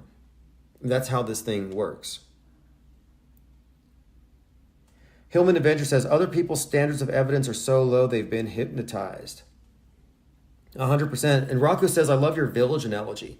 I like the village analogy because it's perfect for describing the world that we live in and how you might get out, how you might escape their false paradigm. And in this one, it's about a communist village. It's a commune. And it looks like it's in the 18th century. It's certainly not the 20th. It's a few hundred years back. But the people born in it are totally unaware that there is a 20th century. Their parents, or the so-called elders, don't tell them. And elders, etc. The elders not only don't tell them that they're in a commune and there's another world beyond, but they tell them out in the wilderness are the wicked people and the demons, the monsters. You can't go out there. And at night, the males stand guard at the perimeter of the village. Meanwhile, the children hide in the basements whenever there's any kind of disturbances. They hear the monsters outside, everybody goes into the basements. And it just seems like a routine. They live and they're happy despite the fact that they know that these monsters are out there. Well, later in the movie, you find out that the adults, the elders, put on monster costumes and put on a big show to keep everybody scared. Now, why would they do this? It's because all of them decided to leave the world. They said the world's too violent. We want to create a perfect world, a utopia. And they left the modern world and created this false construct where they're not going to have any of the negativity from the world, none of the contamination. So it was an attempt at purity. Now, the village is surrounded by bushes that have these red berries, and they're told if you see, it's a banned color, if you see this color, turn around and go back. All the monsters wear red. Now, this perimeter of red berries is there to, of course, scare everybody, but also it serves as sort of an analogy for the forbidden fruit, the apple. In other words, the ones who take the apple know the difference between good and evil. They're no longer fit, they get kicked out by the elders, the Elohim. It's the same thing. In this case, the ones who go beyond the red find out that they're in a false world. They jump a fence, they find in the 20th century, they're no longer fit for the program. And they have to decide if they're going to stay and be a part of it or if they're going to leave. And the only people who see through it are, well, you got the free thinker who seems like he's suspicious of the elders. He knows he's being lied to. Then you have the village idiot who's entertained by it. He thinks that the drills are funny. It doesn't work on him. And then the other one is visually impaired. She can't see it. And she's not effectively terrorized. But the movie, of course, is just, I think, explaining how our world works and that most of the conformists are perfectly happy. And it's a blissful state of happiness. And this is true. The people who believe the news as fundamentalists, who believe it as it is exactly, yeah, they may accept the dream world, and there's no cognitive dissonance. No matter how bad the news gets, at least they know what's going on. There's some comfort there. There's not this mass confusion. There's no cognitive disharmony, dissonance. But when you're figuring out something is wrong, or you're being lied to, and you dig, you're generally led into conspiracy theories that take what happened as reported at face value, but then add on to it. Oh, this happened, but there were these ulterior motives, or these bad actors, or it was a false flag. In other words, they're dragged deeper into the nightmare. They're no longer blissfully ignorant. And that's why the image of the truther, look at an Alex Jones, who was radicalized at Waco. Interestingly enough, there's some connections here with Waco worth exploring. But if you look at Alex, he's agitated. They're going to take our guns. They're turning the frogs gay. He's always freaking out. Why is that? Because the world to him is very unsettling. Because the unsettling truth is that the elite are going to kill us all. It's no longer this mundane normieville. Now it's conspiracyville. And what I'm suggesting is that is part of the program, and it's designed to turn people away from questioning the dream. Because why would you want to go into a nightmare? Just stay in the dream. Like the Matrix. You got Cypher who takes the blue pill. He's like, I don't want the red pill, it's too harsh. But I'm saying maybe no pills. Maybe the red pill and the blue pill are both variants of the same deception. One's a dream, one's a nightmare. Neither of them can be termed awake. Alex Jones was radicalized at Waco. He helped to rebuild the Branch Davidian complex. But we've been talking about this Waco thing and how Dave Koresh was Jesus Christ to these people. Well, interestingly enough, Timothy McVeigh, who was executed at 33 after bombing the Oklahoma City Fred Murrah building, that guy was 33 when he died, but he was there at Waco. He was there passing out anti-government literature. So Alex Jones, Timothy McVeigh, Dave Koresh. Of course, Jones and McVeigh were similarly activated based off of this, but I'm pointing this out because this is all very scripted. And if you didn't pay attention to 2020's scenario with the McCloskeys, the couple that were protesting BLM with their rifles on their front lawn, well, they were recreating the cover of the Turner Diaries, which is the white nationalist Bible that radicalized and I guess even guided Timothy McVeigh. Fascinating connections here. Again, Waco, Koresh, McVeigh, Alex Jones, Trump kicking off his 2024 campaign in Waco, calling it the final battle. Very apocalyptic. And then Netflix, who pickpocketed me the other day, Netflix releases the series Waco, American Apocalypse on 3/22, a couple days before Trump's first day on the new campaign trail. Yeah, I had a wallet that I lost, canceled the card, got a new card, and after 3 months without Netflix, they managed to bill me in the middle of the night, which at first I'm annoyed. I'm like, how do they do it? But then I decided, well, let me go ahead and check out what's on. And that's when I started watching this Waco, American Apocalypse. And it's like they had 12 million rounds. No, 1.6 million rounds. I'm like, wait, 1.6 million rounds? And the DHS has 1.6 billion. And of course, Waco is about grabbing the guns. And Alex Jones says, DHS has 1.6 billion rounds. And if you try to take our guns, we're going to have 1776 again. I mean, these numbers and these characters associated with these specific events are telling us a very specific story. All leading to 1/6 and the storm, obviously. All right, continuing. It is Saturn Day, 4/22/2023. I'm imagining that there's a lot of environmentalists out there setting themselves on fire, gluing themselves to paintings and laying in the streets. So watch it. If you're on the freeways, watch out for environmentalists. You know, they should go burn down the rubber trees. Isn't there only like one place in the world where they get all those? Is like Asia somewhere? Southeast Asia, you got the para rubber trees. The environmentalists should go burn those down. Gaia will forgive you. Slashing SUV tires, that's insane. Okay, let's continue. Climate hypocrites, nothing new. Like I read somewhere that if you have a cat, and a lot of these climate hypocrites are crazy cat ladies, your cat's carbon footprint is like way bigger than your SUV's carbon footprint when you look into the food and the resources that go into producing that food. It's really, cats aren't sustainable, sorry. Continuing here, going through my notes at minds.com/infinite plane society. How the heroin power, the heroin-like power of Fox News nearly killed Ralph Yarl. Here we're returning to the story of the 84-year-old white man who was racist, who shot the black teen. This is from rawstory.com. Raw investigates how the heroin-like power of Fox News. Nearly killed this kid.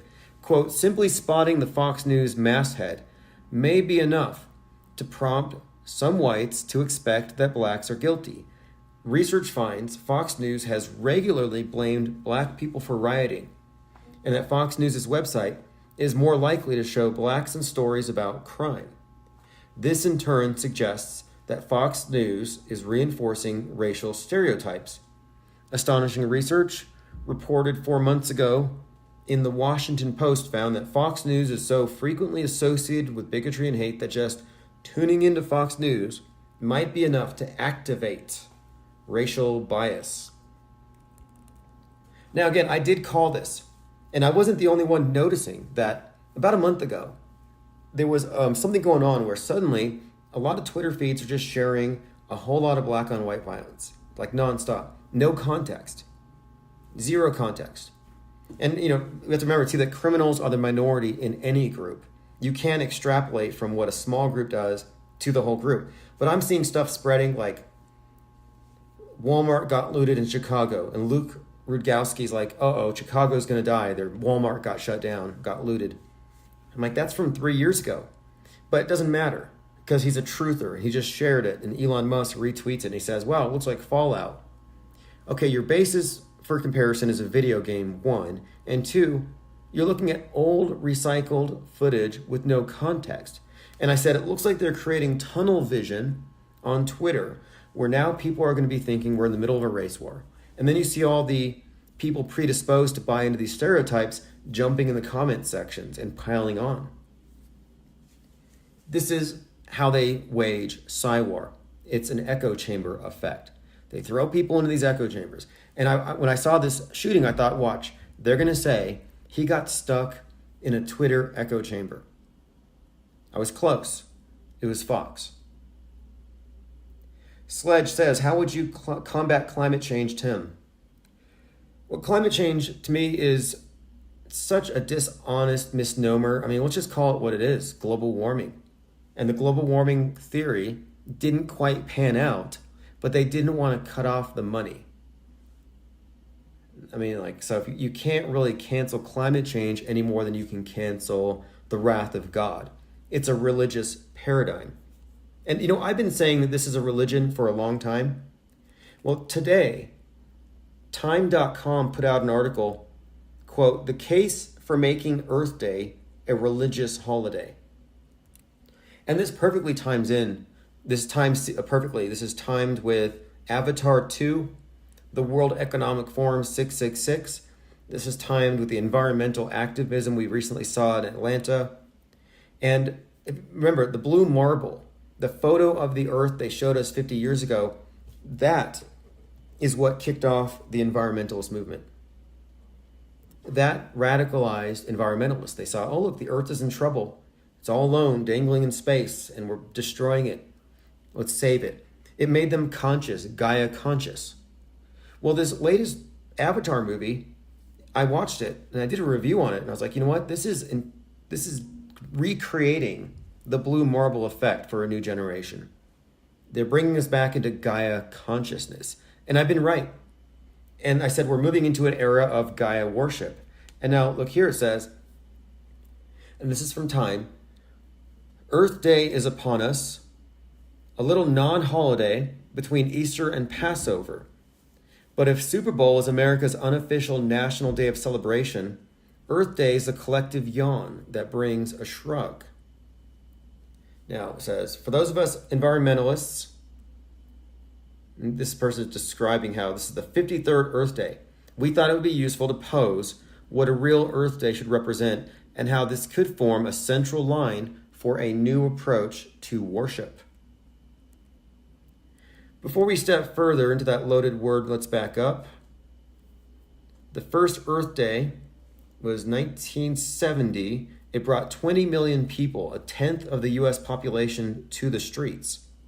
According to CBS News special report, many high schools announced they would excuse absences, and Earth Day 1970 was the largest single-day protest in human history. Now that's a psyop.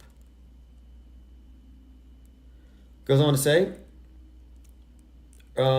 more or less here that let's look at what established religions get right and let's take a cue. The first step, unearthing the nature-centered origins of our existing religious holidays. Now, this is an important point here. It goes into how all of our holidays are based on the timing of the seasonal changes. And those of you familiar with astrotheology know that that is absolutely the case. This is why we have Easter when we do. This is why we have Super Bowl, I often remark, takes place on Candlemas. They do coordinate major events with pagan holidays. I mean, look, the next major pagan holiday, the high point of the year, in fact, is May 1st, Beltane. So expect fires, expect communist fires in about a week. It's also Travis Scott's birthday. Travis Scott, who didn't have to serve any time in jail after he auto-tuned like 9 people to death at that Astro World. It's also the anniversary of the Church of Satan. Sledge says, is Gaia really our collective consciousness? Well, Gaia is the god of the earth, but they've been trying to convey this idea that the earth is sentient. In Avatar 2, James Cameron really put out this notion that Pandora is sentient and the Pandora Navi tap into it. Like they take their long braids and they plug it into a fish. They plug it into a tree, like a USB cord, and they communicate with their planet's consciousness, Pandora. But at the very beginning, you find out that Earth, that Gaia was sentient and the humans killed her. That's why they had to go to Pandora. We killed Gaia. Now, this story about the sentience of the planet tied into this environmentalist protest in Atlanta, which ties into Avatar 2, The Way of Water, about these Atlanteans, where they shot an environmentalist activist through the palms of his hands. They Christified him. And this was a few months ago. But I was talking about this because they're trying to get us used to the idea that the planet is sentient. And they were protesting the police who want to clear cut a forest and build a police training camp. Meanwhile, they called themselves Defender of the Forest. They were living like the Navi. Now, the World Economic Forum, 666, the ones who want you to eat bugs, they are working with what they call the Global AI Action Alliance, or Gaia. And the Gaia is a way to harness what they call the transformative potential of AI by accelerating its adoption globally. In other words, if everybody's connected to this global AI, and they call it Gaia, it's the World Economic Forum, it's not hard to really put together what they're creating here. They're creating something where, now you're not going to plug your hair into a tree or a fish, you're going to plug your USB cord into your computer to tap into Gaia. They're creating a facsimile, a global consciousness, a neural network, but it's all going to be, of course, man-made.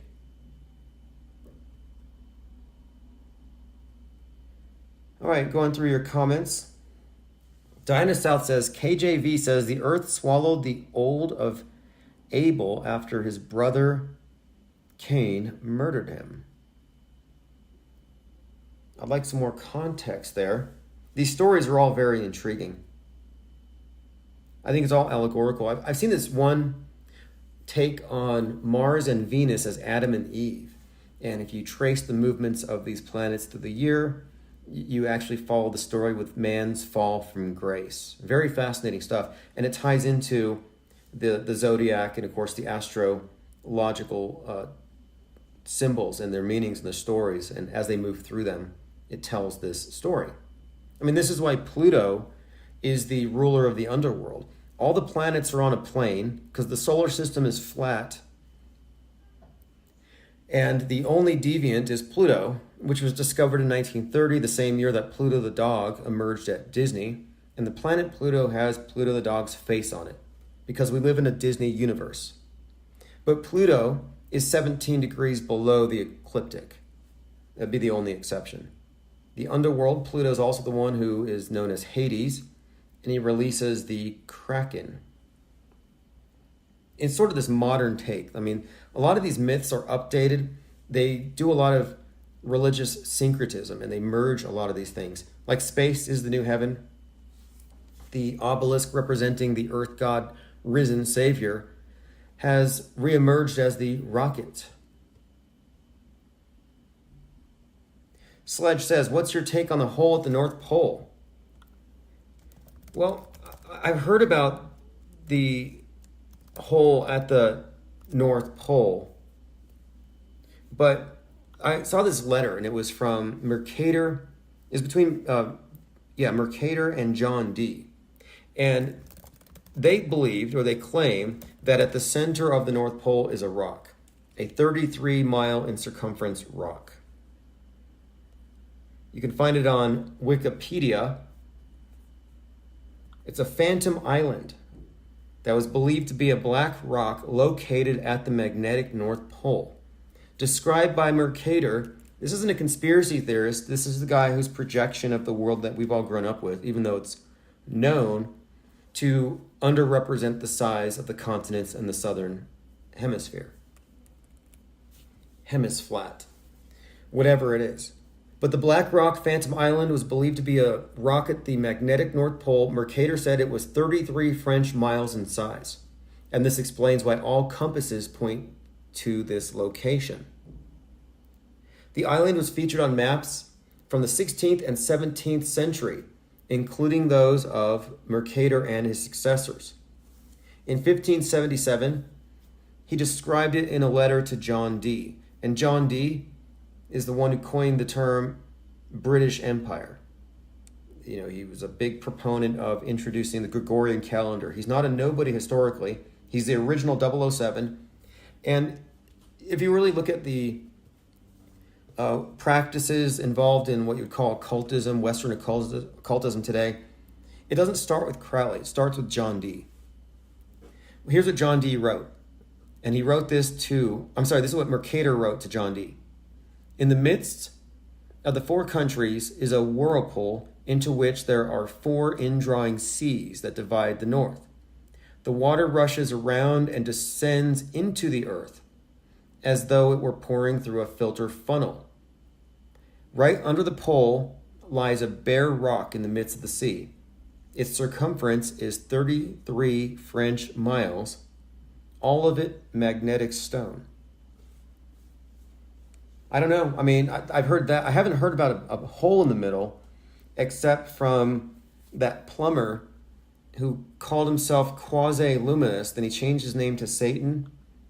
And yeah, he's convinced that at the center of the world is a hole, like a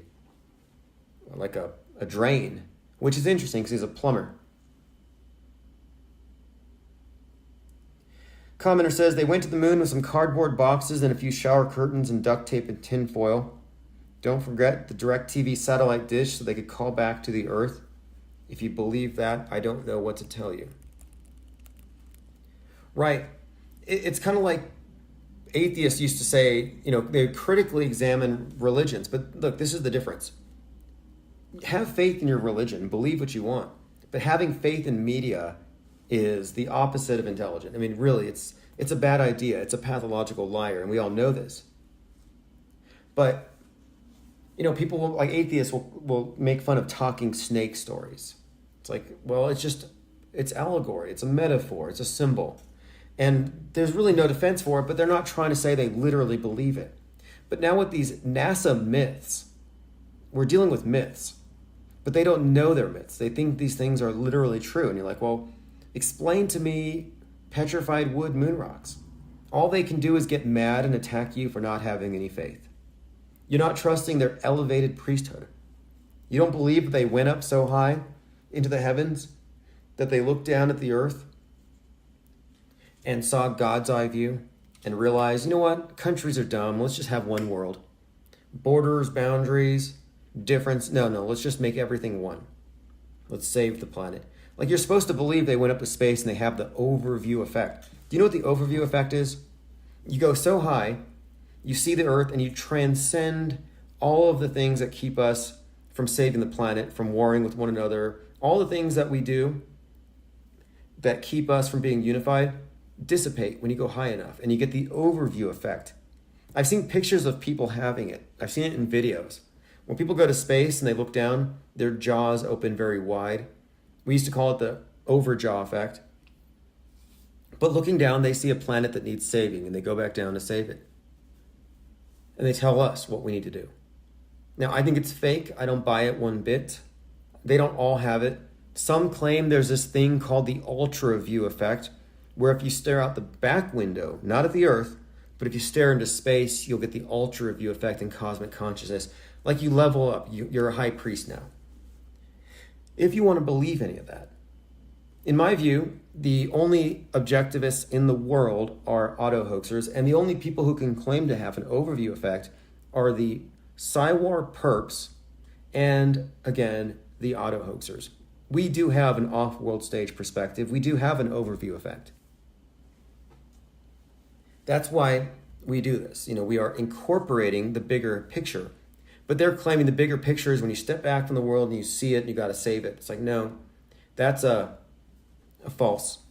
They're not actually elevated priesthood. You're like, oh, these guys are high up there. They can see stuff. And that's the idea of the elevated priesthood. Like they levitate, they float. They've ascended.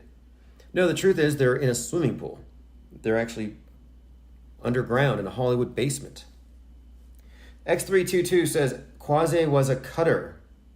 Yeah, Quasi-Luminous believed that you could write out a spell on a napkin, bleed on it, and then your soul would be saved, and that you would meet with all the other cutters in the center of the world. It was called, and this even made mainstream news, this cult. It was called Blood Over Intent.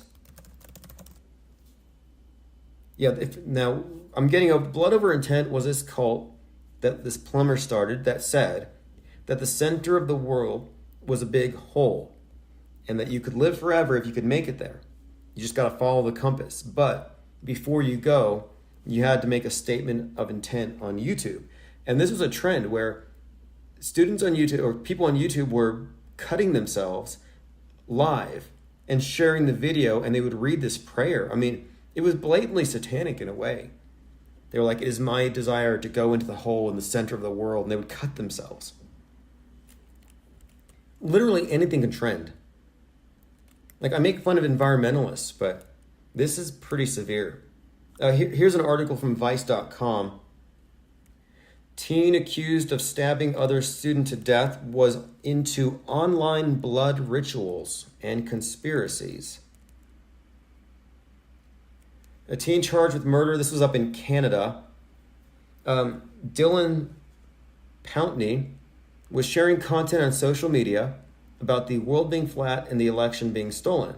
He participated in a YouTube blood ritual established by a man who claims to be an incarnation of Satan. That would be Quasi-Luminous the plumber. Police were called to Christ the King High School after he stabbed a fellow student.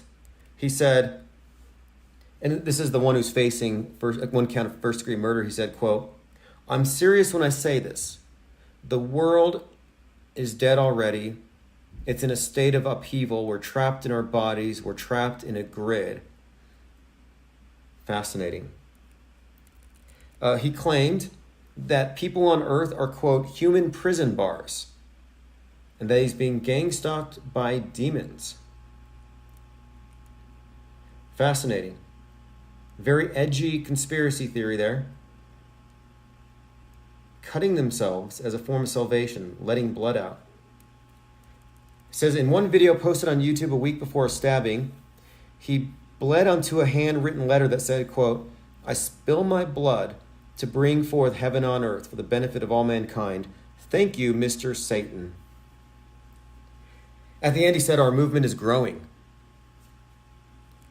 Now, Mr. Satan happens to be an anagram for Starman, the savior that's going to fall to earth and save us from climate change, according to the lore of David Bowie. Blood Over Intent was started by a YouTuber known as Quasi-Luminous, who claims to be Satan incarnate. He opened the Book of Life, he claims, in 2013, and he claims he has the power, that he alone has the power, to bring 144,000 people to paradise through a black hole in the center of the flat, hollow earth. But the only way to get in is to state your intent and spill your own blood on a YouTube video. In other words, when you go to heaven, there's a book of life. You open the book. If you're not in there, you go to hell. I'm going to go up there. They're probably not going to find my name. Quasi-Luminous made his own book of life. My name's not in that book either. But if you cut yourself on video and you shared it with him, he puts you in the book. You're safe to go jump into the hole in the middle of the world. All right, continuing. Earth Day, Saturday, April 22nd, 2023. I hardly paid attention to it until one year I saw this. This was like a movement. It's like, everybody turn off your lights, shut off all your power for 1 hour. They were trying to turn the world dark all at once. And I was watching on the news, it was the actor from Fight Club, Ed Norton.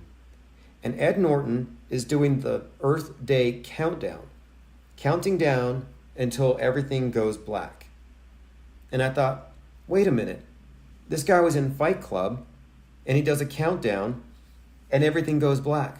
They shut down our system. They reboot all of our credit scores. It's basically a hard reset as all the buildings collapse. And I thought, interesting that they would have a guy who did this in Fight Club counting down for Earth Day. And that's when I started to really pay attention to how these actors are used to advance various propaganda narratives based on the associations they've built in the minds of the viewers. All right, again, eco-zealots have formed a group called the Tire Extinguishers, wreaking havoc on Boston as they slash tires on luxury SUVs, including Land Rovers and Mercedes. They put leaflets on cars that say, "Your gas guzzler kills." All right. Again, it's Earth Day. Just heads up, watch out if you're on the freeways. Make sure you don't run over anybody.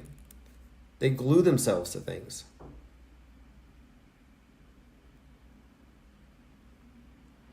Okay, continuing. Dinah South says, to celebrate Earth Day, I'm running every electrical thing I own simultaneously because I care.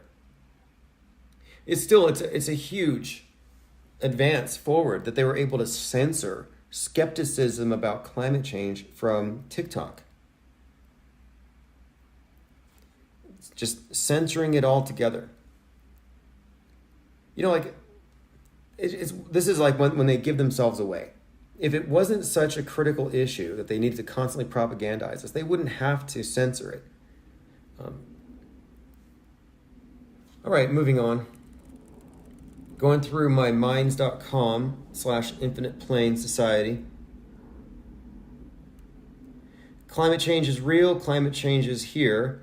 SecGov's proposed rule on climate disclosure is essential to protecting investors and our economy. I'm finding so much now out there where they're just going straight on communist or eco-fascist, where JP Morgan is their CEO is like, yeah, let's go ahead and start seizing property to save the planet. Trump says, I'm the only candidate who will prevent World War III. Sorry, World War III already happened. It started on 3/11. It's the perpetual war. Like, how many times can they threaten World War III or Civil War before it loses its ability to scare anybody? I don't think anybody cares anymore. But if you ask me, we are in a Psy-war, and that would be the perpetual war. These various names, World War III, Civil War, doesn't matter. They're all covers for the psychological warfare. That is the rule, not the exception.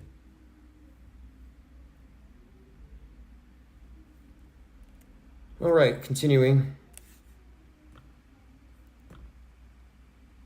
Daily Mail, the man who was jailed for John Lennon's murder might be innocent. They're talking about Mark Chapman. And they're proffering a new conspiracy theory about it. But John Lennon's not dead. John Lennon became Steve Jobs. And the connection between Apple and Apple pretty much says it all, in addition to the looks. But no, Steve Jobs, John Lennon, same person, Just another fake death. Kind of like RFK or JFK or MLK. I cannot find any one of these ritually scripted, symbolic events. These events are always so scripted. They're timed in a certain way. I can't find any of them that seem real anymore, looking back. Even Waco. I'm looking back at Waco. You assume, it's a safe assumption, I guess, or it feels safe, that a lot of this stuff in our history books is real. But now that I'm looking at it, it's like, you know what? They didn't just start faking things recently. They didn't start with Obama. Some people will say, oh, it's the NDAA. They started faking stuff with Obama. No, they've been faking stuff since, I would say, the inception of media, which supplanted religion, which did what? Faked stuff. Like the fake parts of a cross that are going to be used in the coronation. I'm sorry, but that's not dogwood from 2,000 years ago, back when they were big as oak trees. All right. Well, this should be an interesting week. Quite a lot going on. I'm telling May 1st is the main communist holiday, May Day. May Day is a big pagan holiday. It's Beltane.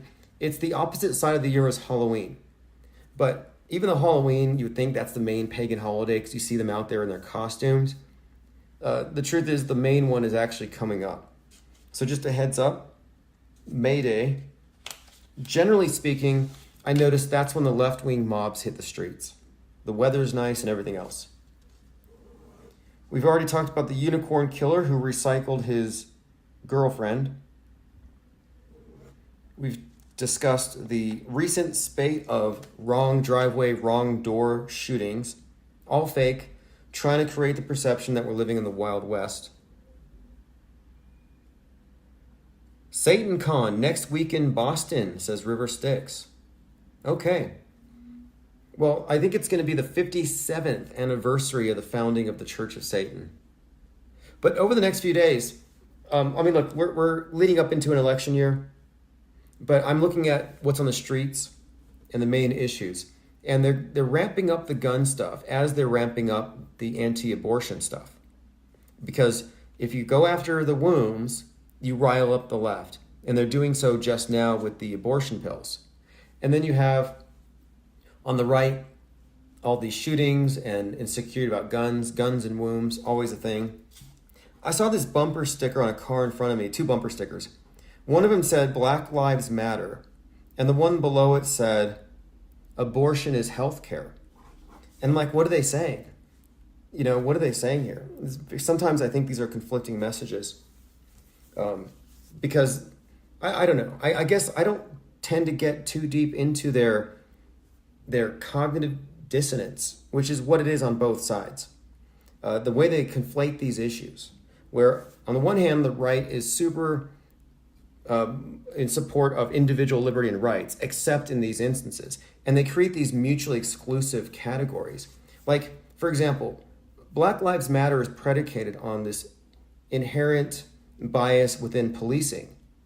And then the right is like, no, we love the police. They're on the opposite side. But then what about all the auditors or the sovereign citizen types or the ones who are against police state? They're always quiet when it comes to these events that start off the riots. Like, for example, they're on by default. The right is by default, since they're against the communist mob, they're made to side with Derek Chauvin. It's like, I don't side with Derek Chauvin. I would never side with him, but I don't want to side with the communists. It's like, well, what do? Do you side with the Proud Boys or the Soy Boys? Antifa or Patriot Front? But again, as I was saying at the very beginning, these sides tend to resemble one another the more extreme they get. And I used to think that was a cliche, but no, it's actually true, as evidenced by Alex Stein, who went from the #1 anti-groomer, anti-drag queen protester to a drag show on The Blaze. He went full circle. Diana South says they ramp up the gun confiscation stuff to drive up sales. Yeah, I don't think it's for any other reason than to ramp up general anxiety about these things. And of course, the psychological operations are just there to influence opinions, but there's no action ever attached to it. They've never actually tried to do some mass gun grab. But the template responses are, there's a mass shooting, the right will say mental illness, not the guns. The left will say gun culture. And they've maintained this line, but with these recent shootings, now they're looking at it as, like the right is looking at it as, the left is arming up. And that Redditor shooter who shot up the bank because he was anti-gun, again, that makes zero sense, that would never happen. But they're using this, again, as an example of, it's like they're trying to ramp up the agitation on both sides, but it never does explode into civil war. They're never going to actually let that happen. There is no end. There is no climate day of doom where suddenly it floods. They always push it back. Vaxageddon never happened. That was a lot of useless fear for 3 years.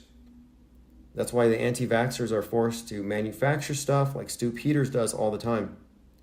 And as much as the media agitates for some kind of a, quote, race war, it only really happens on TV. This is why they want you at home watching TV, so you mistake that for the real thing. Do you remember the phenomenon of empty hospitals? It's like you're supposed to believe all the hospitals are full. Every one of them, they're so packed that bodies are falling out the top windows.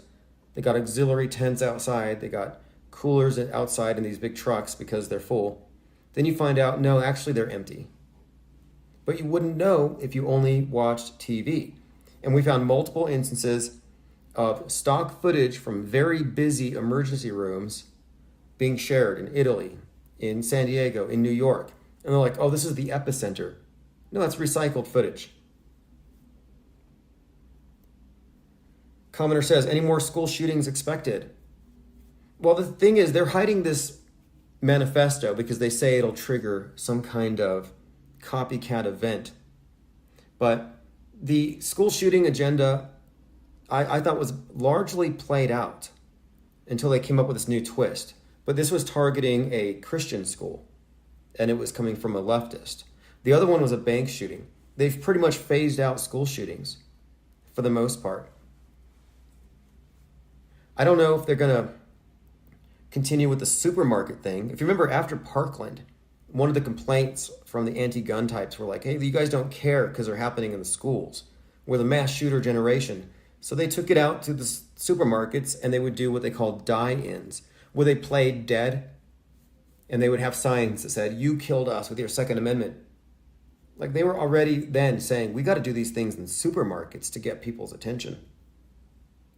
And do you remember Extinction Rebellion, where you have a lot of climate activists would go run into museums with all the dinosaur bones, or the plaster models, and they would play dead. Because if we don't change our ways, we're going to go extinct. And I'm like, I don't get it. Don't you guys want us to go extinct? Like, the party of misanthropy, the anti-human left, suddenly cares. There's no consistency between left and right. These are mutually exclusive categories. You can't be right on all issues and take a side. But again, it's by design. It's never going to be rectified. That's never going to be reconciled. But this leftist shooter thing is a twist I didn't see coming, and it's the talk of the right. And we're awaiting a manifesto, so I look forward to that. Hopefully it's not recycled. Most of the manifestos we've seen, from Brenton Tarrant to the Buffalo shooter, these things were all kind of plagiarized from, Anders Breivik, who plagiarized from the Unabomber. They're all being written by the feds, basically. And speaking of feds, there's Special Agent Weissapal, who is pretty obviously Timothy McVeigh. Timothy McVeigh obviously was not executed. He works for the FBI. Haven't figured out who Dave Koresh is, but I'm pretty confident that he did not burn to death in that ritual psychological operation. All right, continuing. Diana South says they phased out monkeypox, COVID, Biden laptop. Oh yeah, the mass mind is a cat, and the mass media is a sadist with a laser pen, and he's just constantly redirecting them. Hey, Peruvian shamans are performing a ritual on Earth Day right now. They're gathered around a big idol of a globe and shaking plants and celebrating. They got a snake. Now, I don't know what this, it's very shamanistic, but they're celebrating a globe. It's like, don't you guys realize that the globe is the model, not the reality? Gaia worship. But that's Gaia worship for you. Now, left and right are merely directions. These aren't objective positions because the world is purely subjective, especially theirs. The right and the left are merely directions. Objectivity exists either above it, as in capstone level, those who are the manipulators behind the scenes, the ones who are directing the sidewar, the metascriptors, the insiders, and then, of course, those of us with the off-world stage perspective. And this off-world stage perspective is valid. We may not have all the information, but we know what the false explanations are. We know what we know, and we know what we don't know. We know that we don't know. Most of what constitutes this false worldview is a consequence of lies by omission. What they don't tell us. Oh, most of it we don't know. We're surrounded by darkness. Copaesthetic says no female mass shooters until now. Yeah, I've been waiting for that, and it was that's why I first saw it and I was like, wait, hey, look, it's Women's Month, and it went out with a bang. Good on them. Then I thought, okay, it's another one of these examples of a trans woman taking up space that should have belonged to the first female mass shooter. But then we find out that this was a very confusing instance where we don't actually know. Like, she wasn't unequivocally, unabashedly a cis female. So I kind of say it doesn't count. Although the first female shooter was in 1979, there's a song about it called I Don't Like Mondays. And she did a shooting because she went to school and it was a Monday. She wasn't happy about it. But that was long before the mass shooting era. So I guess we are up and down. Yeah, the way it works, the lie world order. And I made an ebook called The Lie World Order. You can find it pretty easily if you search Amazon. Is on the very bottom level, you have the world stage. All ignorant, all believers. Believers going left, believers going right. And above it is the pyramid of liars. The lie structure, the lie system, the lie world order. And on top of that is the capstone. Those who have the overview. They can see the world of lies. They see the lie manufacturing apparatus for what it is. So they're up and they have that view. But again, we are outside. We're not really up there with them. There's outside and inside. We exist simultaneously on the world stage, but also in the areas that have been omitted. We are in the areas they have deemed darkness, non-existent. This area does not exist, but it does. And we include that with everything else. They say pay no attention to the man behind the curtain. Well, we're fully behind the curtain. That's why we're not triggered. I can't remember the last time I was triggered or I cried over an event on the news. I recognize it for what it is. It's the bread and circuses. All right, this has been a great Earth Day. We will continue. It's going to be a religious holiday. Called it here. Always has been anyway, because we do have a de facto state religion. We have a state church. It's called the MSM. They just don't tell you that. Cope says the dupes are the fuel for the clown world. Yes, that's absolutely true. The dupes are the fuel. They keep it going. They're the ones with the likes and the clicks and the retweets. It's a massive church, and it's synchronizing minds, and it creates a hive mind. It creates groupthink. And groupthink, thinking, and stereotype, these are all ways to stop the individual from perceiving as such. Like, if you find yourself falling in lockstep with any of their ideologies, especially the racial ones, you've replaced your individual cognition with groupthink. If you trust the news implicitly and faithfully, you've replaced, in certain instances, your critical thinking with that screen. You've allowed Big Brother to download directly into your mind. Here you go, NWO sewage pipe directly into your mind. No need to filter it.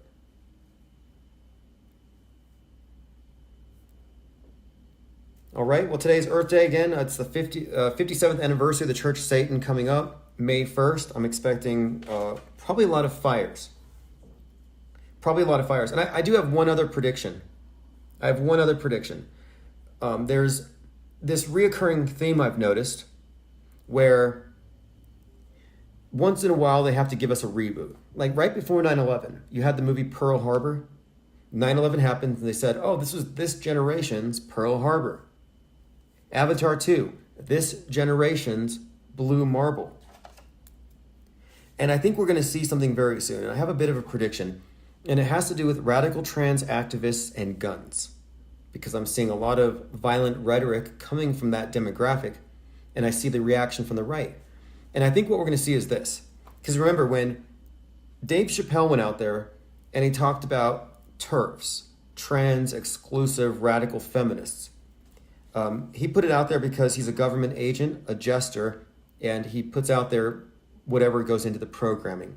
Remember, Netflix was founded by the great nephew of the founder of PR, public relations, Edward Bernays, blood relative to Sigmund Freud. Netflix is mind control central. There's no jokes that are uttered on Netflix that don't go through this filter. And when I saw that, I thought, okay, they're doing something here. And here's what I'm guessing. Just as they used Blue Marble, they rebooted Blue Marble with the, I guess 50 years later, with the Avatar movie, I think they're going to recreate something. It has to do with a riot. I think it's called the Stonewall riots. This is a prediction I actually have. The Stonewall riots were 1969. Took place in June in New York City. And this is what started the Pride Month. It was some kind of violent riot against the police for shutting down their nightclubs. And I'm guessing that we're going to have a repeat of Stonewall, but this time it's going to be for trans inclusion. That's why we have this picture being painted of trans activists getting radical and they're trying to be excluded. I think they're going to reboot it. And it's part of this repetition that goes into the mind war in general. So look out for armed gun persons next month. And then for the rest of today, watch out for self-immolating environmentalists. All right, this has been great. Thanks everyone for hanging out. Go to patreon.com/Infinite Plane Society. I will send out live stream notifications and archives as I get them. It should be a very interesting week. Things are going to be heating up, and we're rounding the next part of the year, which I think it's riot season. So a lot to look forward to. Also, if you go to infiniteplane.media, you can get press passes, and I've reopened the art store on eBay and otherwise. So thanks again for all of your patience, and soon we'll be back to taking calls. Very soon. Just need to get into an office space, set up the old computers, but we're going to be back bigger and better than ever. Longer live streams, guests, open phones, and I might even work with a new phone system, one that has a caller queue, which I used to do, because then I could take back-to-back calls. Anyway, it should be great. Thanks again. Everyone have a great time, and take care. 24 hours a day, the fake news wood chipper known as Infinite Plane Radio reaches many people across the world with our mass media deconstruction, expert analysis, and thoughtful commentary that connects the dots like no other think tank. This critical work is made possible by the contributions and participation of individuals who believe in the long-term mission of IPR. Go to infiniteplanesociety.com to join the live chats, get a press pass, and support the creation of an authentic parallel media, independent and outside of the MSM psychological war zone. Thank you for listening.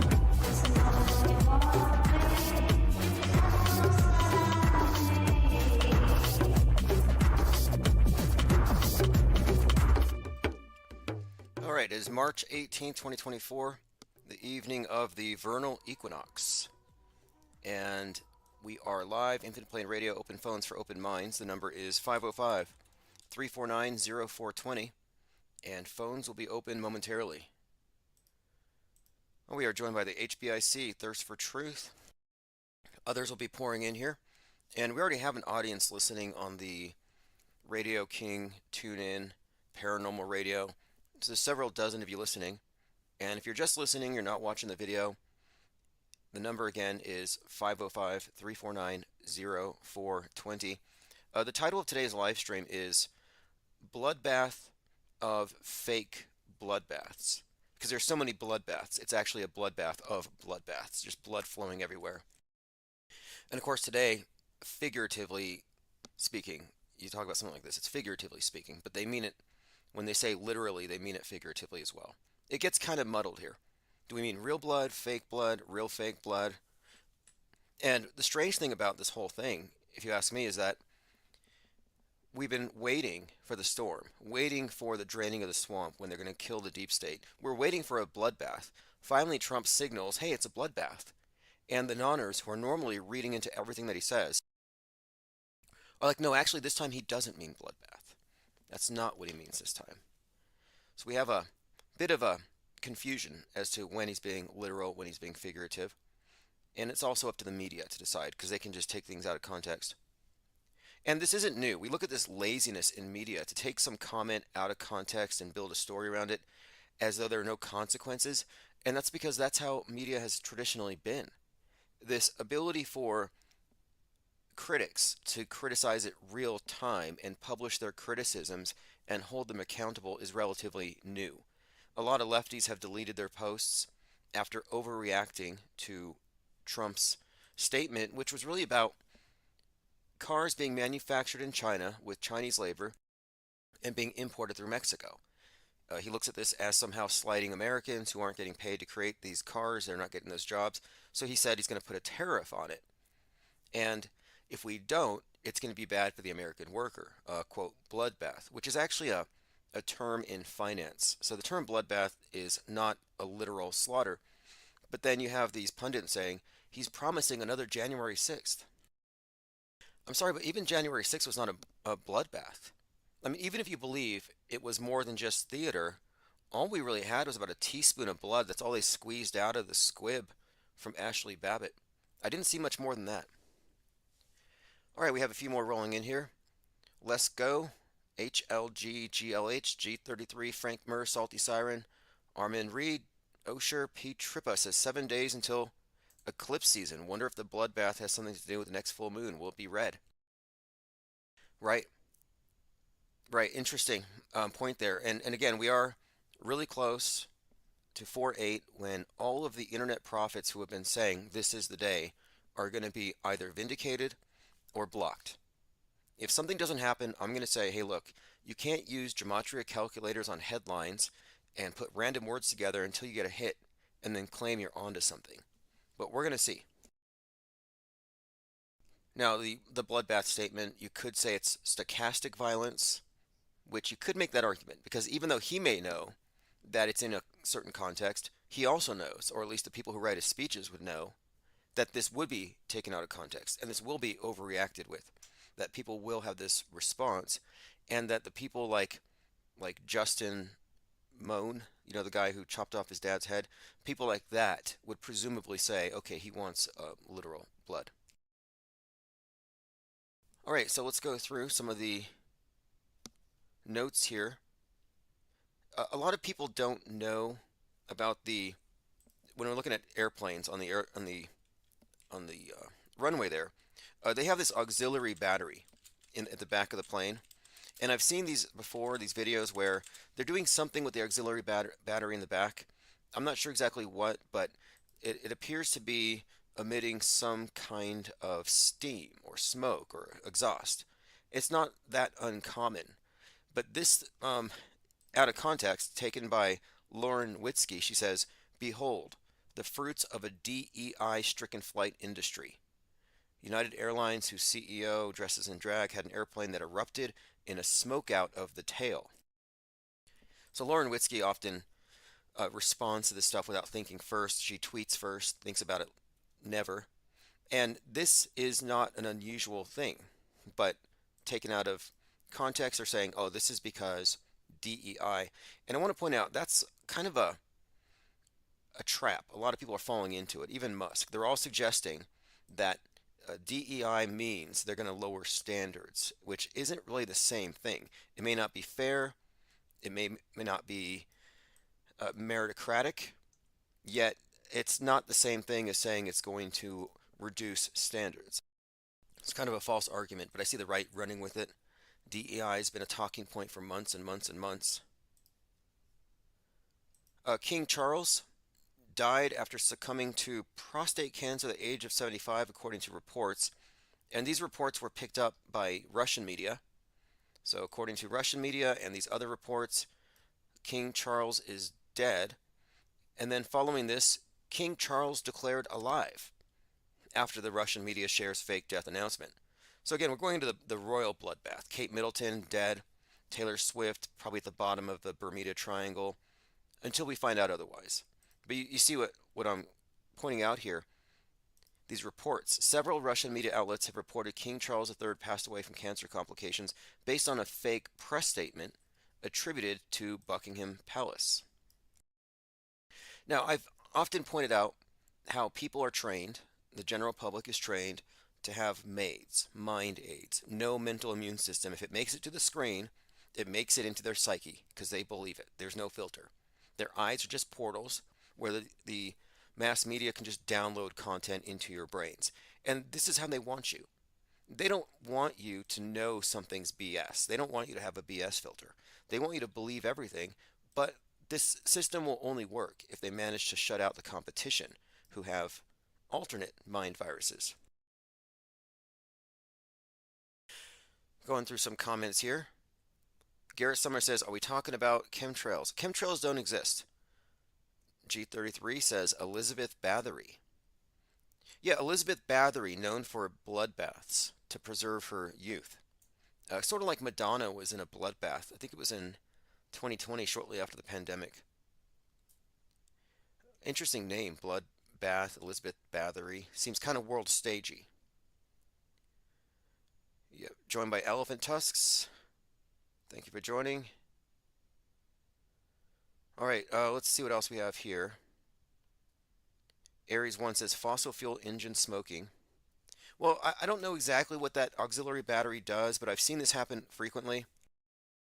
And a lot of the chemdoozlers will manufacture evidence based on this. I want to point this out, that the mainstream media obviously manufactures lies all day long. But alt media, it's like do-it-yourself fake news. A lot of people in alt media make up their own fake news. This is from New York Post. Woke people more likely to be unhappy, anxious, and depressed, new study suggests. Right. I would say that anybody who is at the bottom of the MSM box, because the people who are woke, the people who are truthers, they're not out of the box. They're actually deeper into it. And this is what I call MSM plus. And the plus part of it are basically superstitions, fears, anxieties. Every red pill is a fear pill. And these are all meant to reinforce these superstitions and make them real, which they become real within your respective echo chambers. And this is what we were speaking of the other day, hyperstition. We live in a hyperstitious world, meaning superstitions that are real because not only are they believed, but the feedback loop reinforces belief in them. And they become real by default, and they get written into law, and we base our entire worldview based on these lies that have been inserted into our reality. Our reality has been augmented, but you would call these hyperstitions. Thank you, Echo Charlie. See, you got one of the copies there. We have a few copies of Autohoaxology 101 paperback available now. And after I sell this small handful, they're only going to be available through Amazon. Yeah, King TL says it's the best way to get the book, the Ko-Fi link. Yes. Yes, the Ko-Fi link, I'll ship those out in the morning, and I put it in the newsletter. And once this small handful is out there, and I'm mostly putting them out there for review purposes, but I'm hanging on to the box of books because I'm going to be distributing these in local events, book readings, etc. I'm at the phase where I need to start promoting it.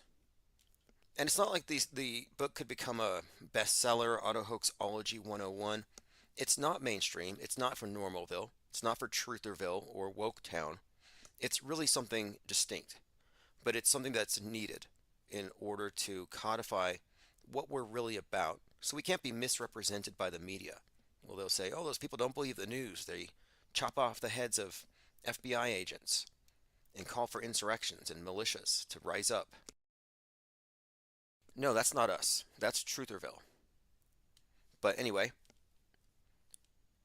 we'll hear more about that book. And there's more going on with the book. In addition to the book and getting these ideas out there, I'm organizing these book readings in order to have debate take place on specific events or situations, contemporary myths.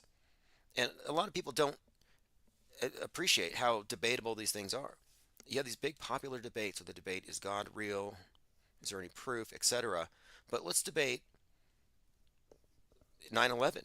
Was that anything more than a movie superimposed over the news media and presented as real?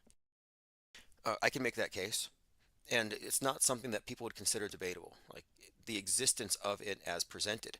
Because the general way that conspiracy theorists talk about it, even people like Aaron Rodgers, is it happened, but we are fighting over who did it or how it was done. Direct energy weapons, tactical nukes, thermite, all kinds of MSM plus rabbit trails there to go down when you're trying to figure out who did it. But none of them ever ask the question, did it even happen? That's the level of skepticism that we're employing here. And I think it might have seemed extreme a few years ago, but now, after 10/7, if you're not auto hoaxing, you're not paying attention. It's pretty simple. All right, let's see here. Aries 1 says, I'd like to hear Tim's take on the Dead Sea Scroll calendar. Lately I've been taking an interest in prophecy, religious prophecy, and how it works. And what I would say is that it largely falls into the logical fallacy of the Texas sharpshooter, which has to do with you have a broad base of predictions. Like you can do this with, and famously, this fallacy is often referencing Nostradamus, because people can take Nostradamus, take his little quatrains, take all the alternate translations, and you could plug it in to right now, March 18th, 2024, and you could say, yeah, Nostradamus said this would happen. Oh yeah, he predicted Trump. They used to say he predicted Hitler. Now they'll say he predicted Trump. You could easily make that case. My point is, there's no accountability. Like, I'm not making prophecies. I'm not saying something's going to end. I'm reading the zeitgeist. I'm reading the propaganda with full awareness of how integrated news media is with entertainment. We're not making guesses. We're making, I would say, we're presenting educated, informed opinions. We're reading the curve, as they called it in Leave the World Behind. And part of this is reading the stories they tell us. And a lot of it is storytelling. I call it contemporary myth making. The myth of the flood of Noah, has been repackaged and sold and presented, and they actually regulate our economies based on the belief in this modern iteration of Noah's flood. All right, moving on. Woke people being more anxious, unhappy, depressed. Yeah, obviously.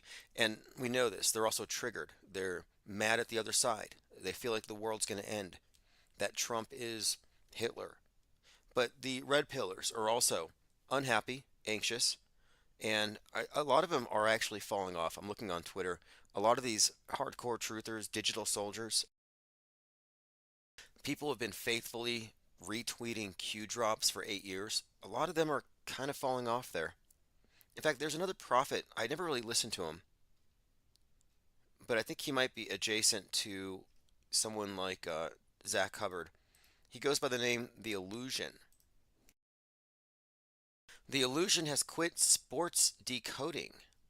So sports decoding is a big thing, and I haven't paid a lot of attention to it, but now that I'm looking at this sports decoding thing, I'm starting to suspect that this is also similar to using gematria calculators to predict when the next quote false flag is going to happen. It's a methodology for seeming to be on target with predictions, and that's the reason why I'm looking forward to 4-8. I'm not looking forward to the world ending. It's that after 4-8, all of these prophets who have staked their reputation on calling it as the day are going to be exposed as grifters, as phonies, or not. But here's what the illusion said. This is someone who has spent years and years here on online every day who can't really handle it anymore. He says, guys, I spoke with God today. Oh, God spoke with me today, he said. I'll no longer be coding daily sports picks. That's nice. You know, I see these videos of people getting thrown into the tracks on a subway and they get hit and they get killed. We see all this violence and sick stuff, and like, where's God? Well, God's over here talking to this YouTuber and saying, hey, you don't need to be doing daily sports picks, gematria predictions anymore. Anyway, he says, I will not be coding daily games every single day. I have coded sports every day for 4 years. I am not the same person I once was. That last statement there really stood out to me. I am not the same person I was. Like, I'm not the same person I was 4 years ago, but I'm better off. I'm better informed. I'm calmer. I'm at peace. I've learned quite a bit. I've unlearned quite a lot more. But I'm not in a worse place than I was 4 years ago. I feel like 4 years ago, I was a much bigger dupe in multiple areas. So I'm not quitting anytime soon here. I don't have sore thumbs from doom scrolling 24/7. Anyway, another doom scroller bites the dust. Keith Olbermann suggests, quote, hope for Trump's assassination in an X post. Former MSNBC host Keith Olbermann appeared to hope Trump would be assassinated in his recent post. He says, Trump says he's been treated worse than Abraham Lincoln, who was assassinated. Now, Trump had compared himself to Abraham Lincoln. And I've noticed this Lincoln thing lately. There's been blood on the steps of the Lincoln Memorial, black smoke at the Lincoln Memorial. But this connection with Trump and Lincoln, Trump and JFK, it's a repeated theme. But anyway, this is more predictive programming. This is getting you ready for the inevitable. So when the PSYOP happens, you will say, oh yeah, this was obviously going to happen. They caused it. The media caused it with all this stochastic violence, stochastic terror, putting it out there. The point of it is, and this is why I've been harping on these various prophets, is they're predicting that this is going to happen for real. I'm stating that it's going to be fake as anything else they've ever faked. Salty Siren says lots of people calling for a Trump assassination. Yes, Trump assassination is so hot right now. It used to be fringe, but there have been people talking about it for years and years. JL26, for example. Crisis vomiting. You know, we talked about crisis shaking, 2021, 2022. A lot of people pretending they got the pokey, and then they shake on Instagram for clicks. You know, engagement bait, just pretend to be a victim. Crisis acting has kind of been decentralized. You don't have to work for the government to be a crisis actor. You just have to be on TikTok and be able to trick enough people. You can kind of break into the industry that way. Like independent media, not so much. Independent crisis acting, oh yeah, total thumbs up. Well, crisis shakers have come and gone. Nobody's shaking anymore. But now you have crisis vomiting. This is a new one. This is body cam footage shows Uvalde officers visibly distressed, sobbing and vomiting after entering Robb Elementary School, where 19 students were fake shot, as well as 2 teachers and 17 others fake injured but survived. I inserted the word fake there. Let me play this clip here. You'll be able to hear some crisis vomiting. Now, before I go much further, you see these officers in the back, they're outside, they're hugging. This is all designed to antagonize the right about cops and how they're all cowards. It's meant to antagonize the left to say AR-15s give too much firepower to civilians and the police aren't capable of handling the threat. These are bifurcated psyops. You can interpret them one way or the other. This was the event Uvalde where Alex Stain went and he cried for the fake dead kids and he yelled at the city council. And I tweeted him and I said, "Hey, Alex, fake dead kids' lives don't matter." And he blocked me because these conservatives love free speech so much. But, back to Uvalde, right after this event happened, I was going to watch FBI season finale. They canceled it. Why? Because the story in FBI, the season finale, was a school shooter was stopped by an FBI agent who went against protocol, didn't wait for a warrant, and stopped the kid. Meanwhile, in real life Uvalde, the cops were too cowardly, according to the script, to go in and stop the shooting. They stood outside, they looked at their phones, they put on hand sanitizer, and they laughed while this thing was happening. This is how it was portrayed. Yet, in order to stop it, they had to rely on some outsider, a Border Patrol agent who was getting a haircut at the time. He heard there was a shooting, so he grabbed his shotgun, he ran to the school, and he fixed it. But this was the same story as FBI season finale. They canceled it. Then I was going to watch Stranger Things season 4, and it began with the scene with a bunch of dead kids. So the actual season started with a warning. It's like trigger warning. A bunch of kids just got shot, as you may have seen on the news, so you may not want to watch this first episode because it might be triggering. You see what they do? And they count on you not looking, but they can give you the imagery in entertainment. Like a lot of people think that Haiti is awash with cannibalism, that they're running around eating each other. And I haven't seen any convincing evidence of this. None. And you would think they'd be sharing this stuff on Instagram and terrorizing people, but where is it? I saw one video of a spit roasted corpse, and it was from Africa a year ago. It wasn't even Haiti. A new Ko-Fi shop sale from Tommy. Oh, you got the book. Awesome. Thank you. And by the way, the spit roasted corpse in Africa from a year ago was in front of a Halloween show, Halloween stores, like a prop, or was in front of a restaurant.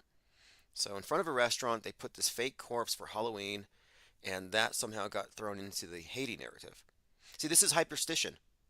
You have a closed system that provides feedback for whatever you throw into it. So you throw into this closed system a video clip of somebody eating a corpse or a corpse being cooked, and then it's already being talked about. So the people who think it's real, who are hearing the rumors, then see this, they share it, and it becomes real. And then people respond accordingly.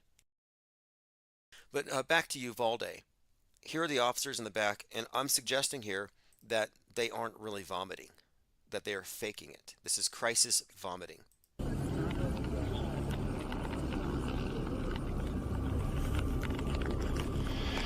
Nothing.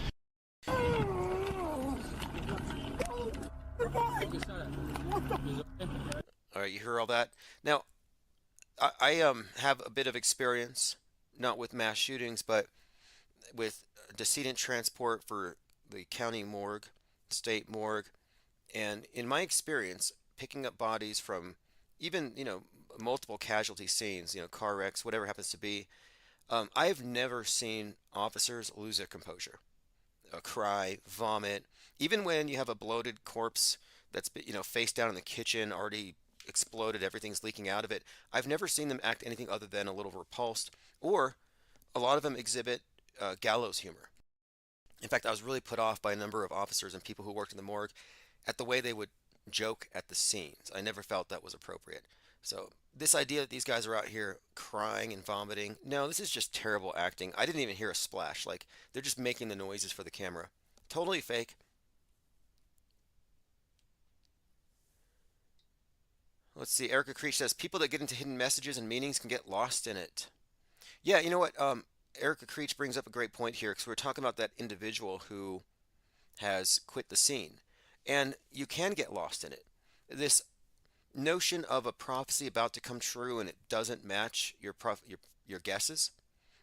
What it happens to do, it's kind of paradoxical. It's like a contradiction because in 1 minute you put all your data points down, you're on target, you're right, it's going to happen on this day, and it doesn't happen. So instead of just saying, okay, I was wrong. I've been doing it wrong. Something's not right. Most people will say, okay, well, now it's more likely to be true the next prediction because it's going to happen eventually. They assume it's going to happen, and every loss or every failure to predict it to them is one step closer to it actually happening. I mean, this is the basis of Seventh-day Adventists and the great disappointment when Jesus didn't show up. They just waited again and again, and they just pushed the dates back. JFK didn't show up on 11/22/2021 at the place where he was assassinated. That didn't stop the JFK worshippers from expecting him to show up later. And it gets ridiculous, but this ties into the gambler's fallacy, where the idea happens, it's the same thing. You pull the lever, you lose. You pull the lever, you lose. But you keep doubling down. There's a lot of sunken cost thrown in here. There's so much emotional investment that you feel like it's going to pay off. So you just got to keep the faith. Keep losing, losing. Eventually it's going to win. And with the gambling thing, they're also addicted to the rush, the fantasy, the potential of winning, the potential of being right and telling everybody I did it. So there's this addictive quality to pulling that lever and knowing this might be it. But what I'm saying is that the people who get lost in these predictions, they're getting addicted. They're addicted to the thrill of a big win that's about to happen. I would even argue that the QAnon movement was largely a Ponzi scheme.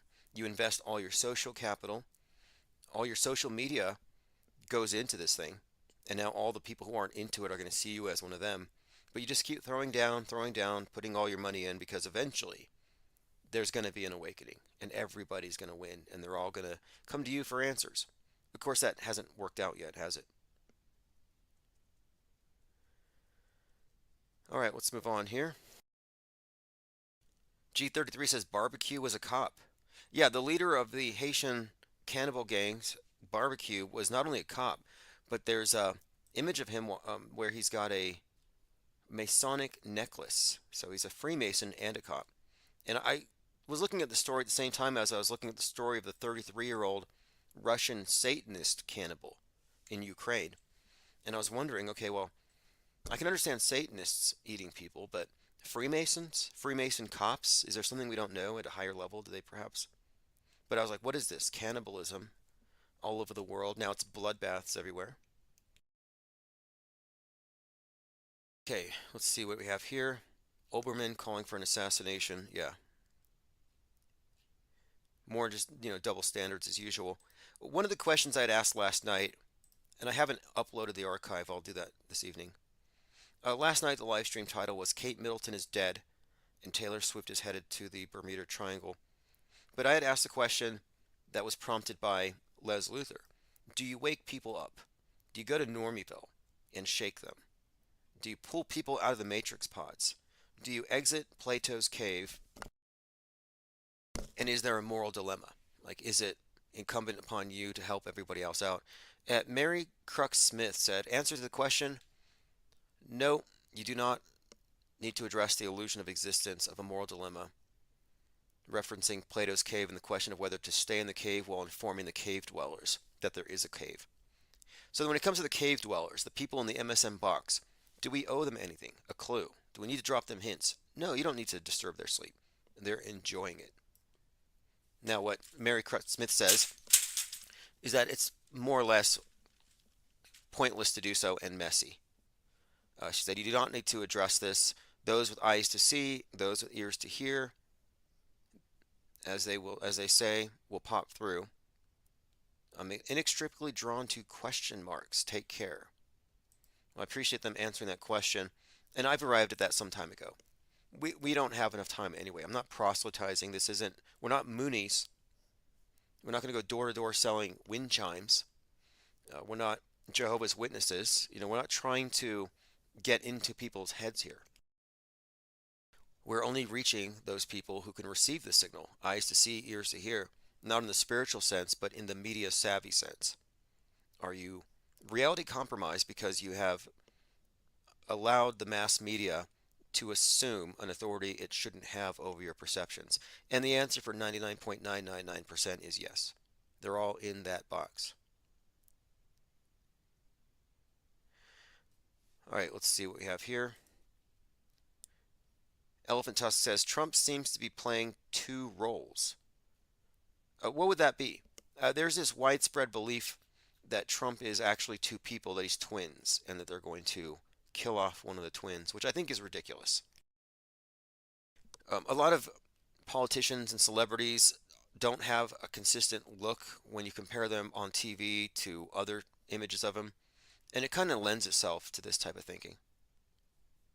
By the way, phones are open 505 349 0420.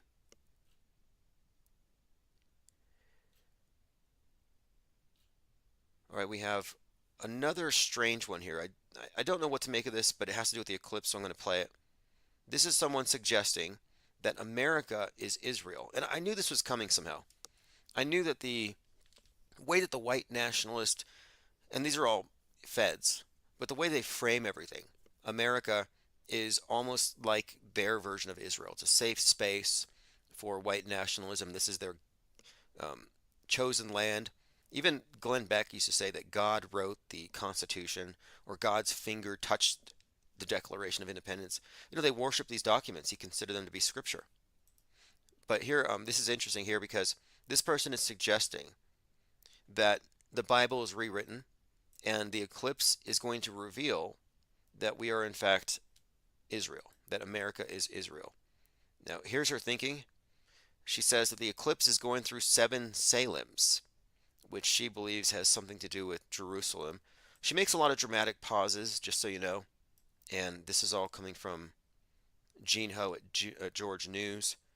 So this is a very subjective, reality fluid part of Trutherville.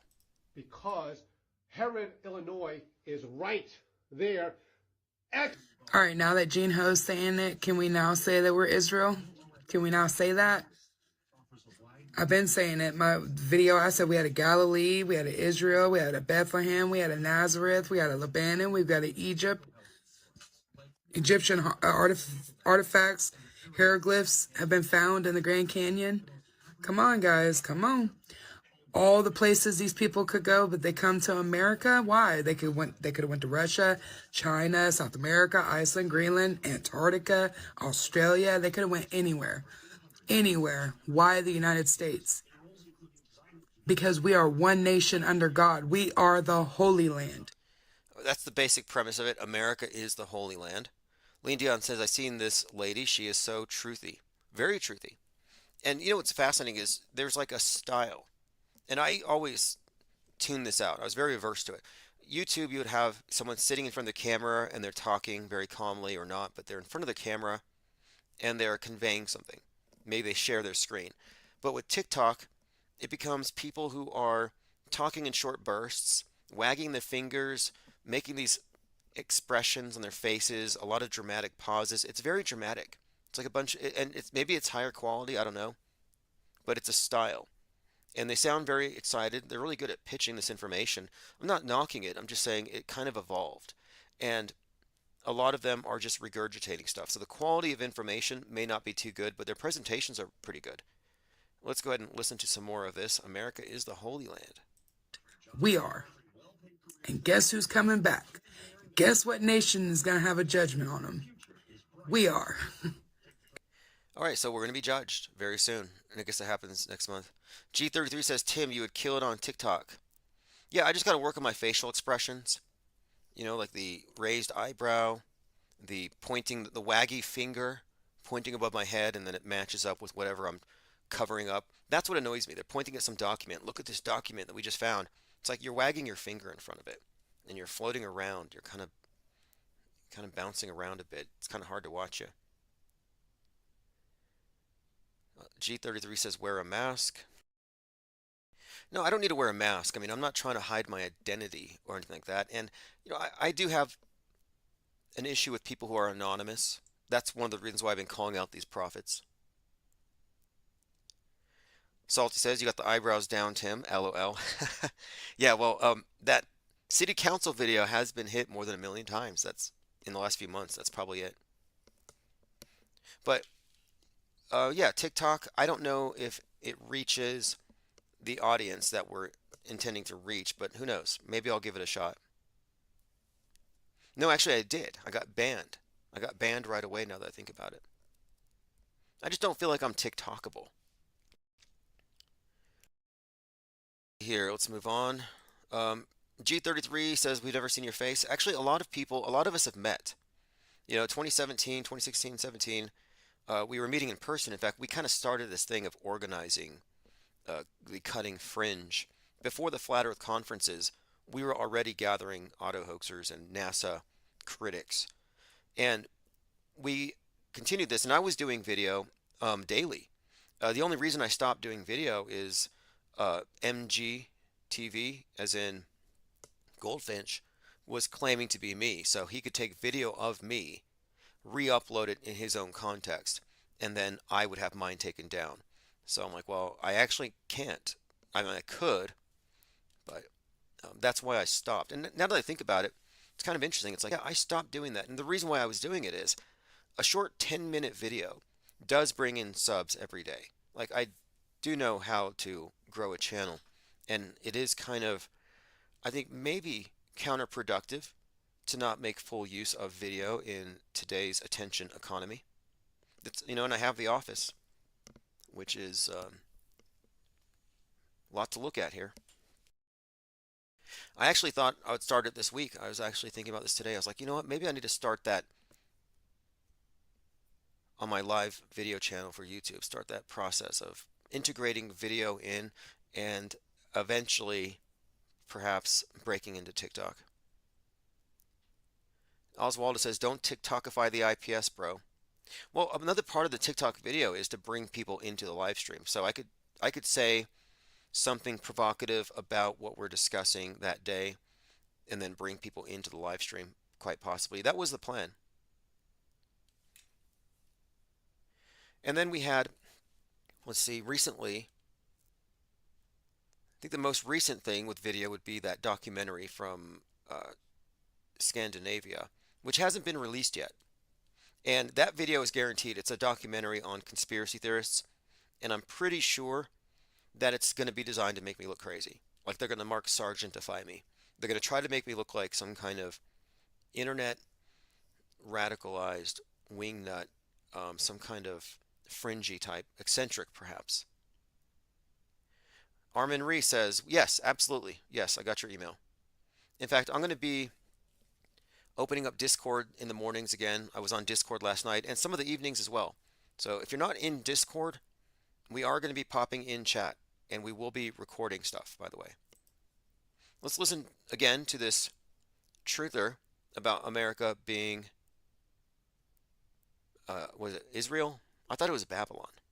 It's here. This is what it is. And then I'm also going to blow your mind with this, right? 2017 eclipse come through then, right? 2024, how many years is that in between? 7. All right. We don't do dates. That's not what we do. Now, I heard this back in 2017. I had some truth to tell me on 9/23/2017, the world ends. And I'm like, well, give me your car. I could use your life savings. You're not going to need it. You're getting raptured. He didn't believe it that much. He's like, oh, by the way, God's going to clean house. He's going to rapture us. World's going to end. Mark your calendar. Oh, you're not going to need your car then. I'm not going. But suddenly he's not so sure. But he said the tribulation, this person I'm speaking of said that the tribulation begins 9/23/2017. So we're at the end of the tribulation according to this. So how'd you like the tribulation? But we go off events or markers. So 11/11, mirror it, is 5/11. What's 5/11? May 11th, right? But okay, we're not going to do that date. We're just going to go 5/11 though, right? So you add 5 plus 1 plus 1 is 7. 7-year tribulation. That's geometric calculation right there. That's every number is every other number because you can just add it to another number till it is. Lean Dion says, I like her resting, blown mind expression. See, that's what I don't have. I don't have a blown mind expression. I'm too deadpan, generally, to convey anything with any level of seriousness. Like, oh, this is very important. This is critical. I don't know if I could do that. Plus, it's not. This is all hype. Yes, Oswaldo, give me your car. You're getting raptured, bro. That's exactly what what I was suggesting. You ought to just give me whatever you have, your material possessions, because you're going to be uploaded. You're getting uploaded to heaven. Congratulations. You're one of the 144K. I didn't make it. Consolation prize. I'm going to hell. Can I at least have your ride? And the answer is no. I'm like, okay. I thought that those who truly believed were very, charitable as well. Give it all away. But nope. It shows you like where people put their money or how they deal with their property, where they really are with their beliefs. Like all those people who talk about climate change and the ocean levels rising, who also have beachfront property. Like you're not so worried about that. And I don't know this, but I mean, if anybody here, if you have a beachfront property, do you have to pay insurance for global warming for the floodwaters?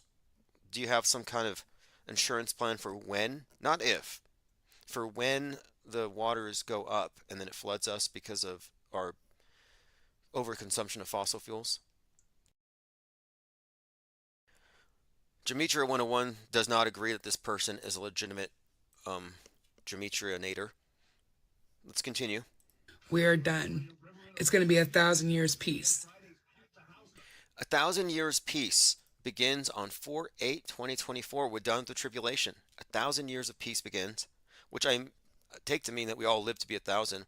And I don't think she means digitally uploading our consciousness via Elon Musk's Neuralink and then living for 1,000 years in some kind of sim. She means something else. Trump said it. This is not another 4-year election. I'm telling you guys. God is around here moving, working, helping. Trump didn't mean another 4-year election. He meant 1,000 years. TYT Prytac says, when is the play going to end, or is this until we die? Same stupid S since I was young enough not to care. What I've discerned, having examined this problem, is that just as they want to tell you the world is small and finite, they also want to tell you that time is finite, that we are in the end times. The most, I would say the most fervent end times believers don't even believe in God. They believe that Gaia or some asteroid is coming, but they don't believe in the biblical sense, but they do believe we're in the end times, and that's a scientific belief. And I say science with capital S, scientism. My point being, this is a system of control that keeps you in a state of insecurity and malleability by always making you think that it's all about to end. And that's the ruse, but it never ends. Every end is a new beginning, a new iteration, and they've recycled their news quite a lot. So once you can grasp that it doesn't end, then you can realize that, okay, this up and down is actually part of what you would call, I think, a trauma bond with the mass media.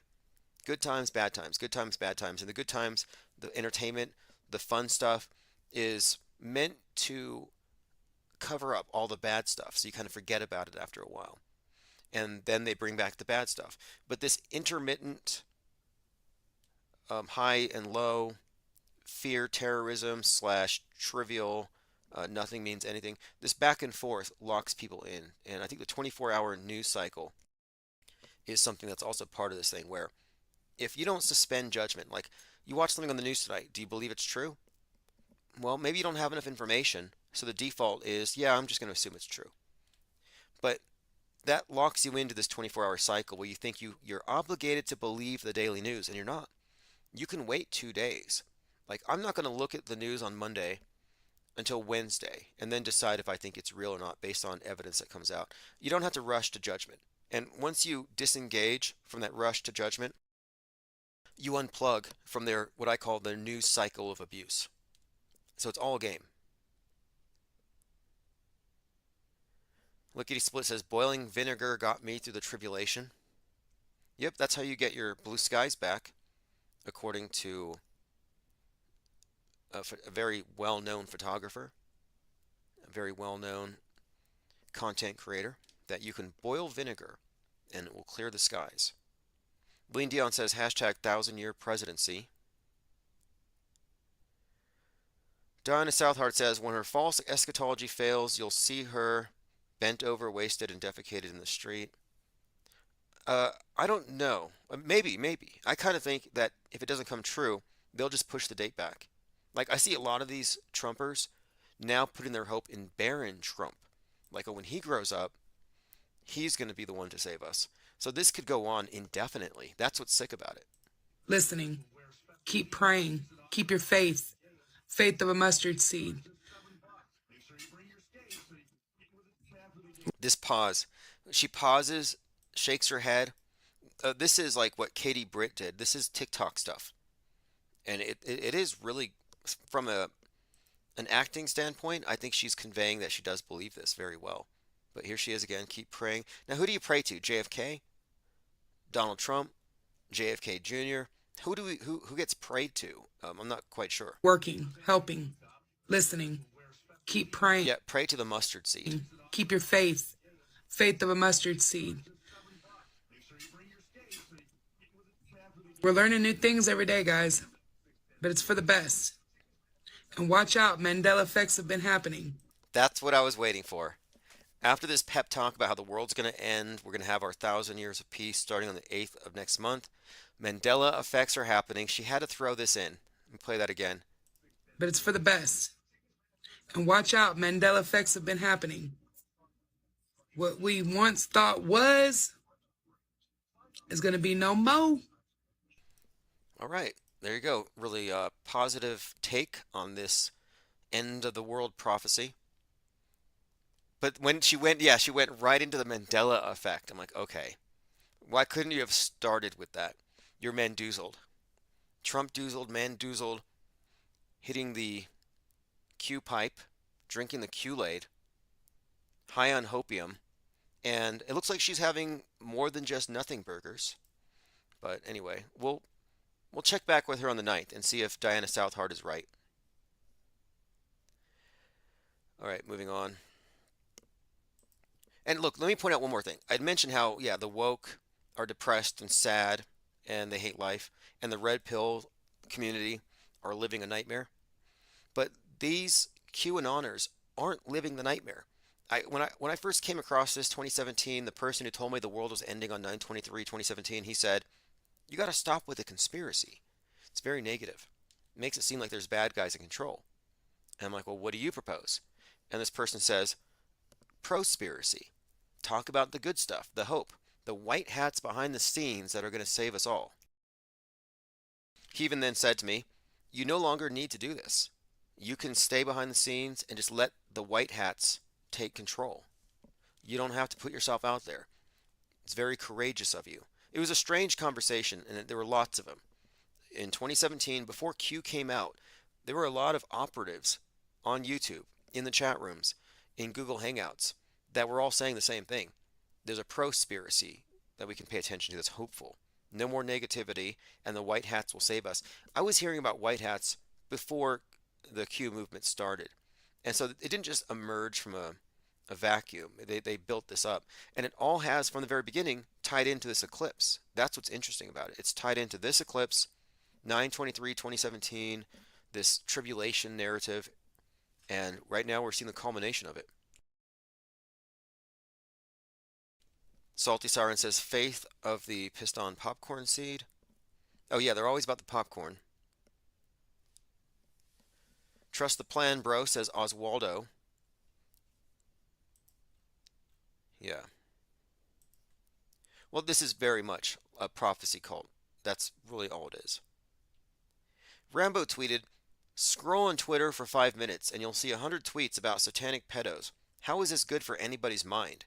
Anybody else feeling mentally drained after a few minutes on social media? Not me. They don't get my loosh. I don't believe this stuff is real, so it's not disheartening. I know it's a lie, and we've already uncovered this lie. Save the children, 2015. Sorry, those children are now voting Democrat because you didn't save them on time." Just another one of these things where it's demoralization. They want you to think that there are satanic pedos everywhere and they rule you and you can do nothing about it. That's what they want you to think. And I'm pointing out that if you feel drained, it's because they got your soul. They hooked you in. I laugh at this stuff. I mock the people in this alternate reality all the time. Like, in no way is this depressing for me. Although, when I first read David Icke's book called Children of the Matrix, and it opens up about children being eaten by reptilians during satanic rituals, that did darken my worldview for quite some time. And I didn't find it unbelievable. The way they tell these stories, they sell you on these bad guys and how terrible they are, and it helps make everything believable. Like, of course they're doing this and that because they're so terrible. All fear mongering. Red pills contain a dose of fear. Oh, you're not scared? You're comfortable? You're blissful? Here, have some of this. Here's a dose of fear. Something else to fear. Something else to fear. And not only do they give you these little superstitions, but the way the echo chamber is designed, it gives you feedback to tell you these are real. And they create these debates. Like, for example, I think this debate over contrail, chemtrail could have been laid to rest 20 years ago. But they don't want it to rest. They want this debate. They need the contention. They need your reality to be augmented. And what I've been calling reality augmentations might be better described as hyperstitions. We live in a hyperstitious world. Lean Dion says the Q True for Stuff is the world's biggest interactive movie playing out. Yeah, it truly is. Tomino3 says Westworld 2016 for the white black hat programming. Interesting. I heard the 33-degree Masons wear white hats.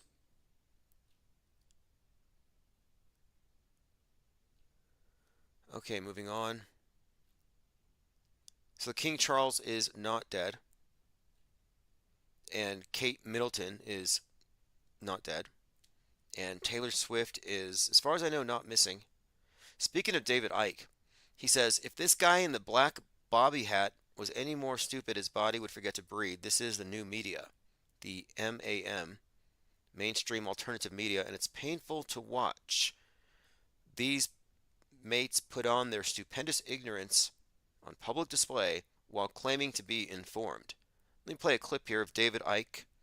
Well, actually, this is a David Icke criticism of Tim Pool. You know, the PNAC group. Those guys were Americans, but they basically did all that for Israel.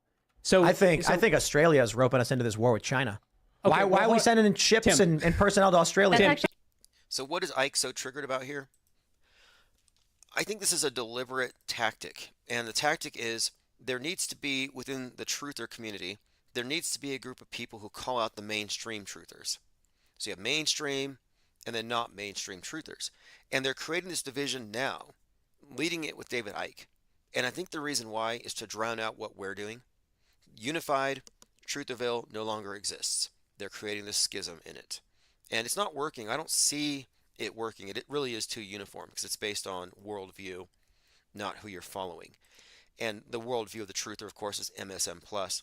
But I'm finding this to be interesting how there seems to be this attempt to split the alternative media into the real alternative media and the controlled opposition ones. And of course, this move to split the thing is being led by David Icke, who you could argue he's not controlled opposition. Maybe he doesn't know. However, he, in print, in his publishing, in all of his talks, and his worldview contains the idea that all of the fake school shootings are real. All the terror attacks are real. All the fake death tolls are real. So he's an auto believer. Okay, let's see what else we have here. This is a guy with a Let's Go Brandon hoodie on. I'm going to play this clip for a second. The caption says, "The Anon struggle is real." January, and then it's Christmas in July, and then today's not really today because the numbers are missing, and then it's because it's the Julian calendar, and then it's the Gregorian. Okay, this is good. This is why I stopped this one. I bookmarked this one. This individual is annoyed at all the different predictions about when the Great Awakening is happening, when the storm happens. And a lot of the people make predictions. They'll say, it's happening on 4/8, but this 4/8, according to the Gregorian calendar, is actually 3/27.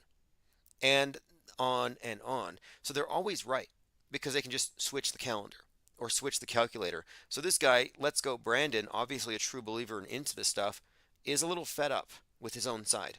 Calendar, and then it's the Q calendar, and then it's the Mickey Mouse clock, and then it's the mirror inside the Mickey Mouse clock, and then it's the mirror beyond the other Mickey Mouse clock that's in the other mirror that's in the other dimension beyond the ice wall, and then Pompeo's got the timestamps, and Scavino's got the comms, and the comms are in the burgers, and now they're in the ice cream, and the timestamps are in the comms, and Grassley's got the comms, and the comms are in the corn, and now the corn is up his ass, and Durham's got the... This man is responding to an active measure. That is the term. The Trutherville, that's what I call them, this segment of the media ecosystem has been targeted.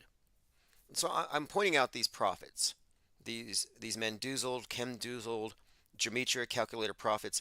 I'm pointing them out because I think they are disinformation, knowingly or not. I think they are there to muddy the waters, to create chaos, confusion, and to destroy objective reality. Let's play some more because this individual here has had enough of it. The briefcase, and Trump has the football, and Barron Trump's really 85 years old, and Putin's got the codes, and he sends the codes to Elon, who has the magic Starlink, and then the cabal is going to try to resurrect hell from the portal of CERN. Then the Nephilim are going to come down, fight alongside the Blackhawks with large Hadron colliders, and the Earth's going to flip over on it. Okay, he's not done yet, but this is some inspiration for TikTok. Is this how I TikTok?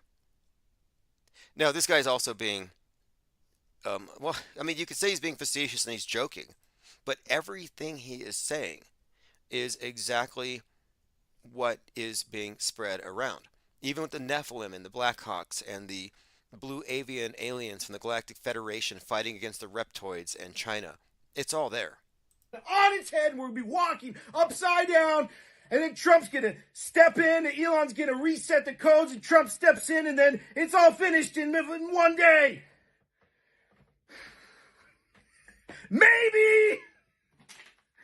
Maybe! All right. He can no longer handle nothing but nothing burgers. He needs something. Somebody give him something substantive. There's nothing there. And he's fed up. And he bought the t-shirt. Let's go Brandon. He bought it. He thought that this was something. And let's continue here. There's only 15 more seconds. Maybe! Okay. He dumped a bottle of water on his own head. Yeah, pretty good. All right, moving on here. Let's see here. There's so much going on in Trutherville. It's a mess. That's why we left. Are they using the event to conceal what's really going on? Weird stuff for the solar eclipse. Today was released in an Oklahoma newspaper saying This has been the story anyway. The eclipse is going to bring about some kind of calamity, blackouts, internet goes down, sky falls, earthquakes. I've heard earthquakes. Don in Southheart says, let's go Brandon freed from his straitjacket. Just seconds before filming, he has to vent or explode like a heating up popcorn in the microwave. Well, I was wondering when this would happen. You know, at some point, people got to get mad, but when you study cult psychology, and that's what we're looking at here, mass psychology, groupthink, mob psychology, but in cults in particular, especially doomsday cults, prophecies that don't come true have the effect of solidifying the faith of the faithful. And then those who walk away from it are looked at as people with little faith. Oh, you're leaving too soon. And it creates a more intense version of the original cult because now you have the true believers. And the true believers believe harder. And all these believers existing in an echo chamber provide feedback for one another, which allows hyperstitions to exist, to become created. This is Mandela effects are hyperstitions. You know, it doesn't exist. And a lot of these things, what I call hyperstitions, what I'm referring to, are superstitions that have evidence. But the evidence they cite isn't actually evidence of the superstition, but it's what they accept as evidence of superstition. For example, a UFO cults everywhere. Well, these UFO cults are built on people looking at weather balloons and airplanes and drawing erroneous conclusions. But these erroneous conclusions are shared with other people who have also arrived at erroneous conclusions, and now they're all wrong together. And since they're all wrong together, they're all on the same sheet, they all believe now it's real. And if it wasn't real, why would it be constantly talked about in the movies? Why would there be government departments dealing with this? Why all the secrecy? So it becomes very interactive. And I think what they have done intentionally is created a mythology. Like, the UFO thing, this is a good example. There's a documentary you can watch for free on YouTube called Mirage Men, and it actually takes place behind me here at the Air Force Base, where an individual lived nearby and he noticed various craft that he couldn't identify, and he started writing about it online in his conspiracy forums. Well, then he meets some people who tell him that they know some stuff about what he's been seeing, and they feed him some secret documents about aliens from Venus coming down to Earth to take our water. This kind of spiraled out of control. This individual started these UFO conferences, then you had people talking about abductions and probings, where all of a sudden, a guy is given misinformation because the people who were giving him this information were from the Air Force Base. They were special agents. So Air Force special agents were bullshitting a conspiracy theorist, feeding him lies so he could build a community around it. And this whole community now is completely distracted from any kind of damage they could do by reporting on top secret craft, because now they're talking about aliens from Venus. Now, the interesting thing about this is when he started having all these conferences, people would show up and they would say, I've had this experience too. And all these various people, adding to the story, affirmed everyone else's account. Nobody questioned anybody else. And you see this with the Mandela effect. They don't question each other's Mandela effects. They question mine because they think I'm making them up, but they don't question each other's. Well, this UFO cult thing grew and grew, and the person who was, behind it was told at some point by one of these special agents, hey, none of this is true. We're messing with your head. He didn't want to believe it. He died not confronting the fact that he had been duped and used. Cheesy Cool says, Tim, how come I don't have a wrench anymore? The only channel that has wrenches are the official channels. The IPS official channel is Infinite Plane Society and Infinite Plane Radio. I don't have access to the other channels. So if you want to go to the main one, it's ips.monster, and I have it linked, and it's in the newsletter. But the official channel, which is monetized, you can become a member for $1. And if I do start making TikToks, I'm going to put them on the main channel first. Salty Siren says Mirage Men was a great watch. I think it's a must-see. It's a must-see if you want to understand how the conspiracy realm is awash with government agents. We say shills, and some people say, are shills real? Are they not real? It's not a debate. The entire thing is led by the government. The PSYOP entertainment complex controls alternative media.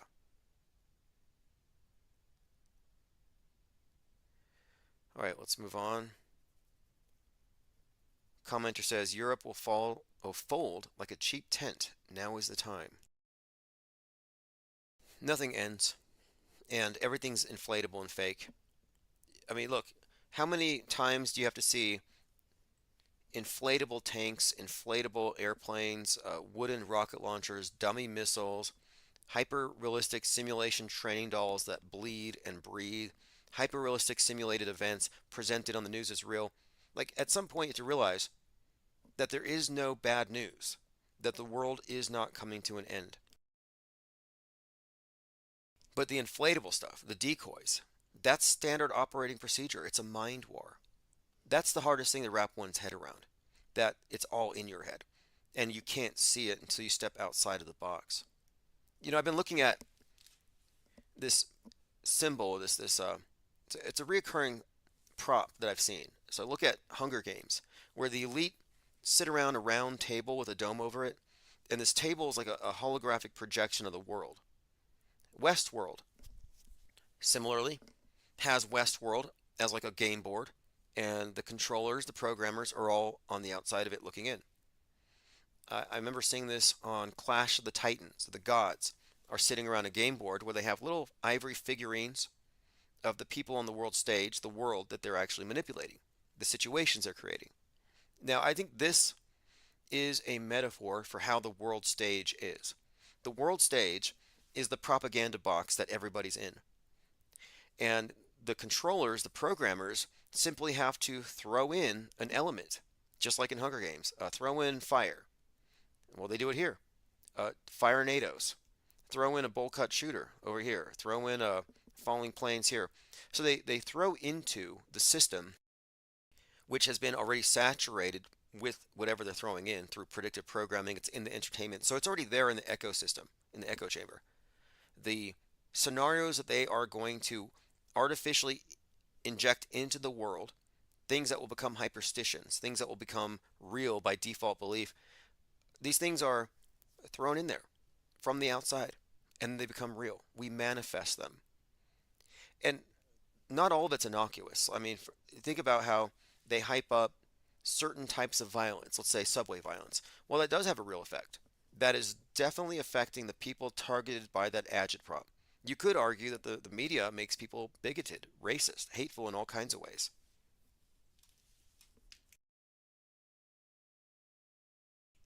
All right, moving on. Tia Gloria, and I follow her on Twitter even though she's a T-vestigator. She has some pretty good memes. This one, sometimes it's not the people who change, it's the masks that fall off.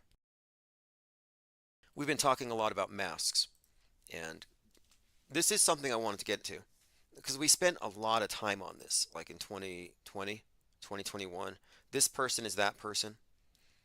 This person could be that person. Is Chris Farley playing Robert Ford, for example?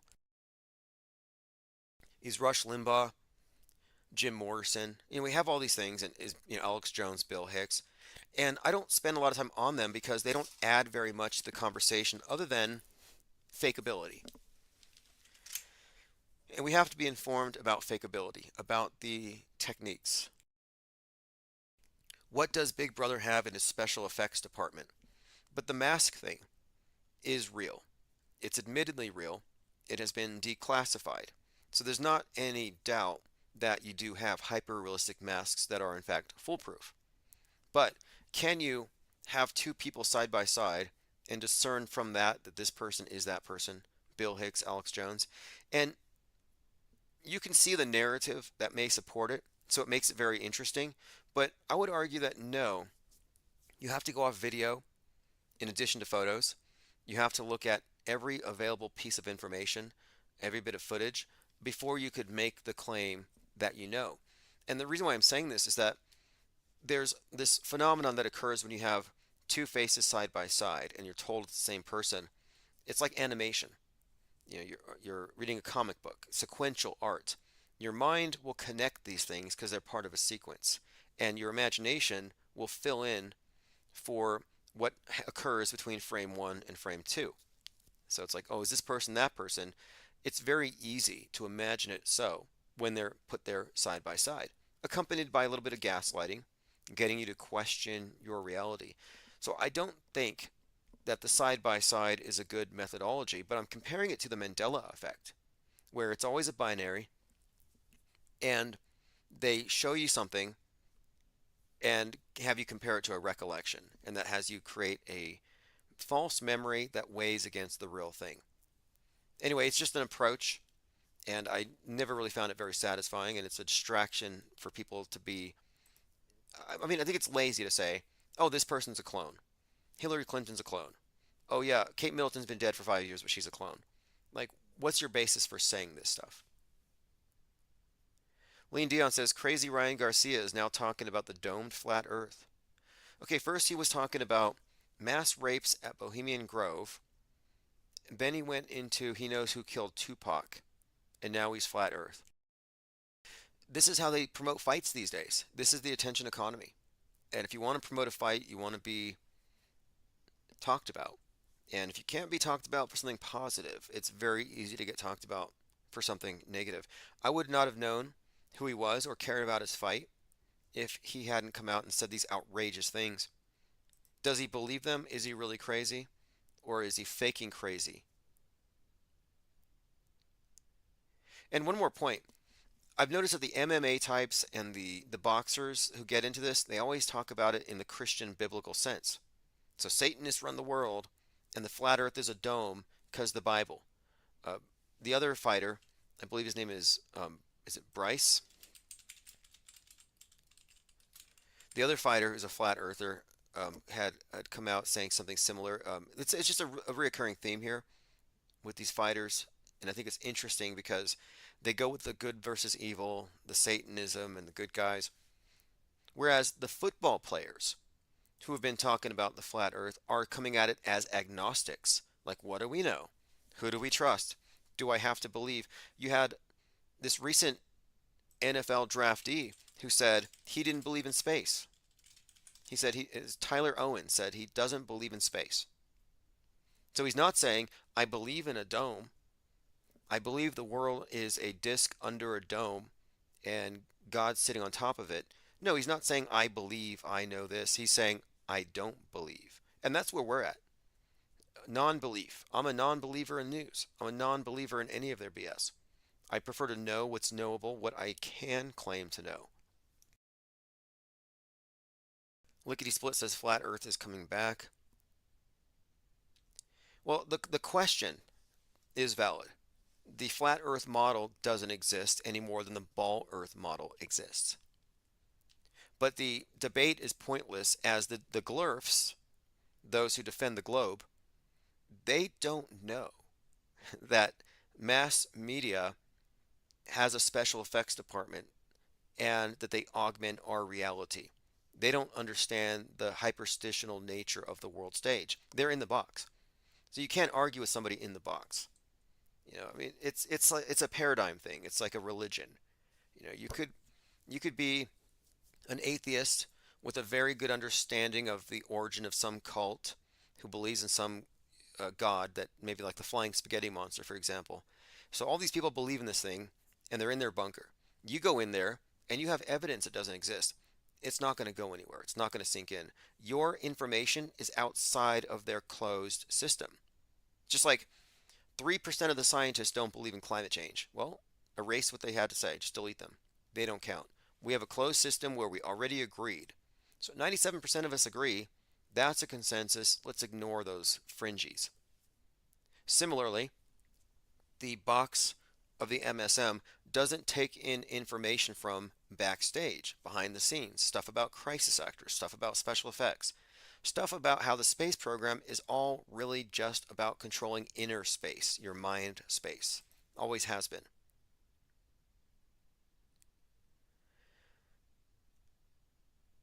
Okay, let's continue here. Michael Lett says, if Trump goes down in April, the economic crash will follow shortly thereafter. And bloodbath is a noun, which means a major economic disaster. So here's an example of gematria in practice. He has calculated that in the Chaldean and the cipher X, bloodbath and economic both add up to the same numbers. Economic and bloodbath. Not economy, but economic. You see how subjective this is? You could find any word, plug it in, until it matches with the Chaldean calculator, which always strikes me as weird. Are we talking about some ancient numerology system to make sense out of modern day news? I mean, it's kind of a reach here. But this person here is saying, a financial tsunami is coming. How will you prepare? Gematria, economic crash, financial crash. Doomsayers. Again, if nothing happens on 4/8, I will be blocking all of these individuals after analyzing their work. For this time, I've come to conclude that what we're really looking at more than anything is a fallacious way of arriving at wrong answers.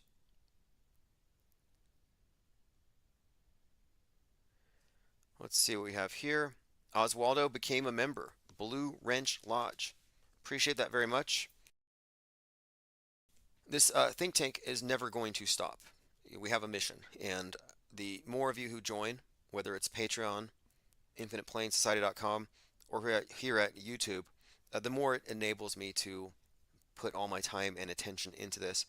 I'm not as divided as I used to be, and I am freeing up some time. I've built up an eBay store, which covers a lot of what we would be earning a lot more had we not been demonetized. So it's kind of a big deal that we are monetized now, because that is what sustained this channel for the first year. In other words, this as a business model is actually viable. And the more time I put in, the more it does actually pay off. And it is a model that can scale up and grow. But we had to get over that hump of getting approved. And maybe suing them had something to do with it. I don't know. We're 2 months out from my lawsuit versus Google/YouTube. I'll be out in Redwood City, California in mid-May. Yes, the IPS is suing Google. Mind Control Central. They've made some efforts, a few motions here and there. We don't know where it's going, but the fact of it is, the best they can possibly hope for is to change the venues on me and delay this thing by a few more months. But they can't ignore the fact, because they've all admitted to it, their attorneys in our conversations, they've admitted to the fact that a crime has been committed against the IPS. We're talking about fraud, identity theft, fourth degree felonious identity theft committed with the unwitting aid of YouTube's own legal department. So there's not a dispute that a crime was committed used to suppress this channel. And the facts of the case are very interesting when it turns out, you find out that the person behind this actually works with the Trump administration. So we have some enemies that are very wealthy and politically connected who weren't anticipating that they would ever be doxxed, by the way. But anyway, that's going to come to a conclusion here this year. Absolutely. We are closing in on this. All right, let's see what we have here. This is the 36-story Saturn V rocket with astronauts Neil Armstrong, Buzz Aldrin, and Michael Collins blasted off on July 16, 1969 from Launch Pad 39A. Michael Letts has calculated that 19,900 days from the blast off to the eclipse. This is another example of what I'm talking about with these prophets. They're taking events and calculating the dates between that event and the eclipse and drawing these correlations. Now, the problem with this again is that they're not accounting for every miss. So there've been 1,000 launches since, but you're going to focus on this one that has this specific number. Now, does the number 19990 mean anything? That hasn't even been established. So what's happening here, and this is why they call it the Texas sharpshooter fallacy, is they're shooting at a barn, the side of a barn, just haphazardly. Then after they fired all the shots, they draw the target. They find a close grouping and they draw a target and they point and they say, look at me, I'm a sharpshooter. I never miss. I'm always right. But again, it's kind of a trick. It's a Jedi mind trick.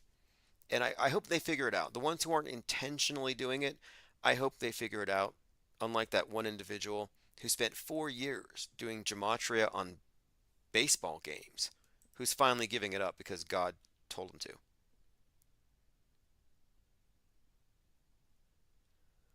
All right, moving on. Vladimir Putin has won the presidential election in Russia, winning 87% of the vote, securing his position in power till 2030 and beyond. We've been talking about the bloodbath prophecies for 4/8. Kate Middleton and King Charles's deaths, which were both, of course, not deaths.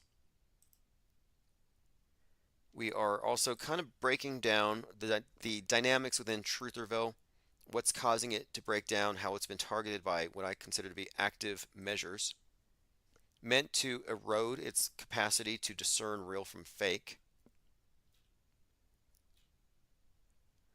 Now, I was looking at this true believer in space, Dave Willis, and he says, what's all this criticism of Boeing about their planes? Because look at their space flight stuff. And he's showing how Boeing in space is really just killing it, that they have all the best tech out there and there's no issues out there with DEI. But they're showing this picture of Starliner, some kind of a capsule floating above the earth, and talking about this thing. And I asked one of them, what movie is this from? Because it looks like a movie prop. It doesn't look real. It literally looks like a science fiction movie. And Dave Willis says, this is from real life. when Starliner visited the ISS. So I'm looking at this image closely, and this is, of course, supposed to be in outer space. And the people who believe this stuff don't even question it.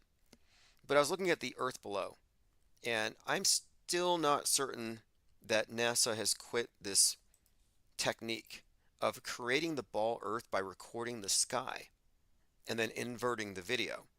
And you can do this yourself. Record the sky, lay on the ground, record the sky, invert your camera. And if you don't get any background from the trees or buildings, you just get the sky and the clouds, you can kind of create what looks to be the Earth as supposedly seen from a couple hundred miles above. Now, we actually have an example. I have a video I could show of a space shuttle dropping its fuel tank. But when you look at the fuel tank carefully, you realize it's not falling to the Earth. It's a blimp, and it's floating into the clouds. And that beyond the clouds, that sky, is being presented as the ocean. Optical illusions. But anyway, I would never debate the nature of the world with someone who thinks this is real, because this person has accepted the authority of the screen. To them, this is scientific evidence. And I don't think that it is. In fact, I was looking at this concept of admissibility as evidence in the court of law when it comes to video or photography. And you could argue that this is not evidence unless you have something else to substantiate it. You would need who recorded it, when. You can't just take an image out of context and say it's real. You can, but you risk reality impairment, which is where most people are right now. They are reality impaired. They cannot tell the difference between real and fake. But there's no point in debating them, obviously. So, Fight the Flat Earth, who's a major league glurf, has been gloating for days about this latest Starship trip, which looks very cartoony. And he's mocking flat earthers as a bunch of crybabies crying, shedding tears because they've had their hopes and dreams destroyed. So I took his cartoon image of crying flat earthers, and I asked him to, basically explain, is this real or fake? I said, I don't think this is an actual photo, but it looks so real it must be fake. Which is what Musk said after Starman went into space, or fake space. But look at this picture. You would say, obviously that's CGI. Obviously that's AI generated art. It's not real. But qualitatively, it's actually no faker than what SpaceX just showed us. It's no different. So whenever somebody shows you something from space, like, oh, look, starships in space, you can ask them, what movie is this from? You don't have to assume it to be real. Cole Anchor says, if you can't debate the people who are brainwashed, what can you do? Here's what you can do. Here's what we're doing. I'm saying just go past Normieville, skip Woketown, and we're going to blow up Trutherville first. The whole point of this think tank is let's aggregate the people who've already unbrainwashed themselves. It has to be done at the level of the individual. You can't pull people out of their matrix pods. They have to do it themselves. But it turns out that there are a lot of us. There are a lot of people who have figured out the level of skepticism required to maintain sanity in the insane world. But there's no platform for sane people. You got to hang out with the woke who are depressed and angry, or the red pill who are having nightmares, or they're high on hopium, or you can go hang out with the sleepers in the middle. But there's no platform for sane people who aren't apathetic. You see, the people in the middle, they believe everything, but they're apathetic about it. That's why you can't relate to them. They believe the world's going to end. They believe that babies are having their heads chopped off over there. They believe all the mass shootings, but they don't care. So it's hard to relate to that kind of apathy. But what we have here is completely different. We have an informed demographic of media skeptics who aren't falling for any of this stuff, who suspend judgment so we're not caught up in the 24/7 news cycles. We're constantly being flooded with stuff to just accept as real, which we don't.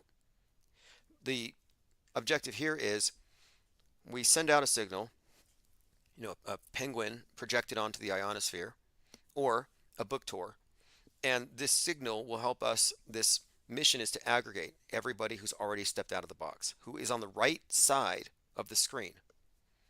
And I believe that there are enough of us that we have this sizable breakaway, what I call the parallel media. And once we aggregate a good 1, 2, 3, 4, 5, 10,000, it'll snowball. And people who are near the fringes, who are being gate kept, will eventually see through that, in my opinion. Now, once we have that established, then we can decide what to do next. But you're not going to make any progress fighting an info war, because the info war is two-sided and it's actually designed to never end. The only way to win is to step off their stage. Conscientious objection. We're a bunch of peaceniks here, inactivists. But this platform is growing. I mean, this think tank has been going on since 2017, despite the best efforts of the powers that be to shut it down. I mean, personal stalkers, unfair business practices, harassment, all the stuff they've done has only made us better at what we do, less censorable. We've evolved. But I feel like there's a vacuum, because objectivism, the philosophy of objectivism, and even some areas of atheism where people are thinking deeply about how they can claim to know something and have these knowledge claims, and do they just say, my mind's inadequate to know, so I'm just going to go with what the guy in the costume says, the guy in the smock, the guy in the clergy garments. No, there's principled objection to various belief systems that are being proffered by religions and governments. But the people who would be objectors to these don't have any sort of platform, because if you look at it, anybody who's leaned towards atheism, and I'm not saying that I advocate atheism or I'm in denial of spirituality, but I'm saying the people who even go that way have a reason for it, because their critical thinking is being challenged by these authorities. So they want to challenge it back. However, the whole school of atheist thought has been pulled into scientism. So they've lost the plot. They didn't arrive at any higher insights at all. They've just been given a replacement religion and a new God construct to replace the old one. No different. So it doesn't go to any kind of higher sense of awareness. In fact, it puts them back in the dark age. They're on the same sheet as the religious that they criticize. But then the objectivists, for example, they believe that there's too much collectivism, not enough focus on individualism, individual perception, cognition, epistemology, and the philosophies of the world have been inadequate to handle the task of man reaching his highest capacity as an intellectual. And the problem with objectivism is they took the televised worldview as objective. So the objectivists are all cheering for Apollo 11, and they're treating everything in the news as absolutely real. Well, I'm sorry, but the instant you step through that screen, you have become a subjectivist. Just as the instant you pick up a holy book and you accept it as automatically real, whatever you read in there, yeah, you've become an auto-believer, you've become a subjectivist. You've lost, or you've given up your claim to existing in an entirely objective reality. So these groups, this is a large segment of the population is underserved. There's a vacuum. Where do the thinkers go in a world of believers? Where do the seekers go? And this is what I'm saying, is that there isn't a place. They are being gate kept, and those who go too far are maligned, attacked, ignored, etc. So this is why we are doing our own thing. And when we have the numbers, this is what the plan is. Because it's not about me. I'm one person, but the demographic I'm talking about is huge, and there are many content creators there. So we get all these content creators on the same sheet with their audiences, and it becomes a little more powerful. I think a little more unignorable. And then we can set about the next stage, the next process. But again, I break the world down into the off-world stage and the world stage. The world stage is the mainstream, the alternative, which consists of course, Normieville, Trutherville, and Woketown. And we have no business messing with Woketown because they're married to big government. They're the most brainwashed of all. We're not trying to wake up Normieville because they don't want to wake up. They're too apathetic. The only people worth reaching out to, in my opinion, are those in Trutherville. And a lot of them are exasperated, like that individual I played a few minutes ago who was ranting. They're tired of the active measures, of the irrelevance, of the false prophets. And so those who want an objective perspective of the world without their intelligence being insulted by psyops and crisis actors and fake news will finally have a platform here very soon. Yeah, if you want to call in, phones are open 505 349 0420. I didn't have anything particular on the agenda to discuss today other than the bloodbaths. We're having a bloodbath of bloodbaths. Infinite Plane Radio. Yellow. Hey, is this Cole? Yeah, what's up? Is this Tim?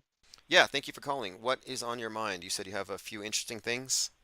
Yeah. So, I've been digging into this kind of, this rabbit hole of stuff, and there's a rapper called Dr. Creep who predicted the COVID-19 or whatever. He predicted the pandemic in one of his audios. Okay, I saw you had mentioned Dr. Creep, and I looked him up. I wasn't sure what exactly he had done. So you said that he had predicted that there would be the 2020 thing. Yeah, so it's not even like a prediction. So it's a video. Look up if you can real quick. It's called Pandemic. It was made in 2013. He talks about vaccines being like a hoax, like a scare, and one of the lines is COVID-19 mixed with 2020. And I guess it just got swept under the rug because no one heard about it. Okay, I see it here, and I will put a link. Yeah. I'll put a link to it in the chat so people can check it out. But I have found Dr. Creep. Breaking Benjamin. Very interesting. And yeah, and it's just If you're a there's like pet a owner, whole rabbit these hole. So his name is based off a radio guy, like a radio talk show host, who also, pushed towards our same agenda. Like, you guys are just lying, and we know exactly who you are. This guy, he was super funny. He dressed up as like a clown. But yeah, it's just there's a whole rabbit hole. He had a talk show in like the 1990s or something. Okay, I'm looking at that video, and in the comments section, a number of people are pointing out that this song predicted COVID-19. Fascinating. Yeah. One of the lines is literally COVID-19 mixed with 2020, and so I've been listening to this music. So I guess this is what true underground hip hop is, like what people would call it. But all the videos, all like the other videos he has, only have like 100 to 200 views. They're good. They're very good songs, and they all talk about literally what we talk about. Just one New World Order. I'm sure you heard of the Garden plot, right? The Garden plot. Remind me, what is that exactly? So I don't know. The Garden plot is just one of like the many things involving the New World Order. But yeah, I think you could like just look into that type of stuff. There's also something else, Amenhot Productions, Amenhot. I can give you links to this type of stuff later if you want. Okay, I found that one. So the Department of Defense Civil Disturbance Plan, or Garden Plot. Army National Guard plan to respond to major domestic civil disturbances in the United States. Okay. Now, where was the Garden Plot in 2020 when BLM was engaging in peaceful protests? Yeah, I guess it just wasn't there, but there's just one of his songs from like earlier on. It was just stopping in. He also has a song about Project Bluebeam, and it doesn't have that much views, so I guess that hasn't got released yet. But yeah, it's kind of crazy. Like these people, if you look at the post about it, like he answers questions from people like, how did you find this out? Like, are you time traveler or whatever? And his answers are literally, no, you just have to look through media or something. Like he said something about, yeah, it's all, I just made it with connections and scrolling through media, quote unquote. You can't do this shit through scrolling through hours on Google. You have to like make connections and stuff. Interesting. See, that's what we do here. And then, we're reading the zeitgeist. Yeah, and it's kind of crazy. This guy's from 2013, and all of this stuff just got pushed under the carpet. It's like it's not even like about the agenda or whatever. The music is great. All of the music revolving around that type of stuff is great, and it just has no views or anything. Fascinating. Yeah, I'm looking at the comments. People are pretty blown away by this. So I will be putting this in the newsletter for people to check it out. And using predictive programming as a predictive model is what we do here because we're recognizing that that's Yeah, yeah, part of yeah. That's what I originally wanted to say. That's what he said he did, just predictive programming. Literally COVID-19 mixed with 2020 in a song from 2013. And I think it's just something interesting to look at.